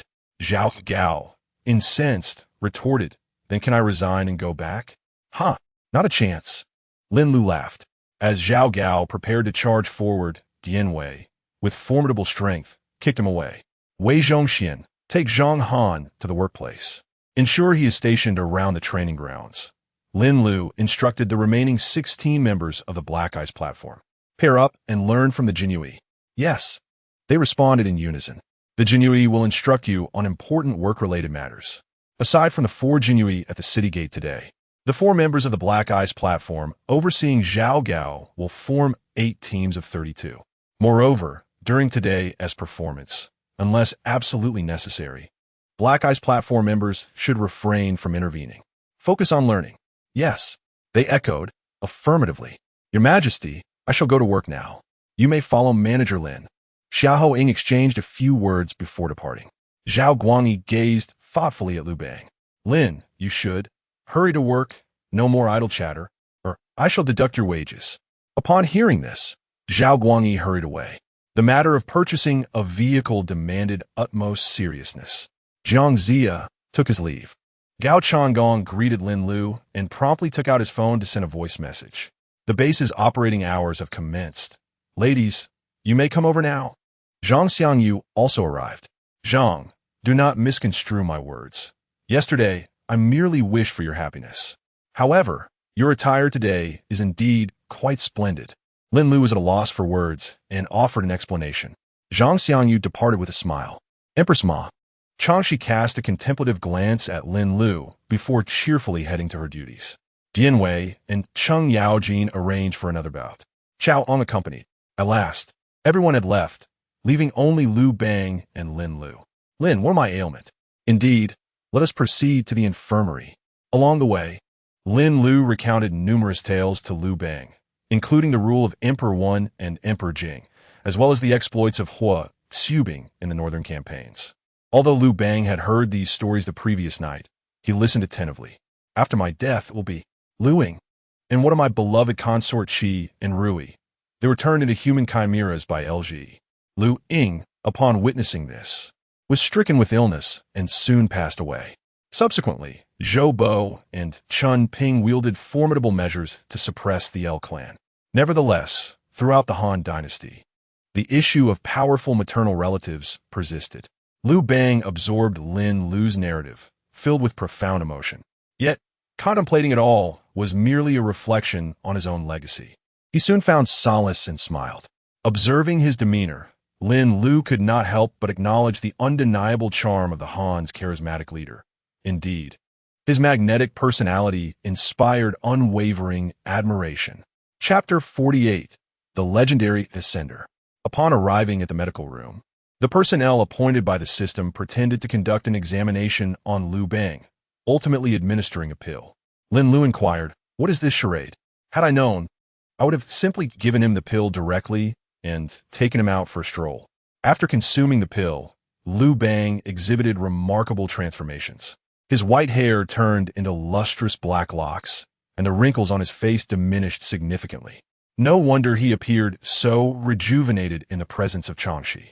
The pill provided by the system was indeed extraordinary. "How you feel, High Ancestor?" Lin Lu called out, using a temple name despite Liu Bang not being an employee. The latter found it somewhat peculiar. "You could just call me Old Liu, Lin Zong. Would you consider bringing me along as well?"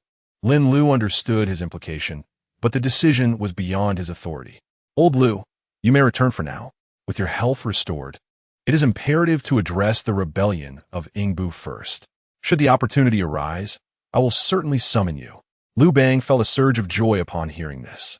Although he sensed Lin Lu might be indulging in fanciful promises, at least he had left a favorable impression. Moreover, this journey had proven worthwhile. He had glimpsed a fragment of a future splendor and healed his ailments. The physician had informed him that barring any unnatural demise, he could expect to live at least another decade. "Should I return now?" Liu Bang inquired. Before Lin Lu could respond, a flash of white light enveloped him, and he had already vanished. Lin Lu sighed softly, having hoped to allow Old Liu to enjoy a full day here.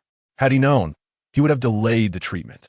He realized he had not received a system notification, pondering if it was due to an upgrade, especially since there had been no alert regarding Zhao Gao's task either. Ding! Congratulations, host, on completing the task. Save High Ancestor Liu Bang. Reward: simplify a palace of Wei Yang and initiate a recruitment for designated Han Dynasty personnel. Lin Lu had no time to contemplate further. System, have you completed your upgrade? No response. Then the Zhao Gao task remains unfinished. He hurried toward the training grounds of the Jinyiwei. As he approached, he noticed a crowd of tourists gathered. 9,000 years. Which historical figure is this employee portraying? Zhao Gao. Is that true? Isn't he a notorious eunuch known for his misdeeds? Unlike him, we at least contributed something to the Ming Dynasty. Lin Zong is held in high regard by our family.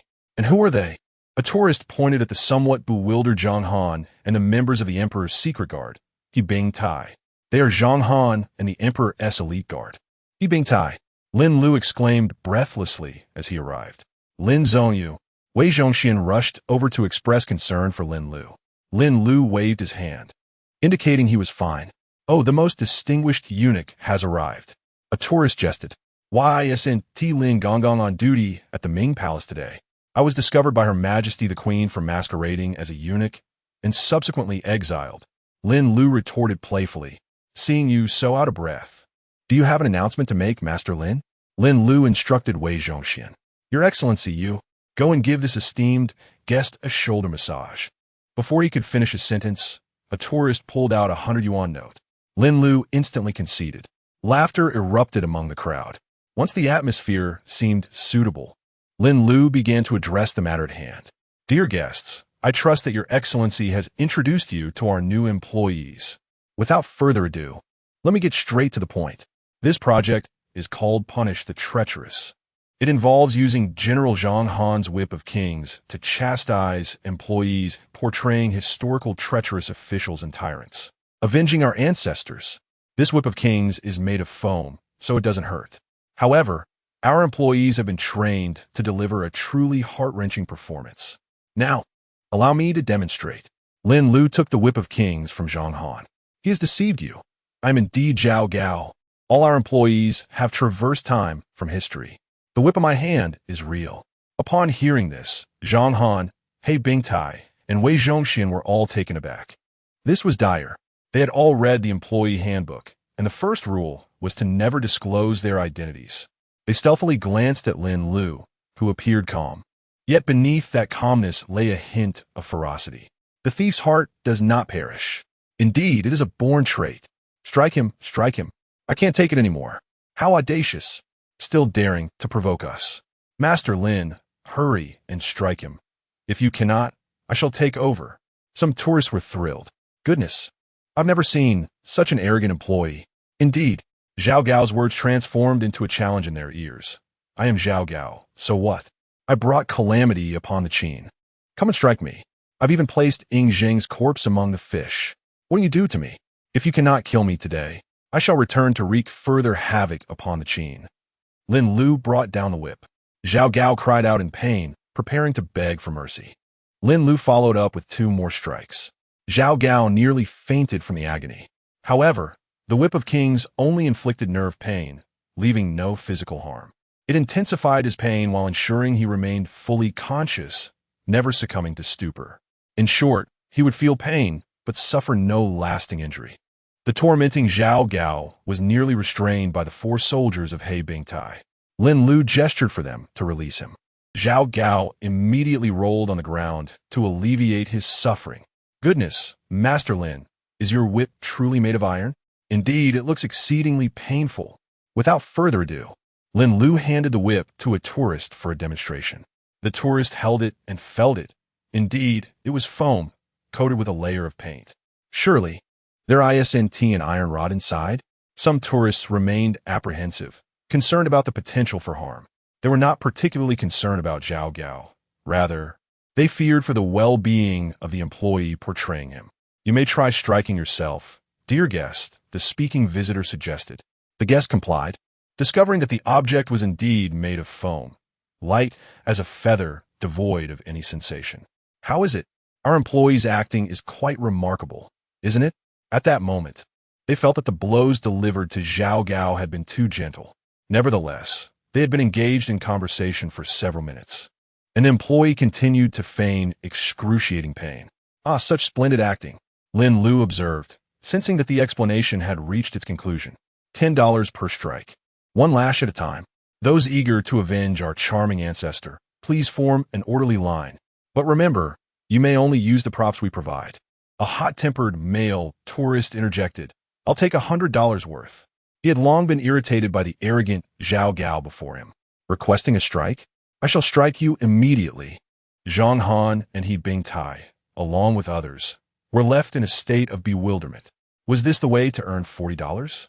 They were well aware of what 40 could procure. Simultaneously, they felt a surge of satisfaction. The crowd around He Bingtai learned from Zhang Han of Zhao Gao's misdeeds. They understood the efficacy of the whip meant for striking kings. Truly, General Lin possesses divine methods. Wei Zhongxian found himself increasingly grateful to Lin Lu. A throng of guests awaited their turn, and he envisioned Zhao Gao's agonizing visage after being struck by Lin Lu. Shivers ran down his spine, almost compelling him to flee. Old Wei Zhongxian jolted, nearly collapsing to his knees. Laughter erupted from those surrounding him. Lin Lu remarked, "How utterly perplexing." Chapter 49. The Jinyiwei and the He Bingtai Ding. Congratulations, host, on the completion of your task. You have earned the title of Eternal Villain, along with a reward of 1 designated Qi Dynasty employee recruitment and a simplified version of the Yifeng Palace. The system indicates that Lin Lu has successfully accomplished the task. He exhaled a sigh of relief, realizing that he was required to punish Zhao Gao in front of the visitors. He called upon Wei Zhongxian to oversee the situation for the morning, as there were several newcomers who had yet to be guided. Lin assured him, "Rest assured, I will fulfill my duties diligently." Wei Zhongxian repeatedly affirmed his commitment. Lin Lu felt no need for further elaboration and gave a few instructions to Zhang Han, advising him to consult the individual before him should any issues arise. This is Wei Zhongxian, the base manager and currently the third in command. Feel free to approach him with any inquiries. Zhang Han regarded the red-robed eunuch before him and offered a slight bow. Wei Zhongxian hastily returned the gesture. Naturally, Lin Lu had assigned several He Bingtai guards to Zhang Han. Once Lin departed, Zhang Han couldn't suppress his curiosity and inquired, "Eunuch Wei, why do you seem so fearful of Lin? You appear quite apprehensive." "Ah, esteemed general, you may not be aware, but..." Zhang Han interjected. "Just take out your phone and search for Wei Zhongxian." A visitor chimed in. After a moment of contemplation, the visitor used his phone to search for information and showed it to Zhang Han. Upon reading, Zhang Han understood. No wonder. Wei Zhongxian felt a bit embarrassed. Yet he cleared his throat and addressed the visitor. "Now, it's your turn. Hey, can I use the king's whip to strike you?" The visitor suddenly asked. "In principle, that is not permissible." The visitor produced 100 yuan. "No, I lack the performance talent of Zhao Gao." Despite feeling tempted, Wei Zhongxian remained apprehensive. "Oh, then forget it." As he spoke, he swung the king's whip down upon Zhao Gao. Zhao Gao had long since lost his voice from the pain. Yet the agony did not diminish with each strike. Rather, each hit felt as excruciating as the first. Wei Zhongxian could not help but turn away in horror. How brutal, he mused, contemplating whether those treacherous officials in Ming Dynasty history had endured similar fates. Goodness, through the ages, wouldn't the place be overwhelmed? Perhaps the visitor had struck too harshly. Zhao Gao's muscles were taut, presenting a rigid form. The 4 He Bingtai guards held him firmly, demonstrating professionalism. The portrayal of suffering was authentic, while those on television who feigned pain could greatly benefit from this experience. However, the foam props proved remarkably resilient. They had not broken despite the lack of force, merely symbolically striking. Indeed, the visitors, as spectators, did not exert great effort. Nevertheless, with the system's props, even a slight application of force could render the victim in unbearable anguish. The queue remained lengthy, continuing to form. The legend endures. We are all legendary figures. As Lin Lu strolled along, he observed that the system was still upgrading, taking note of the task of punishing villains. Zhao Gao had not reaped any benefits, while Zhang Han had drawn twice. However, one can only attain a mere 40% profit. Indeed, it is a routine operation of the system, which Lin Lu comprehends. Otherwise, considering 2 accounts, one would need to subsidize an additional 20% for 3 rounds of recruitment to accomplish a single task. Upon this realization, Lin Lu suddenly experienced an epiphany.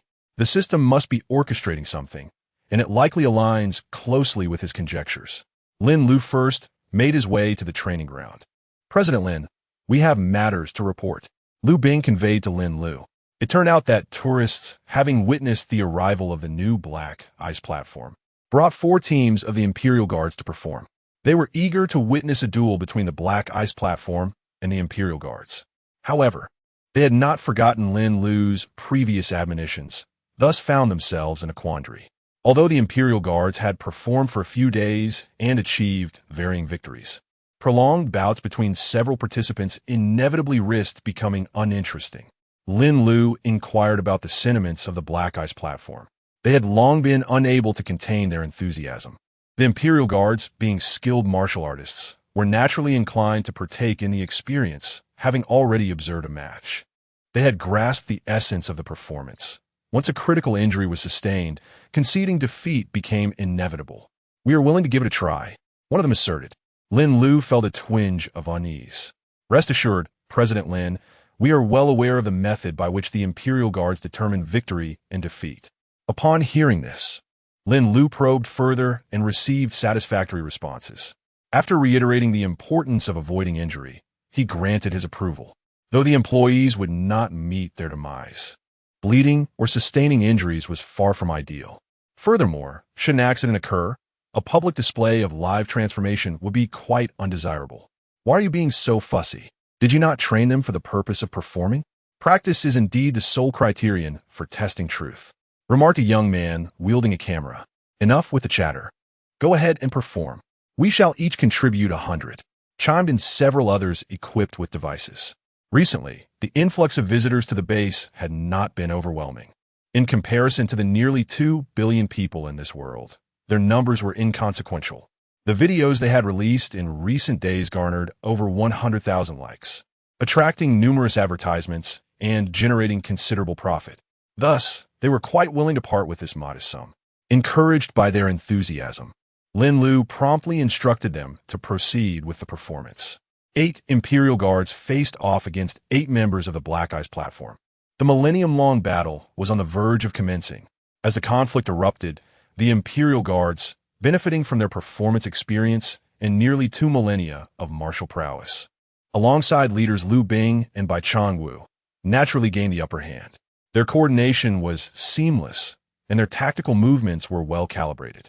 Initially, the Black Ice platform found themselves on the defensive, even suffering a casualty. However, they quickly regrouped, appointing the most seasoned member as their commander. Gradually, they stabilized their momentum. One Black Ice platform warrior executed a daring maneuver, coordinating with teammates to charge at 1 or 2 opponents, while the Imperial Guards advanced in tandem with their comrades.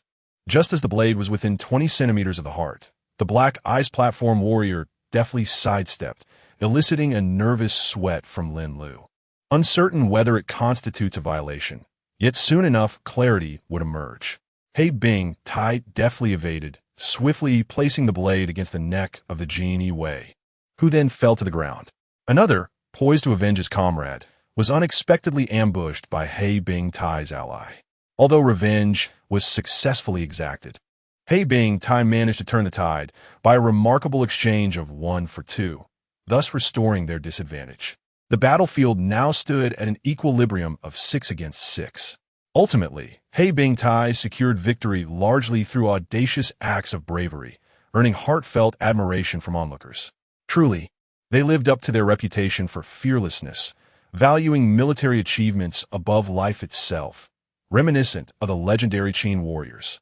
The audience erupted into applause. Upon rising, the Jinyiwei cupped his fists in respect towards the crowd, expressing admiration for the prowess of the ancients. Although brief, it was noted that a member of He Bing Tai had indeed taken a solid strike to the back. Lin Lu, having received the audience's accolades and concluded the photographs, summoned the 16 participants. Was there any foul play during He Bing Tai's remarkable 1 for 2 exchange? Upon hearing this, the members of He Bing Tai tensed, for their tactics had indeed skirted the edges of the rules. Chapter 50. Teasing the Crown Prince Mr. Lin. Esteemed sages, there are no issues. One of the fallen Imperial Guards remarked, "We generally retract our force by about 10 centimeters. That sage managed to evade by relying on his own agility. I hadn't had the chance to restrain my strength." Upon hearing this, Lin mused, "This performance has truly reached its limit. No wonder it appears so realistic. 10 centimeters? What does that even signify? In the face of a powerful opponent, one might manage the distance adequately. However, one must understand that during a duel, both parties are in motion, making it far less manageable. Given this, let us raise the retraction distance to 20 centimeters, suggested Lin Lu, prioritizing safety. Do not overthink it. I harbor no ill will towards you. I merely wish to emphasize safety, Lin Lu explained, observing the respectful demeanor of the black ice platform. Ultimately, due to the performance's intensity, the distance was confirmed at 15 centimeters. Safety first. While I am aware that none of you will perish, any incident would adversely affect the base. The Imperial Guards and black ice platform nodded in agreement, and Lin Lu refrained from further discussion, proceeding directly towards the Ming Imperial Palace. In the midst of greeting Zhao Gao, Lin Lu had forgotten that the crown princess, Chongxi, had brought along two little ones, one a 4-year-old child and the other a babe in arms. He had picked up some delightful treats for children at the supermarket, sweet little breads. After some consideration, Lin Lu decided against giving Zhu Xiong any candy. Is manager Zhang Chui present? Where is Jinyiwei? He is likely off fighting in the fields with Cheng Yaojin. Lin Lu remarked, Xiaozhong, you must teach Jinyiwei a lesson and assert your authority as manager, lest he runs amok every day. Though Lin Lu was aware of Jinyiwei's whereabouts, he still stoked the flames. Understood, Mr. Lin, Zhang Nukui acknowledged. Upon arriving at the Ming Imperial Palace, they discovered that court was already in session. Your Majesty, I have a petition, one official announced. Speak, my dear minister. Empress Ma responded, glancing at the document in the young woman's hand and encouraging her to proceed. As you are aware, I am unable to bear children myself, yet I have a fondness for them. May I hold the crown prince? I second that. I second that, chimed in the two young women accompanying her. Zhu Xiong is simply adorable, they exclaimed, dressed in his tiny yellow robe, still struggling to articulate his words, yet with such a serious demeanor. The mother's hearts swelled with affection, longing to pinch his chubby cheeks. Empress Ma turned her gaze towards Chongxi. Chongxi, cradling Zhu Yuntong, smiled at the Empress mother. It would be nice for Xionging to play with them. She then addressed Zhu Xionging. Xionging, would you like to go play with the sisters? Yes, mother. Grandmother, replied the understanding Zhu Xionging, scampering over with glee. His small frame, slightly chubby, swayed as he ran. Oh my, the crown prince is too adorable. Come here for a kiss. Muan mother says that only husbands and wives can show such affection. Big sister, how shameless. Laughter erupted around them. Xiao Xionging, may your elders bestow a gentle kiss upon your cherubic cheeks? Ah, indeed. After a moment of contemplation, Zhu Xionging responded. Ha ha, then let us kiss you once more. Zhu Xionging's little face flushed with a rosy hue. Chongxi and Empress Ma gazed affectionately at their young grandson. Several young ladies amused themselves by playing with this little one who had yet to grow into his legs. A handful of male visitors, captivated by the beauty of these young ladies, promptly petitioned to kiss the royal grandson. How could Empress Ma be oblivious to their intentions? She promptly commanded the eunuchs to remove them. Just then, Lin Lu arrived. Oh, is that not Lord Lin? Why is he working so late? One of the male visitors, about to be escorted away, remarked to Lin Lu. Your Majesty, I beseech you, I suspect Lord Lin is a holy gunman for arriving late. I propose we execute him in the Grand Hall. Laughter erupted among the crowd. Empress Ma remained perplexed, but Lin Lu understood the jest. Quickly, he ordered, take him away and administer 20 lashes. Zhu Xionging spotted Lin Lu and wriggled free from the clutches of the girls. Mimicking her mother and the Empress Dowager, she cheerfully greeted Lin Lu with a bright, hello, Lord Lin. Lin Lu responded with a smile. The young ladies were utterly charmed by his adorable demeanor. Lord Lin, you truly are a scoundrel, employing child labor? A male visitor feigned indignation. However, she had already clarified that the child was simply too young. Thus Lin Lu had consented to bring him to work, akin to conscientious enterprises allowing employees to bring their children to work. This visitor was merely attempting to tease Lin Lu. Who says that? If I do not pay him, does that not absolve me of employing child labor? I thought that after Wang Yongming, no sage would arise again.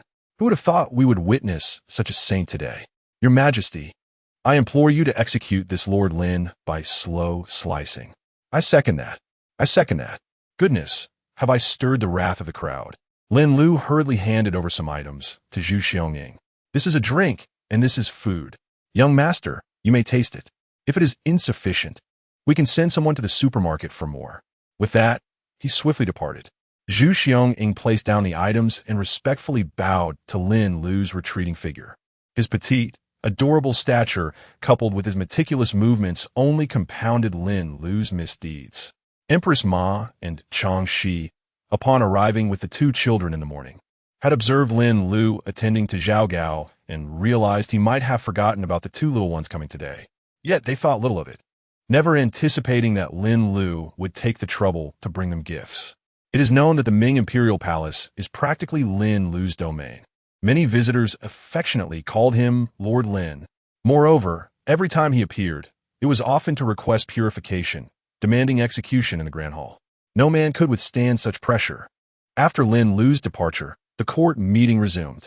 Though Zhu Xiongning endeavored to maintain a serious demeanor, he was increasingly amused by the playful banter of the older girls, alternating between a solemn visage and shy smiles.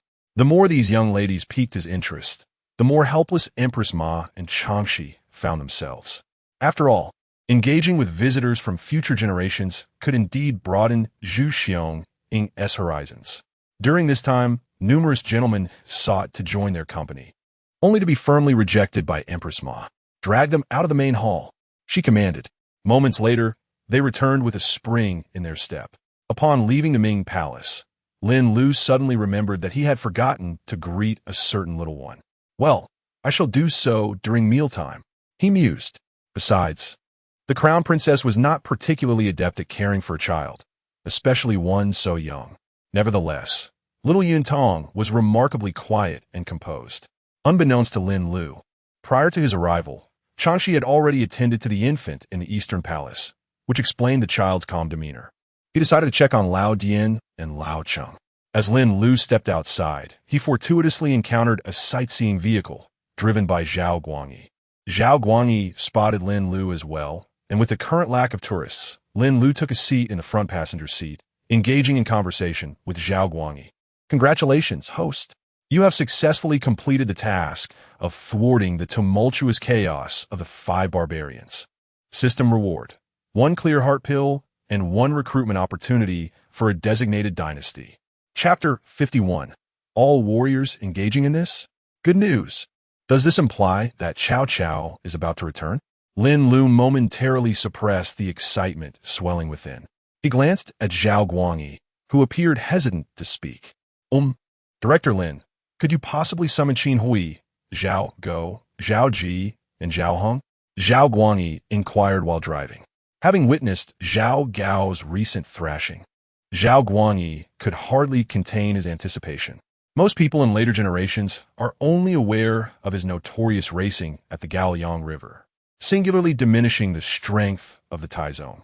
However, they remain oblivious to the fact that he once unified the South and obliterated the North Han. He had once harbored grand ambitions to wage war against Liao, yearning to reclaim Yuzhou. Of course, the Gaoyang River incident indeed marked a profound regret throughout the ages. A donkey cart traversing 200 miles in a night, not failing the Song Dynasty nor you. Lin Lu teased. Aren't you afraid your second brother might come? What if he treats you similarly? Zhao Guangyi shivered at the thought. I am afraid, yet I still wish to vent my frustrations. Then you have more battles to fight in the 2 Song dynasties, Lin Lu jested. Enough of this chatter. Focus on the task at hand. Warfare is a matter of cunning. Not to mention your reckless underestimation of the enemy, your flawed military preset, the complete formation of pacifying the barbarians, is merely superfluous embellishment. Do you realize that the term weak song has proliferated from the heavy emphasis on civil over military that originated with you? Lin Lu scolded Zhao Guangyi from various angles. Lost in contemplation, Zhao Guangyi continued to drive in silence. Lin Lu sighed. I know how your second brother obtained the throne. You seem oblivious to the resolution of the martial general issue. Now that you have arrived in the later generations, do you believe others lack the insight? As they reached their destination, Lin Lu concluded and exited the vehicle. Wow, you two speak as if it were all true. Are you truly advising Zhao Guangyi? Several tourists began to discuss animatedly. However, the Song Dynasty's decline is indeed a problem of yours. Zhao Guangyi listened to the conversations, uncertain if he absorbed any of it. Meanwhile, Cheng Yaojin temporarily assumed the role of a bull in the field. He had sprinted 3 times already. Yet today, no wealthy patrons were inclined to pay for him to wrestle with Jinyiwei. Jinyiwei, on the other hand, was munching on seeds, observing Cheng Yaojin galloping like a bull. Unable to resist, he took out his phone to record a video. Cheng Yaojin noticed Jinyiwei's actions out of the corner of his eye and felt no anger. When His Majesty arrives, I'll show him this. Perhaps I'll secure a title of duke for my family. Suddenly, he spotted Lin Lu approaching in casual attire, promptly turning his head. Someone was about to have a misfortune. Cheng Yaojin silently mourned for Jinyiwei for a moment. That fat Jinyiwei made you pound me hard yesterday. Let me tell you, my dear brother Cheng is slightly weaker. If I were to take the role of the bull, I guarantee the tourists would struggle to keep up with me. Jinyiwei boasted to several tourists. Suddenly, he sensed a hush fall over the crowd. Turning around, he saw Lin Lu grinning at him, having ceased his seed snacking. He hurriedly returned the seeds to the tourist beside him, clapping his thighs. Oh, isn't this General Dian? Ah, General Lin, what brings you here? Why have I come? Zhang Shui is unable to move the goods alone, so I was tasked to find his staff, who seemed to be slacking off. General Lin, you must have misunderstood my intention. I merely wish to invite Brother Cheng to see if any tourists are interested in witnessing a competition between us. Cheng Yaojin, having hastily arrived to speak on behalf of Jinyiwei, chimed in. Indeed, General Lin, I called for Brother Dian to accompany me in this performance. Jinyiwei must not leave, as his absence could significantly diminish our earnings. However, I am prepared to work like an ox for the entire morning. Lin Lu was merely jesting with Jinyiwei. Oh, is that so? I see you've been munching on sunflower seeds long enough. Why not go listen old Cheng take on some labor? Very well. Jinyiwei nodded in agreement after a moment's consideration. I'll put up 200. How about a match between you two? A tourist, overhearing their conversation, interjected. Me? Lin Lu suddenly exclaimed, taken aback. Ha ha ha. If you wish to get beaten, that's fine. Of course, it should be Jinyiwei and Cheng Yaojin. A tourist, amused by the sight of Lin Lu, who appeared a size smaller than Jinyiwei and Cheng Yaojin, laughed heartily. Lin Lu snapped back to reality and waved his hands in protest. Jinyiwei merely scratched his head, while Cheng Yaojin felt a twinge of disappointment.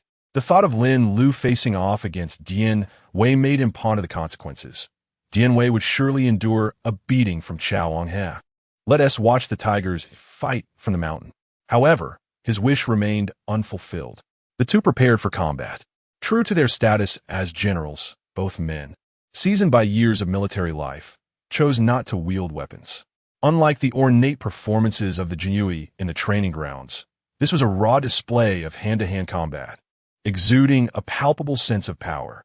Before long, Cheng Yaojin found himself at a disadvantage. The two pushed against each other, and Cheng Yaojin wildly gestured at Jinyiwei. Then, Jinyiwei feigned defeat. Cheng Yaojin, victorious, turned to a tourist behind him. Hey, young sir, might you send me that video? I'd like to show it to His Majesty. The crowd erupted in laughter. Jinyiwei had become the jester. They were well aware that Jinyiwei had let Cheng Yaojin win. Yet, this version of Cheng Yaojin resonated with the essence of the Jingguan era, full of clever tricks and embodying his character. I'll put up 1,000 if you two fight again, exclaimed a tourist, eager for more excitement. Cheng Yaojin glanced at Jinyiwei, contemplating a refusal. Ahem, we really ought not to disregard the reasonable requests of our guests. Lin Lu interjected. Besides, I sense you'll be taking a beating anyway. Why not pocket a little medical fee? Reluctantly, Cheng Yaojin allowed the tourist to scan the code. He then handed his phone to another tourist for filming. Your Majesty, see the hardships I endure for the sake of the Tang Dynasty. Jinyiwei followed suit, giving his phone to a tourist for assistance. Since Lin Lu was already filming, he didn't ask for Lin Lu's help. Chancellor, today Jinyiwei must show his true mettle. Hey, just to be clear, no hitting the head, Lin Lu cautioned. Then, Jinyiwei proceeded to deliver a thorough thrashing to Cheng Yaojin. The scene was so intense that Lin Lu couldn't bear to film it to completion and eventually walked away. Listening to the cheers of tourists behind him, Lin Lu observed a moment of silence for Cheng Yaojin. After all, we are both warriors. Must we engage in such theatrics? After walking away, Lin Lu found himself at a loss for direction. He wandered into a long corridor, where he spotted several young ladies clad in traditional Han attire, posing for photographs. Upon closer inspection, he recognized the photographers as the brothers Zhang Fu and Zhang Gui. "Why are you two not pursuing a career in photography?" he inquired. "With your innate talent, capturing images would surely yield greater rewards than your current carpentry." The brothers merely smiled in response, choosing not to engage in conversation. The speaker's words were casual, yet the listeners were attentive. Lin Lu approached them and requested to see their camera. Indeed, the subjects were well positioned, and the interplay of light and shadow had been masterfully captured. The depth of field and layers were visually pleasing. Lin Lu exclaimed, "I have discovered a new avenue for wealth."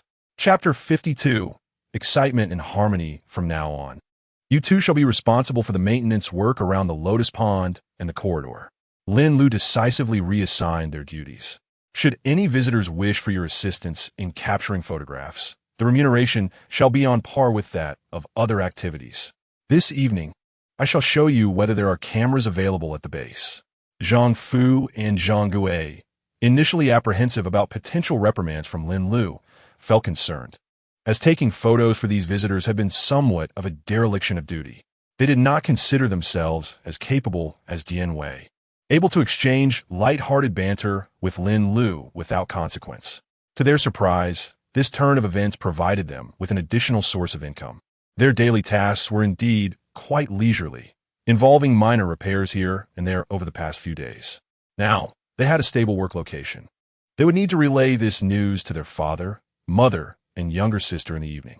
Lin Lu observed the two brothers as they captured images of several young women in traditional Han attire. It was evident that they were skilled craftsmen of the ancient era, well-versed in the principles of mortise and tenon joints. Their photographic compositions were effortlessly executed. Although they were not yet fully adept, the results were still visually pleasing. Lin Lu, feeling a tingle of excitement, seized the camera to take a shot. "Oh dear, your photography leaves much to be desired." "What do you mean my shot is unsightly?" "It's clearly your appearance." Lin Lu jested deliberately. "Are you incapable of speaking? If our looks do not measure up, do not blame our lack of skill. Indeed, if your photography fails to capture our beauty, perhaps it's your technique that needs refinement." Lin Lu pretended to scrutinize the young ladies with a cheeky demeanor. "How insincere. Let us go, do not pay him any mind. He is merely a typical scoundrel seeking to charm us into letting him take our pictures. Let us move along." Zhang Fu and Zhang Gui were ushered away by the young women in Han attire. Lin Lu chuckled to himself, pleased with the outcome. Today being Sunday, the influx of visitors remained substantial. Zhao Guangyi, Xiao Ying, and Lu Er had been driving all morning without rest. Lin Lu, seizing the opportunity before mealtime, visited the Ming Dynasty garment workshop. The operations were running smoothly with 8 individuals at work. The eldest among them, a palace maid, had taken over the duties previously held by Empress Ma. Lin Lu noted from her attire that she indeed held a significantly higher status than the other maids, allowing her to command their respect. As mealtime approached, Lin Lu made his way to the Alchemy Tower for a brief inspection. The crowd was considerable, with many more patrons queuing than the day before. Upon inquiry, he learned that yesterday's delectable fare had left a lasting impression, prompting visitors to prefer standing in line today rather than opting for street food. An unexpected sight caught Lin Lu's attention. Zhao Guangyi, adorned in a resplendent red dragon robe, indulging heartily in a feast. "Ah, is the esteemed Emperor Taizong starved after a night of fleeing across the Gaoyang River?" Lin Lu provocatively teased Zhao Guangyi. "Oh, Lin Zong, you misunderstand. I merely intend to finish my meal promptly while the visitors dine so that I can resume my duties of picking up guests." Zhao Guangyi, unabashed, continued to devour his meal, showing no semblance of imperial dignity. "Pray tell, your majesty, do you possess the means to settle the bill?" Lin Lu inquired, feigning ignorance. "Ah, this is our own establishment. Discussing money could harm our camaraderie. Do you not agree, Master Zhang? Zhao Guangyi remarked while casting a sidelong glance at Zhang Xiangyu, who chose to ignore him. I recall that this restaurant belongs to Zhao De. Are you, Zhao Heir, so audacious as to dine for free, unafraid of Zhao Da's retribution? Lin Lu continued. Fear not, Lin. Including yesterday, the Jin Wang has dined here twice, ordering braised pork, fish-flavored shredded pork, spicy ribs, salt-fried meat, boiled cabbage, and egg and cabbage soup. I have meticulously recorded everything. When the officials come, they will undoubtedly settle the bill with Jin Wang. Zhang Xiangyu declared as she produced a ledger. Zhao Guangyi was momentarily taken aback before exclaiming, Who claims I'm out of funds? He pulled out his phone, only to find his balance utterly depleted. At that moment, a gentleman clad in a suit approached. Hand me your phone. I shall cover the bill.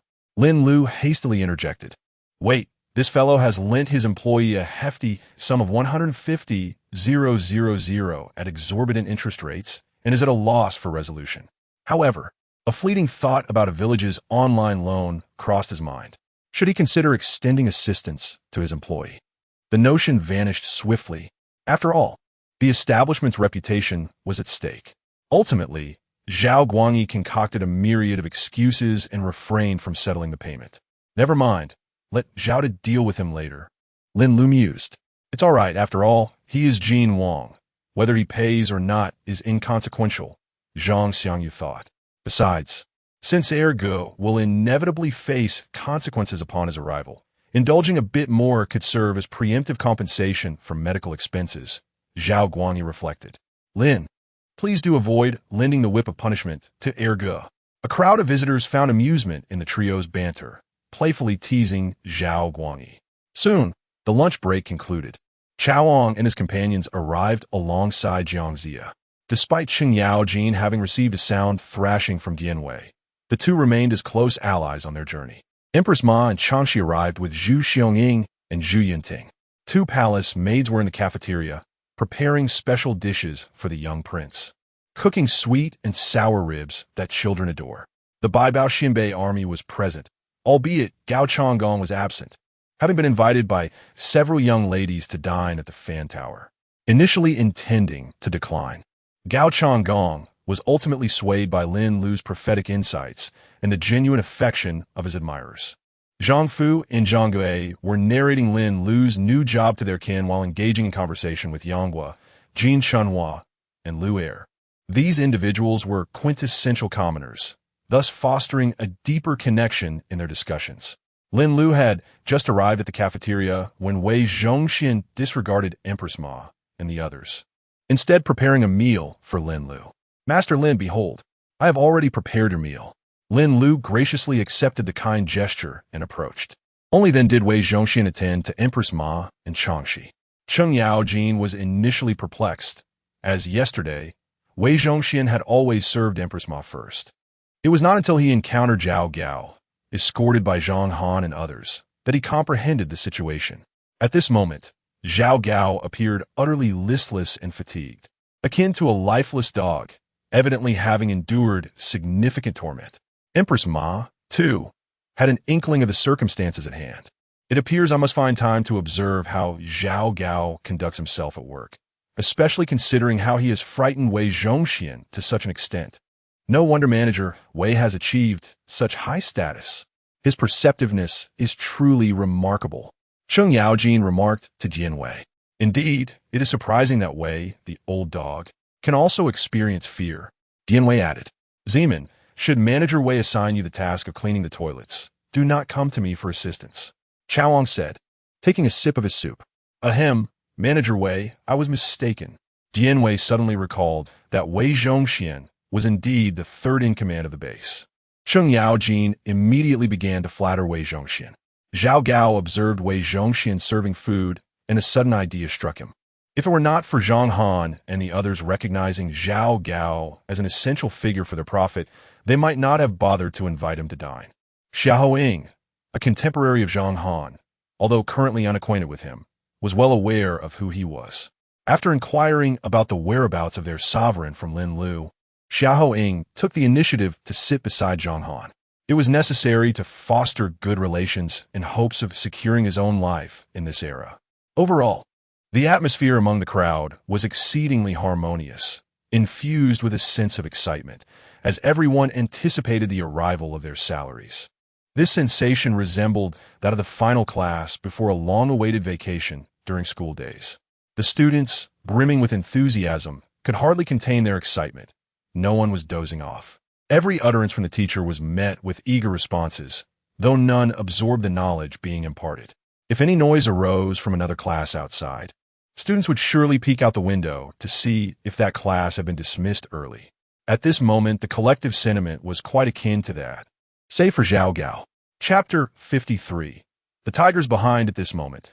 Lin Lu finally comprehended the sentiments of the teachers during the last class of school.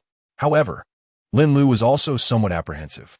Up until this very moment, the system was still undergoing an upgrade, leaving uncertainty about whether the salaries would be disbursed on time. Soon, the meal concluded, and everyone began to rest.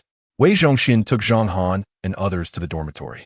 After ensuring everything was in order, Wei Zhongxian prepared to depart. Zhao Gao sought an excuse to be alone with Wei Zhongxian. Zhang Han and the others intended to join, but Wei Zhongxian shook his head in refusal. Reflecting on what Secretary Chao had said, he regarded the individual before him, third in command, with a wary glance, ultimately deciding against their company.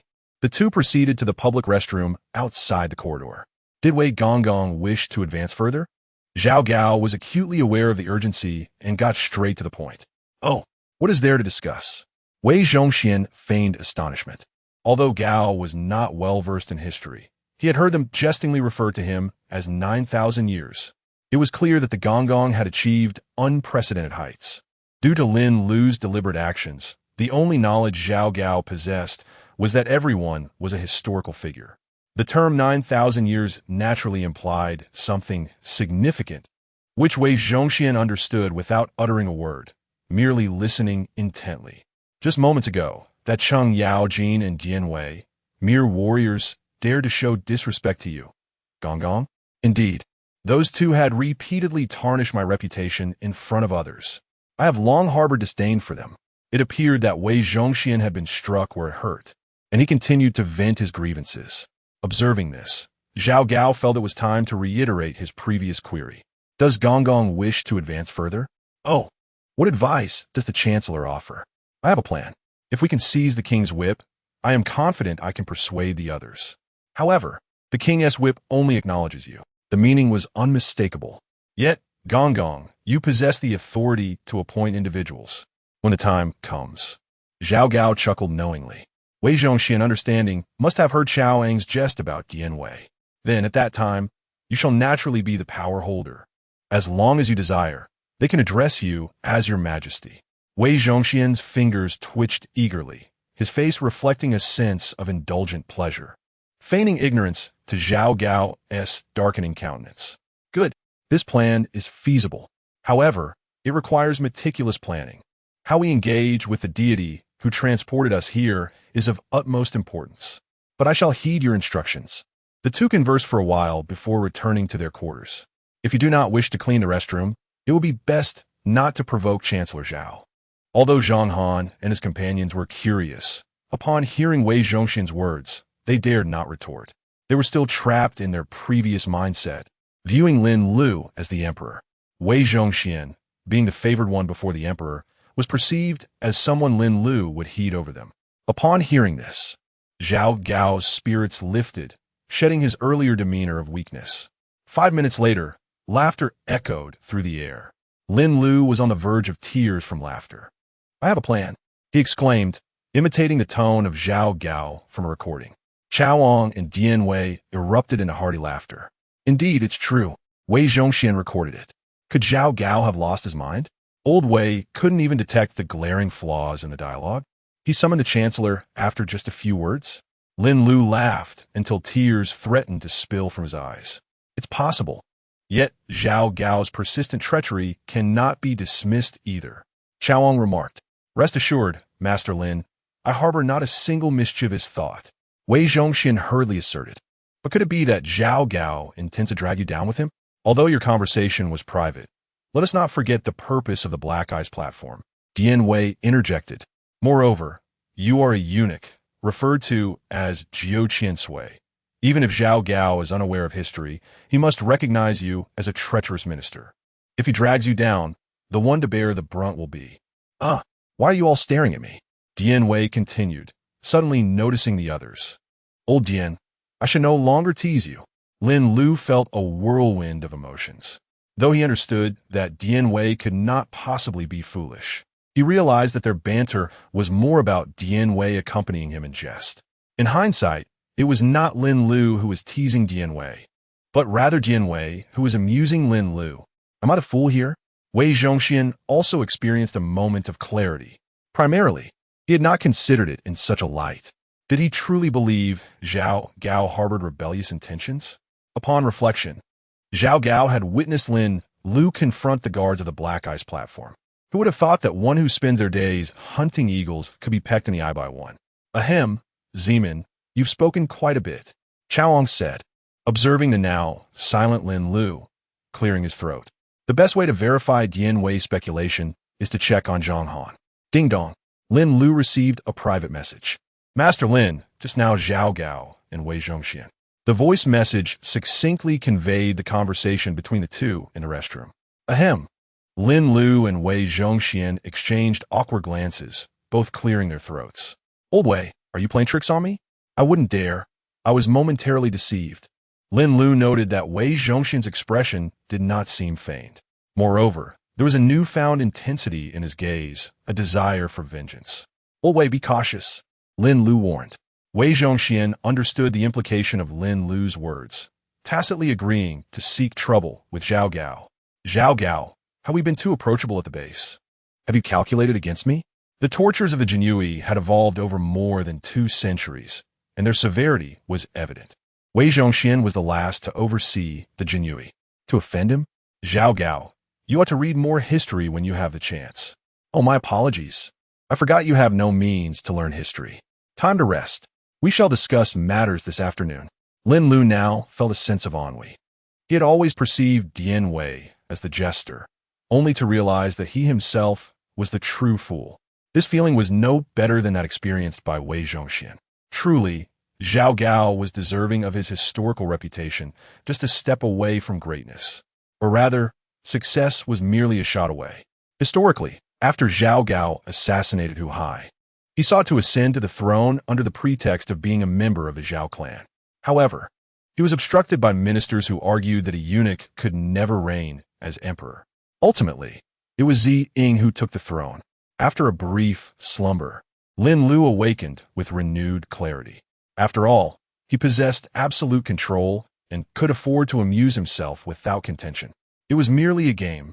Jiang Zia, Cheng Yaojin, Xiahou Ying, and Gao Changgong observed Lin Lu's enlightened demeanor, unable to quell their curiosity. Chao Ong felt too shy to speak, while Jinyiwei hesitated, fearing further discouragement for Lin Lu. In truth, Jinyiwei's earlier insight had been a mere stroke of luck, akin to a hapless player suddenly achieving an improbable victory against 5 opponents, defending a base destined for ruin and turning the tide of battle. Lin Lu felt there was little to conceal, so he shared his thoughts with everyone. Haha, does this mean Zhao Gao will witness the prowess of the Jinyiwei this afternoon? He exclaimed. What a spectacle!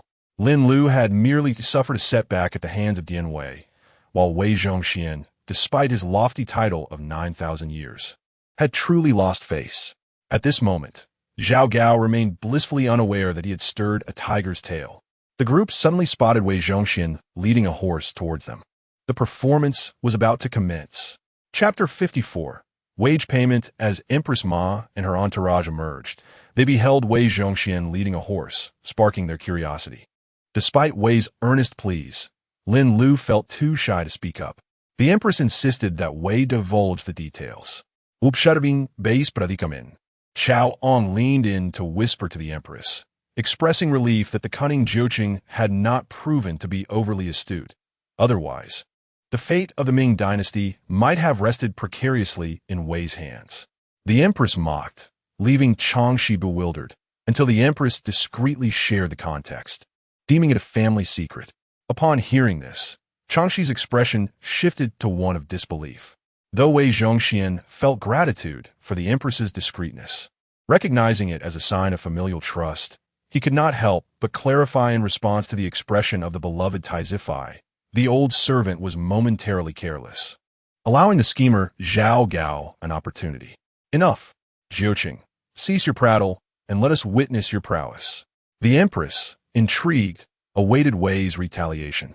Although only 4 years old, Zhu Xiong displayed curiosity after Changxi informed him. The children of imperial lineage were indeed precocious. Lin Lu mused internally, acknowledging the truth of early maturity in ancient times, exacerbated by the lack of entertainment, leaving them to indulge in gossip instead. Unbeknownst to Lin Lu, those aware of the time travel event had been contemplating the narratives of base life, yearning for their own arrival at the base, a shared aspiration among the informed. Fuming with rage, Wei Zhongxian summoned 8 Jinyiwei, preparing to deal with Zhao Gao. Upon exiting, Zhang Han and his companions noticed the crowd watching them with amused expressions, causing Zhang Han's heart to sink. Had his betrayal been uncovered? Zhao Gao believed his plan had succeeded, yet a sense of unease lingered. Aside from the palace maids, eunuchs, and Xinbei soldiers, many followed Zhang Han toward the training grounds. Anxiety grew within Zhang Han as he pondered the extent of Wei Zhongxian's power. Your Majesty, I fear I may squander this opportunity, he lamented. General Zhang Han, take a moment to rest. Wei Zhongxian interjected. Manager Wei, Shu. Wei Zhongxian silenced him with a gesture. Goodness, even Jiuqing is putting on airs? Some bewildered onlookers murmured. Wei Zhongxian took the whip from Zhang Han's grasp, inspecting it with a flourish. Initially reluctant, Zhang Han, seeing Lin Lu's lack of dissent, resigned himself to his fate. The crowd from Haibingtai could not suppress their inner anguish, lamenting their unworthiness to the Qin and the opportunity granted by heaven. Zhao Gao, meanwhile, presumed Wei Zhongxian was indeed executing his scheme. Zhang Han was on the verge of kneeling in supplication, desperate not to forfeit this chance. At that moment, several Jinyiwei led forth a horse. Hold him, Wei Zhongxian commanded. The Jinyiwei obeyed, advancing toward Zhang Han. Observing the impending draw of weapons, Zhang Han shook his head slightly, resigning himself to fate as he closed his eyes. Zhao Gao, with a derisive smile, relished the moment. Zhang Han, today is your reckoning. Several members of the Jinyiwei crossed over to Zhang Han and restrained Zhao Gao. Do you truly believe I, Wei, am a fool? Bring the horse here, commanded Wei Zhongxian. Ask him if this is a horse or a deer, one Jinyiwei inquired. Zhao Gao remained silent. Crack! Wei Zhongxian struck fiercely with a whip. Zhao Gao instantly let out a thunderous cry. It is a horse. Incorrect. Another lash followed. It is a deer. Wrong.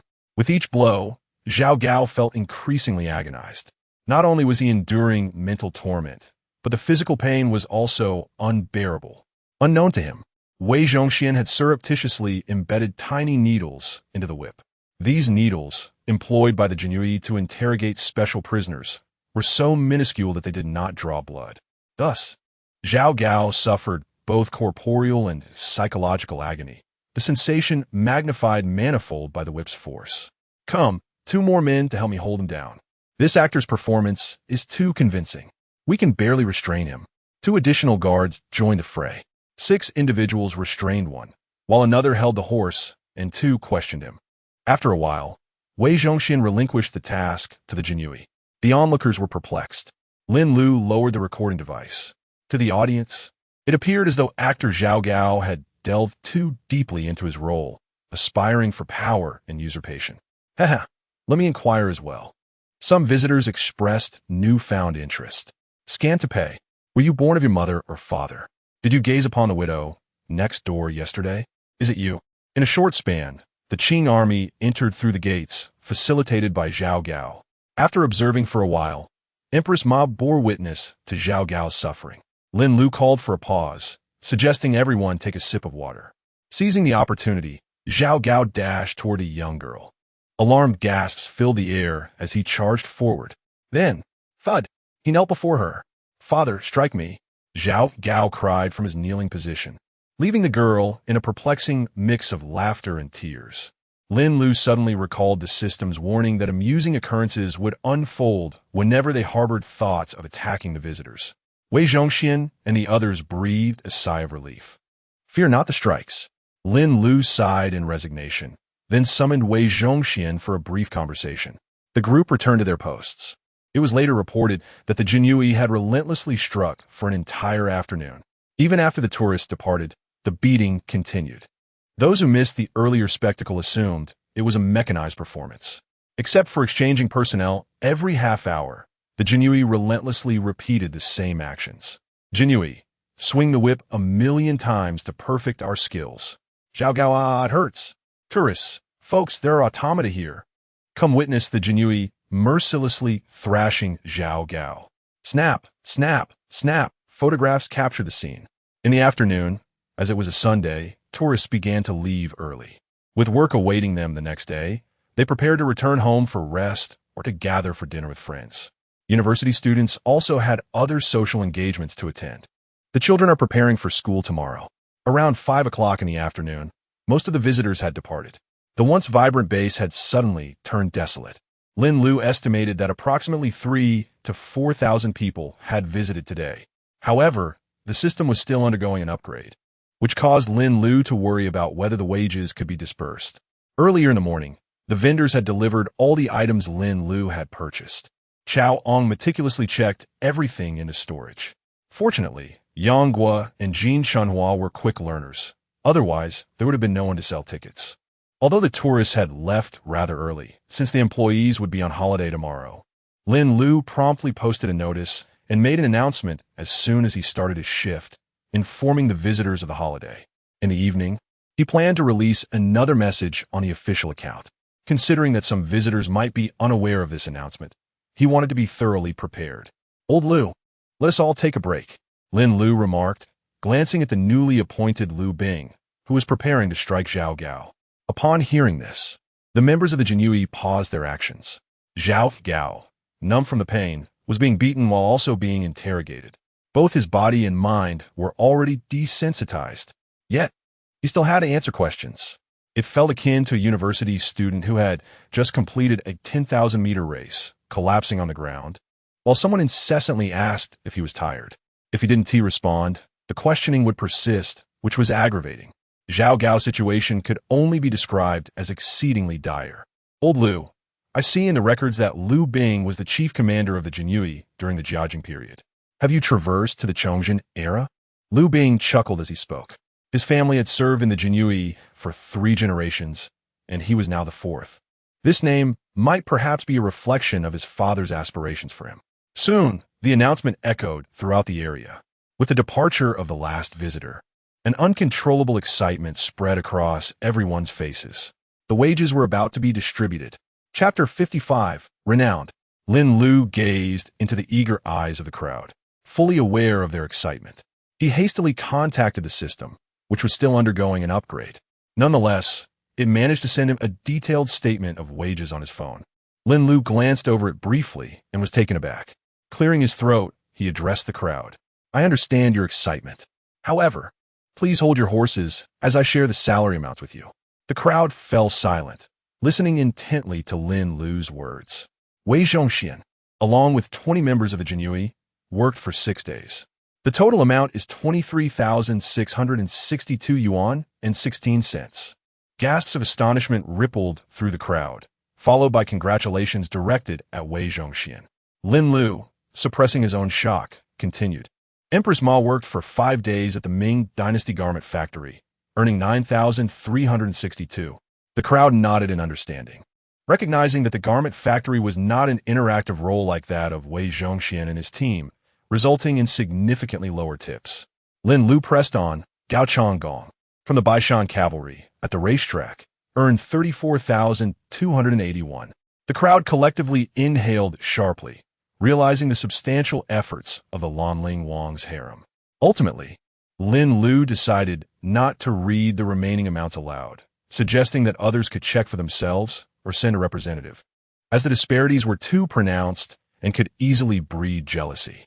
He noted that the earnings from the Alchemy Tower were around 10,000, while Empress Ma's total, including the profits from the Ming Emperor's Palace, barely reached 11,000. The Zhang family, due to their filming income today, saw their earnings rise from 20 to 260. Cheng Yaojin approached 2,000, while Jiang Zia remained steady, earning a total of 923 from a basic wage plus tips over 3 days. Yang Gua and Jin Shunhua, the two with the lowest earnings after Zhao Gao, each made merely 2 yuan. Zhao Guangyi, Xiahou Ying, and Lu Er, having driven for 2 days, earned approximately 200 each. Zhang Han and others, benefiting from Zhao Gao's popular performance and a martial arts display, earned over 500. Notably, due to Wei Zhongxian's intense confrontation with Zhao Gao that afternoon, he supplemented Zhang Han and his group with an additional 1,000 yuan, which the system surprisingly approved. Lin Lu observed that while Wei Zhongxian's wage reflected a deduction of 1,000, Zhang Han's group received an increment of 1,000. The initial figures had left everyone in shock, and Lin Lu understood that feelings of inequity might arise. Thus, he spoke again. I recognize that you may perceive this as unfair. However, the truth is otherwise. Those who are capable must bear more responsibility. Your base salaries are the same. Lin Lu was uncertain if his words resonated, but he continued articulating a lengthy discourse. Fortunately, everyone acknowledged that this opportunity was hard-earned, and Lin Lu's assertions were factual. After all, the first arrivals at each opening were invariably the group from Gao Changgong's harem, which included affluent patrons. Thankfully, no one harbored malicious intent, except, of course, Zhao Gao, whose wages had already been docked for meals. At that moment, he remained oblivious to the significance of his earnings, thus treating the matter with indifference. In the end, Lin Lu once again cautioned everyone in advance. The system might reduce salaries. The atmosphere grew solemn among the crowd, and Lin Lu felt a twinge of embarrassment, offering his apologies. Having spent the past few days together, everyone understood that Lin Lu was indeed powerless in the situation. Although they were aware of his extraordinary abilities, they also knew that a more formidable figure loomed behind him, the true authority responsible for their wages. I shall do my utmost to secure the greatest benefits for you all. Please refrain from overreacting. Lin Lu observed that the salaries were indeed excessive. Remembering the volatile system that had previously unleashed its wrath, he feared that a misstep could lead to dire consequences.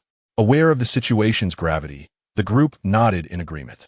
As long as the green hills remain, one need not fear the absence of firewood. Then, Lin Lu produced a red banknote and handed it to the leader of the assembly.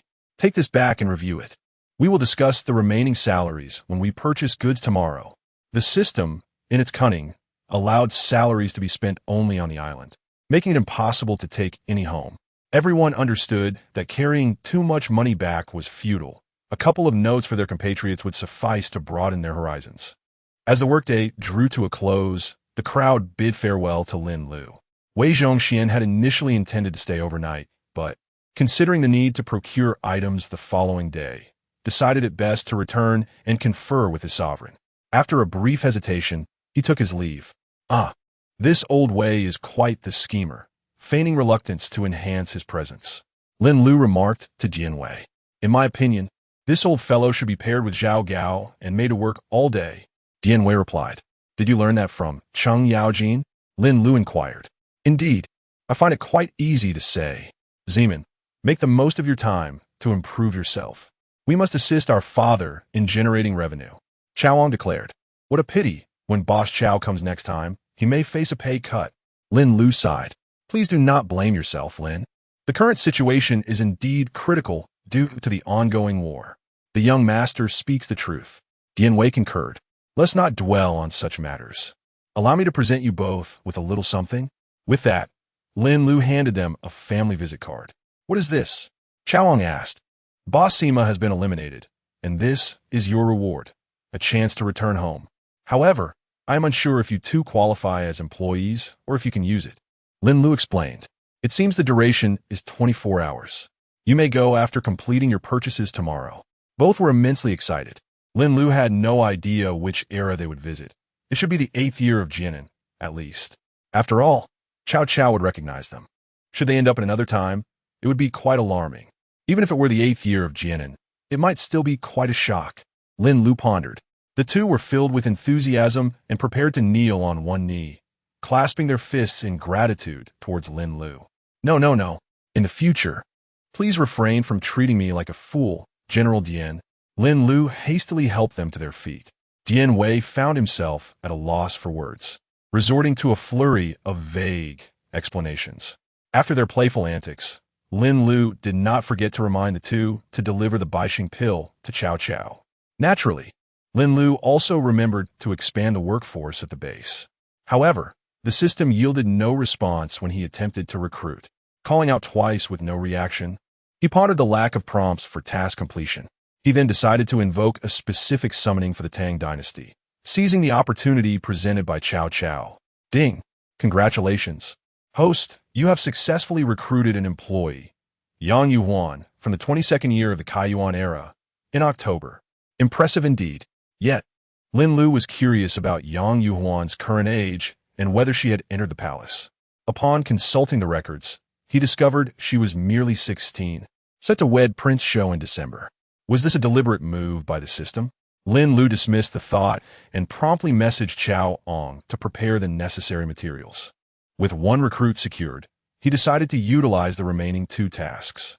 He sought a suitable location to establish a simplified version of the Apang Palace. The special building recruitment yielded a response. In the 9th year of Emperor Qinshi's reign, Fu Su, along with 10 palace maids and eunuchs. Next, he recruited an employee from the Qin Dynasty. In the 3rd year of Emperor Er's reign, Hu Hai, Zhao Gao now had company. This was a reward for the task of the ancient sinner. Onward, the reward for treating Liu Bang was the Weiyang Palace.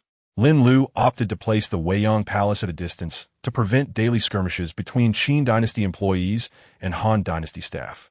The special building recruitment again produced results. In the 7th year of Emperor Gao, in January, LG, accompanied by 10 palace maids and eunuchs. Why not Liu Bang? Nevertheless, having LG might not be inferior to Liu Bang. As Liu Bang was preoccupied, LG could effectively manage the court. Decided Han Dynasty recruitment. Ding!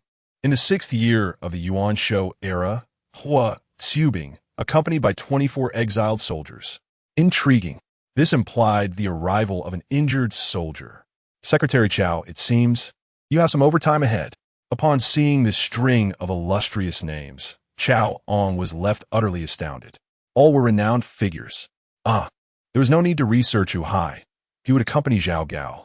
Lin Lu was considerate enough to alleviate Secretary Chao's burdens. Chapter 56.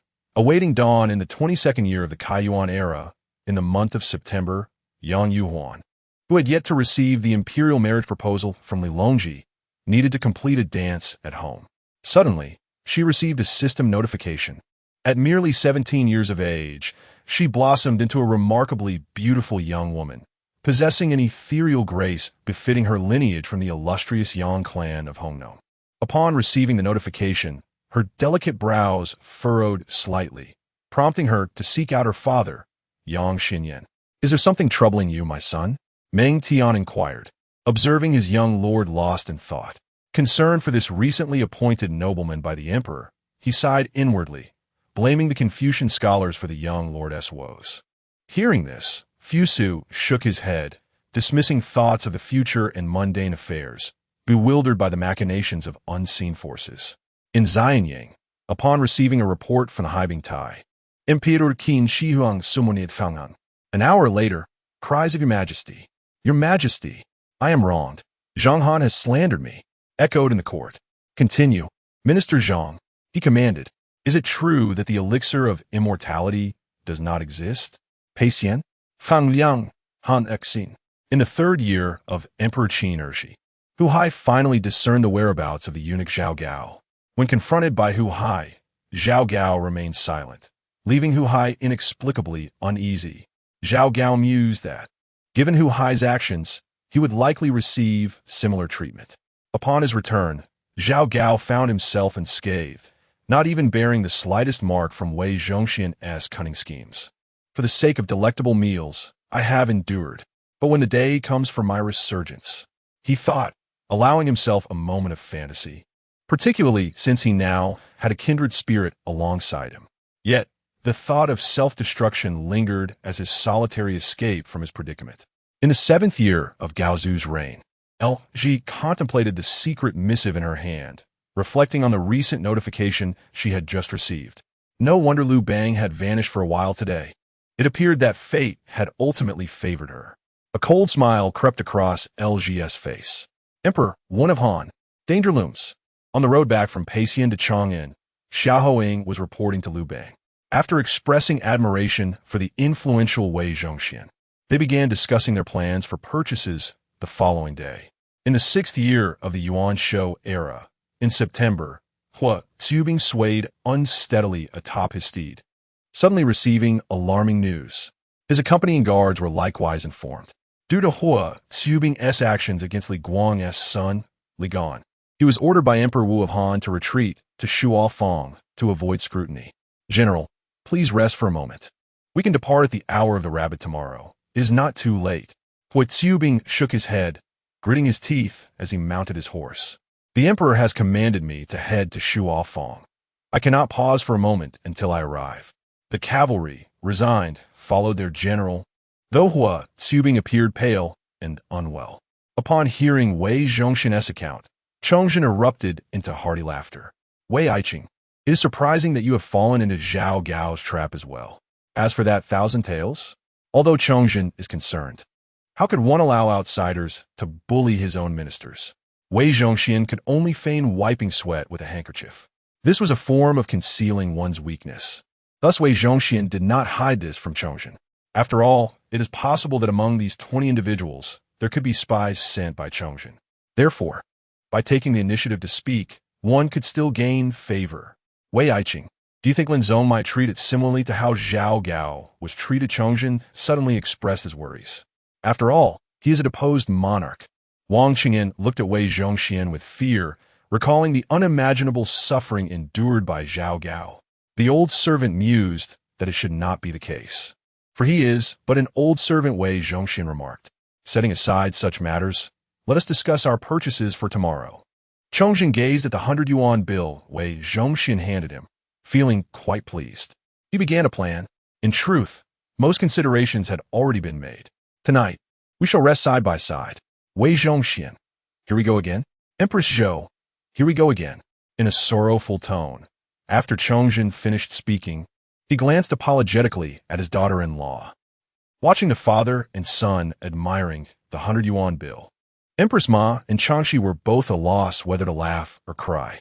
Grandfather, father, have you had enough of looking? Let me tell you about my day. Zhu Xiongying began to recount his experiences. The two men had now fallen to the point of needing a child to tell them stories. It was quite disheartening. Did that sister kiss you? And did you kiss her back? Old Zhu clearly did not want his eldest grandson to suffer any loss.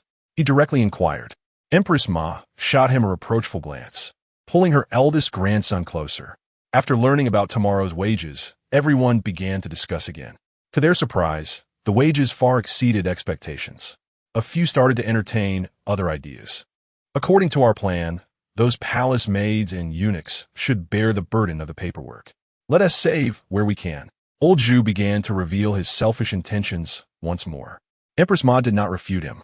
All right, I shall speak to Lin Zong tomorrow. When you arrive at the base, let Lin Zong deal with you. Dear sister, we are merely joking. Zhu Yuanzhang quickly backed down. After all, they had heard about Xiao Gao's incident. Although he wholeheartedly supported the idea, he did not want to be the one to face the consequences. However, the fourth brother could. Zhu Yuanzhang inadvertently let this slip. Empress Ma, Zhu Biao, and Changxi were all puzzled. It seems this Lin Zong is not to be underestimated. He is humble yet decisive in action. In the 4th year of the Jingguan era, upon my arrival at that place, I saw someone rolling on the ground, appearing utterly tormented. I thought it was an ambush and rushed forward to protect Lin Zong. Cheng Yaojin was animatedly recounting today's events to Li Shimin, Empress Changsun, Changsun Wuji, Fang Xianling, Wei Zheng, and other ministers. At that moment, can you guess what happened next? Hurry up and tell us. Cheng Lao Ge. Yu Qigong had been feeling quite suppressed these past few days. To learn about the future, he did not even dare to call Cheng fatty. The others echoed in unison. Cheng Yaojin simply would not speak. as the main subject had yet to open his mouth. "Do not keep us in suspense. Please continue," exclaimed Li Shimin. Beside him, Li Zhongxian and Li Tai were lost in their own thoughts. At that moment, General Lin turned to us, the seasoned employees, and introduced the figure on the ground as Zhao Gao. The crowd's expressions shifted, a mix of astonishment and indignation. "Do not be too quick to envy. Do you know what Zhao Gao does at the base?" Cheng Yaojin had intended to build suspense, but immediately noticed the look in Li Shimin's eyes and hurriedly continued. "That Zhao Gao. You're unaware of the infamous King Whip." The audience listened in awe, as if hearing a myth. Only punishing treacherous ministers and tyrannical rulers? Inflicting unbearable pain? Cheng Yaojin then recounted how Zhao Gao attempted to deceive Wei Zhongxian. Zhao Gao, seemingly oblivious to history, only recognized Wei Zhongxian by his colloquial title, 9,000 years. He judged Wei Zhongxian to be a villain, despite Wei's amiable demeanor at the base. Perhaps he had been struck senseless, for he dared to provoke Wei Zhongxian as ire. Yet, it was the astute Jinyiwei who uncovered his scheme. Cheng Yaojin paused, allowing the crowd to ponder. Everyone murmured in fascination. Indeed, those from later generations were remarkable. 9,000 years? Little did they know, Wei Zhongxian was actually 9,900 years. "General Cheng, how did Wei Zhongxian retaliate?" Li Zhongxian inquired, noticing it was the crown prince asking. Cheng Yaojin glanced at Li Shimin, who showed no signs of displeasure. Cheng Yaojin resumed his tale. "For an entire afternoon, I could hear the screams from 2 miles away." He then prepared to recount his own encounter with Jinyiwei, only to be bypassed by Li Shimin. Cheng Yaojin cast a forlorn glance at His Majesty and began to playfully banter. People from all dynasties awaited the dawn. Chapter 57. A strong remedy on the 7th day. Lin Lu awoke early in the morning. Although he was aware that it was a day off, there were still employees expected to arrive. Chaoong and Jinyiwei were particularly exuberant. While their excitement did not match the grandiosity of Cao Cao's arrival, they still rose early. Lin Lu, still in a state of drowsiness, heard some commotion outside. Checking his phone, he noted the time, 3:23. He contemplated the necessity of finding a standalone residence. With that thought lingering in his mind, he drifted back to sleep. Beep, beep, beep. Huh, 6:10? Lin Lu had overslept. The alarm set for 5:30 had failed to rouse him. In a hurry, Lin Lu washed up and dressed. 5 minutes later, he arrived at the teleportation point to find Jinyiwei grinning widely while holding a bottle of wine. Without hesitation, Lin Lu playfully delivered a light slap.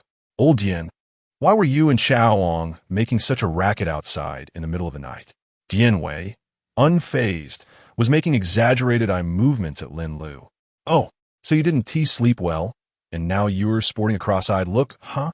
Tomorrow, I shall move out, and you and Chaoong can be neighbors." While Lin Lu paused, "Where is Xiao Chao?" he inquired, perplexed. "Mr. Lin, we figured you were sleeping so soundly that we wouldn't disturb you." "Gaoang Zipli, it's not our fault that you two were making such a din in the dead of night." Lin Lu yawned as he looked at Chaoong suddenly. All traces of sleep vanished. Behind Chaoong stood a throng of people. A young maiden, graceful and ethereal, was stifling a laugh behind her hand. A refined young gentleman, surrounded by a retinue of maids and eunuchs, glared angrily at someone. A figure, seemingly terrified, gazed wide-eyed at the refined young man. Among the crowd was a woman, around 30, who, despite her approachable demeanor, exuded an air of authority and solemnity. There was also a pale-faced youth, a general, guarded by the crowd, his lips ashen. Hello, I am Lin Lu." Lin Lu awkwardly introduced himself. This was his first impression. He had initially expected to meet new employees. However, upon seeing Jinyiwei, he recalled the culprit responsible for his oversleeping and momentarily forgot his intentions. "Greetings, young lord." "Good day, sir." The crowd set aside their documents to greet Lin Lu. Earlier, Chaoong had already shared their information. "From now on, you may all refer to me as Mr. Lin." Lin Lu insisted on a uniform address despite the varied salutations he received. At that moment, Yang Yuan's heart raced. She had just reviewed her own profile, which indicated her marriage to the Prince of Shou and subsequently to the Emperor, culminating in her tragic demise at Mawei Slope. As a newcomer today, she was both astonished by the identities of those around her, Fusu, Huhai, LG, Hua, Xubing. She was further astonished to realize that it was Chao Ong and Jinyiwei who had provided her information. Initially, she assumed they were merely Lin Lu. But upon meeting him, she recognized that individuals from later generations were indeed distinct. Ah, you've all reviewed the materials, right? Lin Lu inquired. The group nodded in understanding. However, Huizubing had not looked at his, feeling utterly drained and lacking the energy to do so. Mr. Lin, I haven't seen it. Huhai hesitated before finally speaking up. Secretary Chao has not provided me with the necessary materials. I harbor suspicions. Oh, you need not concern yourself. Simply return to work tomorrow. Lin Lu interrupted directly. After all, there is no need for someone like you to review the materials. Lin Lu stated bluntly, her tone devoid of the previous gentleness. The newcomers exchanged glances, speculating among themselves, yet only Fu Su felt that Lin Lu was being rude. After all, he was her 18th brother. Though he felt a surge of anger for having witnessed her behavior, the Confucian scholars had long since clouded his judgment, leading him to believe that Lin Lu should exhibit basic courtesy. Had Lin Lu been aware of Fu Su's thoughts at that moment, Zhao Gao would have found an ally. Hu Hai was about to erupt in anger when Jinyiwei approached. Hu Hai had no choice but to relent. Lin, look at the general. The general is unwell. A cavalry soldier shouted in terror. Lin Lu moved closer to assess the situation. At that moment, Huizubing appeared gravely ill, as though death were imminent. Lin Lu touched him and received a notification, detecting food poisoning in employee Huizubing. Critical condition. It is advised that the host procure detoxification pills. Has the system finished its upgrade? Completed in the dead of night. Lin Lu realized time was of the essence and immediately accessed the points marketplace. With the completion of 3 tasks, her points had surged from 238 to over 900. She swiftly located the detoxification pills. Just 1 point each? Truly, the system is fond of me. Lin Lu pondered a moment and glanced at the Jihua Yulu pill, inquiring about its effects. She spent a total of 11 points, purchasing 1 detoxification pill and 1 Jihua Yulu pill. Administer these to the general. Lin Lu instructed a soldier. Everyone present was astonished by the sudden appearance of the pills, regarding it as a miraculous feat. Even Lu Ji could not suppress her astonishment. Fu Su, however, felt his worldview shatter. The soldier, after expressing gratitude to Lin Lu, placed the pills in Huizubing's mouth. Almost instantly, his complexion returned to a healthy hue, and his fever subsided. Before long, Huizubing regained consciousness. After a few soldiers explained the situation, Huizubing expressed his thanks to Lin Lu. She assisted him to his feet, and then encouraged him to review the materials. Empress Lu, it is an honor to meet you. Lin Lu greeted Lu Ji. Good day, Lin. The others were only then made aware of the identity of this formidable woman.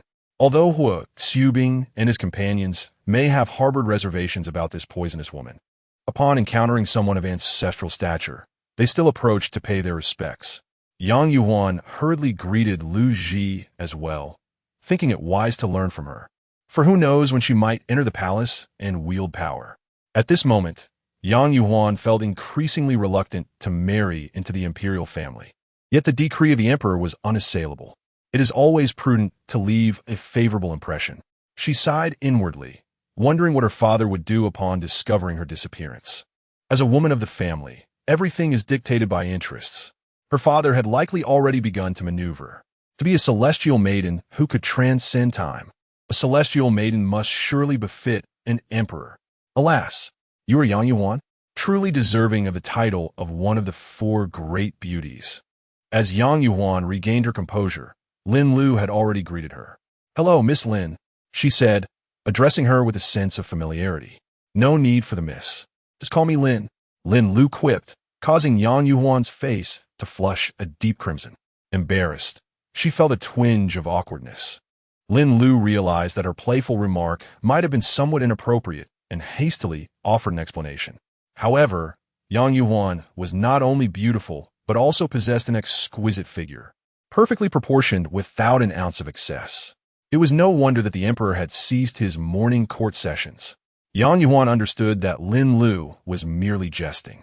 Yet, being a young maiden of 16, she still felt a hint of shyness, despite the relatively open-minded nature of the Tang dynasty. It was perplexing that the system had not arranged for a few companions to accompany Yang Yuhuan. After finishing her explanation, Lin Lu approached Fusu. "Greetings, young master," she said. Fusu responded, having previously met Lin Lu, and performed a Confucian salute.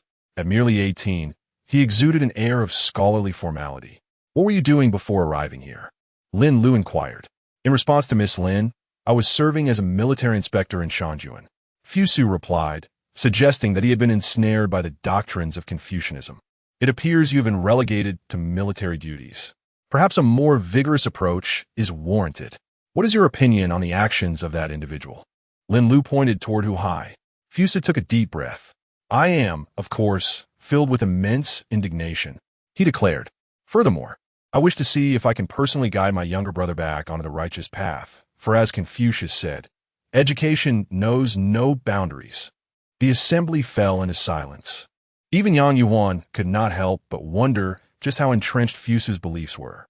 Yet, she remained uncertain about her father. Lin Lu swiftly interrupted Fusu, fearing that if he continued, he might indeed be led to associate with Zhao Gao. A more decisive intervention was imperative. Chapter 58. The resurgence of the black intermediary Lu Ji, a contemporary of the era, was equally intrigued. With the unparalleled prowess of Emperor Shi Huang, how could the esteemed son, Fusu, find himself in such a predicament? Lin Lu shifted the discourse. "Fusu, what is your perspective on the county system?" "I believe the county system is a betrayal of the feudal system of the Zhou dynasty. As the Confucians assert, the present cannot rival the past." "Enough," Lin Lu interjected, unable to tolerate Fusu's musings any longer. "Are you aware that the present cannot rival the past which you speak of has been practiced on this land for over 2 millennia? And it continues to this day? Returning to the feudal system you so admire, let us not even discuss the intentions behind the advocacy for such a system. Just a reminder, your Qin dynasty emerged from the feudal system. Is it truly as beneficial as you claim? Would the realm have endured centuries of turmoil otherwise? It was through the efforts of your ancestors, Qin Shaogong, Qin Huaiwen, Qin Wuwang, Qin Zhaoxiang, Qin Xiaowen, and Qin Zhuangxiang, that the empire was unified. To speak of restoring the feudal system would render the endeavors of 7 generations futile. What, then, is the significance of your father's arduous quest for unification?" Fusu fell into deep contemplation, ensnared by Lin Lu's words. "Now, let us return to the matter of Qin's legal principles." Lin Lu continued. "Externally, we embrace Confucianism. Internally, we uphold the law. A nation devoid of rights cannot engage with outsiders, and one lacking laws cannot govern itself. It is solely due to your status as the first son of Shi Huang that he entertains your nonsensical discourse. In later eras, when a sovereign wished to address frequent incursions upon his territories, his ministers would counsel him to win over the barbarians. Do you know how that sovereign responded?" Fusu shook his head in ignorance. "Ah, you go and enlighten them." With that single remark, no minister dared to oppose him. Lin Lu, suddenly disinterested in further debate, resolved to delegate tasks to the visitors. Observing the contemplative Fusu, he declared, "You need not proceed to the Apang Palace. Instead, attend to other matters for the time being. When a seasoned staff arrives, allow them to guide you." Lu Ji, Yang Yuhuan, and Hui Tsubing all concurred with Lin Lu's assertions. Even Hu Hai, the head of the spring residence, found merit in his words. Noticing Hu Hai's nod of agreement, Lin Lu swiftly delivered a kick. "Am I seeking your endorsement?" Hu Hai, poised to retaliate, hesitated, for Lin Lu, though fearless, had other matters to attend to. "Jinyiwei, come strike for me." The entourage of maidens accompanying Fusu were perplexed, unable to comprehend Lin Lu's apparent disdain for the 18th prince, adorned in the emperor's dragon robe. Wait, clad in the emperor's dragon robe? The eldest son? A chill swept through the crowd. They had yet to report to Emperor Shi Huang, primarily due to their lowly status, which rendered them invisible, and they dared not unveil the secret. Furthermore, the previous night, while Emperor Shi Huang was occupied with a report from Zhang Han, he had no time to meet them. At that moment, a flash of white light signaled the arrival of the seasoned staff. Xiao Ying, upon seeing Lu Ji, exclaimed, "Oh no, Your Majesty, Lucy replied. Ah, it is you, Xiaohong. Zhang Han, noticing the black dragon robe crumpled on the ground, was about to approach when he suddenly spotted the still-dazed Fusa. The eldest son? Lin Lu explained that the two individuals hailed from the same time and space, gesturing towards a figure on the ground. He is Qin Ershi, Zhang Han exclaimed, dashing forward to deliver a fierce kick to the prostrate Hu Hai. Zhao Gao observed the fallen Hu Hai with a sense of satisfaction, contemplating the prospect of a well-deserved respite. With nothing pressing to attend to, he mused that it would be worthwhile to explore what his salary could procure. Little did he know, regret would soon follow. Lin Lu inquired about Gao Changgong, who succinctly recounted the current situation. Essentially, they were merely awaiting the opportunity to shop. Lin Lu noticed that Fu Su was still in a daze. Fu Su, did you not wish to restore the Zhou rights? Come and make an acquaintance. Fu Su snapped back to reality and turned to see an elderly gentleman with flowing white hair and an ethereal presence. Allow me to introduce you to Jiangxia. According to your Confucian teachings, he is akin to the Duke of Zhou, the revered sage of Confucianism. Even upon meeting him, one must pay their respects as a junior. Upon hearing this, not only Fu Su, but also Yang Yuan and LG couldn't help but glance over. Hua Zubing was particularly agitated, setting aside his documents to bow to this martial ancestor. Given his military background, such excitement was only natural. Lin Lu continued the introductions, presenting Lanling Wang, Zhao Guangyi, Cheng Yaojin, Empress Ma, Changxi, Wei Zhongxian, and others. And here is Yang Yuan of your Tang Dynasty. As a senior, you must look after her. Lin Lu remarked to Cheng Yaojin. I wondered why she was so enchanting. Turns out, she is the infamous Yang Guifei. Cheng Yaojin nearly let slip a secret. Yang Yuan sighed softly at the mention, but still offered her respects to the founding Duke of the Tang. Old Cheng, do not bully this young lady, Lin Lu cautioned, aware of the historical accounts surrounding Yang Yuan and fearing that Cheng Yaojin might view her through a biased lens. History is a tricky thing. Events may have transpired, yet their veracity is uncertain. Moreover, Yang Yuan has often been portrayed as a tragic figure. Lin Lu whispered to Cheng Yaojin. The latter sighed in response. As a man of action, he could not be unaware of Yang Yuan's plight. A rebellion that swept the realm ultimately required a woman to bear the brunt of the calamity. The affection spoken of by Li Longji, it was the same that led to the demise of his own consort. Lin, judging by her demeanor, she must have arrived rather early? Cheng Yaojin suddenly remarked. In the 22nd year of the Kaiyuan era, she was soon to be betrothed to the Shou Wang, suggesting she remains unwed. He chuckled, perhaps you ought to. Get lost.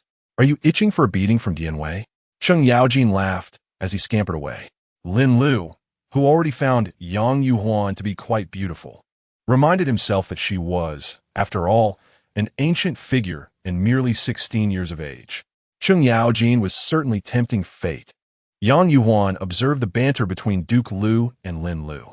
Although she could not hear their words, her cheeks flushed at the sight. Conversations among men typically revolved around such matters, either military affairs or the allure of beautiful women. Noticing Yang Yuan's rosy complexion, Lin Lu concocted an excuse to take his leave. Empress Ma and the others, recognizing that Yang Yuan was alone, approached her to engage in conversation. Even the children of Zhu Xiong-ing praised Yang Yuan for her beauty. However, dear sister, you are merely the third most beautiful. My mother is first, and the Empress Dowager is second. Yang Yuan chuckled softly, her hand covering her mouth. With the presence of lively conversation, the atmosphere became less awkward. Lin Lu caught sight of Xiaoho and engaged in discourse with LG. Ding! A choice mission has been triggered. Persuade LG to assist Liu Bang or aid LG in ascending to the throne. The reward for persuading LG. Designated recruitment of Liu Bang. The reward for assisting LG to the throne. 1. Designated dynasty recruitment. What a disappointingly dry reward. Lin Lu pondered for a moment and decided to opt for the first choice. Below, the crowd was animated with laughter and chatter. Zhang Han accompanied Fu Su, listening to Jiangxia expound upon his teachings. Empress Ma, Changxi, Yang Yuan, and Zhang Xiangyu were engaged in pleasant conversation together. Wei Zhongxian, on the other hand, was listening nearby, only to be glared at by Empress Ma and retreat in displeasure. Was T, I'm merely inquiring about Yang Guifei on behalf of General Lin. Lin Lu expressed gratitude. LG was conversing with Xia Hoang. Gao Changgong, Chao Ong, Jinyiwei, and Zhao Guangyi were engrossed in discussions regarding Gao Changgong's matters. Others were also enjoying light-hearted exchanges. Zhao Gao wished to extract information from Han Erniu and others, but he was met with indifference. Suddenly, Lin Lu spotted a familiar figure, a man in a black suit. The Black Intermediary. He had arrived. Chapter 59. Solitary Men and Women. As they approached the stage with the intermediary, aside from the early arrivals like Wei Zhongxian and others, both veteran and new employees were left bewildered. However, upon observing Lin Lu's grave demeanor, followed by the expressions of Wei Zhongxian and his entourage of elite guards, an ominous feeling enveloped them all. Lin Lu's solemnity stemmed from the fact that the system had not consulted him and had instead directly dispatched individuals, indicating a significant wage reduction was imminent. Wei Zhongxian, being among the first recruits, was aware that the subsequent employees were provided with information directly from Lin Lu. Thus, he recognized that the man in black was the one responsible for determining wages. Seeing this situation, Cheng Yaojin inquired, "Manager Wei, may I ask who this gentleman is?" He narrowly avoided exclaiming "Old Wei" in a moment of carelessness.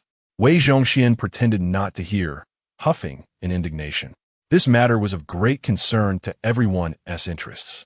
Empress Ma also approached directly to inquire, prompting Wei Zhongxian to recount the events of their first day there. A heavy silence fell over the crowd as they learned about the paltry wage of $1 a day. Were the followers to be left without compensation? They recalled initially suspecting Lin Lu of playing tricks, with one taking the role of the villain and the other the hero. However, after spending these few days together, it became evident that this was not the case. A sense of melancholy washed over them, soon followed by a flicker of relief. It turned out that Lin Lu had fought for their meager wage of $1 a day. If their share was to be reduced, the appearance of this man surely signified a cut in their earnings. At that moment, Lin Lu was engaged in dialogue with the system and remained oblivious to their concerns. Otherwise, he might have felt the sting of betrayal from Wei Zhongxian's perspective. What is the meaning of this? Lin Lu pondered. Host, this system is also experiencing its inaugural venture as an employer, hence the excessive wages given to employees. The system has decided to reduce their salaries. Isn't that what you determined yourself? Lin Lu retorted. I never anticipated that the purchasing power of individuals in this realm would be so formidable. Just consider the case of the employee Gao Su, whose daily earnings approach 10,000. What of it? The system replied. It may not seem substantial, yet have you considered that a 40% share, with an increasing number of visitors to the base, could lead to staggering daily revenues? Furthermore, employees possess the ability to photocopy and take documents with them. Do not underestimate the wisdom of individuals from that era. Within a decade, their world could undergo a monumental transformation. The system merely seeks to temper that pace. Lin Lu reflected on this and recognized the gravity of the situation. Although he had never held the position of a boss, he understood that for an ordinary employee, a profit share of 1 to 1.5% was considered a generous benefit from their employer. While a base salary of merely $1 a day was unacceptable, what reduction do you propose? He inquired. 0.1%. The system suggested. No, that is far too little. At the very least, 1%. Lin Lu declared. Agreed. I have been deceived. After further negotiations with Lin Lu, it was initially his desire to elevate his commission to 4%. The system presented two proposals. First, to maintain the base salary while implementing a uniform 1% commission across all projects. Second, to consider terminating employees and recruiting anew, wherein new hires would directly adopt the 1% income model. Lin Lu sensed something amiss. Was he not in a position of authority? Why did it feel as though he was merely laboring for the system? As a member of the post-2000 generation, Lin Lu resolutely refused to comply. I offer you two choices. Either my salary remains unchanged, or I seek my fortune elsewhere, and do ensure my return. Very well. Enough of this charade. Without me, you would falter. Ultimately, the system conceded. After negotiations, it was decided that his salary would remain unchanged. The entertainment segment would retain a 40% commission, and the basic industry commission would increase to 10%. For roles like that of Zhongxian and Yanghua, which did not offer commissions, the daily wage would be raised to 10 yuan. However, the system imposed a monthly cap, temporarily set at 100,000 yuan. Moreover, the system acknowledged its error, promising not to deduct the 10% tax from employee salaries for this month. This 10% was a deduction from all wages. After concluding the discussions with the system, Lin Lu felt the weight of others' gazes upon him and cast an apologetic glance. The unscrupulous intermediary made an announcement. Due to the inaugural week of the base's operations last week, the company had decided to extend benefits to its employees. With the increase in personnel, expenses had risen. Starting this week, salaries would revert to the standard calculation method. Lin Lu inwardly scoffed. How typical of a shady intermediary to phrase a pay cut as a new employee benefit. Curiosity spread among the crowd. Wasn't a pay cut just announced? Why was it being retracted? As for the 100,000 monthly cap, they hardly considered it. Regardless, it still amounted to a pay reduction. Lin Lu felt quite embarrassed. However, the others began to console him. The cap was unlikely to be reached by many. The daily consumption of employees at the base indeed accounted for a substantial sum. Zhang Shui, as the supermarket manager, had the most authority to speak. She noted the considerable expenses incurred daily for restocking. Of course, she was unaware that this was covered by the system and required no expenditure. For individuals like them, daily meals were a divine delicacy. Empress Ma and Gao Changgong also offered their reassurances to Lin Lu. As individuals in higher positions with subordinates beneath them, they could afford to provide benefits to employees, but certainly not at a 40% rate. Although a cap was now in place, they understood that it would be some time before they could reach it. Then, did I toil for nothing these past few days?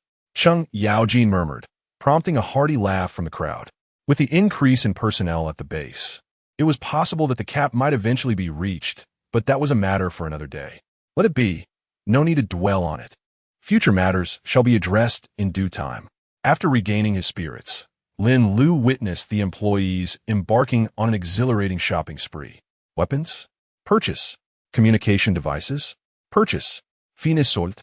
Purchase. White sugar? Purchase. Manager Lin, bring me 20 lighters. Manager Lin, I need 2 glass cups. Mr. Lin, dear young master, do not be anxious. I have already conferred with His Majesty regarding our purchases. Your Majesty, our financial resources are limited. I have discussed with His Majesty the acquisition of grain seeds, skilled artisans' expertise, paper-making techniques, as well as sugar and salt production methods. Xiahou Ying remarked, observing the excitement of LG as she indulged in shopping. Indeed, women exhibit a different demeanor when engaged in the act of shopping. Master Zhang, might I borrow some funds? The Prince of Jin, I fear, cannot assist. Firstly, Mr. Lin has expressly prohibited lending. Secondly, I have already negotiated all purchases with the Emperor. Everyone was engrossed in shopping. Only Hua Zhubing, Yang Yuhuan, Zhao Gao, and Hu Hai stood by to observe. Hua Zhubing and Yang Yuhuan were able to approach and examine the items, while Zhao Gao and Hu Hai, attempting to do the same, were swiftly ejected by Jinyiwei's firm grip. After a while, as the group concluded their discussions and purchases, Lin Lu recommended additional items to them. Old Wei, did you not mention that your firearms are prone to misfire and lack accuracy? We must acquire some rifling tools. Old Cheng, let us procure some antihypertensives at a discount of 1 coin per bottle. This remedy is essential for the elderly, as hypertension is prevalent among them. Empress Ma. After over an hour of bustling activity, the group finally exhausted their finances. Naturally, Lin Lu did not forget to provide them with a map, an ancient map from their era. As they bid farewell, Lin Lu cautioned, Old Gao, take care. He understood they were embarking on significant endeavors. Thank you for your concern, Mr. Lin. Changgong will certainly exercise caution. With that, the group vanished, laden with their acquisitions. Mr. Lin, we're taking our leave. Cheng Yaojin announced before departing. Mr. Lin, farewell. Mr. Lin, see you tomorrow. Zhao Guangyi, Zhang Xiangyu, and others took their leave. We shall return. Zhang San's family, Yanghua, and Jin Shanhua also came to bid farewell. Well, do take care. If the price is reasonable, proceed. But do not be greedy. Following them were Empress Ma, Wei Zhongxian, Jiang Zia, and others. Fusu also returned. Hua Xiubing and his companions still had to hasten toward Shuafang. Thus they too bid farewell. Zhao Gao and Hu Hai had already departed. LG returned home, calculating the days. Liu Bang should be returning to the palace soon. Lastly, Chaoong and Jinyiwei returned home to visit their families. Fortunately, the system graciously allowed each of them to bring along some food and drink. Here, take this. It is Lin Lu handed CEO anten anti-intoxication booze. Chaoong accepted them with gratitude. Finally, Lin Lu was left alone. Oh joy! I am all by myself, delighting in my holiday. Mr. Lin? You did not return? Yuan, with nothing else to attend to, why not stay and observe the future? No, we must not. A solitary man and a woman. Chapter 60. The love story of Lin Lu and Yang Yuan. Yang Yuan decided to stay. Lin Lu's original plans were thrown into disarray. He had intended to enjoy a day of rest, catching up on sleep in the morning and exploring the city in the afternoon. It would be unkind to leave Yang Yuan alone, so he took her on a tour of the currently accessible areas of the base. Fortunately, the system provided a small four-seater sightseeing vehicle. Otherwise, Lin Lu would have had to work like usual. This is the Ming Emperor's palace, and over there is their garment workshop.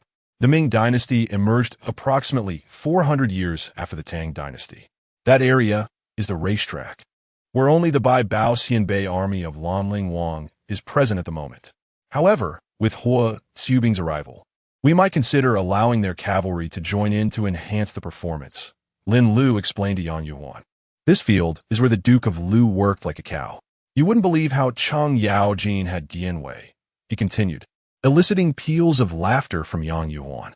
This is the martial arts arena, where the Jinyiwei and the Haibingtai perform battles.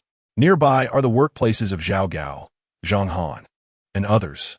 Speaking of Zhao Gao, Yang Yuan listened quietly from the passenger seat, occasionally posing questions. This is the Alchemy Tower, one of the largest taverns in the northern Song capital. Oh, it should be considered manner. Today, the man in the red dragon robe is the second emperor of the northern Song, whose misstep led to him becoming the first legendary charioteer. That is where Jiang Taigong fished. Gulp! Yang Yuan's face turned crimson. Oh, I completely forgot that you haven't eaten. Lin Lu suddenly realized.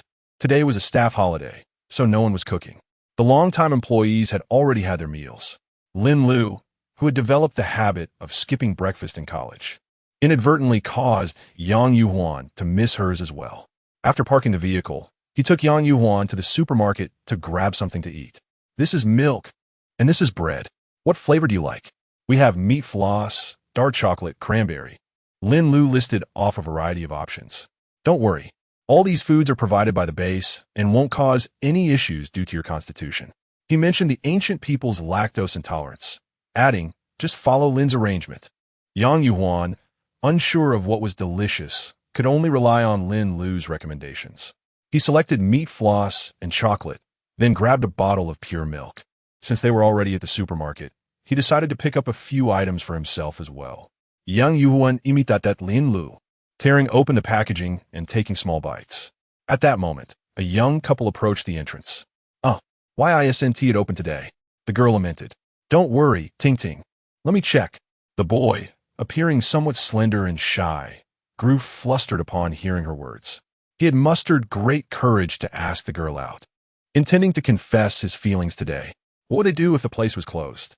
The two noticed Lin Lu squatting at the supermarket entrance, enjoying his bread, with a stunning beauty standing beside him. Although she appeared youthful, her beauty was truly exceptional. Dressed in a pale yellow pomegranate skirt, she resembled a celestial being. Hello, may I inquire if the venue is closed today? The girl asked. I apologize, but the staff is on leave today. The venue will reopen tomorrow, Lin Lu replied, swallowing a few morsels of bread. What a pity, the girl lamented, while the boy displayed a hint of frustration.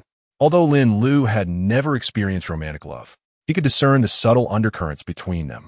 Well, if you wish to enter and enjoy yourselves, you may. However, there will be no NPCs available. Really? The boy exclaimed with delight, then thought of the girl. Shall we go in, Ting Ting? Of course, she replied. They prepared to purchase their tickets, but Lin Lu interjected. There's no need for that. Today, there are no staff members present. Grateful, the two enter to take pictures and have fun. Boss Lin, your girlfriend is truly beautiful. They joked. Haha, you've misunderstood. She is merely my employee, Lin Lu clarified. Boss Lin, it seems this young gentleman harbors feelings for that young lady? Indeed, though I have never been in a relationship, I can still perceive such things. That's why I allowed them to enter and enjoy themselves. As the saying goes, it's better to dismantle a temple than to break a marriage.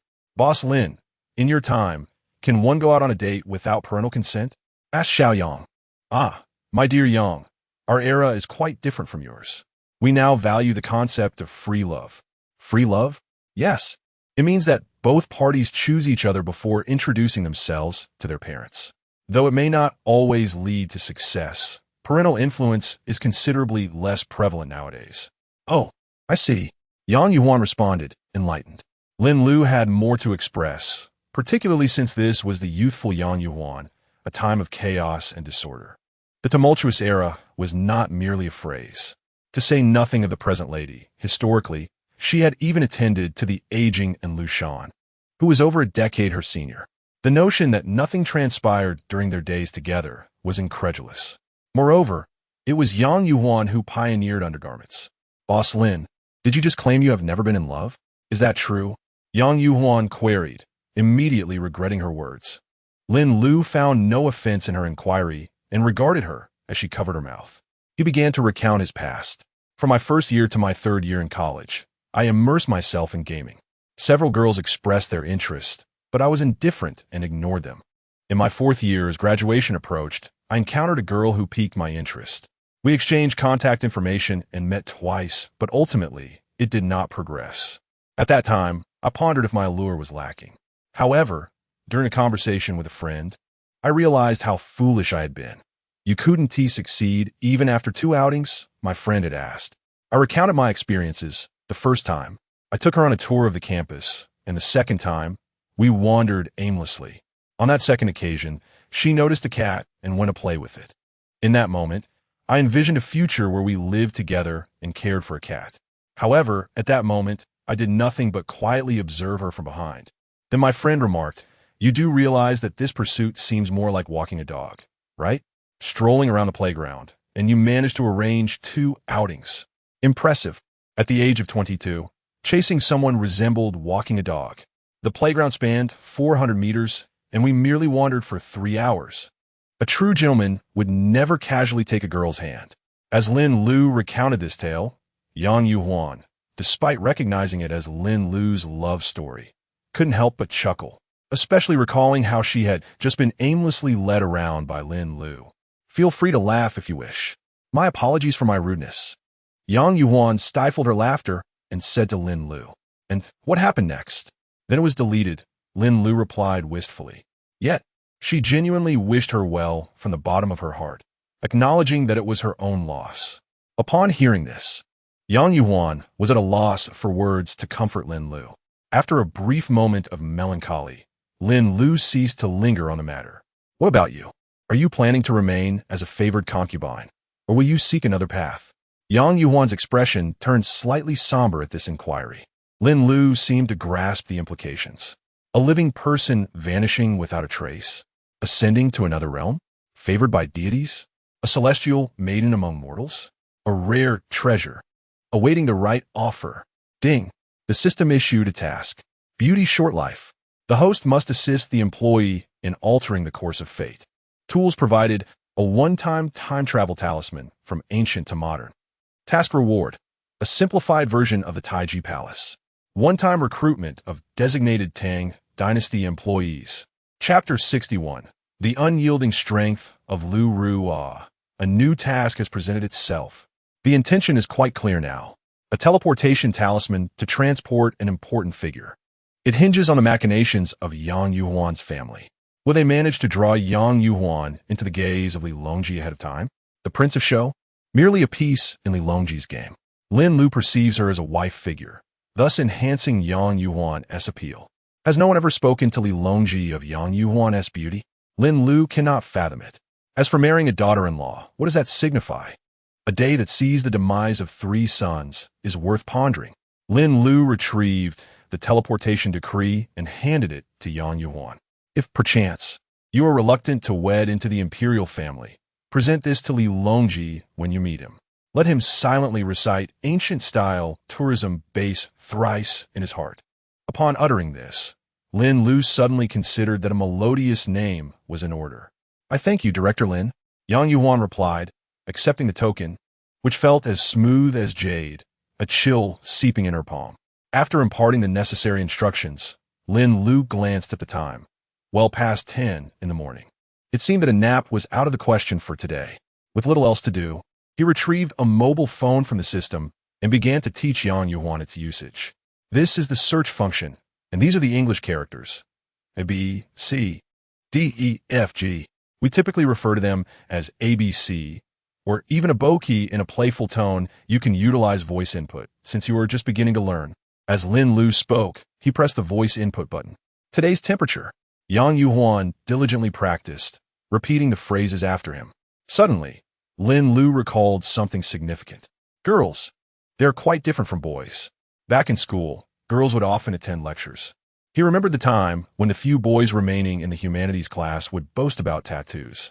One friend, enchanted by novels, suggested a tattoo of a dragon-drawn coffin, which had everyone in stitches. Having strayed from the point, Lin Lu felt compelled to address health considerations for his employee. Xiao Yang. You might want to search for. He hesitated, feeling slightly embarrassed, while Yang Yuan's cheeks flushed a deep crimson.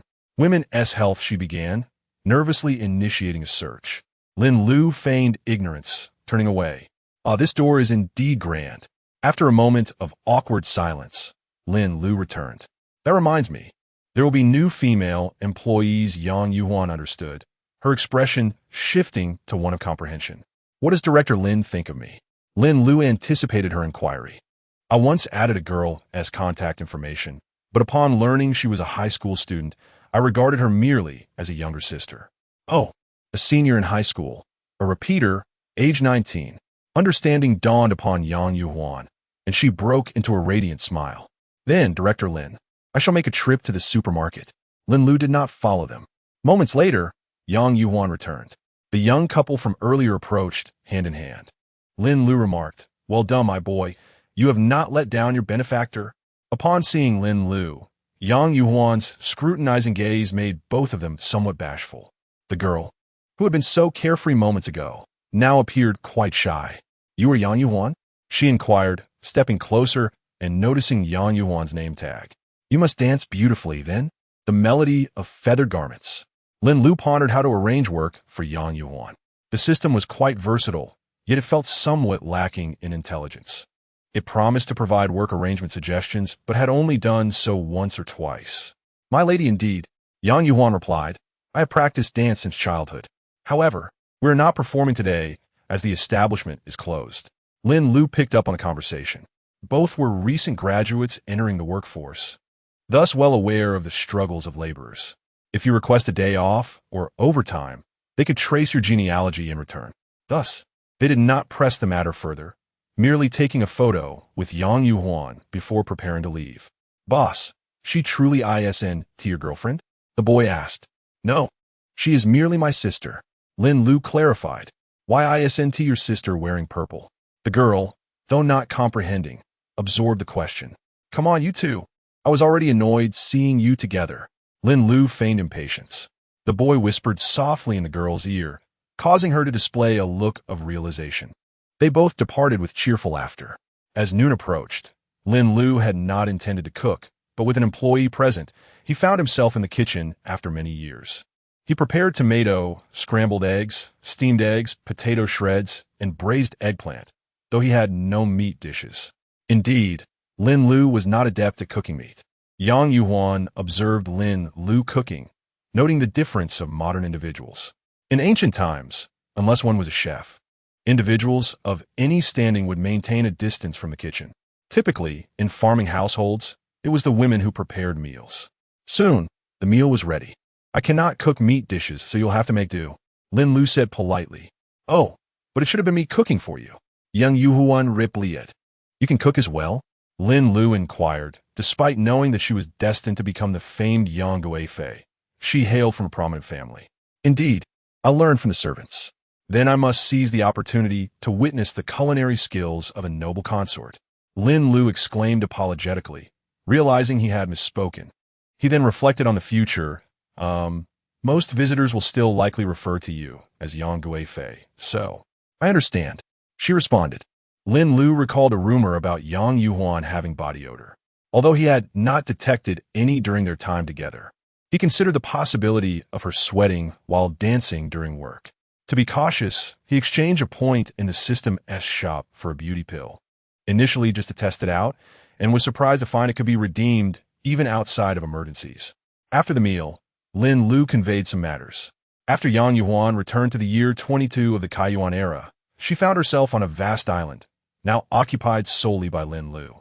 As the wind blew through the entrance, the chill of autumn enveloped the lonely riverside, evoking a profound sense of solitude akin to that of an empty nester. Following the commotion caused by Yang Yuhuan earlier that morning, Lin Lu decided against wandering into the city. System, enlighten me. What new features have been added with this upgrade? Ding. A special channel for recruiting employees has been introduced. The Points Mall is now open daily. Aside from certain unique items, the host may purchase at any time. Lin Lu awaited further elaboration, but the system fell silent. Is that all? Is that truly all? Are there no foundation-building pills available for purchase? None. You are truly. Lin Lu contemplated expressing his frustration, but ultimately decided against it, reminding himself of his refined character. May I recruit employees? I did not utilize the ordinary recruitment yesterday, after all.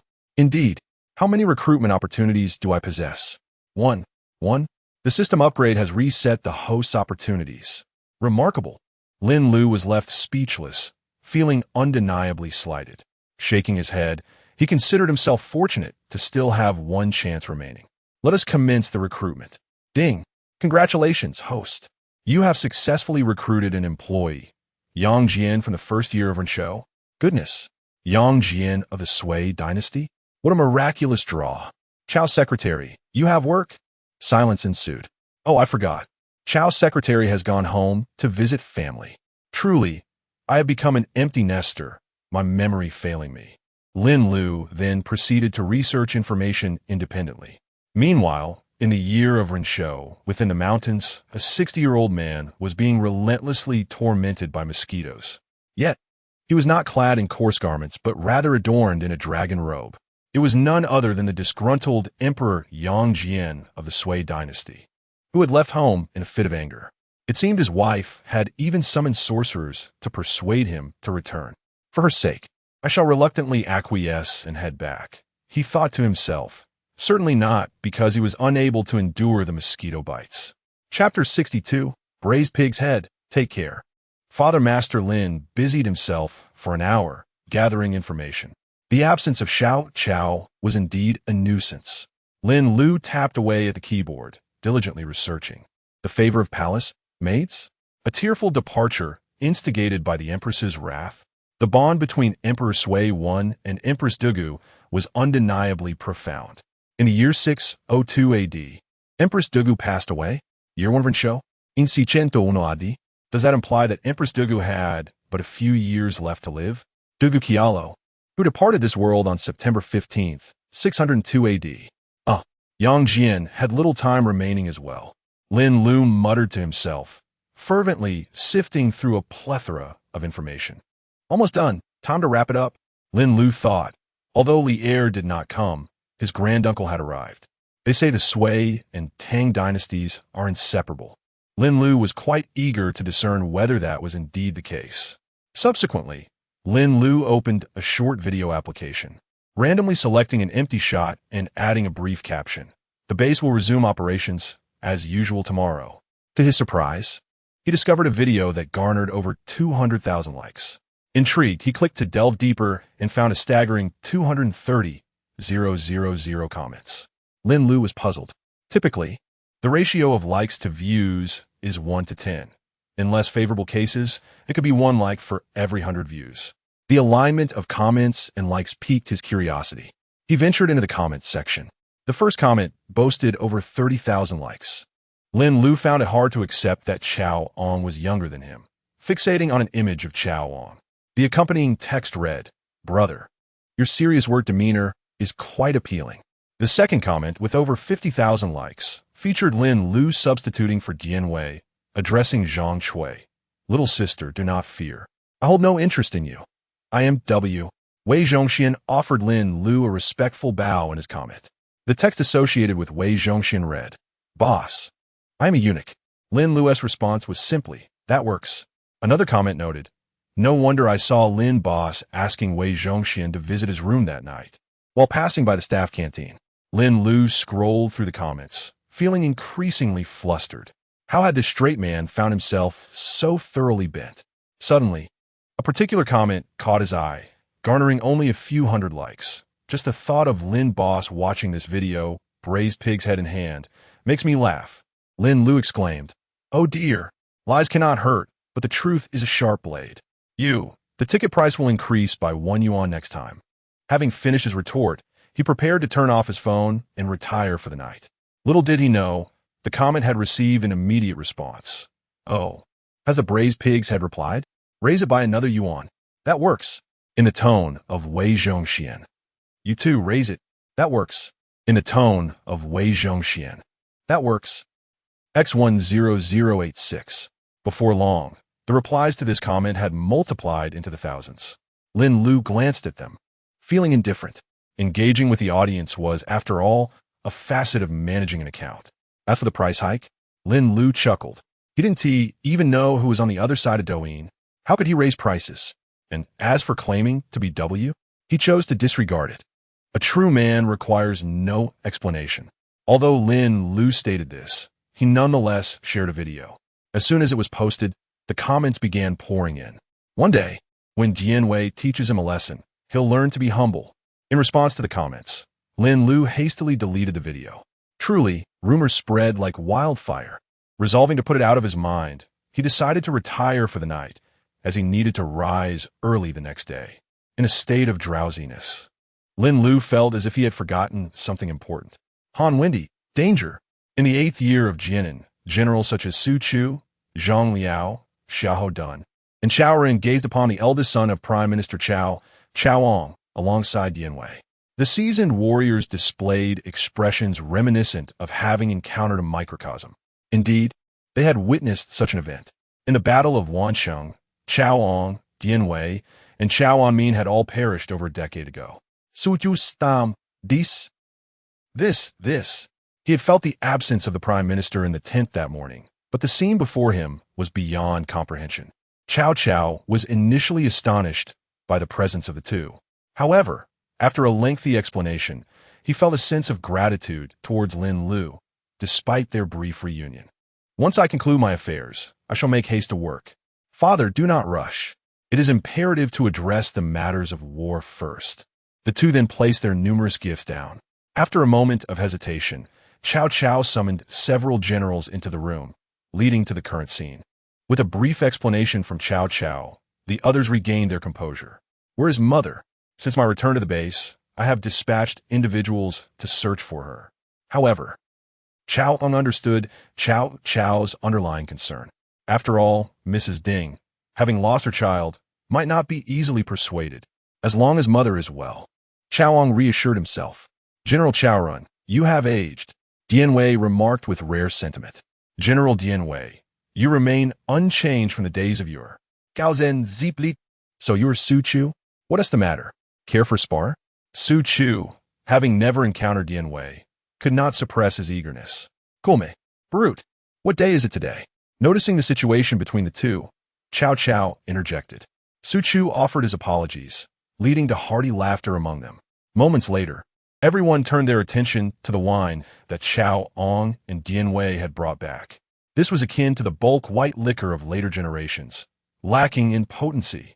Jinyiwei mischievously remarked, "My son, one must not drink in the army." Gao An Gao Di Yun. "No matter, today is a day of celebration for my son's return. Moreover, the Sun Lu coalition is currently preoccupied." After consuming a calming pill, Chao felt no more pain in his head. The situation in Jiangdong had grown increasingly severe in recent days. After assessing the circumstances at the base, Cao Cao refrained from deploying troops, as the coalition was on the verge of conflict. Thus, he did not deter Jinyiwei from pouring the wine. Observing this, Cao Ong chose not to speak further, especially since he required the hangover remedy provided by Lin Lu. With Cao Cao nodding, the generals took a sip of the wine. Strong. Such potent liquor is priceless. Excellent wine. Excellent wine. The aroma of wine wafted freely through the air, causing the soldiers at the entrance to swallow in anticipation. Cao Cao took a sip, exclaiming, "Ah, the flavor is piquant." He savored the taste, which left a lingering sweetness on his palate. It had been so long since he had indulged in wine due to his ailment. Cao Ong glanced at his father and remarked, "Father, this could be exchanged for riches with the gentry of Jiangdong." He pointed to the transparent bottle of Maodai he had brought for his father. Gao Gao understood. This was indeed a treasure akin to crystal. "Father, let us reserve a portion," claiming it to be a divine legacy. As Cao Cao listened to his son, he observed the remarkable transformation in him. After several rounds of wine and a variety of dishes, Cao Ong presented a sobriety pill to each person. They each took home a box of gifts. The soldiers, upon exiting, exhibited no signs of inebriation. The soldiers at the entrance were filled with curiosity. "Did you think we indulged to excess?" they inquired. "We would not dare." The following day, rumors spread that Cao Cao had acquired a half bottle of wine left behind by a celestial being. The bottle was made of crystal, pristine and flawless. At the military encampment, Cao Ong said, "Father, I take my leave with Jinyiwei. Take care, father. Esteemed generals, be well. My son, travel safely." Cao Cao replied, feeling a pang of reluctance, yet maintaining his composure. "Farewell, my son. Do not grieve. We shall meet again at the base. To my esteemed generals, may our paths cross again." With that, a flash of white light enveloped them, and the two vanished. The others were left yearning to return to the base, but pressing matters awaited their attention. Chapter 63. Bringing back a specialty, knock, knock, knock. "Mr. Lin, are there any new employees arriving?" Cao Ong inquired from outside the door. "Oh, Ong, Lil Chao has returned," Lin Lu replied groggily, reaching for his phone on the bedside table. Glancing at the time, he realized it was already 6:20. He had intended to retire early the previous night, but after lying down, he found himself tossing and turning, engrossed in a spirited online debate. Of course, he refrained from any harsh words. In the end, he earned himself the title of braised porkhead. His late-night antics led him to sleep through the morning, the alarm failing to rouse him. Were it not for Cao Ong, Lin Lu might have slept into the late hours. "Oh no," Lin Lu mumbled sleepily, preparing to drift back to slumber.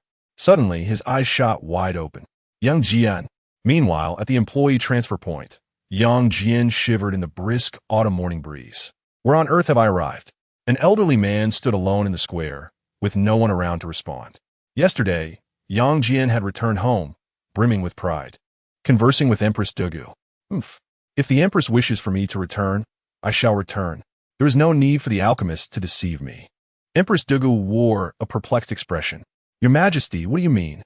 Was it not you who instructed the alchemist to contact me about the future?" As the conversation continued, Yang Jian noticed the Empress's demeanor growing increasingly serious. After confirming multiple times that the Empress had not sent anyone, both of them turned grave. Until just moments ago, he had vanished from the palace, fully dressed. "What is happening?" Jinyiwei interjected. Yang Jian was taken aback, gazing at the robust figure before him. "Mighty warrior, where is this place?" Jinyiwei, recognizing Yang Jian as a new employee, casually explained, "Mr. Lin may have forgotten that someone was coming. But do not worry. They should arrive shortly." Yang Jian remained cautious, refraining from revealing his identity. Jinyiwei, equally unaware of who he was, fell silent. Jinyiwei pulled out his phone. "Hey guys, I've got a sports car, and I've just pulled out the original black stockings." Yang Jian observed the glowing device in Jinyiwei's hand as he approached slowly. "What is this item, brave warrior?" "Quiet, look," Jinyiwei urged. Yang Jian gazed at the screen. "If only Garo could wear those black stockings. You old rascal. Are you asking for a beating? I'm about to drool all over myself." With that, Jinyiwei lowered his phone, gripping Yang Jian's collar with one hand while the other formed a fist ready to strike. I am the emperor of the Sui dynasty. Dare you? Yang Jian was no longer courteous, prepared to retaliate. Stop. Chowang arrived just in time. This man is the new employee, Sui Wendi, Yang Jian. Yang Jian felt a sense of familiarity with Chowang's words. He was aware of his own posthumous title. Wendi, take my punch. Jinyiwei hesitated for a moment before continuing. Jinyiwei, have you returned only to disregard me? Jinyiwei, feeling somewhat aggrieved, set aside Sui Wendi and cast a glance at Chowang. Upon hearing Chowang address Jinyiwei, Yang Jian realized why he found Zeman so familiar. Are you the infamous Jinyiwei of antiquity? I am your grandfather, he exclaimed. And who might this be? This is my esteemed eldest son. Yang Jian acknowledged the two eminent figures present. At that moment, Lin Lu arrived, albeit belatedly. He observed Jinyiwei glaring fiercely at Yang Jian, yet standing behind Chowang, too intimidated to move. What does this mean, old Jian? Jinyiwei finally had the chance to clarify. I was watching the live stream. You have no idea how he drooled over me with that lecherous expression. In my moment of fury, I failed to heed your command. Essentially, he was attempting to justify himself to Chowang. Yang Jian's face flushed slightly, realizing he had yet to explain himself.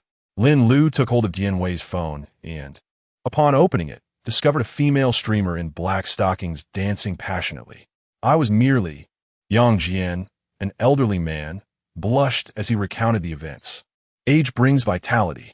The elderly become even more resilient. The three remarked in turn. Jinyiwei, old and robust. Lin Lu, observing Jinyiwei's lips, swiftly covered his mouth. Let's get to the point. Yang Jian, puzzled, inquired about the customary historical records, work arrangements, salary details, and the items purchased. The Sui dynasty fell in just 14 years? 14 years to bring about its demise? One must consider that by the end of the Ren Shou era, the Sui treasury had amassed enough wealth to sustain the state for 50 to 60 years. This fortune, even with Yang Guang's utmost efforts to maintain the state's operations, could have lasted for 5 or 6 decades. Yet, it collapsed in merely 14 years. The construction of the Grand Canal, the erection of the Luoyang Palace, 3 campaigns against Goguryeo, truly remarkable, the offspring of the Yang family. Yang Jian's visage twisted with rage as he pondered. A lifetime's worth of accomplishments for an emperor. And you, Yang Guang, wish to achieve it all in a mere decade. The subsequent civil governance mattered little to Yang Jian in that moment. Observing Yang Jian's demeanor, Jinyiwei wondered if the old man had lost his sanity. I told you to read less and watch live streams, yet you did not heed my warning. Lin Lu interjected. Little Chow, let your subordinate explain for himself. Chowang whispered a few words into Jinyiwei's ear, shocking him to the core. Though I, Jinyiwei, may be a rough fellow, I tread carefully, fearful of missteps. His son is exceedingly fierce. Lin Lu gently elbowed him. After a brief pause, Yang Jian regained some composure upon reviewing the materials. Lin Lu approached him with a greeting. Lin, I apologize for my previous outburst. No trouble at all. I too would be incensed by my son's behavior. Yang Jian replied, it stings. What is it that I, Lin, should be doing at work? Yang Jian shifted the topic. Lin Lu refrained from teasing further, as it would be unwise to incite the old man's ire. However, Lin Lu felt conflicted. Zhao Guangyi had been specially recruited, directly assigned to drive, while Yang Jian was a standard recruit. There are no palaces related to the Sui dynasty. However, there are a few individuals from that era, specifically during the day period, such as Zhongxian's family. It would be absurd to have Emperor Yang Jian accompany them to clean the toilets, wouldn't it? More importantly, it is rather peculiar that an emperor should arrive alone. Perhaps he could assist Zhang Chui with some cargo for a day? He shook his head. At his age, it would be best to refrain from such endeavors. This system offers no hints at all, truly a manifestation of artificial incompetence. Host, I have heard you. I suggest that you allow employee Yang Jian access to a small grove where visitors could search for him. The staff could provide stamps to the visitors. That is a commendable proposal. But what of the stamp? A friendly reminder.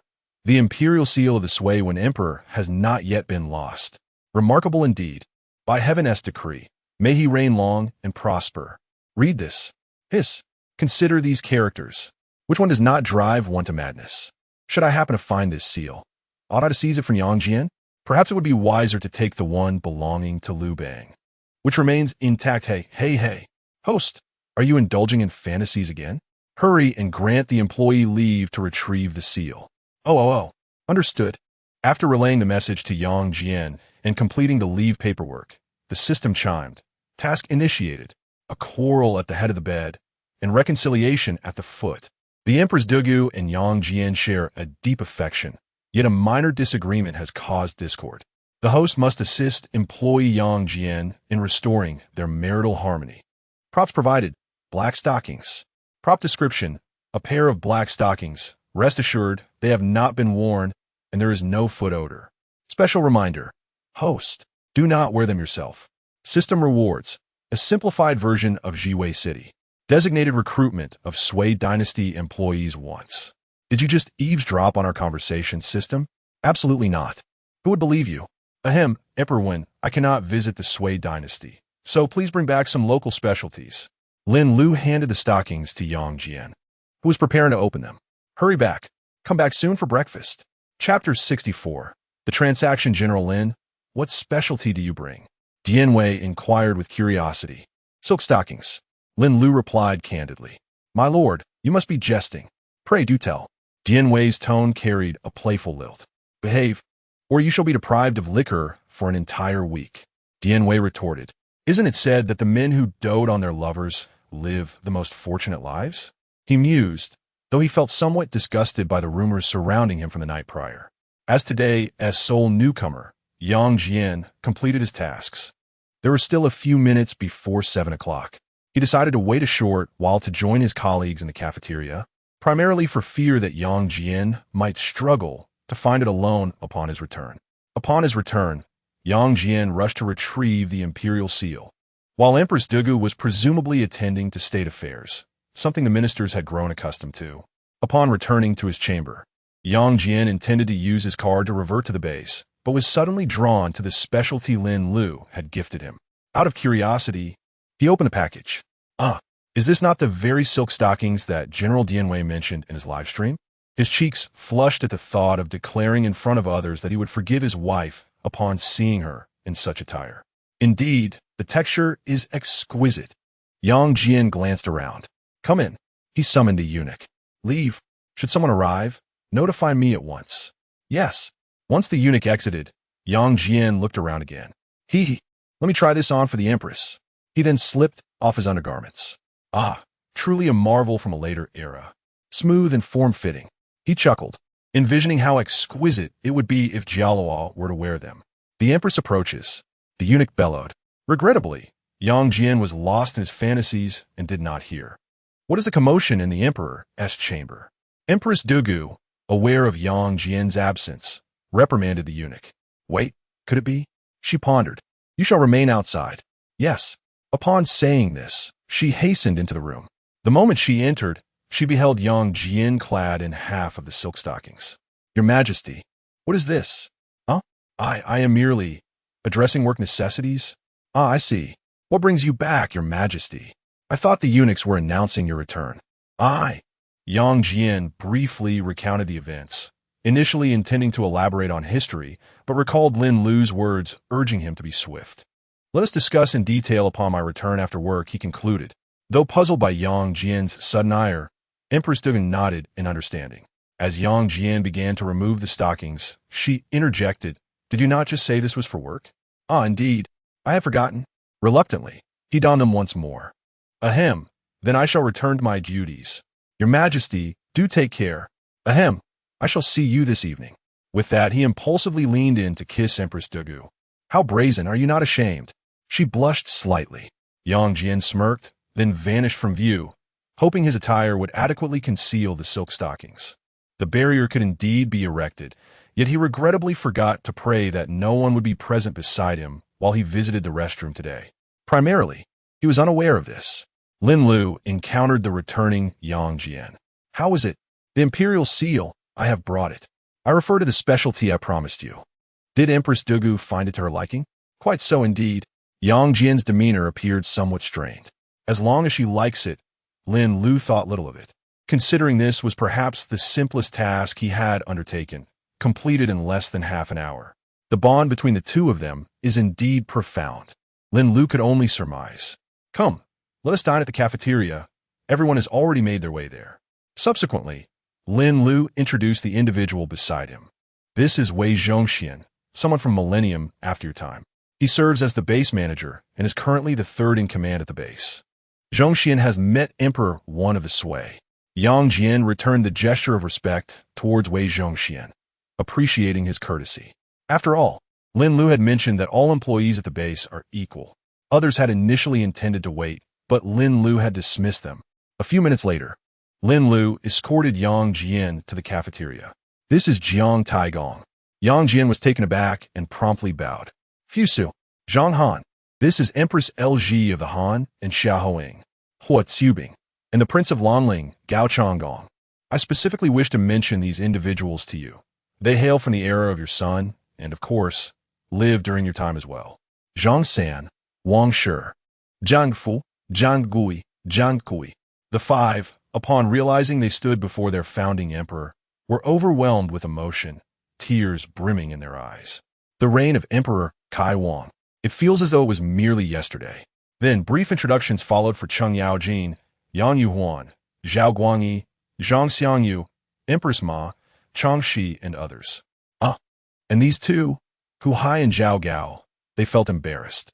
In contrast to Hu Hai's uncertainty, Zhao Gao appeared quite pleased. How could one not feel elated when someone was there to share the burden of blame? The gathering then commenced their meal. Zhang San's family initially intended to sit further back, yet Yang Jian, carrying his own meal, settled nearby. Might you share with me the tales of your time? Bang! Yang Jian struck the table with great force, drawing the attention of the assembled crowd. He offered an apologetic smile. Some, oblivious to the tension, inquired of others, is this not the only dynasty to fall in the aftermath of the Qin? Hearing Fusu's murmured words, Cheng Yaojin clasped his fists in apology, having forgotten the presence of the rightful heir. As for Hu Hai, had it not been for Lin Lu's insistence, Cheng would have surely thrust a few daggers into him. Moreover, the fall of the Sui dynasty bore a portion of his responsibility. After Yang Jian listened to their accounts, he inquired about their place of residence. Zhang San spoke earnestly. They held great trust in this founding emperor. After all, he had only passed away less than a decade prior in their time and had ruled over them. After the meal, everyone returned to their posts. Wei Zhongxian took it upon himself to lead Jinyiwei and several Imperial Guards to prepare a stage for Yang Yuhuan. Chao Ong escorted Yang Jian to the grove, naturally for the purpose of work. Lin Lu observed the Empress LG as she made her way to the Weiyang Palace. When a sudden thought struck him regarding his task, he hurriedly followed, exclaiming, Empress L, allow me to escort you to the Weiyang Palace. I appreciate your assistance, Director Lin. Upon seeing Lin Lu's hesitant demeanor, LG directly inquired. However, it was not so much Lin Lu's hesitation as it was his uncertainty about how to begin. This historical figure had committed numerous acts in pursuit of her status, including the elimination of Han Xian and Pengyu and transforming Lady Qi into a human pig. She had fortified her position within the court, and anyone who has endured a decade of societal trials and tribulations would undoubtedly undergo significant transformation. What more could be said of one who ascended from the lowest echelons to become a powerful empress? Thus, Lin Lu's abrupt attempt to persuade her was indeed a delicate matter. LG glanced back, prompting Lin Lu to reflect on how perceptive the palace maidens were. As they discreetly withdrew, wait a moment, could Do Yifeng also be among them? Never mind, I shall not concern myself with that. I wonder if Empress L would be interested in striking a deal with me? I am all ears. The progeny of Liu Bang, who had relinquished any aspirations of becoming a female emperor, Liu Hong. Indeed, Empress L is remarkably astute. The success of this endeavor will depend on the offer that Director Lin can propose. Chapter 65, The Thrill of Battle. After a thorough discussion, LG surprisingly agreed. Of course, Lin Lu consumed a rejuvenating elixir and had to ensure Liu Ying's smooth ascension to the throne. Moreover, for added security, LG intended to render Liu Hong mute. Lin Lu consented to assist Liu Ying once. Ultimately, LG conceded to only incapacitate Lu Heng's legs. Alas, Lin Lu had done his utmost. There would be ways to restore him later. Had Empress L not considered the prospect of a female emperor? Such matters cannot remain concealed for long. It would be prudent to address them openly. However, with Lin's remedy, I aspire to extend my life for a few more years. Indeed, historically, she was over a decade younger than Liu Bang, yet succumbed unexpectedly just 4 years after his passing. System. Will El Ho act in duality? Rest assured, host. The agreement just made is akin to a contract. Any breach by an employee will incur severe repercussions. Remarkable, their even after sales service. Furthermore, Liu Bang is currently keeping a close watch. Does Lin not trust me? LG inquired. Well, your agreement was rather decisive. Lin, you're overthinking. I am the one ensnared, am I not? That is indeed the case. Liu Bang has regained his health. LG's appointed individuals will surely report back. Xiaoying is present, and so is LG. However, Liu Bang is absent. If Lin Lu fails to persuade him, Liu Bang's retribution against LG subordinates will ensue, leaving LG powerless to intervene. Moreover, setting aside Xiaoying, LG cannot guarantee that among the throng of palace maids and eunuchs, there are no hidden agents of Liu Bang. Currently, it appears Lin Lu is aligned with Liu Bang. Thus, the individuals he recruits pose an uncertainty. It must be said, were it not for the struggle for power, the mutual espionage between this couple would indeed be rather intriguing. Should future circumstances arise, you are my employee, and I must ensure your safety. LG nodded and bowed in respect. LG expressed her gratitude to Lin Lu. Lin Lu's worries were alleviated. Now, let us return to the matter at hand. Do you know what to do during your work hours? Lin Lu briefly outlined the workflow. Here lies the Weiyang Palace, albeit a tad smaller. Do not take offense. Individuals in later generations tend to be rather exuberant. Ordinarily, I would assist you. However, I find myself quite occupied today. Lin Lu felt somewhat troubled. Lin, do not blame yourself. Perhaps you could visit Ming Huang Palace for a preliminary observation? LG found this suggestion agreeable. Upon arrival, Lin Lu recounted the events to Empress Ma, who naturally did not refuse. LG, being considerate, understood to remain behind the screen to avoid overshadowing Empress Ma. After guiding the individuals, Lin Lu hurriedly departed, as he had pressing matters to attend to. Yang Yuan, what Xubing, fuse, but Hu Hai was to be excluded. Zhang Han was familiar with the procedure. Speaking of which, whenever Zhang Han led Hu Hai to the workplace, he could not suppress a grin. Although Hu Hai was dull-witted, Lin Lu's demeanor and Zhang Han's conduct hinted at something amiss. Inquiring of Zhao Gao remained silent, merely chuckling ominously. A black ice guard observed the scene and approached, delivering a swift elbow to Zhao Gao. You old fool, surely you've not been holding back your farts. Zhao Gao, struck by the blow, glared at Hu Hai with malice. As for the black ice guard, he had no intention of enduring further punishment. Lin Lu pondered and decided to seek out Hua Xubing, for Gao Changgong was present, making the racetrack the most bustling location. Lin Lu hastily rode a bicycle to the venue. At the base, visitors were required to scan a code to ride, but Lin Lu was exempt. Upon arrival, she was greeted by the sight of no fewer than 100 people. Such is the allure of a handsome man. Lin Lu secured her bicycle and made a beeline for Hua Xubing.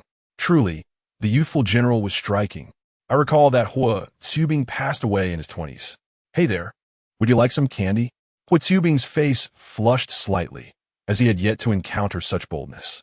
A person who had uttered, "How can one care for family when the Xiongnu remain unvanquished?"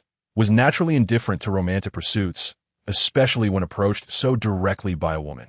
However, he found himself at a loss, being a visitor. Meanwhile, his retinue of cavalry was equally bewildered.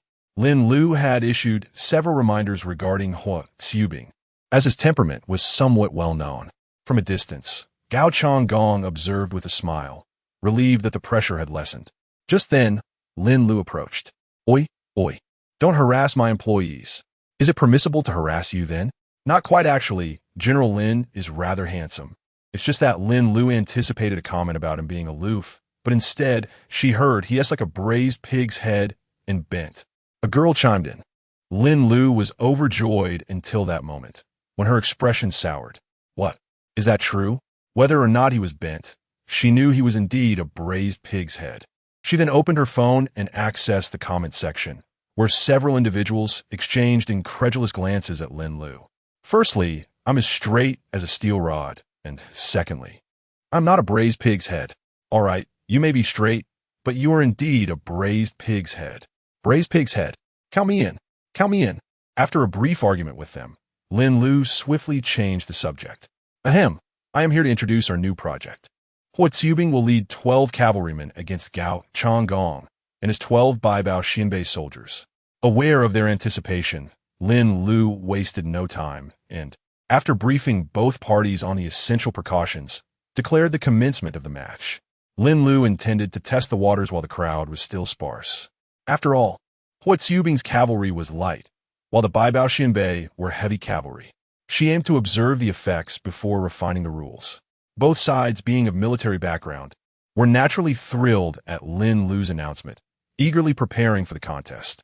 The Baibao Xianbei had long been itching to ride out, while the cavalry were also on the path of redemption. The opportunity to engage with a new generation of soldiers is indeed a rare privilege. Lin Lu inquired repeatedly whether a balance was necessary, suggesting that both sides should be lightly equipped. Both parties expressed their willingness to engage in combat. Lin Lu elaborated, stating that dismounting a horse would count as death, and that certain vital areas, when threatened by unavoidable circumstances, would also be deemed fatal. He then instructed Gao Changgong and others to assist Hua Zhubing and his entourage in preparing the horseshoes. After a trial ride, both sides were ready. Exercise caution. The performance is paramount, Lin Lu admonished, understanding that this was a live battlefield charge, requiring adept horsemanship. System. Will the horses perish? No. Upon receiving this reassurance, Lin Lu felt a slight alleviation of his anxiety. Let us go. Lanling King is the most handsome, a visage of beauty deserving of admiration. Let us go. The valiant general of cavalry is the finest. A youthful hero, a dazzling meteor. Remarkably, it hadn't been long before the cheerleaders were prepared. Lin Lu glanced around, noting the increasing number of spectators arriving, with a rough estimate of over 1,000. As the atmosphere intensified, the horses beneath the soldiers began to pace back and forth, seemingly signaling their readiness. Let the battle commence. Bring forth the braised pig's head. This was not merely a shout from one loud voice. Laughter erupted from the crowd. Lin Lu's face darkened, yet he complied and exited the arena. The battle was on the verge of erupting. Chapter 66. Did Fusu suffer? Warriors, we have traversed countless battles, both grand and minor.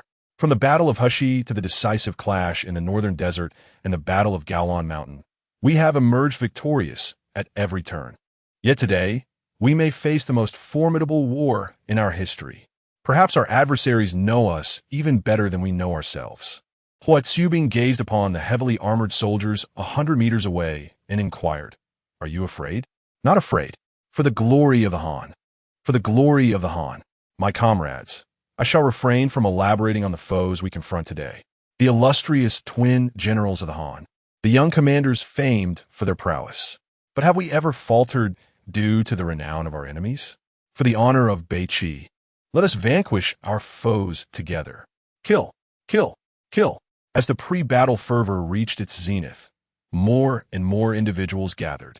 Lin Lu noticed the arrival of Jinyiwei, Cheng Yaojin, Chaoong, Yang Jian, and others. Even LG, Empress Ma, and Changxi made their presence known. Fusu and Zhang Han approached as well, joined by Jiang Zia, Zhao Guangyi, and Xia Hoing. Wei Zhongxian arrived with Yang Yuhuan and a retinue of Imperial Guards. Zhang Xiangyu also observed from the sidelines. Even Han Erniu crept over to catch a glimpse. Noticing Lin Lu's gaze, he recoiled slightly, yet Lin Lu's expression assured him there was no need for alarm. Lin Lu understood that the commotion had drawn spectators. Regardless, without visitors, it was merely a spectacle to behold. After all, the competition between Lanling Wang and Hua Zhubing was bound to be captivating. In this brief moment, nearly 2,000 people had gathered around the venue, a number still modest due to the recent opening. Suddenly, silence enveloped the arena. Thud, thud, thud, thud. A rhythmic drumming echoed as the Imperial Guards struck their drums. Lin Lu glanced over, and Wei Zhongxian nodded at him. Truly, old Wei possesses keen insight. Lin Lu silently commended him. As the drumbeats crescendoed, both armies surged forward. One could see Hua Zhubing's cavalry move with lightning speed, swiftly closing the distance. The Xinbei forces, however, advanced at a slower pace. Yet the sound of their heavy cavalry reverberated ominously, as if it were a weight upon one's heart. As the distance between the two forces diminished, the spectators held their breath for Hua Zhubing and his men. How could light cavalry confront heavy cavalry? A military genius is indeed a military genius. When they were within 20 meters, Hua Zhubing and his comrades spread out, flanking the enemy to avoid a direct collision with the Xinbei forces, employing a kite strategy to draw them in. The Xinbei soldiers were no fools. They quickly reacted. However, the speed of Hua Zhubing's cavalry was simply too swift to be countered in such a short time. Gao Changgong decisively adopted a strategy of division and encirclement. After Hua Zhubing and his men absorbed the initial assault, they maneuvered forward, letting a few attract attention while seeking an opportunity to close in. As they approached, they suddenly accelerated. Grasping the reins firmly, he leaned sideways upon the steed. With a swift thrust of his spear, he felled a member of the Xinbei army. The other two Xinbei soldiers, coordinated with Gao Changgong, successfully subdued two cavalry warriors. The remaining cavalrymen provided cover for Hua Zhubing to break through. Several cavalrymen surrounded the approaching Gao Changgong and his three companions, exchanging blows. The onlookers outside the arena were filled with fervor. Cheng Yaojin and Jinyiwei, among others, were restless with anticipation. As time flowed on the battlefield, the disadvantages of the heavy cavalry became evident. Gradually, only Gao Changgong remained to confront Hua Zhubing and his three riders, standing face to face, one to the left and one to the right. With the resounding beat of the drums, the final showdown commenced. The clash of metal reverberated through the air as Gao Changgong dispatched one foe, ultimately bringing the contest to a close. The drum beats ceased at an opportune moment, and after a brief silence, a thunderous cheer erupted. Hua Zhubing! Hua Zhubing! Hua Zhubing! The fallen soldiers rose and clasped their hands in respect. Lin Lu hurried over to inquire if anyone was injured. The group responded that it was merely minor skirmishes. The cavalry general is indeed formidable, Gao Changgong remarked with admiration. You flatter me, my lord. Our light cavalry naturally excels against heavy cavalry. If you were to shed your heavy armor, I believe the outcome would remain uncertain. Hua Zhubing offered rare praise. Lin Lu, initially believing in the superiority of heavy cavalry, found himself surprised by the prowess of the light cavalry. Your ability to analyze tactics swiftly in such a short time is commendable, General Hua. On a true battlefield, with the use of bows and arrows, the outcome would remain unpredictable. The two exchanged compliments while Lin Lu, disinterested in interjecting, took out a loudspeaker and addressed the visitors. The battle performance this morning has concluded. Please disperse. We have introduced a new program. The Dance of the Feathered Garb, the Emperor in the Forest, guided by Fusu, with political inquiries from LG. Please feel free to explore at your leisure. As the visitors departed, Lin Lu boarded Zhao Guangyi's carriage.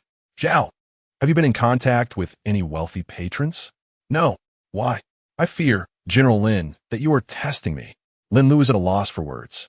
After a moment of silence, Zhao inquired, could you perhaps recruit a few more employees for me? Are you lonely by yourself? No. It's just that I am alone and need to purchase a vehicle and develop modern technology. I only require cement for road construction. I am uncertain when I will be able to proceed. Lin Lu pondered for a moment, realizing this was indeed the case.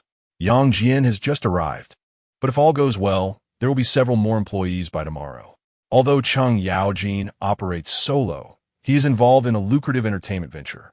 Similarly, Xiahou Ying is alone, yet he is contemporaneous with LG. As for others, there is Jiang Zia, who appears to be managing quite well on his own. Even a modest purchase of seeds for planting would suffice. After considering, Lin Lu acquiesced. However, I am unsure if there will be an opportunity to recruit individuals from your era. After all, look over there. Lin Lu pointed toward Fusu, who is currently under duress. Wait, Fusu?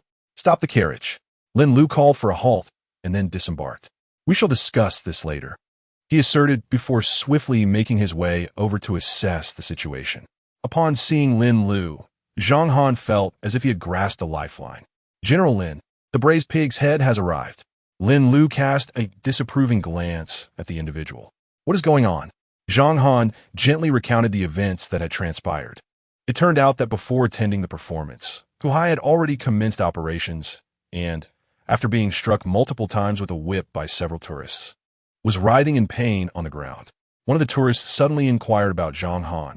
Who is this next to you? This is our esteemed young master Fusu. Oh, Fusu. Is he a professional actor as well? No, he is not. Regardless, I demand 20 coins. Fusu was taken aback. The tourist continued. Fusu should be punished too. With 300,000 border troops under his command, how could he so easily take his own life? Even if he is the son of the first emperor, no ordinary general would commit suicide over an imperial decree of questionable authenticity. The Qi Dynasty fell after just 2 reigns, and he bears a share of the blame. Fusu felt a pang of guilt upon hearing this, realizing that he was viewed so unfavorably by posterity. Initially, Zhonghan and the others intended to intervene, as they had reported Fusu's presence at the base to the first emperor. However, Fusu nodded in agreement, just as they were about to engage in a confrontation. The tourists learned of Hua Tsubing's battle against the king of Lanling. Zhonghan contemplated a delaying tactic to consult Lin Lu's opinion, for the whip was no jest. The group followed to witness the spectacle, yet they found no opportunity to converse with Lin Lu.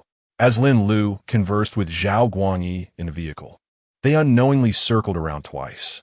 The returning crowd could not dissuade Fusu, but being struck by the whip was hardly painful. Fusu instructed a guard of the black ice platform to use the scabbard of his sword. Zhonghan could not persuade Fusu otherwise. The tourist, undeterred, took the scabbard and struck with moderate force. Fortunately, the scabbard's large surface area distributed the impact, rendering it not overly painful. Lin Lu hurriedly grasped the tourist's arm, but inwardly mused, "Well done. I lament their lack of ambition and grieve their misfortune." Chapter 67. The Dance of the Imperial Concubine. As the visitor approached, it was made clear that, in principle, no tools aside from the royal whip were permitted to strike the staff. The visitor produced 100 coins, yet paused in his discourse. At this moment, Fusu began to comprehend the profound affection and stern criticism directed towards him by those who came after. He rose and offered a courteous bow to the visitor. "Apologies, my friend. My disappointment lies with Fusu, not with you," he remarked. Lin Lu addressed the queue of visitors, announcing, "Soon we shall proceed to the Apang Palace, where we shall engage in a spirited interrogation of Fusu. I am the first emperor. I offer you 500 coins and bestow upon you the title of Grand General." He then cast an apologetic glance towards Fusu. Fusu signaled that it was of no consequence. Lin Lu exhaled a sigh of relief. At least there was a semblance of change. The visitors, each proclaiming themselves as Qin Shi Huang, had rendered Fusu somewhat immune to such declarations. "Your dish shall be braised pig's head. I offer you 5 coins, and each shall receive a set of chopsticks. Await the feast," one visitor declared. "I have a penchant for pig ears. Those shall be mine. I relish. None shall compete with me." The visitors laughed and chatted as they ambled onward. Lin Lu quipped, "Perhaps you should address me as Lin Gong. At least I'm still a person." Fusu rose, preparing to take his leave. "Do you know where the Xianying Palace is? Would you like me to escort you?" Lin Lu inquired. "Do not worry. I have just passed by and seen the Xianying Palace," Fusu replied. Zhonghan was ready to accompany Fusu, but he declined. "Is your young master not on the verge of despair?" Zhonghan speculated. "I am unaware. However, I have reported to His Majesty that the young master shall depart for Xianying tonight." "Oh, is that so?" Lin Lu nodded slightly. "What are the others?" "Zhao Gao remains imprisoned, while Ming Yi, the High Minister, visits him when he can. Young Master Hu Hai seems to have vanished. As for the other young lords and princesses," Zhonghan trailed off, and Lin Lu comprehended the situation without requiring further elaboration, signaling him to withhold additional information. "What Li Si?" Lin Lu inquired. "Li Si is currently detained but is unscathed. However, Lin Lu nodded, recognizing that the first emperor still possessed an appreciation for talent. And what are the individuals from Peixian? On the way to Xianying Palace, Han Xian has been sought after. Is that so? Best of luck. I have matters to attend to, so I shall take my leave. By the way, Lin Gong, His Majesty has entrusted me to inquire of you. Next time, for certain. Lin Lu interjected. Thank you, Lin Gong. Lin Lu was at a loss for words, having forgotten that Zhang Han was unaware of this jest. He patted Zhang Han's shoulder and made his discreet exit. Zhu Yuanzhang has yet to arrive. Recently, Lin Lu had perused numerous materials, intending to surprise Zhu Yuanzhang. He passed by the trembling black-clad guard who had been commanded by Fusu to unsheath his sword, offering a reassuring pat on the shoulder, indicating that there was no need for fear. Lin Lu arrived at a small lake, where a stage had already been erected in the pavilion at its center. At times, Lin Lu marveled at how extraordinary this island was. Its vast expanse was complemented by a plethora of terrains. It was as though all four seasons coexisted. Yet, this was a different world, and Lin Lu remained perplexed. Furthermore, with the system as a safety net, why ponder such matters? Lin Lu glanced around, observing that the small lake was approximately 10 meters wide at its broadest point. Where the pavilion was situated, a wooden bridge extended about 5 meters into the water, creating a modest area of merely 16 square meters. This was the very spot that Yang Yuhuan had chosen for her dance after visiting with Lin Lu the previous day. She felt that dancing alone in such an expansive space would diminish its beauty. Lin Lu found her reasoning sound, suggesting that they could opt for a larger venue when more people gathered. However, considering the weather, this location was only a temporary arrangement. Due to the loss of the Ni Shang Yu Yi Chu, Lin Lu had no choice but to find a modern song for Yang Yuhuan. The thought of her music immediately brought to mind Drunken Concubine.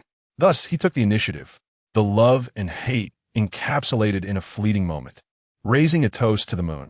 As Yang Yuhuan listened to the lyrics, she seemed to glimpse her own tragic fate. The palace, filled with affection from the emperor, yet the fleeting spring nights were short-lived. The army set forth from Mawei Slope, leaving behind only the scent of jade and incense. Is this the song? Lin Lu inquired about Yang Yuhuan's thoughts. She, momentarily lost in sorrow, returned to reality with misty eyes. Yes, Mr. Lin, I choose this song. Very well. Think about the dance movements while I check the sound equipment. How about you, Lao Wei? Mr. Lin, we are ready. We just need the song. Lin Lu connected to Bluetooth. This one, Lao Lu, please go over there and listen to see if the sound is appropriate. Upon hearing this, Lu Bing hurried to the other side. Lao Wei, Lao Lu, I remember you were the only 100-house commander when we first arrived, right? Indeed, Mr. Lin. His name is Lu Bing. I recall Lu Bing was the chief of the Jinyiwei during the reign of Emperor Jiajing, correct? Yes. Does he still possess any skills? He has some abilities, and whether he seeks to revive his family's glory or is simply ambitious matters little to me. Wei Zhongxian candidly replied. Is that so? Hee. Don't you find it amusing to trample someone so high above on the ground, even in name? Am I really that scheming? Lin Lu feigned displeasure. Wei Zhongxian realized he had misspoken. Mr. Lin, that's not what I meant. All right, let's get down to business. After adjusting the volume, Yang Yuhuan had nearly finalized her dance movements and was ready to perform. Lin Lu, ever prudent, suggested they first attempt a practice run to ensure the space was adequate and that she wouldn't collide with any pillars while dancing. Of course, Lin Lu had no understanding of the dance movements. It was solely Yang Yuhuan's artistic interpretation. As the music began to play, Yang Yuhuan commenced her dance. Her movements were graceful and ethereal, like a startled swan or a gliding dragon. Within this fluidity, there lingered a hint of melancholy, evoking a sense of wistfulness. As the amplitude of her movements increased, Lin Lu feared she might strike the pavilion's columns. However, his concerns proved unnecessary. With the song's progression, her dance evolved, and soon the performance reached its conclusion. The air was filled with thunderous applause. Sister, how exquisite! Miss, you are simply marvelous. You have truly embodied the essence of Yang Yuhuan. Miss, may I have your contact information? I am Li Longji, and I shall appoint you as my empress. You are indeed the living embodiment of the favored concubine. Could you possibly increase the volume of the music? The crowd continued to marvel at the dance. Some longed to bask in her grace, while others disparaged Lin Lu. Lu Bing felt somewhat embarrassed, for it was he who had claimed the sound was adequate. Lin Lu bore him no ill will. After all, he was but one man amidst a throng. The volume would indeed vary. Your Excellency, I presume you have witnessed numerous dances? What are your thoughts? Lin Lu jested with Wei Zhongxian. Yang Guifei's dance is akin to that of a celestial being, incomparable to any that you have seen before. You flatter me excessively, Wei Zhongxian replied. Yang Yuan offered a slight bow. Miss Yang, with your performance, you have recounted the entire life of the favored concubine. Wei Zhongxian had initially intended to call her Yang Guifei, but, recalling that this Yang Yuan was yet unmarried, refrained. Yang Yuan signaled that all was well. The carefree days of her youth, the affection shared upon marrying Prince Shou, the indifference when exiled by Xuanzong, the lavish love as a favored concubine, and ultimately, the desolation of Mawei Slope. Bravo, Your Excellency. You truly speak for me. Two young women approached Yang Yuan for a photograph, and upon hearing this, Wei Zhongxian gave a thumbs up. Gradually, more people gathered, and Lin Lu deemed it time to move on. Old Wei, keep an eye on Weiyang Palace. Wei Zhongxian acknowledged the command and departed. Lu Bing and 4 guards from the Jinyiwei remained behind to ensure Yang Yuan's safety. After all, she was an enchanting beauty, and it was inevitable that some might harbor less than noble intentions. At this moment, Lin Lu suddenly realized that more personnel were needed. Additional security was imperative. Chapter 68, perhaps tomorrow? Several young ladies gazed at Yang Yuan's delicately adorned visage, marveling at her beauty while taking the opportunity to impart their makeup wisdom to her. They lamented that Lin Lu was stingy with cosmetics, begrudging her even a bit of blush. What a miserly fellow, one remarked, referring to him as the stingy pig. Yang Yuan, puzzled, inquired further, prompting her companions to elaborate. Lin Lu, overhearing their banter, felt a twinge of irritation, though he refrained from voicing any objections, muttering to himself that perhaps that small amount of blush was worth more than all of their combined value. Nonetheless, he resolved to purchase some cosmetics for his female employees when time permitted. As Yang Yuan observed Lin Lu's retreating figure, she stifled a laugh at her friend's playful jabs about the stingy pig, which only earned her further compliments from them. They chided Lin Lu for choosing to confront them instead of simply resting peacefully. Upon reaching the sightseeing path, Lin Lu encountered Zhao Guangyi, who was conveniently driving by. Lin Lu opted not to join him in the vehicle. Zhao Guangyi recalled Lin Lu's earlier suggestion to add personnel, but Lin Lu felt it best to evade him. Fortunately, Zhao Guangyi did not pursue him relentlessly. After a brief pause, he drove off when Lin Lu did not get in. A few moments later, Xiaoheng arrived in his car, and Lin Lu climbed aboard, engaging him in conversation. Yesterday, I spoke with His Majesty about the arrival of the Empress. He has already set off for Chang'an with a retinue, Xiaoheng informed him. Lin Lu felt a sense of relief upon hearing this. When do you anticipate returning to Chang'an? He asked. I should arrive tonight, Xiaoheng replied. So soon? Lin Lu exclaimed. His Majesty was initially preparing to campaign against Ningbu, and since the army had not yet departed, Lin Lu understood and proceeded to share details about his alliance with LG. Are you returning home after work? He inquired. His Majesty has commandeered the carriage I drive. Lin Lu comprehended the implication. Nearby tourists, overhearing their conversation, assumed they were discussing employee backgrounds. When Lin Lu disembarked, curious tourists eagerly inquired about Xiahou Ying's identity. I am portraying Xiahou Ying, he replied, prompting a collective realization among the crowd. Lin Lu made his way to the grove, where Yang Jian was located. At the outer edge stood a wooden sign inscribed with a few characters. Yang Jian is inside. The calligraphy suggested it was likely the work of Jinyiwei. Nearby, there was a vending machine offering imperial edicts. 10 yuan each, stamped by Yang Jian. Dear friends, today let us explore the workplace of the venerable Yang Jian. One exclaimed with glee. He is portrayed as the favored concubine of Emperor Wen of Sui, who was discovered by Empress Dugu and subsequently banished. Thus, he fled and sought refuge in the mountains, a fascinating chapter in history.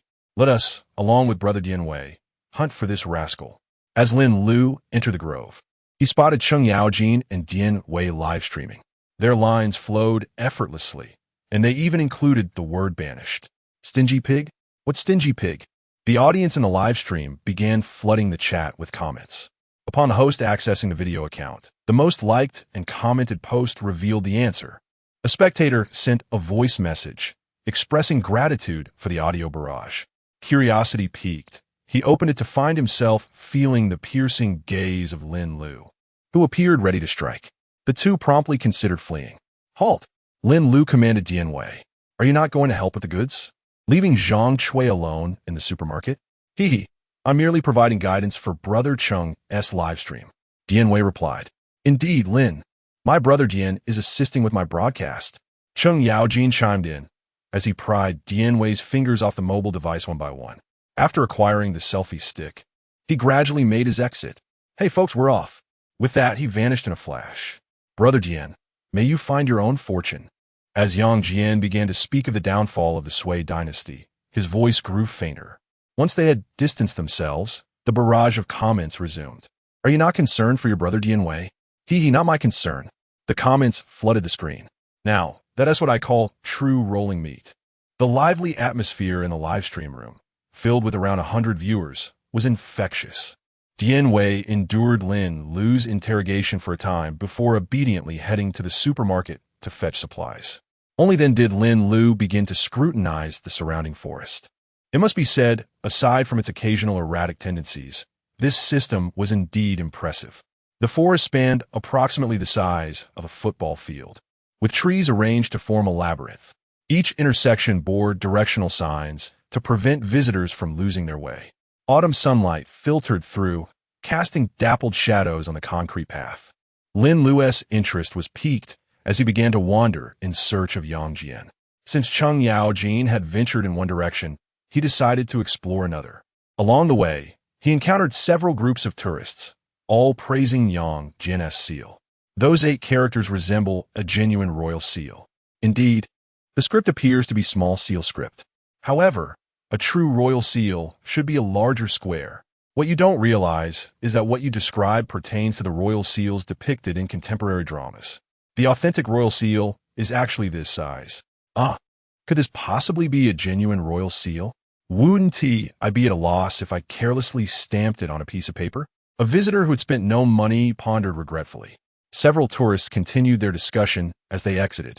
During their stroll, they even inquired about directions from Lin Lu. Whether they sought assistance or were simply unaware, they did not refer to him as roasted pig head. Lin Lu felt a swell of gratitude in his heart. He too inquired about Yang Jian's whereabouts, and they pointed him in the right direction. There are many people there. He should still be present. Following the tourist guidance, Lin Lu proceeded onward. I see from your palm that you are destined to be a favored concubine. How about I bestow upon you the title? Oh, uncle, your desires are insatiable. Indeed, if one were to be honored, it would be as empress, not as a mere concubine. You may be unaware, but Emperor Wen of Sui was quite fearful of his wife. It seems he is reenacting that historical tale of running away from home, a young man remarked. Emperor Wen of Sui coughed awkwardly a few times. So what do you say? Will you consider it? Come on, uncle, quickly stamp our documents. We wish to embark on other adventures, the girl declared as she withdrew her hand, addressing Yang Jian. With a cheerful smile, Yang Jian duly stamped their papers. Once they departed, he rose, intending to leave as well. Who would have thought that Emperor Sui would possess such skills in fortune-telling? Lin Lu suddenly interjected. This is merely a new trick I have acquired. Yang Jian replied, somewhat bashfully. No worries. As long as Empress Duga trusts you, that's all that matters. Lin Lu remarked, waving her phone. President Lin, that is not advisable, truly not. Where is Secretary Chow? Young Master Chow explained everything to me before heading to the ticket booth at the main entrance. It seems he was concerned that Yang Gua and Jin Shanhua might be overwhelmed. Oh, I see. Have you adjusted to it? I can now fully acclimatize. Well, it's nearly mealtime. I shall remain here for a while. Let us dine together. I could not wish for anything more. Yang Jian eagerly replied. President Lin, that video. It has been deleted. Everything on my phone has been erased. Lin Lu announced. Yang Jian sighed in relief. Heh, however, I have uploaded it to my computer. Just then, Cheng Yaojin approached with a selfie stick. The barrage of comments once again erupted, mocking Lin Lu as Braised Pighead. If you continue to refer to our esteemed President Lin as Braised Pighead, I shall end the stream, Cheng Yaojin proclaimed. Yang Jian was momentarily taken aback. Braised Pighead? As the comments continued to flood in, Cheng Yaojin promptly terminated the broadcast. The comments read, haha, as expected of Cheng Yaojin, leaving early when mealtime approaches. He still manages to impress in front of the leadership. President Lin, why not devise a way to salvage your dignity? Cheng Yaojin suggested, his gaze fixated on Yang Jian's dragon robe. What method? In full dragon attire. Sovereign of the realm. Yang Jian understood instantly. Suddenly struck by inspiration, he glanced at the eager Lin Lu. How about tomorrow? Chapter 69. The fragrance of osmanthus. Why tomorrow? Cheng Yaojin inquired directly. Is it not said that a lord's disgrace leads to the death of his subjects? Will you merely stand by and watch General Lin suffer humiliation? Indeed, it is simply inconvenient today, Yang Jian replied. General Lin, I suspect this old fellow Yang Jian harbors treasonous intentions. I suggest we let him experience the sting of the royal whip. Lin Lu observed Yang Jian's reluctance, but chose not to press the matter further, recognizing him as a symbol of state authority. Nevertheless, it was clear to him that Cheng Yaojin genuinely wished for Yang Jian's demise. Yang Jian, noticing Lin Lu's understanding, cast a grateful glance towards him. How is your empress faring? Lin Lu deftly shifted the topic. Please, General Lin, I recall that in ancient times, oxen were vital livestock, yes? Cheng Yaojin retorted, somewhat defensively. After taking the medicine, my empress has markedly improved. Her cough frequency has significantly diminished. My mother, Brother Qin Heir, an old man, do have all experienced improvements thanks to the medicine you provided, General Lin. Your efforts in procuring it are your own concern, not mine, Lin Lu acknowledged, aware that Cheng Yaojin was flattering him. General Lin, what about Ji Lu? Yang Jian inquired urgently. Do not worry. She will be examined when the opportunity arises, came the reassuring response. The group glanced at the time, noting that the tourists must have gone to dine. Let us proceed to the restaurant at the Alum Building for a meal, Lin Lu suggested. Upon their arrival at the Alum Building, they spotted Zhao Guangyi there. A few tourists recognized Lin Lu's presence. Innkeeper, add a portion of braised pig's head to my order, and one for me as well. Zhang Xiangyu emerged, apologetic. I'm afraid our establishment does not serve braised pig's head. Isn't there one right there? She awkwardly pointed at Lin Lu. Lin Lu responded with irritation, Innkeeper Zhang, please provide me with a notice board. After receiving it, he inscribed a few words. This establishment does not sell braised pig's head. Returning, the group settled down near Zhao Guangyi. Innkeeper, charge it to Emperor Taizong of Song. Zhao Guangyi remarked, speechless. However, recalling Lin Lu's promise, he acquiesced, very well. Zhao Guangyi interjected, you have no choice. Ah, I say, Zhao Heir, do you dare to dine here again? Lin Lu questioned. One meal, one tea make a difference, was the retort. Are you implying that the sound of axes in the shadows is? Lin Lu pressed. I never suggested such a thing. Then why are you here? General, he exemplifies the proverbial pig that fears not the boiling water, Cheng Yaojin chimed in. I recall that you, Cheng Yaojin, played a role in the downfall of the Wei Dynasty. Zhao Guangyi sneered. Irritable against Yang Guang, not Yang Jian. Cheng Yaojin defended. Very well. I wonder why your words were so piercing. What old fellow do you wish to brawl? If it comes to that, I fear no one. Count me in with Emperor One of Sui. Are you resorting to overwhelming numbers? Cheng Yaojin retrieved his phone. Hello, Jinyiwei. I'm at the Alum Building. Zhao Heir is treating us. Bring along Chaoong, Xiaohoing, Gao Changgong, and Zhang Han. Cheng Yaojin's words were indeed quite astute. Jinyiwei approached, likely to assist Cheng Yaojin. Chaoong was capable of restraining Jinyiwei. Lanling Wang, Xiaohoing, and Zhang Han were mostly mediators.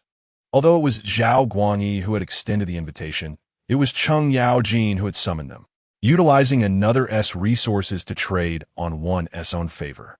Lin Lu was still contemplating the words of the wise. Fight! Fight!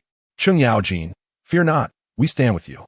The spectators began to stoke the flames of conflict. Yet they felt no trepidation, for the principal was present. Cheng Yaojin pretended to prepare for a brawl. Ahem! Lin Lu timely interjected. Apologies, Mr. Lin. The three clasped their fists and bowed their heads in contrition. As the saying goes, one must spar to truly know another. Cheng Yaojin took his seat, chuckling. Truly, he was a minister of the shameless Lier. He had instigated the matter and also assumed the role of peacemaker. Zhao Guangyi, as a descendant, had heard tales of this individual. At this moment, Yang Jian recognized him as nothing but pure, unrefined meat. Who penned those characters at the entrance? They were rather unsightly. From afar, Dian Wei's voice echoed. Upon entering, he beheld the dark expression on Lin Lu's face. Ah, indeed, Mr. Lin, your calligraphy is exquisite. Without further ado, I shall self-impose 3 cups. With that, he seized the wine before Yang Jian and downed it in one go. Cheng Yaojin, quick of hand, safeguarded his own drink. This was the hard-won agreement that each person would have a cup. Zhao Guangyi, designated as the driver, opted for a beverage. Dian Wei did not attempt to seize more. 3 cups it is as promised. The proprietress was overwhelmed. Dian Wei noticed Lin Lu's gaze fixed upon him. He chuckled, Proprietress, the menu, please.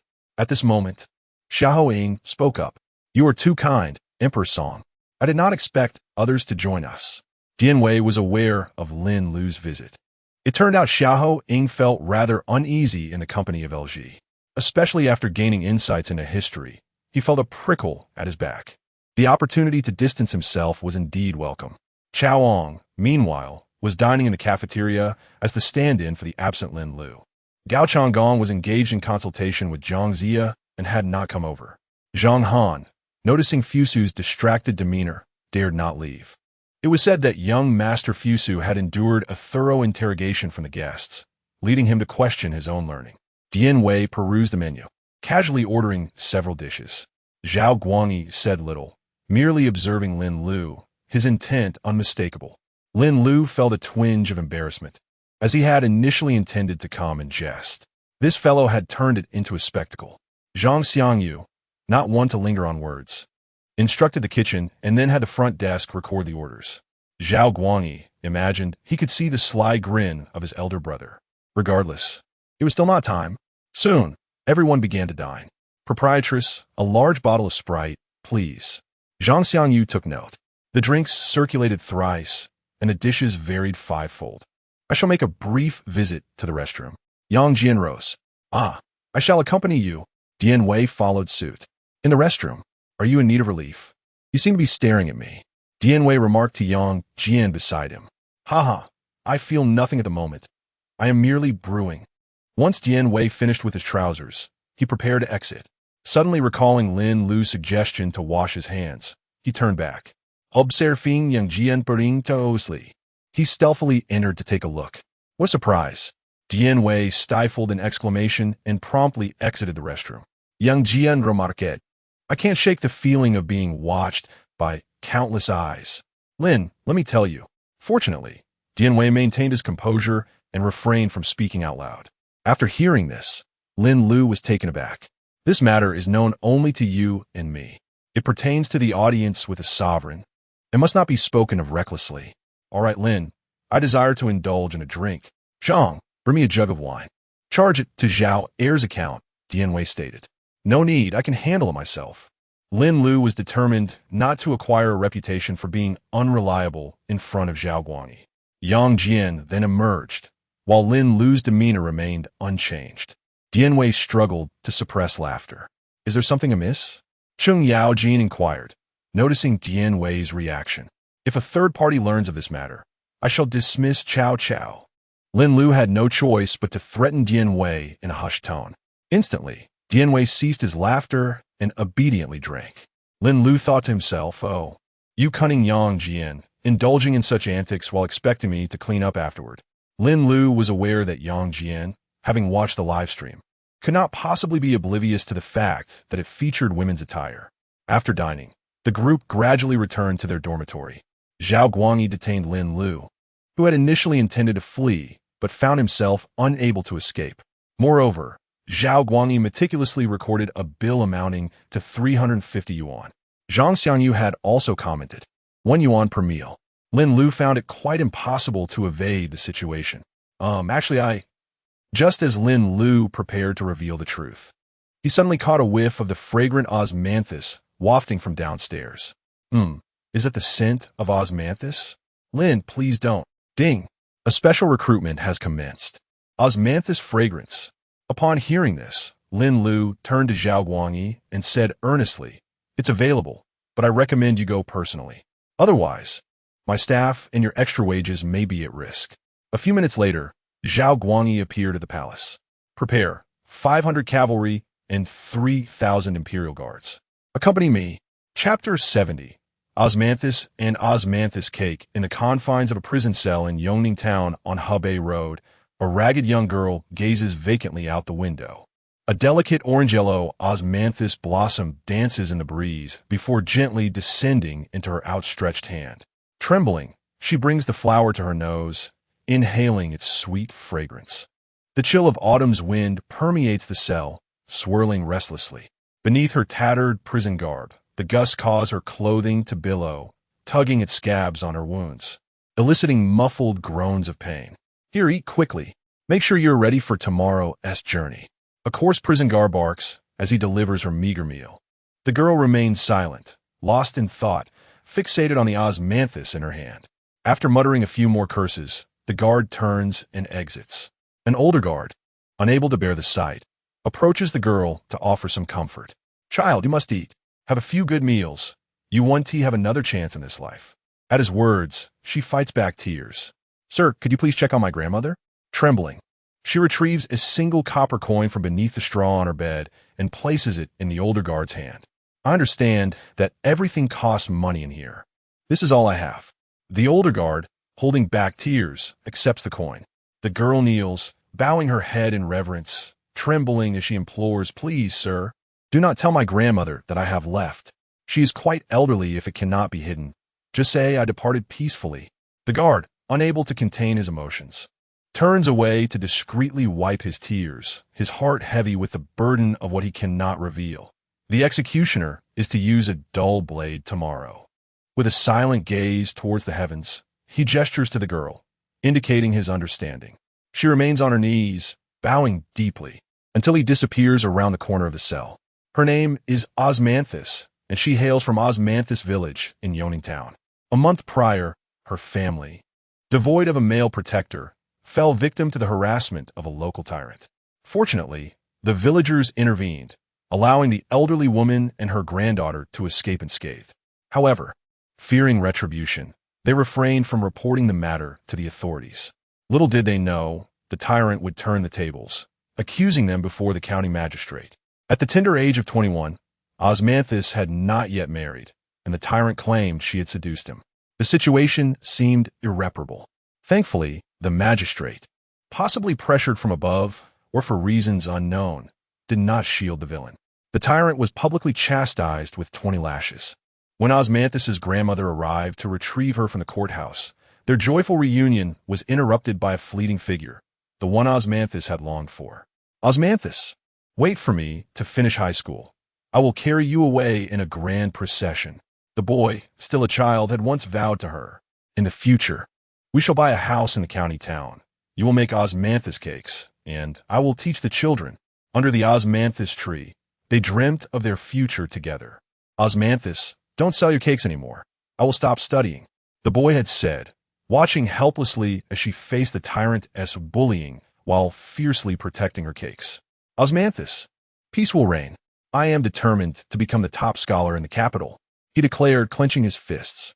In truth, the boy had already reached manhood during those days. In ancient times, individuals often married at a late age. Osmanthus, wait for me. I shall return to wed you. This wait extended for a span of 5 long years, until even the emperor had replaced his consort. The one who occupied his thoughts day and night now unexpectedly appeared before him. How could the girl contain her excitement? Guangmei, she murmured. Zhou Guangmei stood frozen, gazing at the figure before him. Just as Ho-Hot was about to rush forward, a woman suddenly emerged behind that figure. Dressed in opulent attire, Her demeanor was vivacious. Upon disembarking from her carriage, she swiftly wrapped her arms around Zhou Guangmei. "My lord, why do you stand there in a daze? Come inside." Zhou Guangmei, forcing himself not to glance at Ho Hot, entered the county office. As the woman passed by Ho Hot and her grandmother, she could not suppress a frown. The aroma of osmanthus cakes, a scent clinging to the two, repulsed her. Ho Hot stood there, dazed and disheartened. Her grandmother, unsure how to console her granddaughter, overheard others remarking that this woman was the sole daughter of a certain high-ranking official from the Lu family, here to enrich her prospective husband. Ho Hot's grandmother inquired further, but the response was that such prominent figures were beyond the knowledge of a humble commoner like herself. Unbeknownst to them, a nearby bully had observed everything. He recognized the young man, astonished that he had soared to such heights, becoming a favored son-in-law. Upon returning home, Ho Hot did not weep or collapse. She continued to make osmanthus cakes, as usual. Her cakes were renowned for their exquisite taste, making them highly sought after. The travel expenses for Zhou Guangmei's examination, 5 taels of silver, were earned from selling her cakes, each piece fetching a modest price. Ho Hot's parents had perished before the founding of the Song Dynasty, and she still recalled the first time Zhou Guangmei visited her home. At that time, he was so emaciated from hunger. It was Ho Hot who, piece by piece, sold her cakes to provide him with nourishment. He had promised her that he would marry her in the future. "Child, perhaps you should find someone to marry?" her grandmother suddenly suggested. "Huh? Oh." There was no hysteria, no bitter struggle. Ho Hot's grandmother felt a pang in her heart and sighed as she stepped outside to seek a matchmaker for Ho Hot. Suddenly, the door was kicked open. Startled while making osmanthus cakes, Ho Hot exclaimed, "The young lady has arrived." One individual, fawning, announced. The leader of this group was none other than the bully. "Yes, go inform the steward. You shall work with me from now on." The woman's voice was icy, devoid of the vivaciousness she had displayed at the county office. She then covered her nose with a handkerchief, ceasing further conversation. "I suspect you are consorting with the Liao people. Come with us," an officer declared, producing a paper before Ho Hot. She recognized the 2 large characters at the top, which Zhou Guangmei had taught her. "Notice. Look, this is the imperial notice, foolish girl. You cannot read, but listen to what others say." Just as Ho Hot was about to retort, she saw the officers draw their weapons. "Aunt Lu, tell my grandmother that Guangmei has taken me to live a good life, so she need not worry." And then, the endless torment of severe torture began. Ho Hot had never ventured beyond Yongning town in her entire life. How could she possibly have illicit dealings with the Liao people? In the end, the county magistrate, eager to curry favor with the influential figure behind that young lady, resorted to coercing Grandma Ho Hot by threatening her to sign a confession. Zhou Guangmei had visited once, presenting a plate of osmanthus cake. Ho Hot counted them meticulously. They were neither more nor less than 6 pieces. Precisely the number she had fed him on the day they first met. "I have done my utmost to protect Grandma."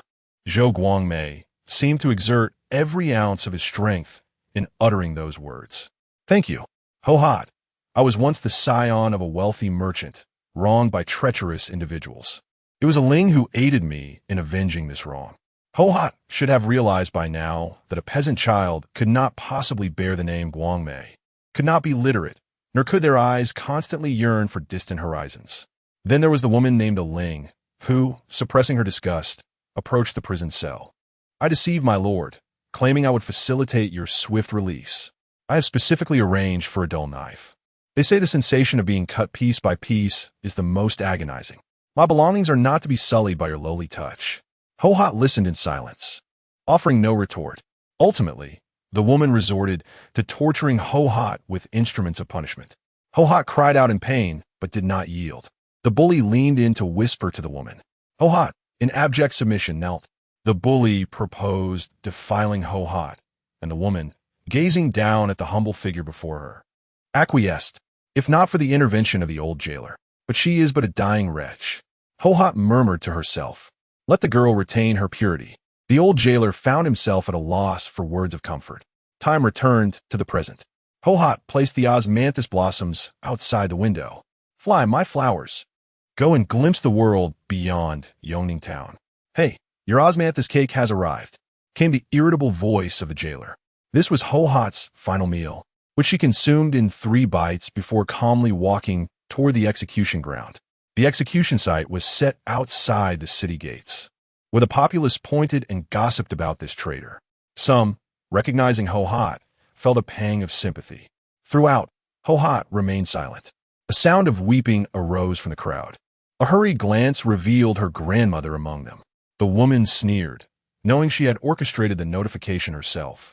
Sparing the old woman's life was her way of honoring a promise. Zhou Guangmei was absent. The woman, having arranged for the dull knife, did not impose further. The county magistrate took his place of authority, subtly nodding in deference to the woman. As noon struck, the execution commenced. The executioner took a swig of liquor and raised his great blade to deliver the fatal blow. Hohat cast one last glance at her grandmother, her lips moving silently. Grandma Hohat burst into tears. The sun shone brightly upon the gleaming blade, its edge intentionally dulled. The executioner swung down. Whoosh! An arrow sliced through the air, striking the executioner down to the ground. Protect the magistrate. Chaos erupted among the crowd. Thundering hooves approached from a distance. The townsfolk scattered in a frenzy, leaving only Hohat and her grandmother behind. The two exchanged glances, and the grandmother revealed a gaze that instilled a sense of reassurance in Hohat, reminiscent of that fateful day many years ago when she first learned of her father's demise in battle. Hohat understood that her grandmother harbored a resolute acceptance of death. The county magistrate hurriedly concealed himself behind the guards, his heart racing with dread, fearing the chaos of banditry. As the smoke cleared, thousands of cavalry emerged. Positioned less than 100 meters away, the magistrate of Yongning stood frozen in astonishment at the sight. A rider clad in a crimson robe led the charge. Casting a glance at the execution grounds, he sighed in relief, realizing that he had arrived just in time. Chapter 71. Old Deng, I wish to dye this thing green. Lin Lu awoke from his afternoon nap. Upon exiting the dormitory, he fortuitously encountered Yang Jian. Old Yang, wait, I have something to discuss with you. Yang Jian turned around, and upon seeing Lin Lu, paused in his tracks. Would you prefer to hear the good news or the bad news? Lin Lu inquired directly. Yang Jian, momentarily flustered, wondered if he was about to be dismissed. No, please. Gritting his teeth, he opted for the bad news. Consider how you will explain your attire to Empress Dugu. Yang Jian was taken aback, not comprehending at first. Suddenly regaining his composure, he stammered, Lin, what I am wearing. Lin Lu chuckled. No need for further words. Are you interested in hearing the good news? What good news? Could it be that the scourge Yangguang is coming? Yang Jian eagerly asked. I have constructed a simplified version of the ZY Palace. Empress Dugu is on her way, Lin Lu announced. Initially, he had planned to conduct the recruitment in the evening, as the influx of tourists during the day would render an unexpected new building rather absurd. However, due to a special task issued by the system, curiosity compelled him to experiment, and he discovered that recruitment could occur even before the building was fully established. The system clarified that building recruitment pertains to individuals related to the structure itself.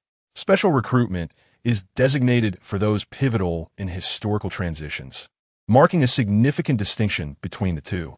Upon hearing Lin Lu's words, Yang Jian felt a surge of joy for his empress, especially since he had perused historical records indicating that Empress Dugu had only about a year left. The bond between the couple was quite strong. Yet, he was reminded of the attire he wore beneath.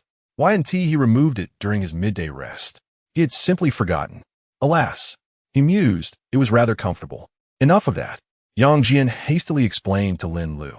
So, you wore it here? Lin Lu stifled a laugh. Yes, precisely. Yang Jian hesitated. Lin, there are others. Jinyiwei knows, he mentioned it to me. Then, isn't that the end? Yang Jian felt as though the sky had fallen. The two military officers, Jinyiwei and Cheng Yaojin, were known for their loose lips. Do not fret. I've already threatened Jinyiwei. You should be too intimidated to speak. Thank you, Lin. Yang Jian expressed his gratitude. However, the image of Jinyiwei, known for his boisterous demeanor while drinking, crossed Lin Lu's mind. Did he perhaps use the prohibition of alcohol as leverage? The thought sent a chill down Yang Jian's spine. Observing his expression, Lin Lu understood his train of thought. What I told him was, "What? The Wei Emperor is also here?" Yang Jian exclaimed, simultaneously feeling a sense of relief. "He has been here for several days, but has been on leave due to the ongoing conflicts," Lin Lu informed him. "Ah, I am curious about how you reconcile with Empress Dugu." I suddenly recalled watching General Jinyiwei's live stream as I was leaving. Well, Yang Jian stammered, feeling somewhat bashful. "Were you shy about?" Lin Lu remarked, somewhat exasperated. I merely bestowed a gentle kiss upon her, chuckling softly. "Oh, you spirited fellow, Yang Jian. How swiftly you learn." Lin Lu, reflecting on his own single status, glanced at his right hand. Perhaps this evening, he should also kiss his beloved wife. After concluding their conversation, Yang Jian cheerfully departed for work, leaving Lin Lu indifferent to his antics. He observed Zhang Han, who was anxiously bidding farewell to Fu Su, as if they were parting for eternity. "Take care, young master." General Zhang Han walked carefully. Their farewell was so poignant that it left Lin Lu at a loss for words. Nevertheless, he decided to visit Fu Su to discern the situation. Upon seeing Lin Lu approach, Zhang Han greeted him warmly. "I have met General Lin before." "Fu Su," Lin Lu promptly interrupted. "Let's not dwell on that. Come, let us visit the Afong Palace and see what transpires." Zhang Han looked at Lin Lu with gratitude upon hearing this. Throughout the morning, the young master appeared as if he had undergone a transformation, his spirit not markedly weaker than that of Hu Hai. Yet, one suffered from emotional anguish, while the other bore the weight of mental distress. This was what truly concerned Zhang Han. On the way to the Afong Palace, Lin Lu inquired about Fu Su. Through their conversation, he discerned that Fu Su had indeed changed. He no longer spoke of benevolence and righteousness, but rather uttered moral principles. Upon arriving at the Afong Palace, Fu Su occupied the principal seat. A visitor presented a memorial, proclaiming, "If one understands the way in the morning, one can meet death in the evening." Fu Su nodded knowingly. Lin Lu privately acknowledged that at least Fu Su refrained from referring to himself in the third person. The essence of "if one understands the way in the morning, one can meet death in the evening" is quite the opposite. It implies that knowing your path in the morning means you may meet your demise by nightfall. Parents should not wander far. If they do, it must be with purpose. Yet, no, one must not forget, your parents are in my grasp. No matter how far you flee, I possess ample means to bring you back. Are you aware of what Confucius proclaimed when he took on his 3,000th disciple? The young master queried. The sage declared he would not accept any more students. Listening to these words, Lin Lu could hardly suppress his laughter. It was akin to the whimsical jests of modern internet users. An elderly Jiangxia, with his head of white hair, was among the crowd, laughing heartily. It seemed the old sage, after a period of leisure, had resumed his wanderings. Lin Lu mused, "Are you familiar with the ways to court young ladies? A graceful maiden is indeed a worthy match for a gentleman." "Naturally. No. I possess a set of incantations that guarantee success." Clad in a tight red battle outfit and adorned with sky-high shoes, donning a sweat-drenched sun hat, with an eye open between his brows, and a voice that oscillates between righteousness and chaos, with one hand clutching a bag and the other gesturing, half revealing a fragrant tongue and casting electric glances, standing tall upon a valiant steed with a dashing visage. If the young master learns this technique, success is assured. After the male visitor concluded, he turned to Fu Su and remarked, "Young master, I find it difficult to evaluate this poem. Its meaning is commendable, yet it lacks rhyme." Fu Su, unsure of the meaning, nevertheless offered his praise. Lin Lu interjected, "Is that truly praiseworthy?" The visitors erupted in laughter. Soon, another visitor began reciting the sayings of spirited youth. It became apparent that Jiangxia must guide Fu Su diligently. Otherwise, Lin Lu feared that when Fu Su returned to Xianyang, his first words to Yingzheng would be, "Old dang, grant me some funds. I wish to dye this contraption green." Indeed, such was the sentiment. Zhao Gao and Hu Hai may not fear Yingzheng, but Lin Lu certainly does. It is possible that one day, Zhang Han might eliminate Lin Lu. However, this is merely Lin Lu's apprehension, as employees can hardly inflict any harm upon him. After listening for a while longer, Lin Lu sensed the conversation veering off course and redirected it. I shall offer 100. Allow me to sit upon the emperor's throne. A tourist stepped forth with his contribution. I shall bid 200. The position of the ruler of this realm is one I can claim as well. Eventually, someone raised the stakes to 500, eager to experience life as Qin Shi Huang. Dear friends, come along today to behold the grandeur of the Apang Palace. Cheng Yaojin proclaimed as he entered. This Prince Fusu is indeed a striking figure. Who dares to create a commotion in the Grand Hall? Seize him and remove his manhood. The tourist retorted towards Cheng Yaojin. Several well-meaning visitors intervened, restraining Cheng Yaojin. Alas, I'm of the Great Tang of the Great Tang. Cheng Yaojin bellowed. Of the Tang Dynasty? Very well. The visitors released him. A traitor, let him be executed. They once more hoisted Cheng Yaojin, dragging him from the hall. One male tourist patted Cheng Yaojin on the rear. Ah, brother, you are quite robust. Do remember to send me that. A shiver ran down Cheng Yaojin's spine as he glanced at the card in his hand and the barrage of comments. Ha, the host may soon have a boyfriend. Congratulations. Cheng Yaojin suddenly recalled 4 words. Mother, I am no longer pure. Chapter 72. Cheng Yaojin's live broadcast streamer. I believe you were hastily removed upon entering. Likely at Zhao Gao's instigation. Add 1. Add 1. A flurry of comments urged Cheng Yaojin to confront Zhao Gao. A wealthy viewer sent a luxurious sports car. Cheng Yaojin eagerly approached it. Brother Zhonghan, I have come to see you. Cheng Yaojin, taking advantage of his age, boasted verbally over Zhonghan. General Cheng, what brings you here? I have come to deal with Zhao Gao on behalf of the family in my live stream. Cheng Yaojin replied with a chuckle. As gifts poured into the stream, someone sent $100. Cheng Yaojin glanced at Zhonghan. Zhonghan, not one to be stingy, replied. Let us give General Cheng 50. He then handed Cheng Yaojin the whip. Cheng Yaojin had long yearned to give it a try. With great force, he struck down several blows. Zhao Gao winced in silence from the pain. Thank you. I'll share half of the rewards with you.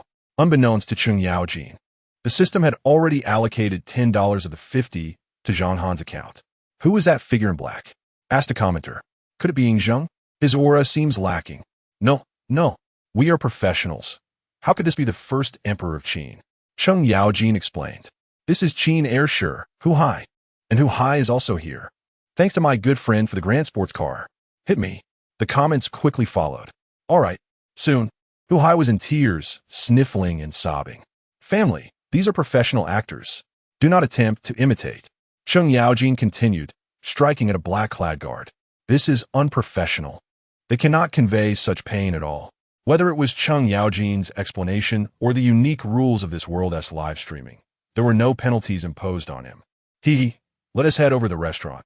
I must tell you, the food there is truly delightful. Cheng Yaojin proclaimed, lifting his selfie stick as he walked away.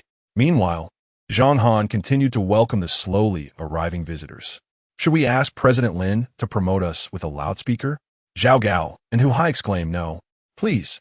You're not the ones being beaten. At that moment, Wei Zhongxian approached. You two, go guard over by Yang Guifei. It's too crowded. And Liu Bing's group can't manage. Yes. The 2 guards promptly made their way over. In recent days, Wei Zhongxian seemed to avoid this area as if it were a den of savage beasts. After making arrangements, Zhonghan greeted him and hastily departed. Hu Hai observed Wei Zhongxian's ability to mobilize personnel. I have a plan. Wei Zhongxian, retreating, remarked, my hands suddenly feel a bit itchy. Zhao Gao watched Hu Hai in silence. Cheng Yaojin arrived at the Song Dynasty food street. Ernyo, come greet the family. Hello, everyone. I am Han Ernyo, currently the leader of this street. Everyone, come to the base and mention my name. At the Fan Lu, each dish incurs an additional charge of 1 yuan. The comments in the live stream are filled with laughter. You're quite the character. I'll ask General Lin to arrange a live streaming device for you. Cheng Yaojin remarked. Thank you, Duke Liu. Han Ernyu replied joyfully, well aware that the revenue share from the live stream is a substantial 40%. Family, let's head to Fan Lu. Upon entering, Cheng Yaojin noticed Zhang Xiangyu and others dozing off. It seems they have finished their tasks and are taking a rest. Let's not disturb them. The audience in the live stream was in high spirits. Look at the beautiful sisters. What is there to see? They are sleeping. Cheng Yaojin countered. The live stream audience persisted. Let us go. I'll show you the beauties of our Tang Dynasty. Oh, come on. Aren't you the only employee of the Tang Dynasty? Someone teased. I've heard that the Tang doesn't even have a palace yet. Don't be ridiculous. Even Yang Jian doesn't have one. Zhao Er is still a driver. Cheng Yaojin exclaimed animatedly. Here we are. I didn't deceive you, did I? In the pavilion, Yang Yuan was gracefully dancing. The comments in the live stream were flooded with praise for her beauty. Host, go ask for her WeChat. I'll bring in the big bucks. Don't listen to him. He is the one who drives a tricycle. The barrage of comments turned into playful banter. Get lost. You're all fans of me, Cheng. I'm a fan of yours. Hurry and turn the camera around. Cheng Yaojin said with discontent, turning the camera, only to be met with a wave of criticism. Wow. Thanks to the boss for sending a massive rocket. Boss, you're incredible. That wasn't tea for you. Turn the camera back. With gifts in hand, Cheng Yaojin chuckled and turned the camera back just as the performance concluded. Ha, the boss took a loss. My suggestion is to refund miners. Add one. Add one. No. There's more. Cheng Yaojin panicked, hastily interjecting. After a while, having watched another dance, Cheng Yaojin made his way to the Mingwang Palace, cunningly avoiding the racetrack, knowing that there were two handsome men there. Why isn't Zhu Chongba up there? He quite enjoyed the words of a netizen. Can any concubine compete with Empress Ma for favor? Of course. My brother. Even the 9 clans would benefit. Does that include the elderly and children? Even dogs? Cheng Yaojin, glancing at the comments, found himself lost in confusion. What are you all saying? Em utterly perplexed. No worries, host. You're a warrior. It's not your fault for being uneducated. The afternoon passed swiftly. Fusu endured several hours of torture in the Apang Palace, with Lin Lu observing closely. During this time, Fusu gained 5 fathers, an additional stepmother, and 3 concubines. While participating in a coup, every detail was laid out for him, from the route from Shangjuan to Xianyang to the specifics of the battle. He was inundated with teachings of countless new Confucian knowledge. During this period, I have acquired numerous skills in charming women and absorbed many insightful quotes. Yesterday, you disregarded me. Today, you find me unattainable. Riding my bicycle to the bar, I know when to save and when to spend. I may appear to possess nothing, but without you, I cannot settle for less. This entire display left Fusu utterly astonished. Lin Lu is now contemplating whether to allow Fusu to study under Jiang Ziya. After all, Fusu admires the rights of Zhou, and perhaps some guidance from Jiang Ziya would be beneficial. We certainly don't want him to end up as just another carefree youth. During mealtime, Yang Jian approached Lin Lu with a handful of tokens. Ah, General Lin, do you think we could implement this in our region? Lin Lu understood his implication. He wished to introduce currency. Certainly, but must be tied to gold and silver. How so? Madame Ma also turned her attention toward them. Due to Zhu Chongba's establishment of the Great Ming currency, this bears a striking resemblance. If it is not linked to gold and silver, this paper is merely worthless. Moreover, such currency cannot be issued indiscriminately. The others listened attentively, recognizing the gravity of the discussion. Chapter 73. Teacher Lin's classroom upon witnessing the situation. Lin Lu utilized her rudimentary understanding of economics to elucidate her point. First, let's discuss why one cannot issue currency indiscriminately. Consider this pair of chopsticks, priced at 1 unit. Currently, we possess 10 pairs, amounting to 10 units. Issuing 10 units is just sufficient. However, if I were to issue 20 units while still having only 10 pairs of chopsticks, what would ensue? The audience pondered deeply. Would a pair of chopsticks then cost 2 units? LG inquired with a hint of skepticism. Precisely, LG, a point well made. Lin Lu jested. The crowd marveled at LG's acumen.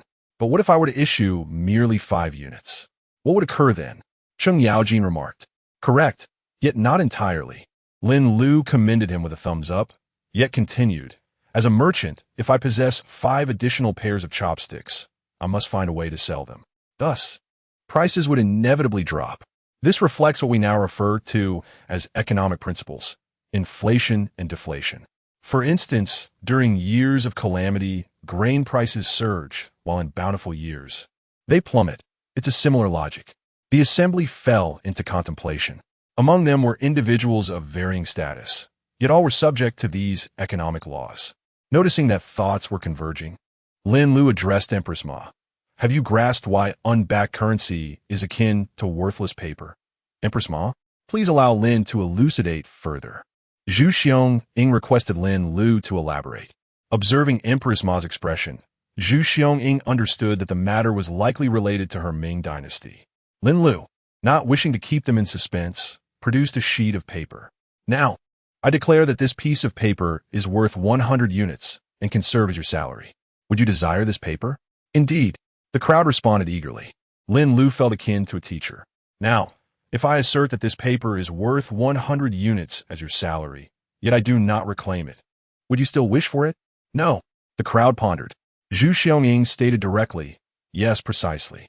What has changed? Initially, Lin claimed it was equivalent to 100 units, akin to being backed by gold or silver. Subsequently, it is merely a worthless piece of paper, with Lin not reclaiming it. Empress Ma comprehended the message. Thus, those choosing the latter would need to exchange it for money elsewhere, requiring others' endorsement. Since you have converted it into paper, it signifies a loss of 100 units. Therefore, if I offer you 90 units in exchange, you must accept it. Otherwise, it remains a worthless sheet. Gradually, it would reduce to 80, 70, 60, and you would still need to exchange it. Therefore, Zhu Zhongba's lack of education is evident. The Ming Dynasty notes represent a grand scheme to extract wealth from the populace, marking the greatest infringement upon the people's interests. Lin Lu directed her, concluding remarks towards Empress Ma. I have been enlightened. Empress Ma reverently acknowledged Lin Lu. Zhu Xiong, Chong Shi, Wei Zhongxian, and others bowed respectfully to Lin Lu. The rest followed suit, offering their salutations. Lin Lu feigned indifference, internally wishing to immortalize this scene. Every day, the cycle of dining continues. After expressing their astonishment, the crowd increasingly admires the prowess of this future world. The art of dragon slaying. A true mastery of dragon slaying. Initially, one might have thought Lin Lu merely amused Jinyiwei daily. Yet, who could have anticipated? In truth, Lin Lu's words were quite elementary, merely uncharted territory for the ancients. Furthermore, there exists an unaddressed relationship of supply and demand. Cheng Yaojin diligently noted every word. This was indeed a splendid opportunity for ostentation. Soon, the time arrived for farewells. Is old Wei not returning? Lin Lu inquired, observing Wei Zhongxian who remained behind. Sir Lin, this old servant has no business to attend to and wishes to stay and serve you. Very well, I shall prepare a room for you. You need not reside in the dormitory. Lin Lu summoned Chao Ong and Jinyiwei to assist in preparing accommodations for Wei Zhongxian. Due to the scant information available, a brief supplement on Empress Dugu would suffice. As for the new employees, we shall address that shortly. In any case, the room would soon be ready.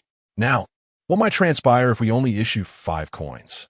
Cheng Yaojin pondered, even pausing at the same intervals. Would it be 5 horses that no one would purchase? Wei Qigong, undoubtedly a good friend of Cheng Yaojin, bravely queried, might the horses transform into half a coin each? Indeed, the Empress is astute. Upon concluding his discourse, the ministers were visibly distressed.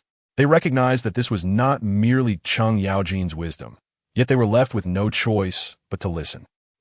Ziyi, would you kindly inquire for me, alas? It seems our cow has returned. I must oversee it.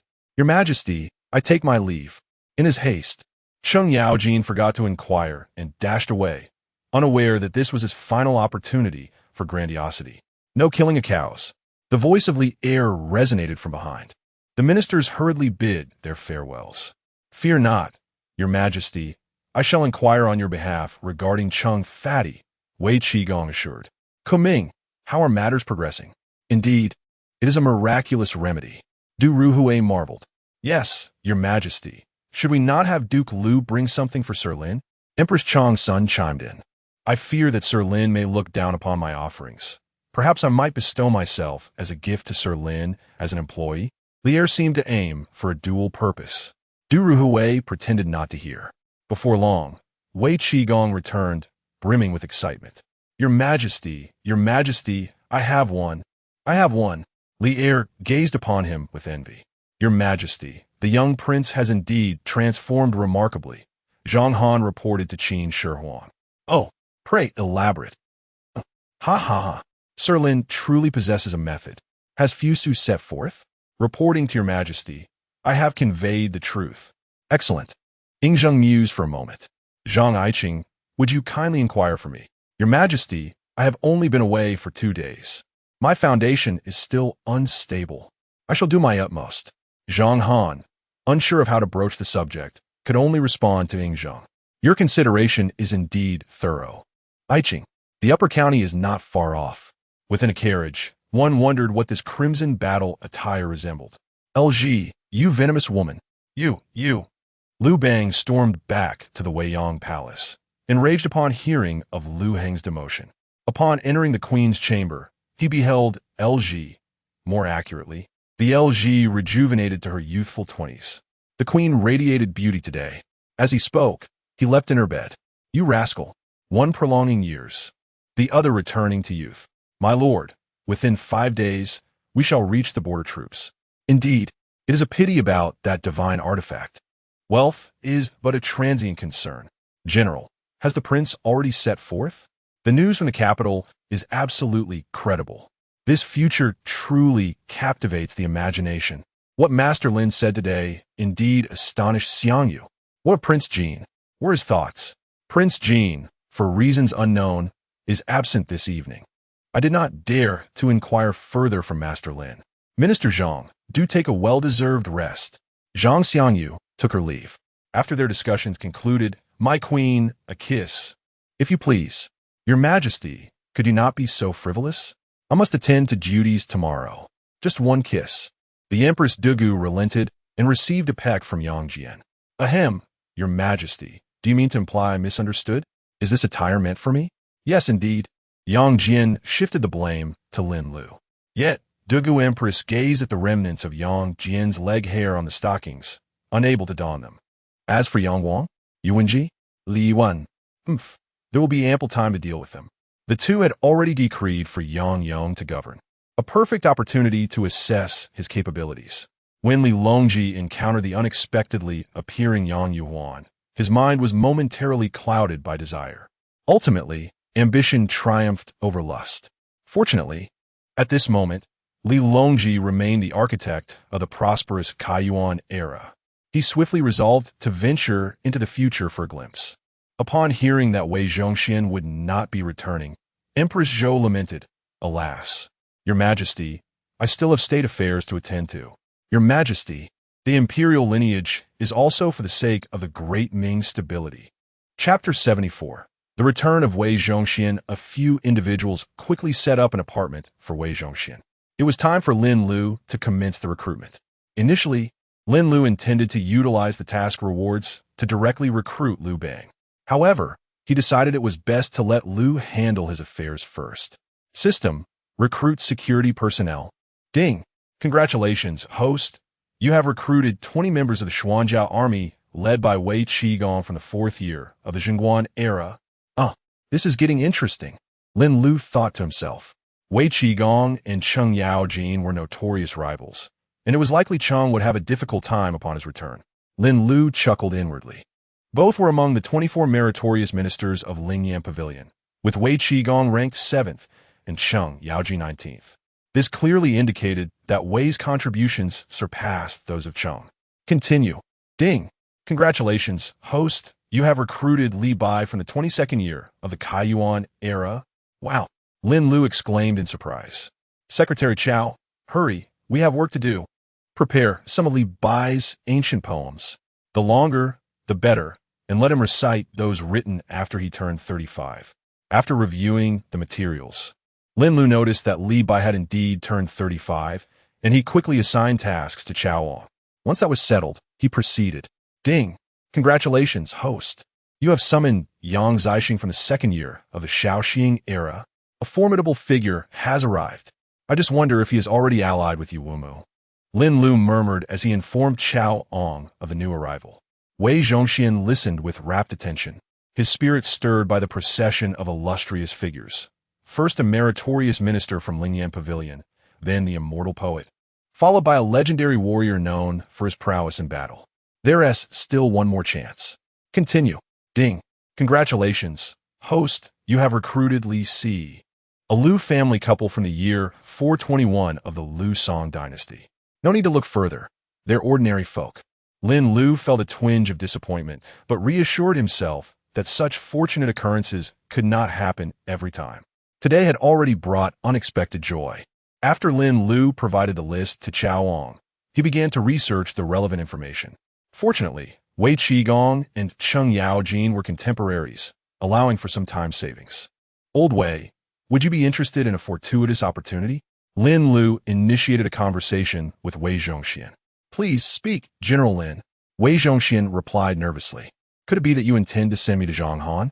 Did I not mention before? Lin Lu leaned in and whispered a few words into Wei Zhongxian's ear. In an instant, Wei Zhongxian was overwhelmed with gratitude. Old servant thanks you, General Lin. Your great kindness shall never be forgotten. Enough idle chatter, go. Wei Zhongxian tremblingly accepted the elixir from Lin Lu and retreated to his chamber to consume it. After much contemplation, Lin Lu decided to fulfill a promise he had previously made. Although Wei Zhongxian had used fragrances, a lingering odor still persisted, likely due to his frequent interactions with visitors as part of his duties. Concerned that guests might be displeased, Lin Lu had initially intended to use a deodorizing pill. However, recalling his earlier commitments, he chose to provide Wei Zhongxian with a rebirth pill instead, which cost merely 20 points. Dian Wei, curious, inquired, "What did you give that old eunuch? Why is he so grateful? From now on, he shall be known as the old dog." Lin Lu retorted, somewhat irked. "I perceive that you, a mere shopkeeper, show little respect for Manager Wei, Dian Wei." Chao Ong is aware that Lin Lu intends to tease Dian Wei. Upon hearing Lin Lu's preceding remark, he wondered if General Lin could be. Shortly thereafter, Wei Zhongxian returned. "How'd it go?" Lin Lu inquired with curiosity. "It's a bit uncomfortable, not as convenient as before." Although Wei Zhongxian was not easily embarrassed, being questioned by 3 imposing men made him feel somewhat self-conscious. Well then, Dian Wei and Chao Ong restrained him. "Once I cut it, you will adapt. Manager Lin, spare me. I can adjust." Wei Zhongxian lamented. Having painstakingly regained his position, he was now quite protective of it. Lin Lu noted that his voice had not changed much and recalled how Wei had previously spoken in a deliberately affected tone. "How will you explain this to Chongzhen? The old servant has decided to speak the truth." "Very well." The conversation resumed among the group. "I wonder how large it is?" Dian Wei suddenly exclaimed. "We shall see." "Excellent idea." Dian Wei responded eagerly. "Let me have a look." "General Dian, please don't. Hurry up and show me." "General Dian, please stop." Lin Lu had just completed a game when he heard a knock at the door. "Manager Lin, are you there? The old servant has come to attend to you." Wei Zhongxian called from outside. Lin Lu opened the door, gazing at Wei Zhongxian, who held a foot bath, rendered speechless. "Do not bring that here. I'm not accustomed to it."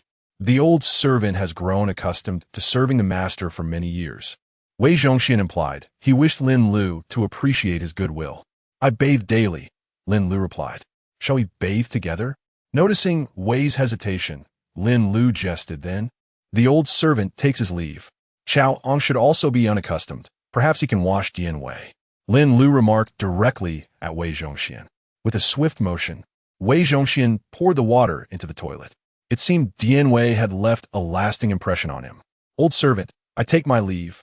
"Old Wei, can you manage your weapon? Please, do not let it misfire."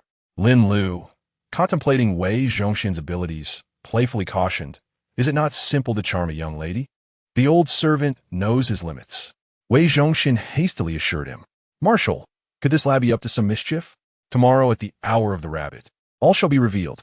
Yu Fei mused as he observed Yang Zixing depart, pondering the peculiarities of someone who surrendered merely a month ago, suddenly speaking of the future, bases, and work.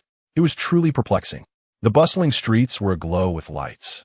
A young man, reeking of alcohol, suddenly rose and laughed heartily, uttering words that made little sense.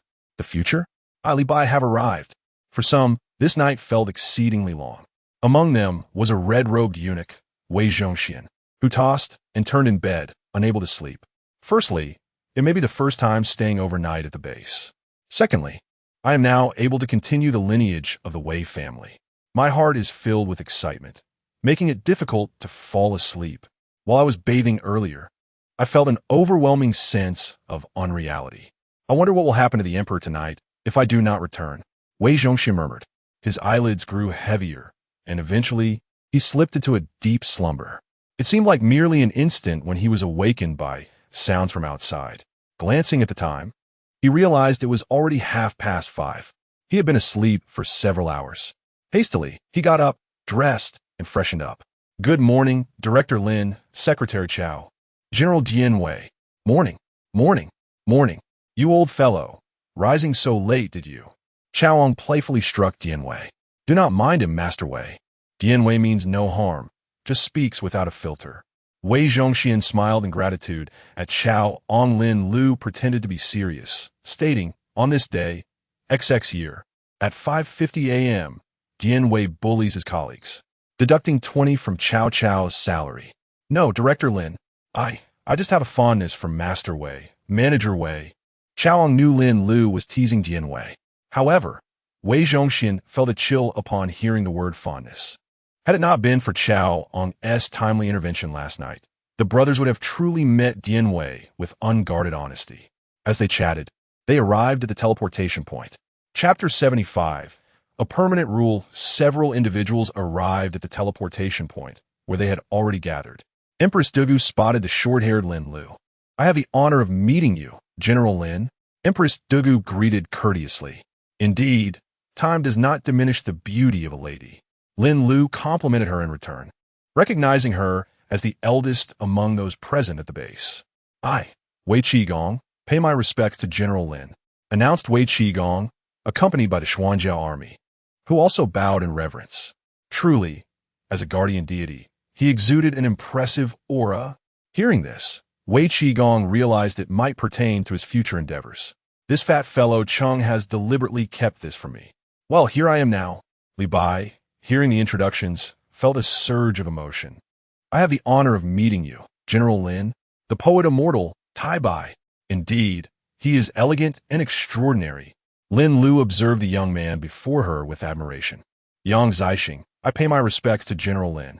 Lin turned her gaze to this man, around 30 years of age, with prominent muscles that marked him as a formidable warrior, renowned far and wide.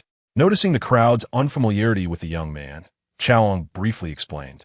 He is recorded in history as one of the 4 great slayers, alongside Xiang Yu, Ranmin, and Xia Luqi. The atmosphere grew serious, as they all recognized the legendary might of Xiang Yu, and Ranmin Li Si and his wife approached Lin Lu with trepidation, initially fearing that their humble status would render them invisible to her. After all, the company consisted of generals, empresses, and poets. To their surprise, Lin Lu not only acknowledged them, but also engaged them in conversation, asking if they were citizens under Lu Yu's domain. She swiftly distributed information for everyone to peruse. Upon finishing, they were filled with righteous indignation, and Yang Zixing was particularly incensed. As for the arrangement of tasks, Lin Lu had yet to devise a comprehensive plan. However, she decided that the Xuanjiao army could undertake patrolling duties under the guidance of the Jinyiwei. Observing that the Xuanjiao soldiers were not mounted, she surmised they were likely responsible for the palace's routine patrols. After 2 days of training, the Habing unit was ready to operate independently. Lin Lu contemplated that it would be prudent for the seasoned Jinyiwei to mentor the newcomers. Empress Duga's assignment was straightforward. She could work at the Ziwei Palace. As for the poet immortal, perhaps a collaboration with Yang Yuhuan would be fitting. Li Si and his spouse were diligent and unassuming, lacking any particular talents. I must apologize for assigning you the task of cleaning the latrines. Lin Lu expressed her slight frustration, recognizing that this was the only arrangement that could alleviate the workload of Zhongxian and his wife. Initially apprehensive about not having assigned roles, the couple realized that their modest livelihood depended on such tasks. They merely sought sufficient sustenance, even if it were but rice porridge. Upon hearing Lin Lu's arrangements, They gratefully acquiesced. It is merely cleaning the latrines.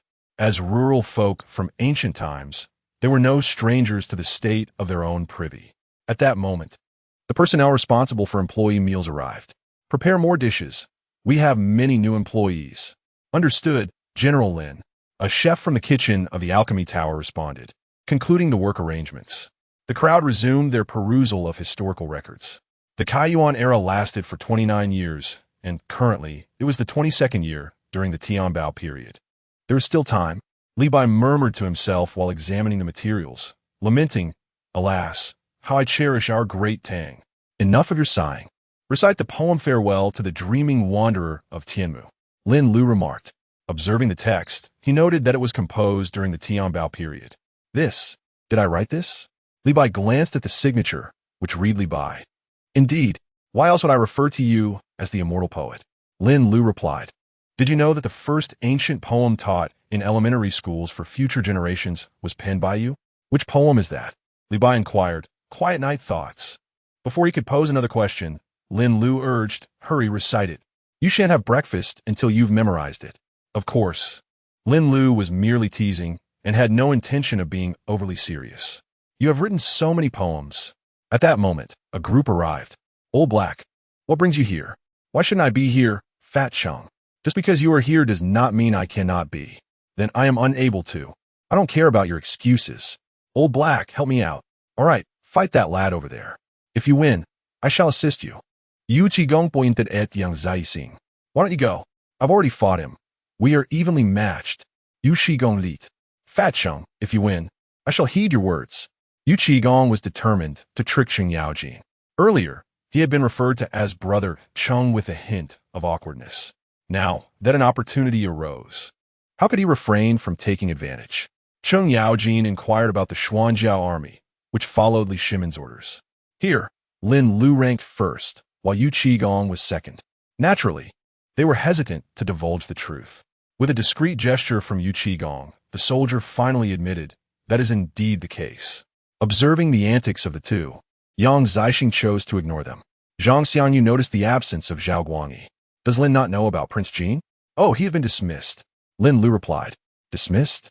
The crowd was momentarily taken aback. Even Cheng Yaojin and Yu Qigong ceased their playful banter. Prince Jin? Zhang Xianyu asked with evident concern. He was consorting with a wealthy matron.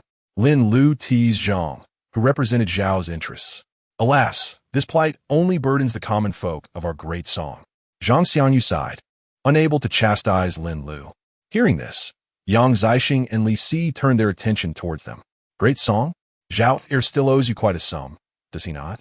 Indeed, Lin came to reply. The government maintains the dragon staff daily for that very reason. What a pity. Zhang Xianyu's expression reflected regret. Enough of this jesting.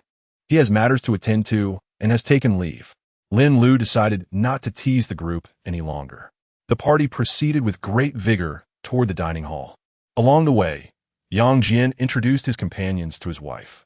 This is Chao Wang, this is Wei Zhongxian, this is General Dian Wei, and this esteemed individual is Jiang Taigong. This is Prince Fu Su, this is Empress L, this is Empress Ma of later generations, and this is the renowned Lanling King Gao Changgong. The newcomers attentively listen.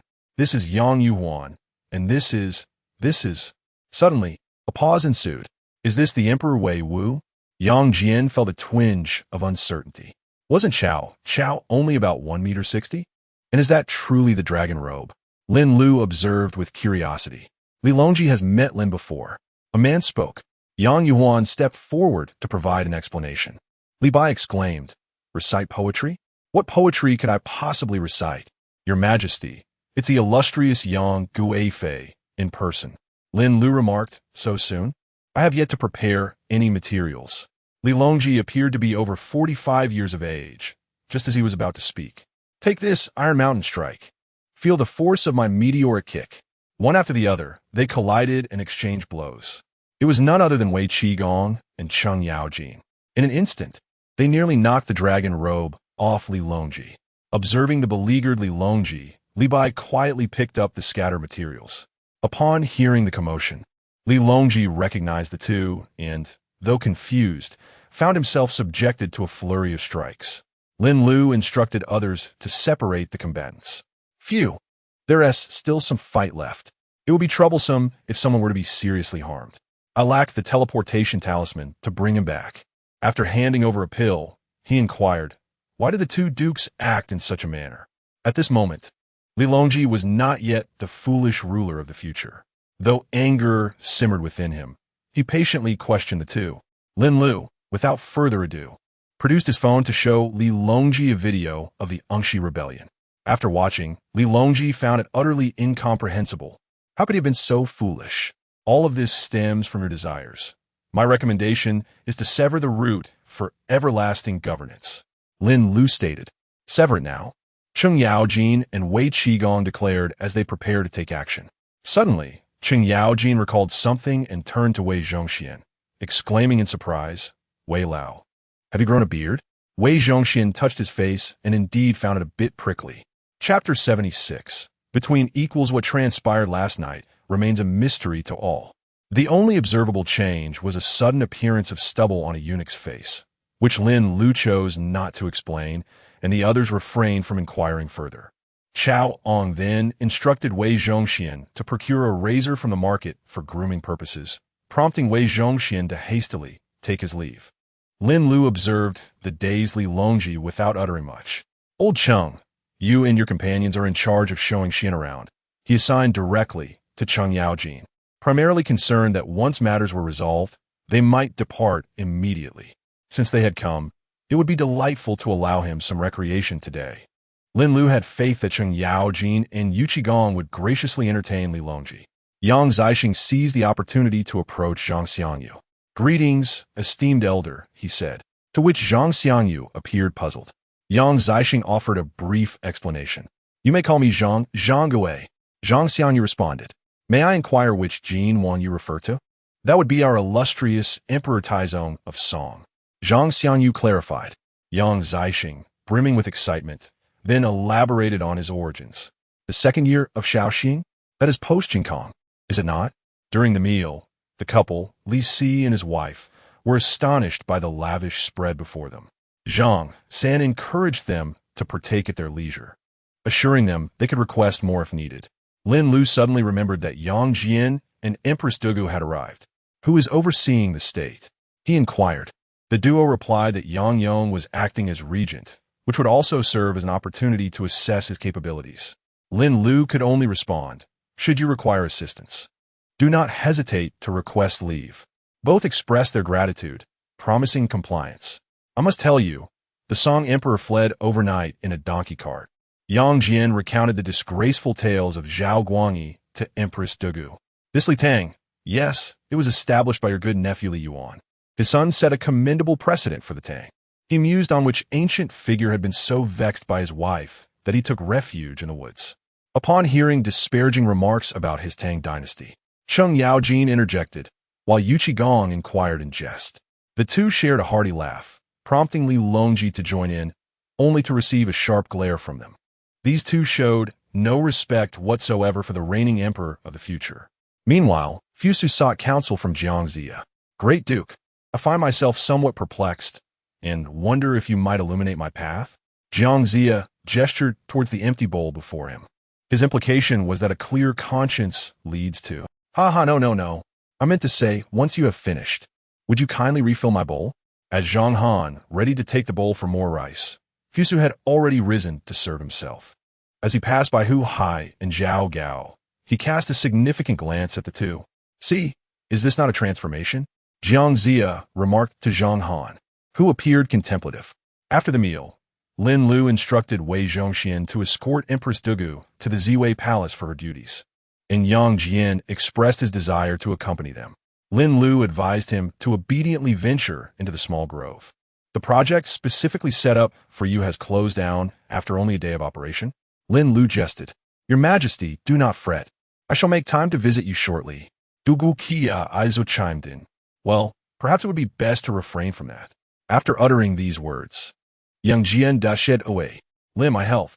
Upon hearing the Empress's inquiry, Lin Lu found himself at a loss. As the system had not issued any tasks or arranged for medical personnel, It appeared that he would need to recruit staff knowledgeable in medicine for the evening. Nevertheless, Lin Lu reassured the Empress, allowing her to focus on her duties. Empress Ma, Yang Yuhuan, and She were engaged in conversation with LG, all praising her newfound youth and beauty. LG refrained from revealing that Lin Lu had provided her with treasures for beauty and rejuvenation. The two women recognized her reluctance to elaborate and did not press the matter further. The group shared laughter and conversation as they made their way to their respective workplaces. Cheng Yaojin and Yu Qigong took Li Longji for a leisurely stroll. Cheng Yaojin had not forgotten his conversation from the previous day. After informing Lin Lu, he presented a mobile phone to Han Erniu and requested Jinyiwei to teach him how to livestream. Lin Lu pondered whether to distribute mobile phones to the employees, as they were provided by the system at no cost to himself. The reason for the delay in distribution was the concern that some employees, having seen historical records, might inadvertently reveal information upon returning home, potentially leading to dire consequences. Zhang San, accompanied by Li Si and Wang Shi, with Lu Shi, commenced their cleaning duties. Li Si was astonished to find the restroom, which he had expected to be filthy, was in fact cleaner than his own residence, perhaps even more so. We usually keep extra toilet paper in this middle room. Here, take this key. The flush toilets are quite powerful, so they generally do not require cleaning. This is a floor cleaning machine, useful for maintaining the restroom's cleanliness. Zhang San meticulously explained every detail to Li Si, who listened attentively, determined not to jeopardize his employment. After all, this morning's meal had been the most sumptuous and delicious he had experienced in years.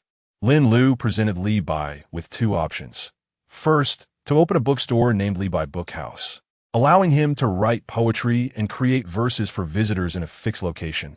Second, to become a street performer, interacting with tourists while enjoying the freedom to roam.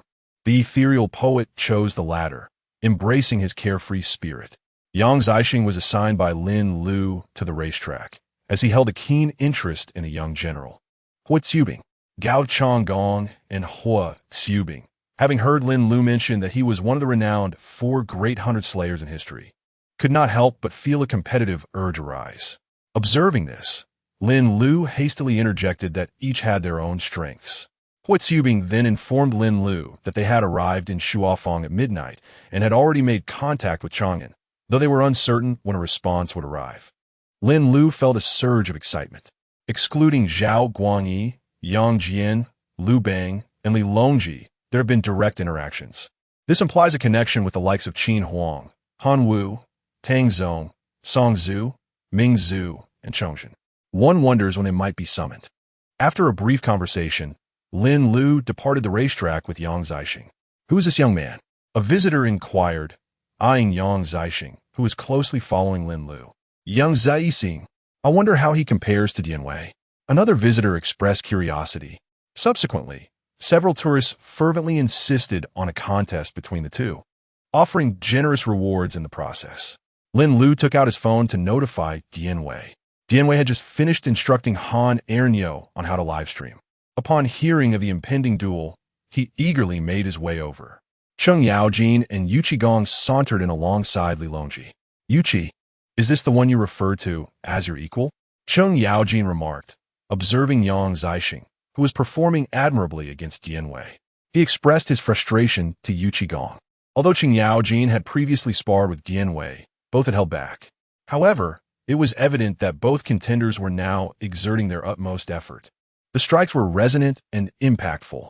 Indeed, amidst the fervor, as one landed a blow, the other reciprocated with equal force, leaving both parties visibly marked by their efforts. Truly reflecting a contest of equals. Chapter 77. The encounter. Boss Lin, I request a one-on-one duel with Wei Qi Laohai. Lin Lu had yet to voice her thoughts. Foolish streamer, focused the camera on the stage. A barrage of enthusiastic comments erupted from Cheng Yaojin's phone. Upon noticing a $100 comment, Cheng Yaojin eagerly adjusted his phone to capture the scene. Wei Qigong and Li Longji were momentarily taken aback. Cheng Yaojin swiftly delivered a chestnut to each of them. Don't forget to thank the boss. Though Wei Qigong felt displeased, he still managed a cheerful expression of gratitude. Li Longji, however, dared not say much. These two were indeed engaged in a fierce contest. The struggle on stage was intense, culminating in a powerful clash of fists, after which they each withdrew and clasped their hands in respect. I knew Jinyiwei was formidable, but I had no idea he was this strong. To be evenly matched with Yang Zixing?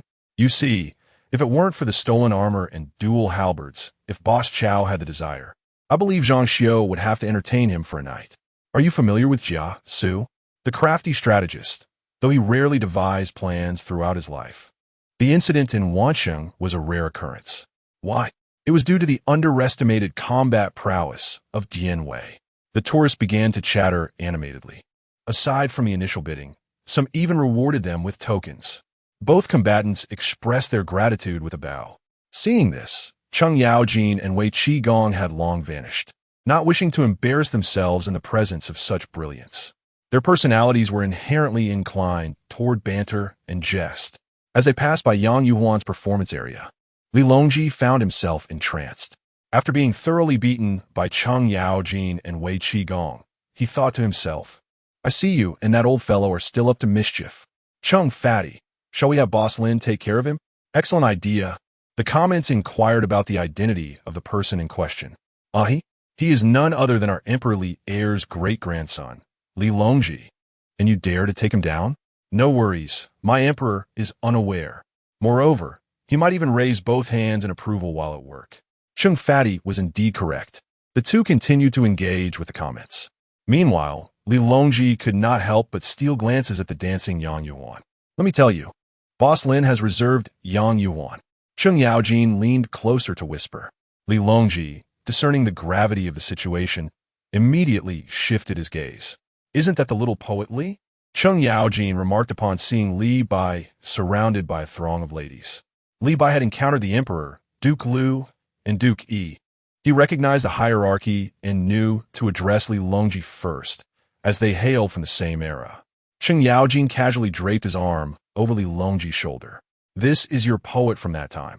You must promote him to a higher official position when you return.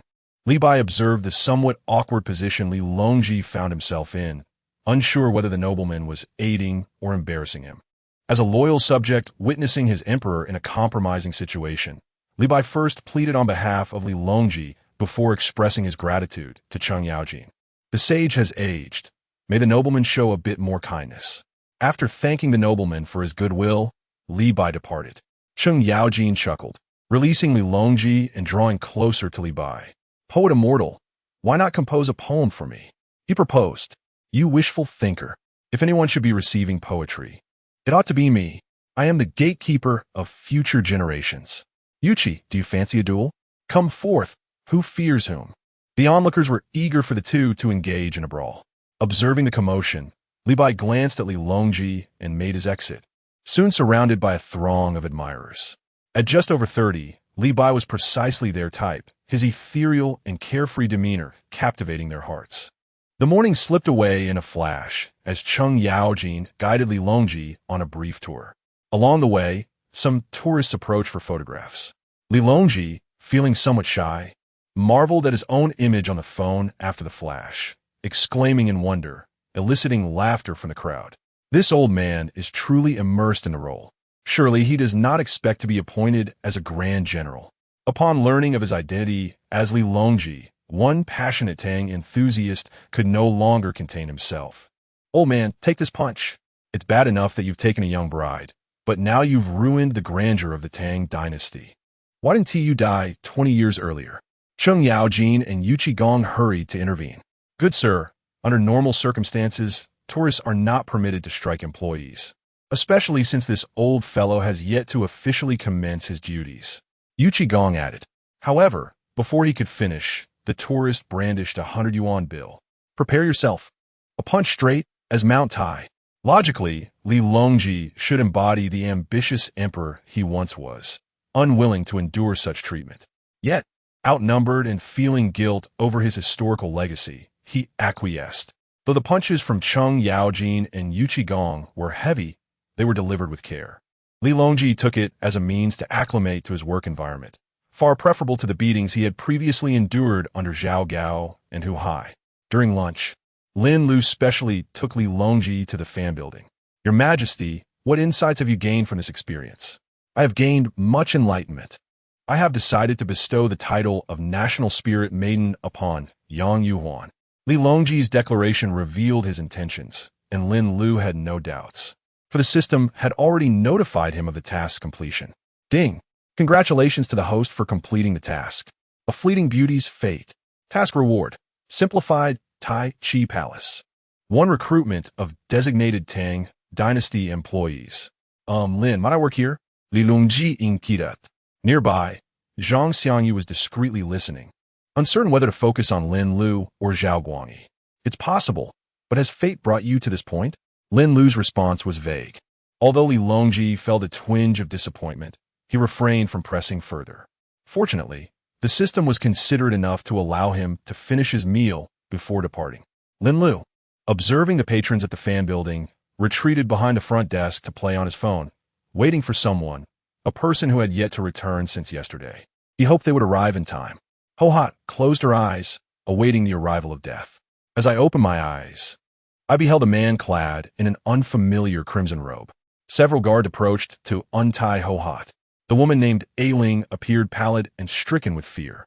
The county magistrate struggled to contain his urge to relieve himself, for those he could scarcely meet through connections now stood trembling behind the military. Among them was the woman's father. Thank you, my lord, for your life-saving grace. May I inquire your esteemed identity? Ho-Hot, her hands now freed, weakly inquired of the man silhouetted against the light. I am Zhao Guangyi. Upon utterance of this declaration, the county magistrate could no longer harbor any illusions. This humble official, the magistrate of Yongning Town, pays his respects to your grace. The common folk offer their respects to your grace.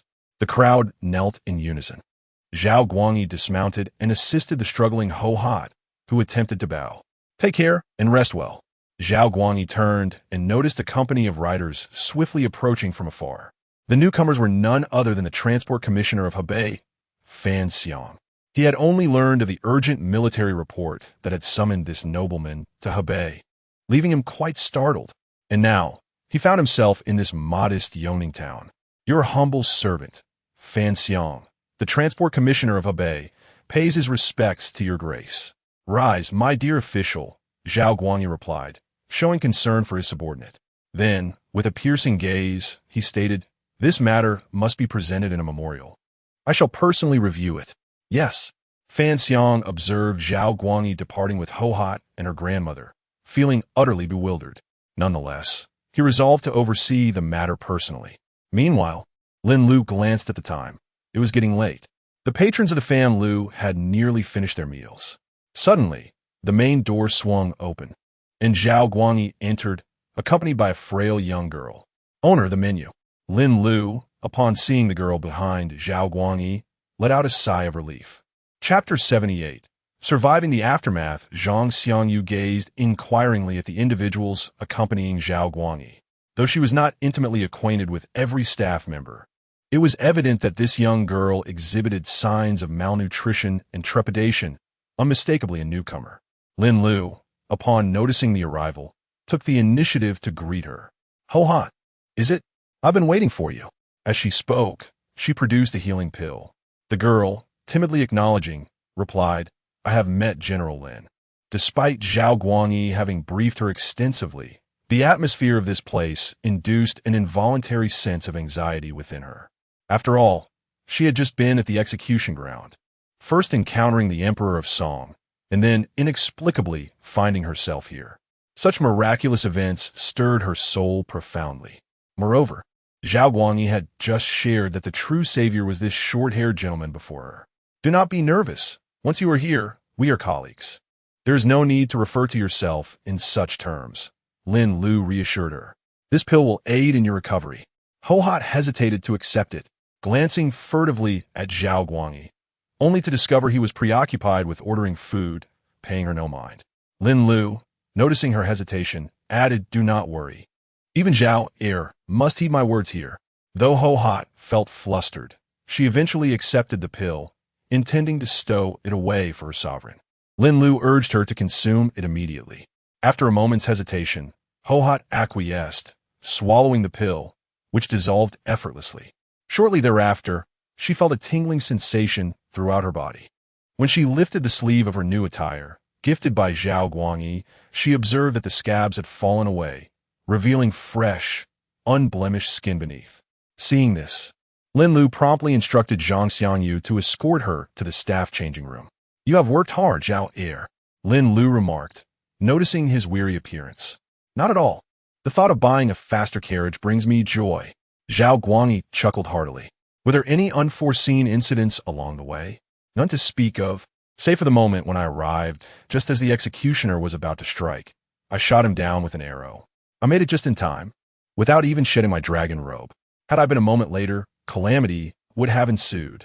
Lin Lu felt a pang of dread upon hearing this. She was relieved that she had emphasized the importance of the situation to Zhao Guangyi. This was the first time employing such a recruitment method. Should it fail, such opportunities would not arise again.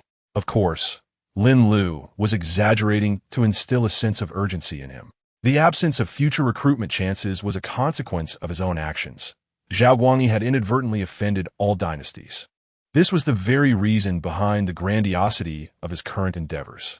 Lin Lu, fearing that Zhao Guangyi might regard her as dispensable, resorted to intimidation to ensure he understood her seriousness. After reviewing the task, Lin Lu noted that it merely increased staff numbers without any associated rewards. Yet her points had risen by 100.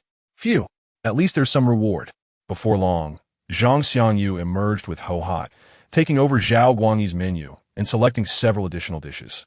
This is intended for the osmanthus flowers, so it doesn't count against the head of the Jin Wang. Zhao Guangyi remains unconcerned. An abundance of debt does not bring worry, just as an excess of lice does not cause itchiness. The osmanthus stands by, hesitant to take a seat.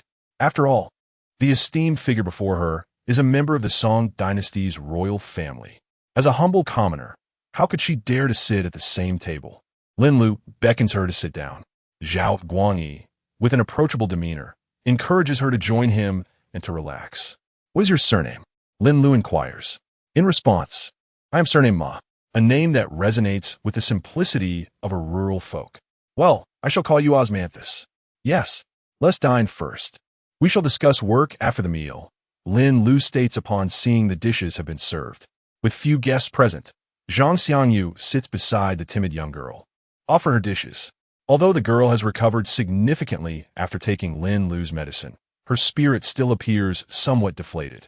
Dining with Zhao Guangyi, she hesitates to take food for herself and relies solely on what Zhongxian serves her. Soon, Zhao Guangyi sets down his chopsticks. Observing this, Osmanthus prepares to put down her unfinished rice, determined not to waste food.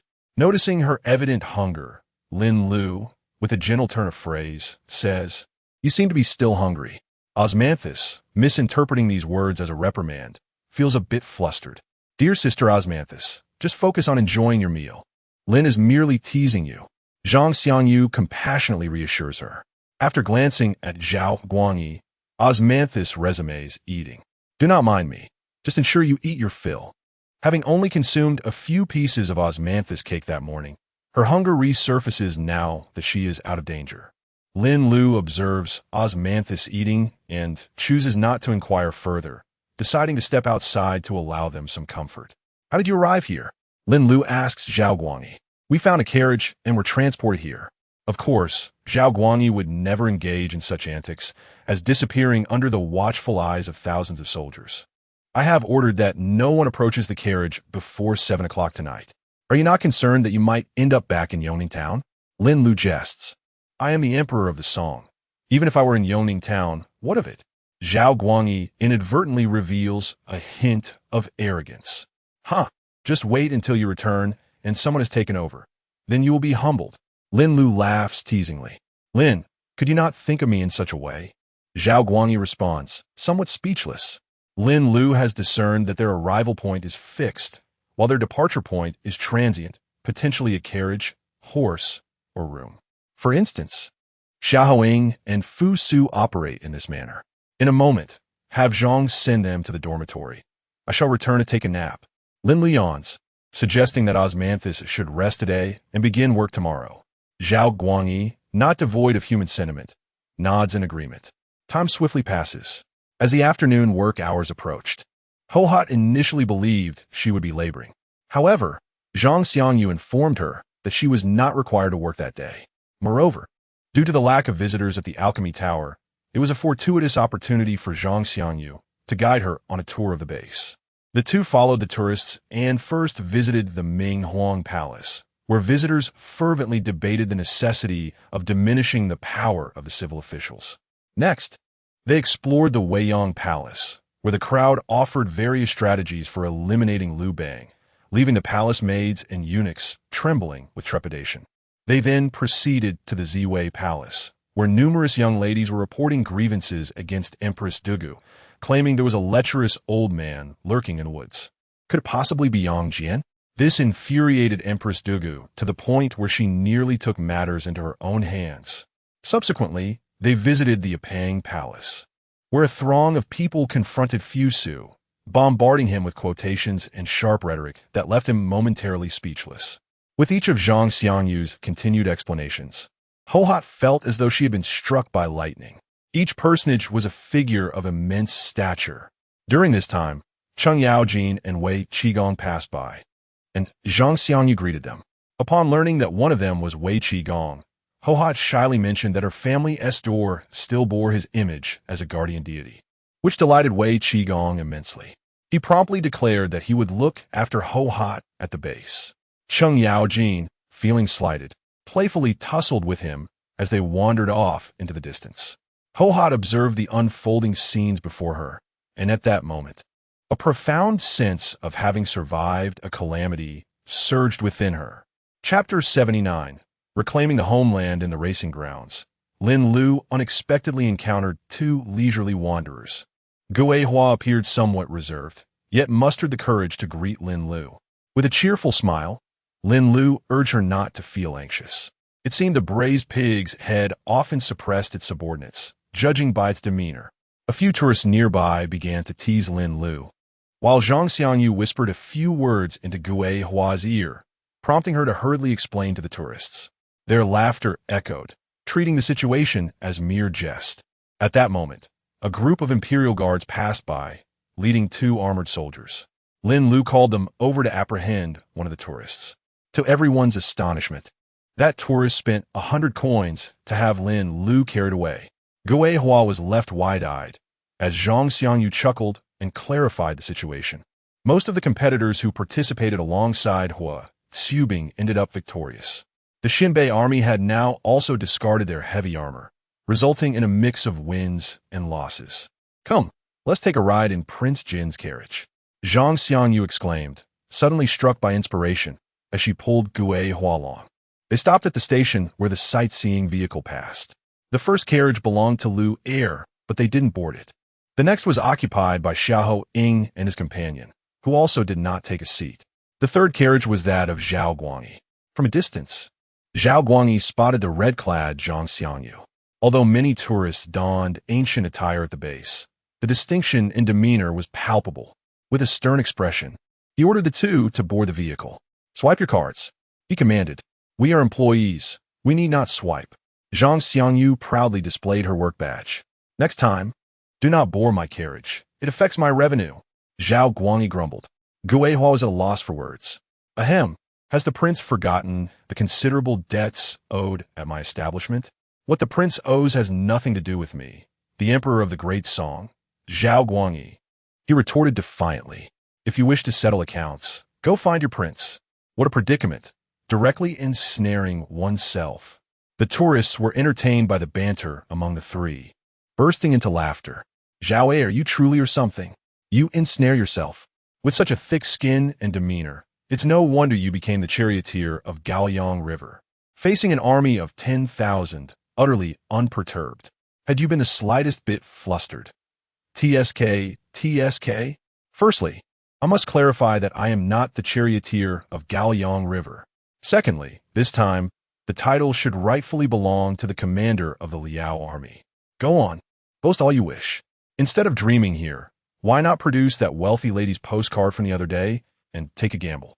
I, the esteemed emperor of the great song, would never indulge in such handouts. Soon you shall be tamed. Guehua listened to the lofty conversations between the emperor of the Great Song and the tourists, feeling as though she were in a different world. Time to disembark. Guehua. Zhongxian tugged at her to get off the carriage. Next time, choose another's vehicle. Came Zhao Guangyi's voice from behind. And there she is, Yang Guifei. Zhongxian introduced, pointing at the graceful young girl dancing before them. However, she is merely 16 and has yet to join the royal family. Behold, there stands the immortal poet Tai Bai. He too has just commenced his duties today. Zhongxian pointed at Li Bai, who was thoroughly inebriated and surrounded by a throng of ladies. Was it not said that one cannot drink while on duty? She pondered this no further. Did she not see manager Wei Zhongxian standing nearby? The poet immortal, Tai Bai, is also the wine immortal. How could one possibly do without wine? Suddenly, a thought struck Zhongxian. She glanced at Zhao Guangyi, who was departing, and shook her head. We shall discuss this further at dinner. Upon seeing Zhongxian accompanied by an unfamiliar face, Wei Zhongxian approached to greet her. What brings you here today, Manager Zhong, on such a leisurely visit to the base? With few visitors today, President Lin asked me to show the new employee around. And who might this be? This is Ho Hot, a new recruit brought by the Prince of Jin. Ah, a sage of yore. I pay my respects. Upon hearing this, Wei Zhongxian recognized her as someone from the era of Zhao Guangyi. Ho Hot, imitating Wei Zhongxian, returned the gesture of respect. Please take your time with the tour. I shall not disturb you further, he said, bowing before departing. Once Wei Zhongxian had left, Zhongxian turned to Ho Hot and remarked, Manager Wei is currently the third in command at the base. Then he is so. Ho Hot struggled to articulate her thoughts. Approachable? Yes, indeed. Ho Hot nodded in agreement. That is because in this base, as a being of the future, he is. Zhang Xianyu's explanation left Ho Hot feeling awestruck. 9,900 years old? However, fret not. He does not dare to bully anyone here at the base. Zhang Xianyu chuckled at Ho Hot's expression. At that moment, Cheng Yaojin and Yu Qigong approached, noting Ho Hot's look of alarm as they watched Wei Zhongxian's retreating figure. What's wrong? Did that old dog Wei bully you? Cheng Yaojin inquired. Is my brother's name of no use? Yu Qigong dismissed Cheng's attempt to shift blame. No. I was merely surprised by Manager Wei's status. Ho Hot clarified. Yu Qigong had heard from Cheng Yaojin about the base's ancient figure. Just wait until the founding ancestor arrives. He shall have his share of troubles. Yu Qigong scoffed. Behind me stands the formidable Dian Wei, and behind Dian Wei is Secretary Chaoong. I fear him not. Cheng Yaojin sought to regain his composure after losing face in front of the young lady. Are you suggesting that Chaoong is behind your President Lin? What President Lin? More like a braised pig's head. Goodness, what a man to add to the mix. My brother, you are quite perceptive. As the conversation unfolded, Li Bai suddenly rose, mumbling indistinctly. Goodness, is he truly composing poetry? Alas, his words were inaudible. Ah, little Bai, be careful not to tumble into the water. The crowd of admirers gasped in unison as they beheld the swaying figure of Li Bai. Yuqi, tell me, how can this young poet drink so freely? Were you plotting, Chung? Hee, let us go find the poetic genius, shall we? No, I shall not go.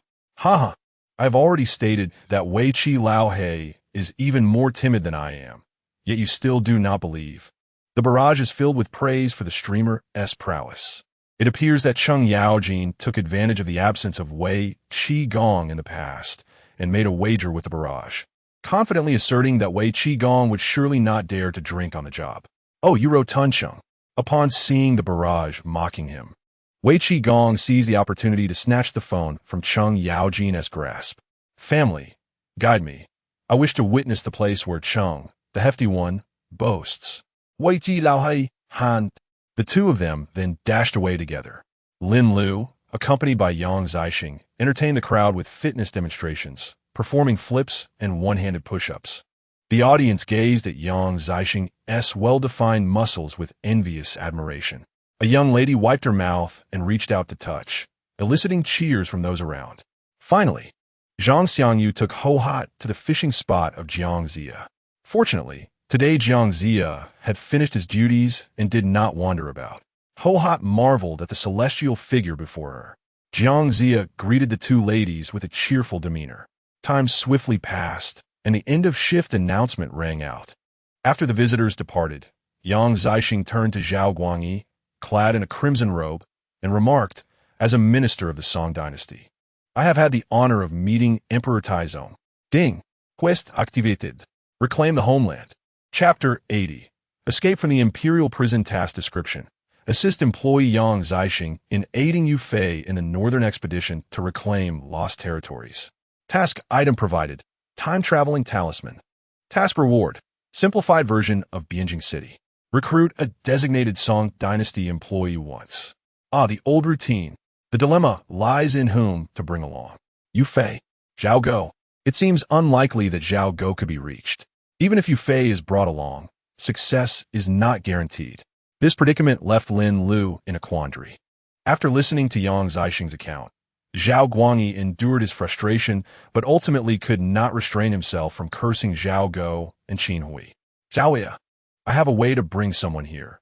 Can you ensure he is resolute in his decision to launch the northern expedition? Qin Hui, bring him here." Zhao Guangyi was evidently furious, seeking an outlet for his anger. The Emperor of Song must not act rashly. In my opinion, it would be best to summon Gaozong Zhao Go. Next would be Yuwumu. Wei Zhongxian succinctly hit the nail on the head, and the others nodded in agreement. "I can certainly meet General Yu Fei, but as for the Emperor," Yang Zixing replied, somewhat helpless. "Is there a way to contact Zhao Go through Yu Fei?" Lin Lu suggested, though the others deemed it improbable. The disparity was too vast, akin to a mere security guard demanding to meet the chairman behind the company. "I have heard that Song Gaozong does not permit commoners." "Is that so?" sighed the old servant. Jinyiwei, noticing Chao Ang's glare, quickly lowered his voice. "Why didn't anyone mention this sooner?" Zhao Guangyi clearly preferred to keep family matters private, engaging in earnest discussion with Yang Zixing for quite some time, even during mealtime. Lin Lu remained silent, handing the teleportation talisman to Yang Zixing and leaving it at that. After a restful afternoon, Hohat appeared revitalized. The group felt sympathy for her ordeal, yet the outcome seemed favorable now. During dinner, as the canteen chefs hailed from Shuanqing, they generously added extra dishes for her.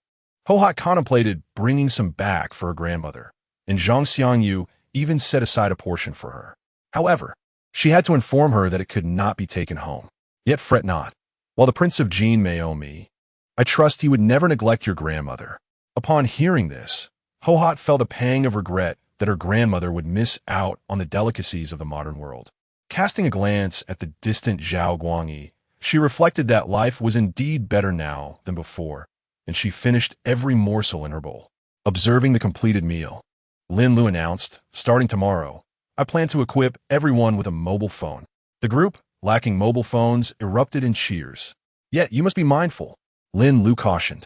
They all understood his meaning. Observe what is appropriate and refrain from what is not.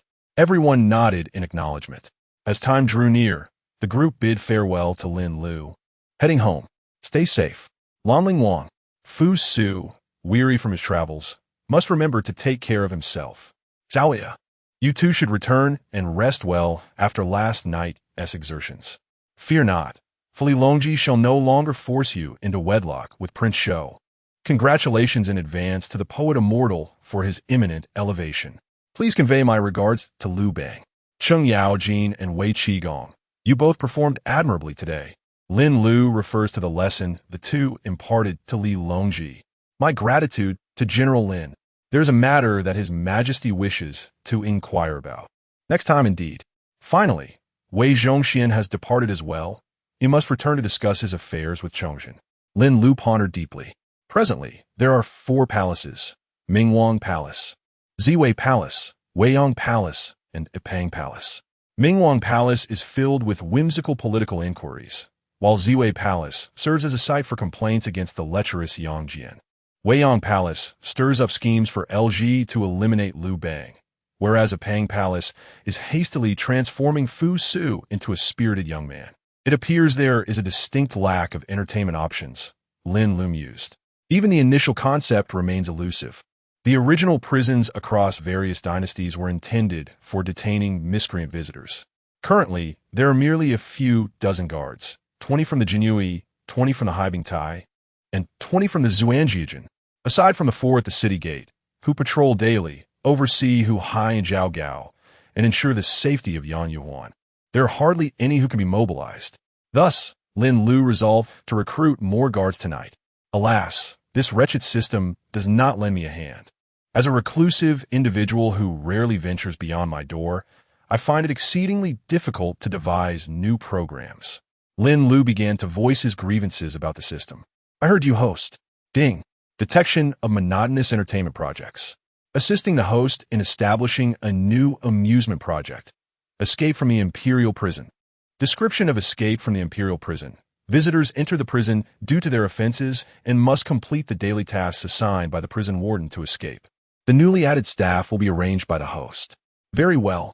I had hoped to avoid recruiting types of guards. Yet it appears Lin Lu must take matters into his own hands. Lin Lu examined the details, which resembled a type of escape room game. The NPCs within the prison wear special items that limit their vision to a 45-degree angle within 5 meters ahead. The warden's tasks will require Lin Lu's assistance. Upon reading this, Lin Lu felt overwhelmed. Regardless, I must recruit personnel first. Your Majesty, today Prince Jin brought a young lady to the base. Zhang Xianyu began discussing trivial matters. Oh, what is the story? The young lady is named Hohat. She seems to be one of General Lin's recruits from the 3rd year of the Taiping Xinghua who sells osmanthus cakes. Where does she reside? Additionally, Yang Zixing from the 2nd year of Shaoxing has also arrived. Zhao Kuangyin was momentarily taken aback, then crushed the teacup in his hand with great force. Elaborate. Yonger, are there any significant matters during your regency today? Father, today, while these trivial matters can be decided by you, you may retire. Very well, father, mother. Although Yang Yong was perplexed as to why his mother, the Empress, consented to his regency, he ultimately recognized the advantage it afforded him. After Yang Yong departed, a figure emerged from the shadows to report to the two. Your Majesty, you cannot fathom how treacherous Wei Qi Laohai is. He has tasked me with dueling against a legendary figure known for his 100-man slaying. Chung Pongzi, cease your nonsense. You have yet to settle the score with me. Wei Qigong was equally unyielding. Your Majesty, I visited the place where Chung Pongzi toils. Remarkably, he possesses a rare skill in plowing. Both men adeptly concealed the incident involving the thrashing of Li Longji. Ahem, my esteemed ministers, I entrusted you with a matter to inquire about. Li Shimin interjected. Alas, it has grown dark. Director Lin instructed us to rest well. Your Majesty, Director Lin assures that we shall certainly comply next time. Li Shimin's spirits soared at these words. Bring forth the wine.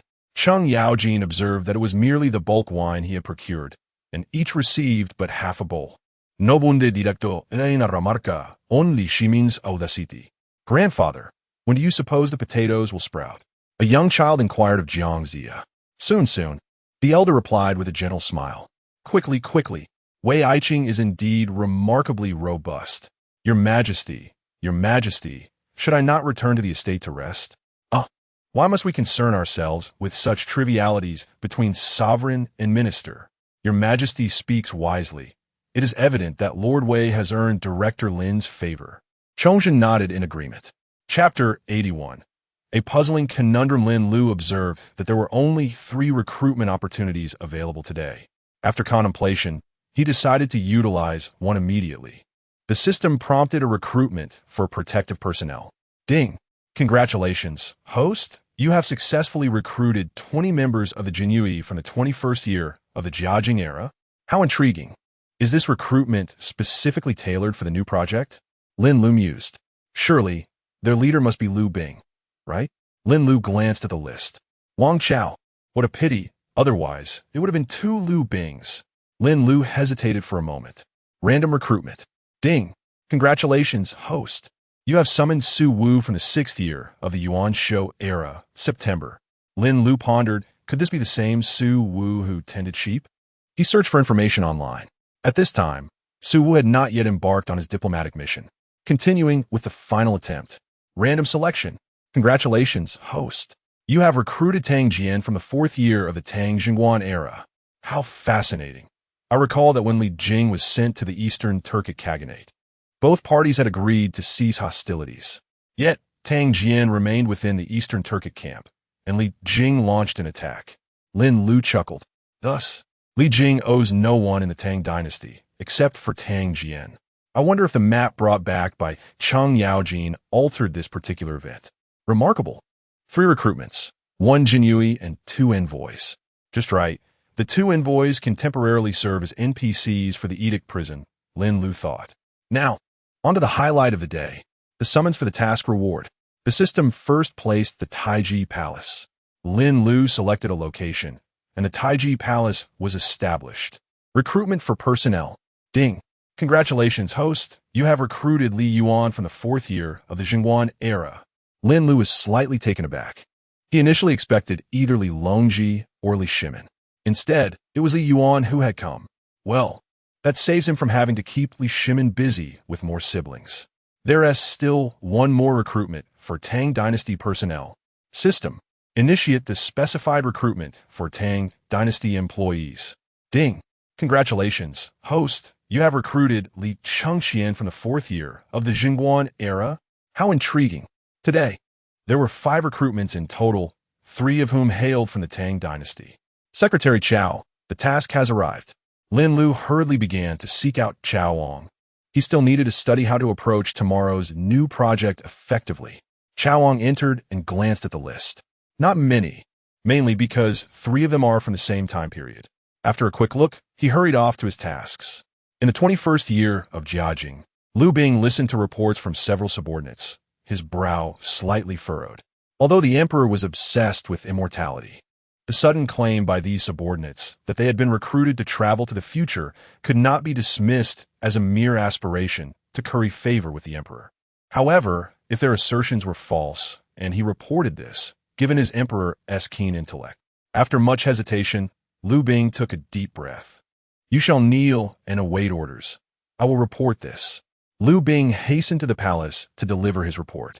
Eunuch Huang, I have urgent matters to discuss. Commander Liu, the emperor has just retired for the night. Please do not place me in a difficult position. Eunuch Huang Jin replied candidly. Who is this person? I report to your majesty that the commander of the Jinyiwei, Liu Bing, requests an audience. Let him enter. Although Liu Bing is a trusted confidant of the Emperor Jiajing, he cannot help but feel a sense of trepidation each time he stands before his majesty, especially since the emperor ascended the throne. I humbly greet your majesty. What brings you here? My subordinates. However, I cannot ascertain the truth. I only know that those 20 individuals spoke with utmost certainty, and I fear that perhaps a divine omen has descended. Thus. The expression on Jiajing's face fluctuated, his gaze shifting as he incessantly rubbed the ring on his thumb. After a lengthy pause, Liu Bing, kneeling, felt the numbness in his legs. Though it was November, beads of cold sweat had dampened his back. Bring him in. Liu Bing felt a wave of relief wash over him.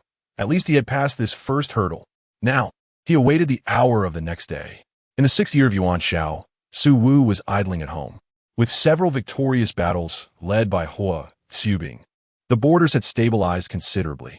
Suddenly, he felt a stirring in his heart. The future? In the 4th year of the Jingguan era, Tang Jian was accompanying Li Jing on a military expedition. Before nightfall, an urgent missive arrived in Chang'an by swift horse. After reading it, Li Jing immediately altered their battle strategy, as if he had glimpsed light in the darkness, directing their focus toward a specific location. Dang Jian, who was supposed to be dispatched, was temporarily retained within the ranks. What would be done about this? As a general, one must achieve merit on the battlefield. I, Tang Jian, wielding the Imperial Edict, shall undoubtedly establish unparalleled accomplishments with my talents. Thus, I would not disgrace the honor of being an envoy of the Great Tang. Suddenly, Tang Jian turned towards the main military tent. General, Lord Tang Jian requests an audience. Li Jing, momentarily taken aback, returned his attention from the map. Let him in. Upon entering the tent, Tang Jian saw the main commander, Li Jing, and his deputy, Li Shiji. Once the guards departed, Tang Jian promptly conveyed his matter. After all, disappearing from the military without cause could lead to accusations of desertion. After a thorough discussion, they ultimately decided to wait until the hour of the next day. In Chang'an, Father, Mother, I have succeeded. I can go to the future. Li Chongxian exclaimed excitedly to Emperor Li Shimin and Empress Chang's son. Noticing the presence of civil and military officials around, he slightly restrained his joy and bowed to the assembly. Can Chongxian also go? That would be splendid. The Empress could not help but feel elated for her son. The others offered their congratulations to Li Chongxian. Although Li Shimin felt envy towards his son, he still took the opportunity to impart wisdom. Chongxian, as the heir to the Great Tang, you must not act recklessly in the future, lest you tarnish our prestige. Yes, father. Upon hearing this, Li Chongxian experienced an inexplicable sensation, discreetly adjusting his injured leg. Li Tai, though somewhat displeased that he was not the one chosen, felt a sense of satisfaction witnessing Li Chongxian's discomfort before Li Shimin. Cheng Yaojin and Yu Qigong, seeing the situation, quickly diverted the conversation, continuing to discuss matters concerning their base. It is said that Lin, the head of the base, is quite a figure. Can you guess what happened next? Indeed, you might be wondering. Yu Qigong played the role of the jester and was humorously dubbed Braised Pig Head by the crowd, prompting hearty laughter. How did such an amusing title come to be, you ask? Yu Qigong continued his playful banter, and the tale traces back to the day the young Master Fusu arrived. Observing the comical exchanges between these two, Li Shimin felt a pang of discomfort. What was intended to be an opportunity for him to impress the ministers was usurped by this pair of old jesters. As for Chongxian, his father, Erlang, what authority does a mere child like Chongxian have in Lin's domain? Father, I shall do my utmost. Li Chongxian exhaled deeply. I too wish to attend. Li Tai interjected with a touch of charm. Very well. Everyone who wishes to go may do so. At the Great Palace, Li Yuan received an unexpected notification. Erlang, can you truly not tolerate my presence here? Resorting to sorcerers to conjure illusions? Li Shimin retorted, enough, old man. Do you genuinely wish for me to bear the infamous label of patricide? Meanwhile, at the base, Lin Lu was racking his brain for ideas concerning the new project. Chapter 82. Adding more buffs suddenly, Lin Lu was struck by an idea. A task could be established, directing the Jinyiwei to patrol a designated area. As they were equipped with devices, their vision was impaired. Furthermore, the blades could be substituted with props. System. Do you possess a prop knife that leaves a mark without harming visitors? Ding. The system provides a prop with the enchantment effect. Marking blade. This employee prop will leave a colored imprint on visitors, yet it cannot inflict any harm. At this moment, Lin Lu felt compelled to commend the system. However, appropriate attire must also be provided. Just as Lin Lu pondered this, the system displayed a white outfit adorned with a prominent character for prison in the center. A classic skin. Lin Lu couldn't help but scoff. After some contemplation, Lin Lu determined how many marks would signify a failed challenge. 5 marks would suffice. He then donned the prop helmet for a trial. The visibility was limited to a 45-degree angle in front, with no ability to look down. All right, let us establish a rule where NPCs attack every few seconds. Lin Lu further contemplated the narrative. Perhaps Su Wu and Tang Jian could be integrated into the story.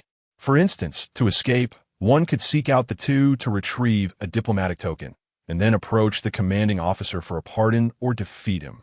With this thought, Lin Lu recognized that the interactivity of this project was quite robust. Thus, a reward system ought to be implemented. The system suggested a Jinyiwei figurine. Upon inspection, he found a 5-centimeter-tall, exquisite figurine. One leg was planted firmly, while the other was raised. The left hand brandished a knife, and the right hand pointed forward.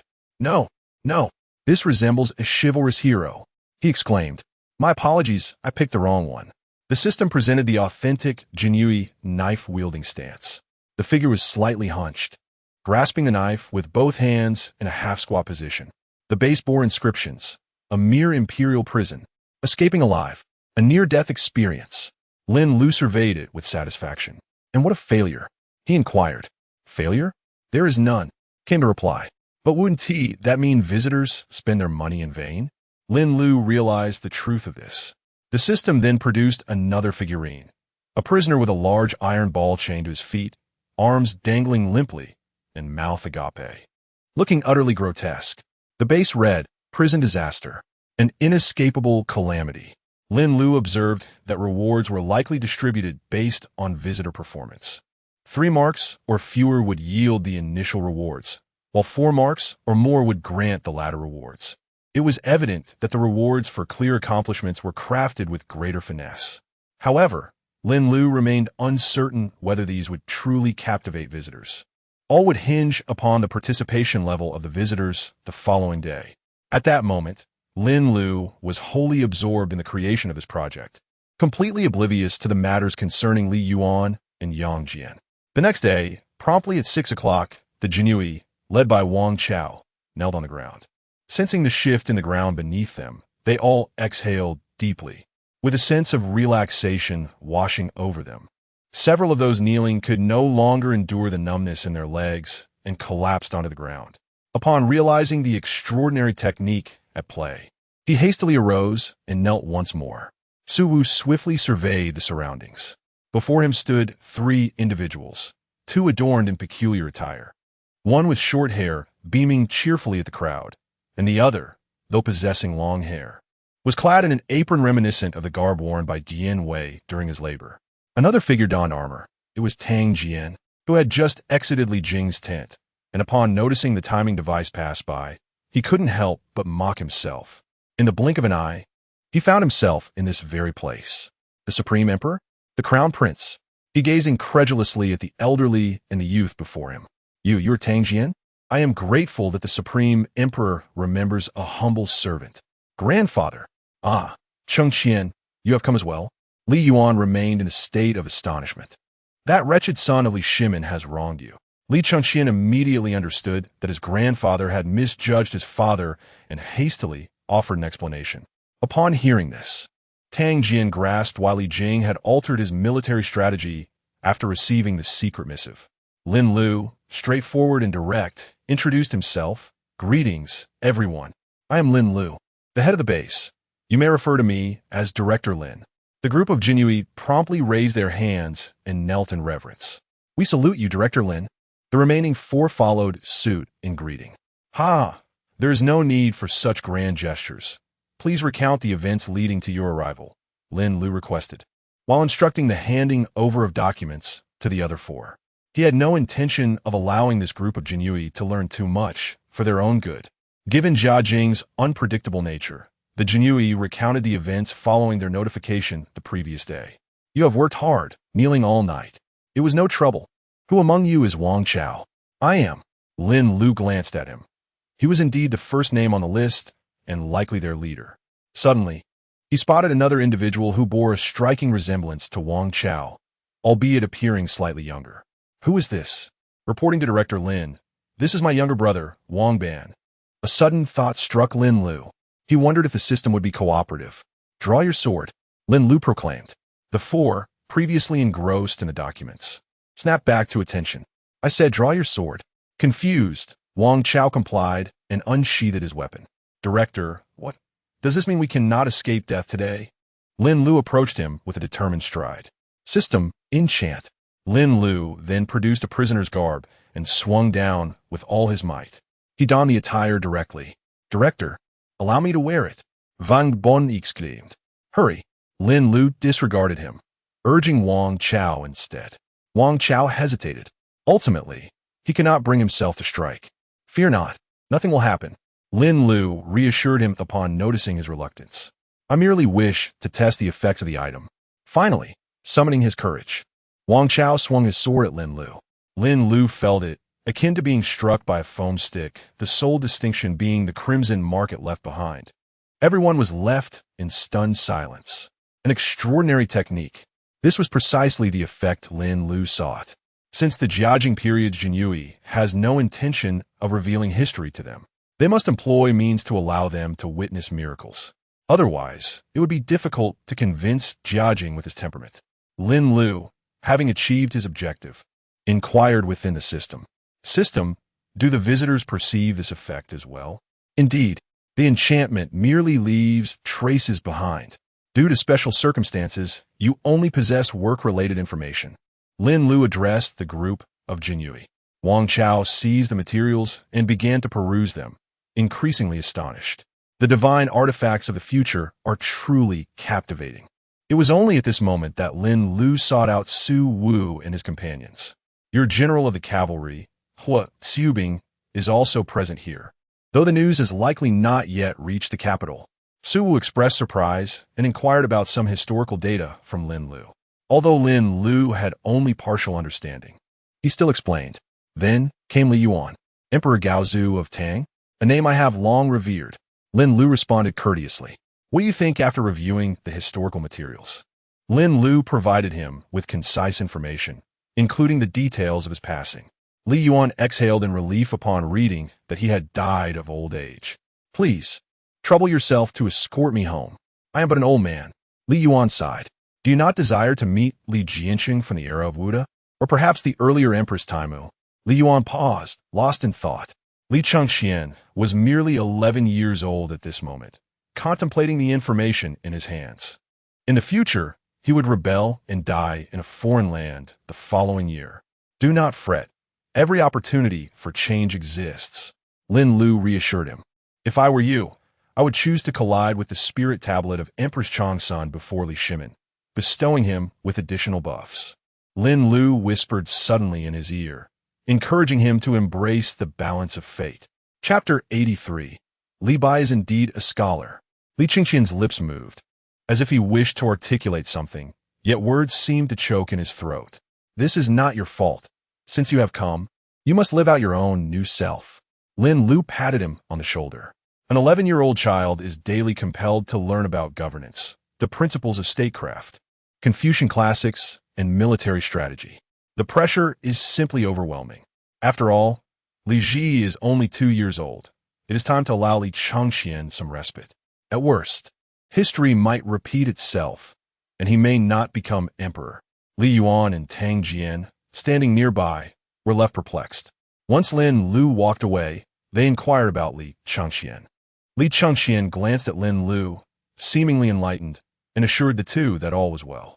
Lin Lu had not anticipated that the information about today's visitors was rather scant, so the discussions concluded swiftly. Suddenly, he recalled something. Wang Chao, when did you arrive from the Jiajing era? Reporting Director Lin, we arrived in the 21st year of Jiajing. What month and day? November 25th. Lin Lu searched briefly. Goodness, it is just days before the Renine Palace incident. It is said that Emperor Jiajing, Zhu Hozong, harbored distrust towards the imperial physicians due to the suspicious death of the late emperor. Thus, he kept a group of young maidens, utilizing their menstrual blood to concoct elixirs for healing. The palace maids were left to survive on mere dew for sustenance. Under such prolonged torment, the consorts united with the maids to plot an assassination against Jiajing. Lin Lu pondered and quietly shared this with Wang Chao. When the time comes, you must inform Jiajing. Understood.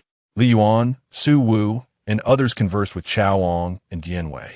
At that moment, a flash of white light appeared. All the staff had arrived. Li Yuan glanced at the crowd and hurriedly sought a place to conceal himself. Tang Jian, you rascal are here too? Cheng Yaojin immediately spotted Tang Jian. Lord Lu, Lordy, is that not the crown prince? Before Yu Qigong could finish, Cheng Yaojin swiftly covered his mouth. It is His Highness the Crown Prince. His Highness the Crown Prince. Yu Qigong recalled something and hastily changed his words. Lin Lu eagerly introduced a few of them to Wei Zhongxian. These are the newly arrived Jinyiwei from the 21st year of Jiajing. Today, you will still be in pairs of 2, but I wish to initiate a new project. This is your junior, Wei Zhongxian. That is Empress Xiaozi, Empress Ma. This is the consort of the Crown Prince, Lady Chong. And that is the Crown Prince of the Ming Dynasty, Zhu Xionging. Wang Chao and the others were left dumbfounded. They then respectfully greeted the distinguished guests. Upon learning that they hailed from the Jiajing period, Empress Ma inquired about various matters. Everyone spoke candidly.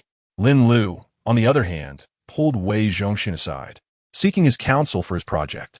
You are General Biaoqi? Su Wu inquired, somewhat uncertain. And you are? I am Su Wu.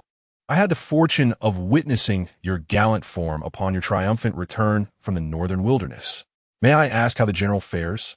Su Wu was unsure how to respond, as the imposing figure of Hua Xiubing seemed to have lost some of its vigor. I fell gravely ill, but thankfully, Director Lin came to my aid. Hui Yubing's tone was tinged with sentiment. Su Wu understood upon hearing this. You are Li Yuan? Yang Jian's gaze fell upon Li Yuan, who attempted to evade his sight. Guilt washed over him as he regarded the uncle who had cherished him since childhood. Ultimately, he mustered the courage to greet the two, saying, "Aunt, uncle, little aunt, you truly are." Yang Jian found himself at a loss for words, staring at the man, who appeared more aged than himself. "Uncle, please do not blame me. Emperor Yang of Sui has left me no choice. Yuaner, come here. Let me have a look," commanded Empress Dugu. Upon hearing this, Li Yuan stepped forward, while Cheng Yaojin and Yu Qigong, though not fond of the retired emperor, stood resolutely as loyal subjects. Li Yuan glanced at them and waved his hand, signaling that all was well. As Empress Dugu awaited his approach, she scrutinized his head of white hair. Suddenly, with a resounding slap, she struck Li Yuan across the face. The Xuanjia army immediately drew their weapons, and Cheng Yaojin and Yu Qigong prepared to leap forward. Li Yuan, however, remained composed and raised his hand to halt them. "This slap is for your ingratitude. Slap. This slap is for your disloyalty." Li Yuan understood that only by allowing his aunt to vent her wrath could he find solace. He patiently awaited the final blow. Yet Empress Dugu hesitated to deliver the last strike, and a sigh escaped her lips. Lin Lu, observing the scene, interjected, Enough. We are all colleagues here at the base. Though Sui and Tang may be intertwined, we cannot afford to engage in brawls every time someone new arrives." Empress Dugu, feeling somewhat apologetic, replied, "I apologize, General Lin. It was Galuo's impulsiveness." Li Yuan also clasped his hands in apology. "Let us speak no more of it. Let us eat. We have a heavy task ahead." With that, they hurried toward the dining hall. Hohat followed closely behind Zhang Xianyu, who had been tasked by Lin Lu to supervise Hohat's business dealings. Each piece of osmanthus cake was priced at 5 coins, though Lin Lu had not yet tasted one. Had he done so, he would have exclaimed in dismay at the potential loss. Yang Yuhuan and Li Bai seized the opportunity to greet Li Yuan. Li Yuan regarded Yang Yuhuan with a hint of disdain, yet she offered no explanation. "Your Highness, she is currently unmarried," Li Bai interjected on her behalf. Although Li Yuan had somewhat resigned himself to his fate, he was not foolish enough to overlook this situation. It is all that detestable Li Longji's fault. If that unworthy descendant were here, I would show him no mercy," Cheng Yaojin remarked. "He just departed yesterday." "Lord Lu, what do you mean by that?" Li Yuan inquired.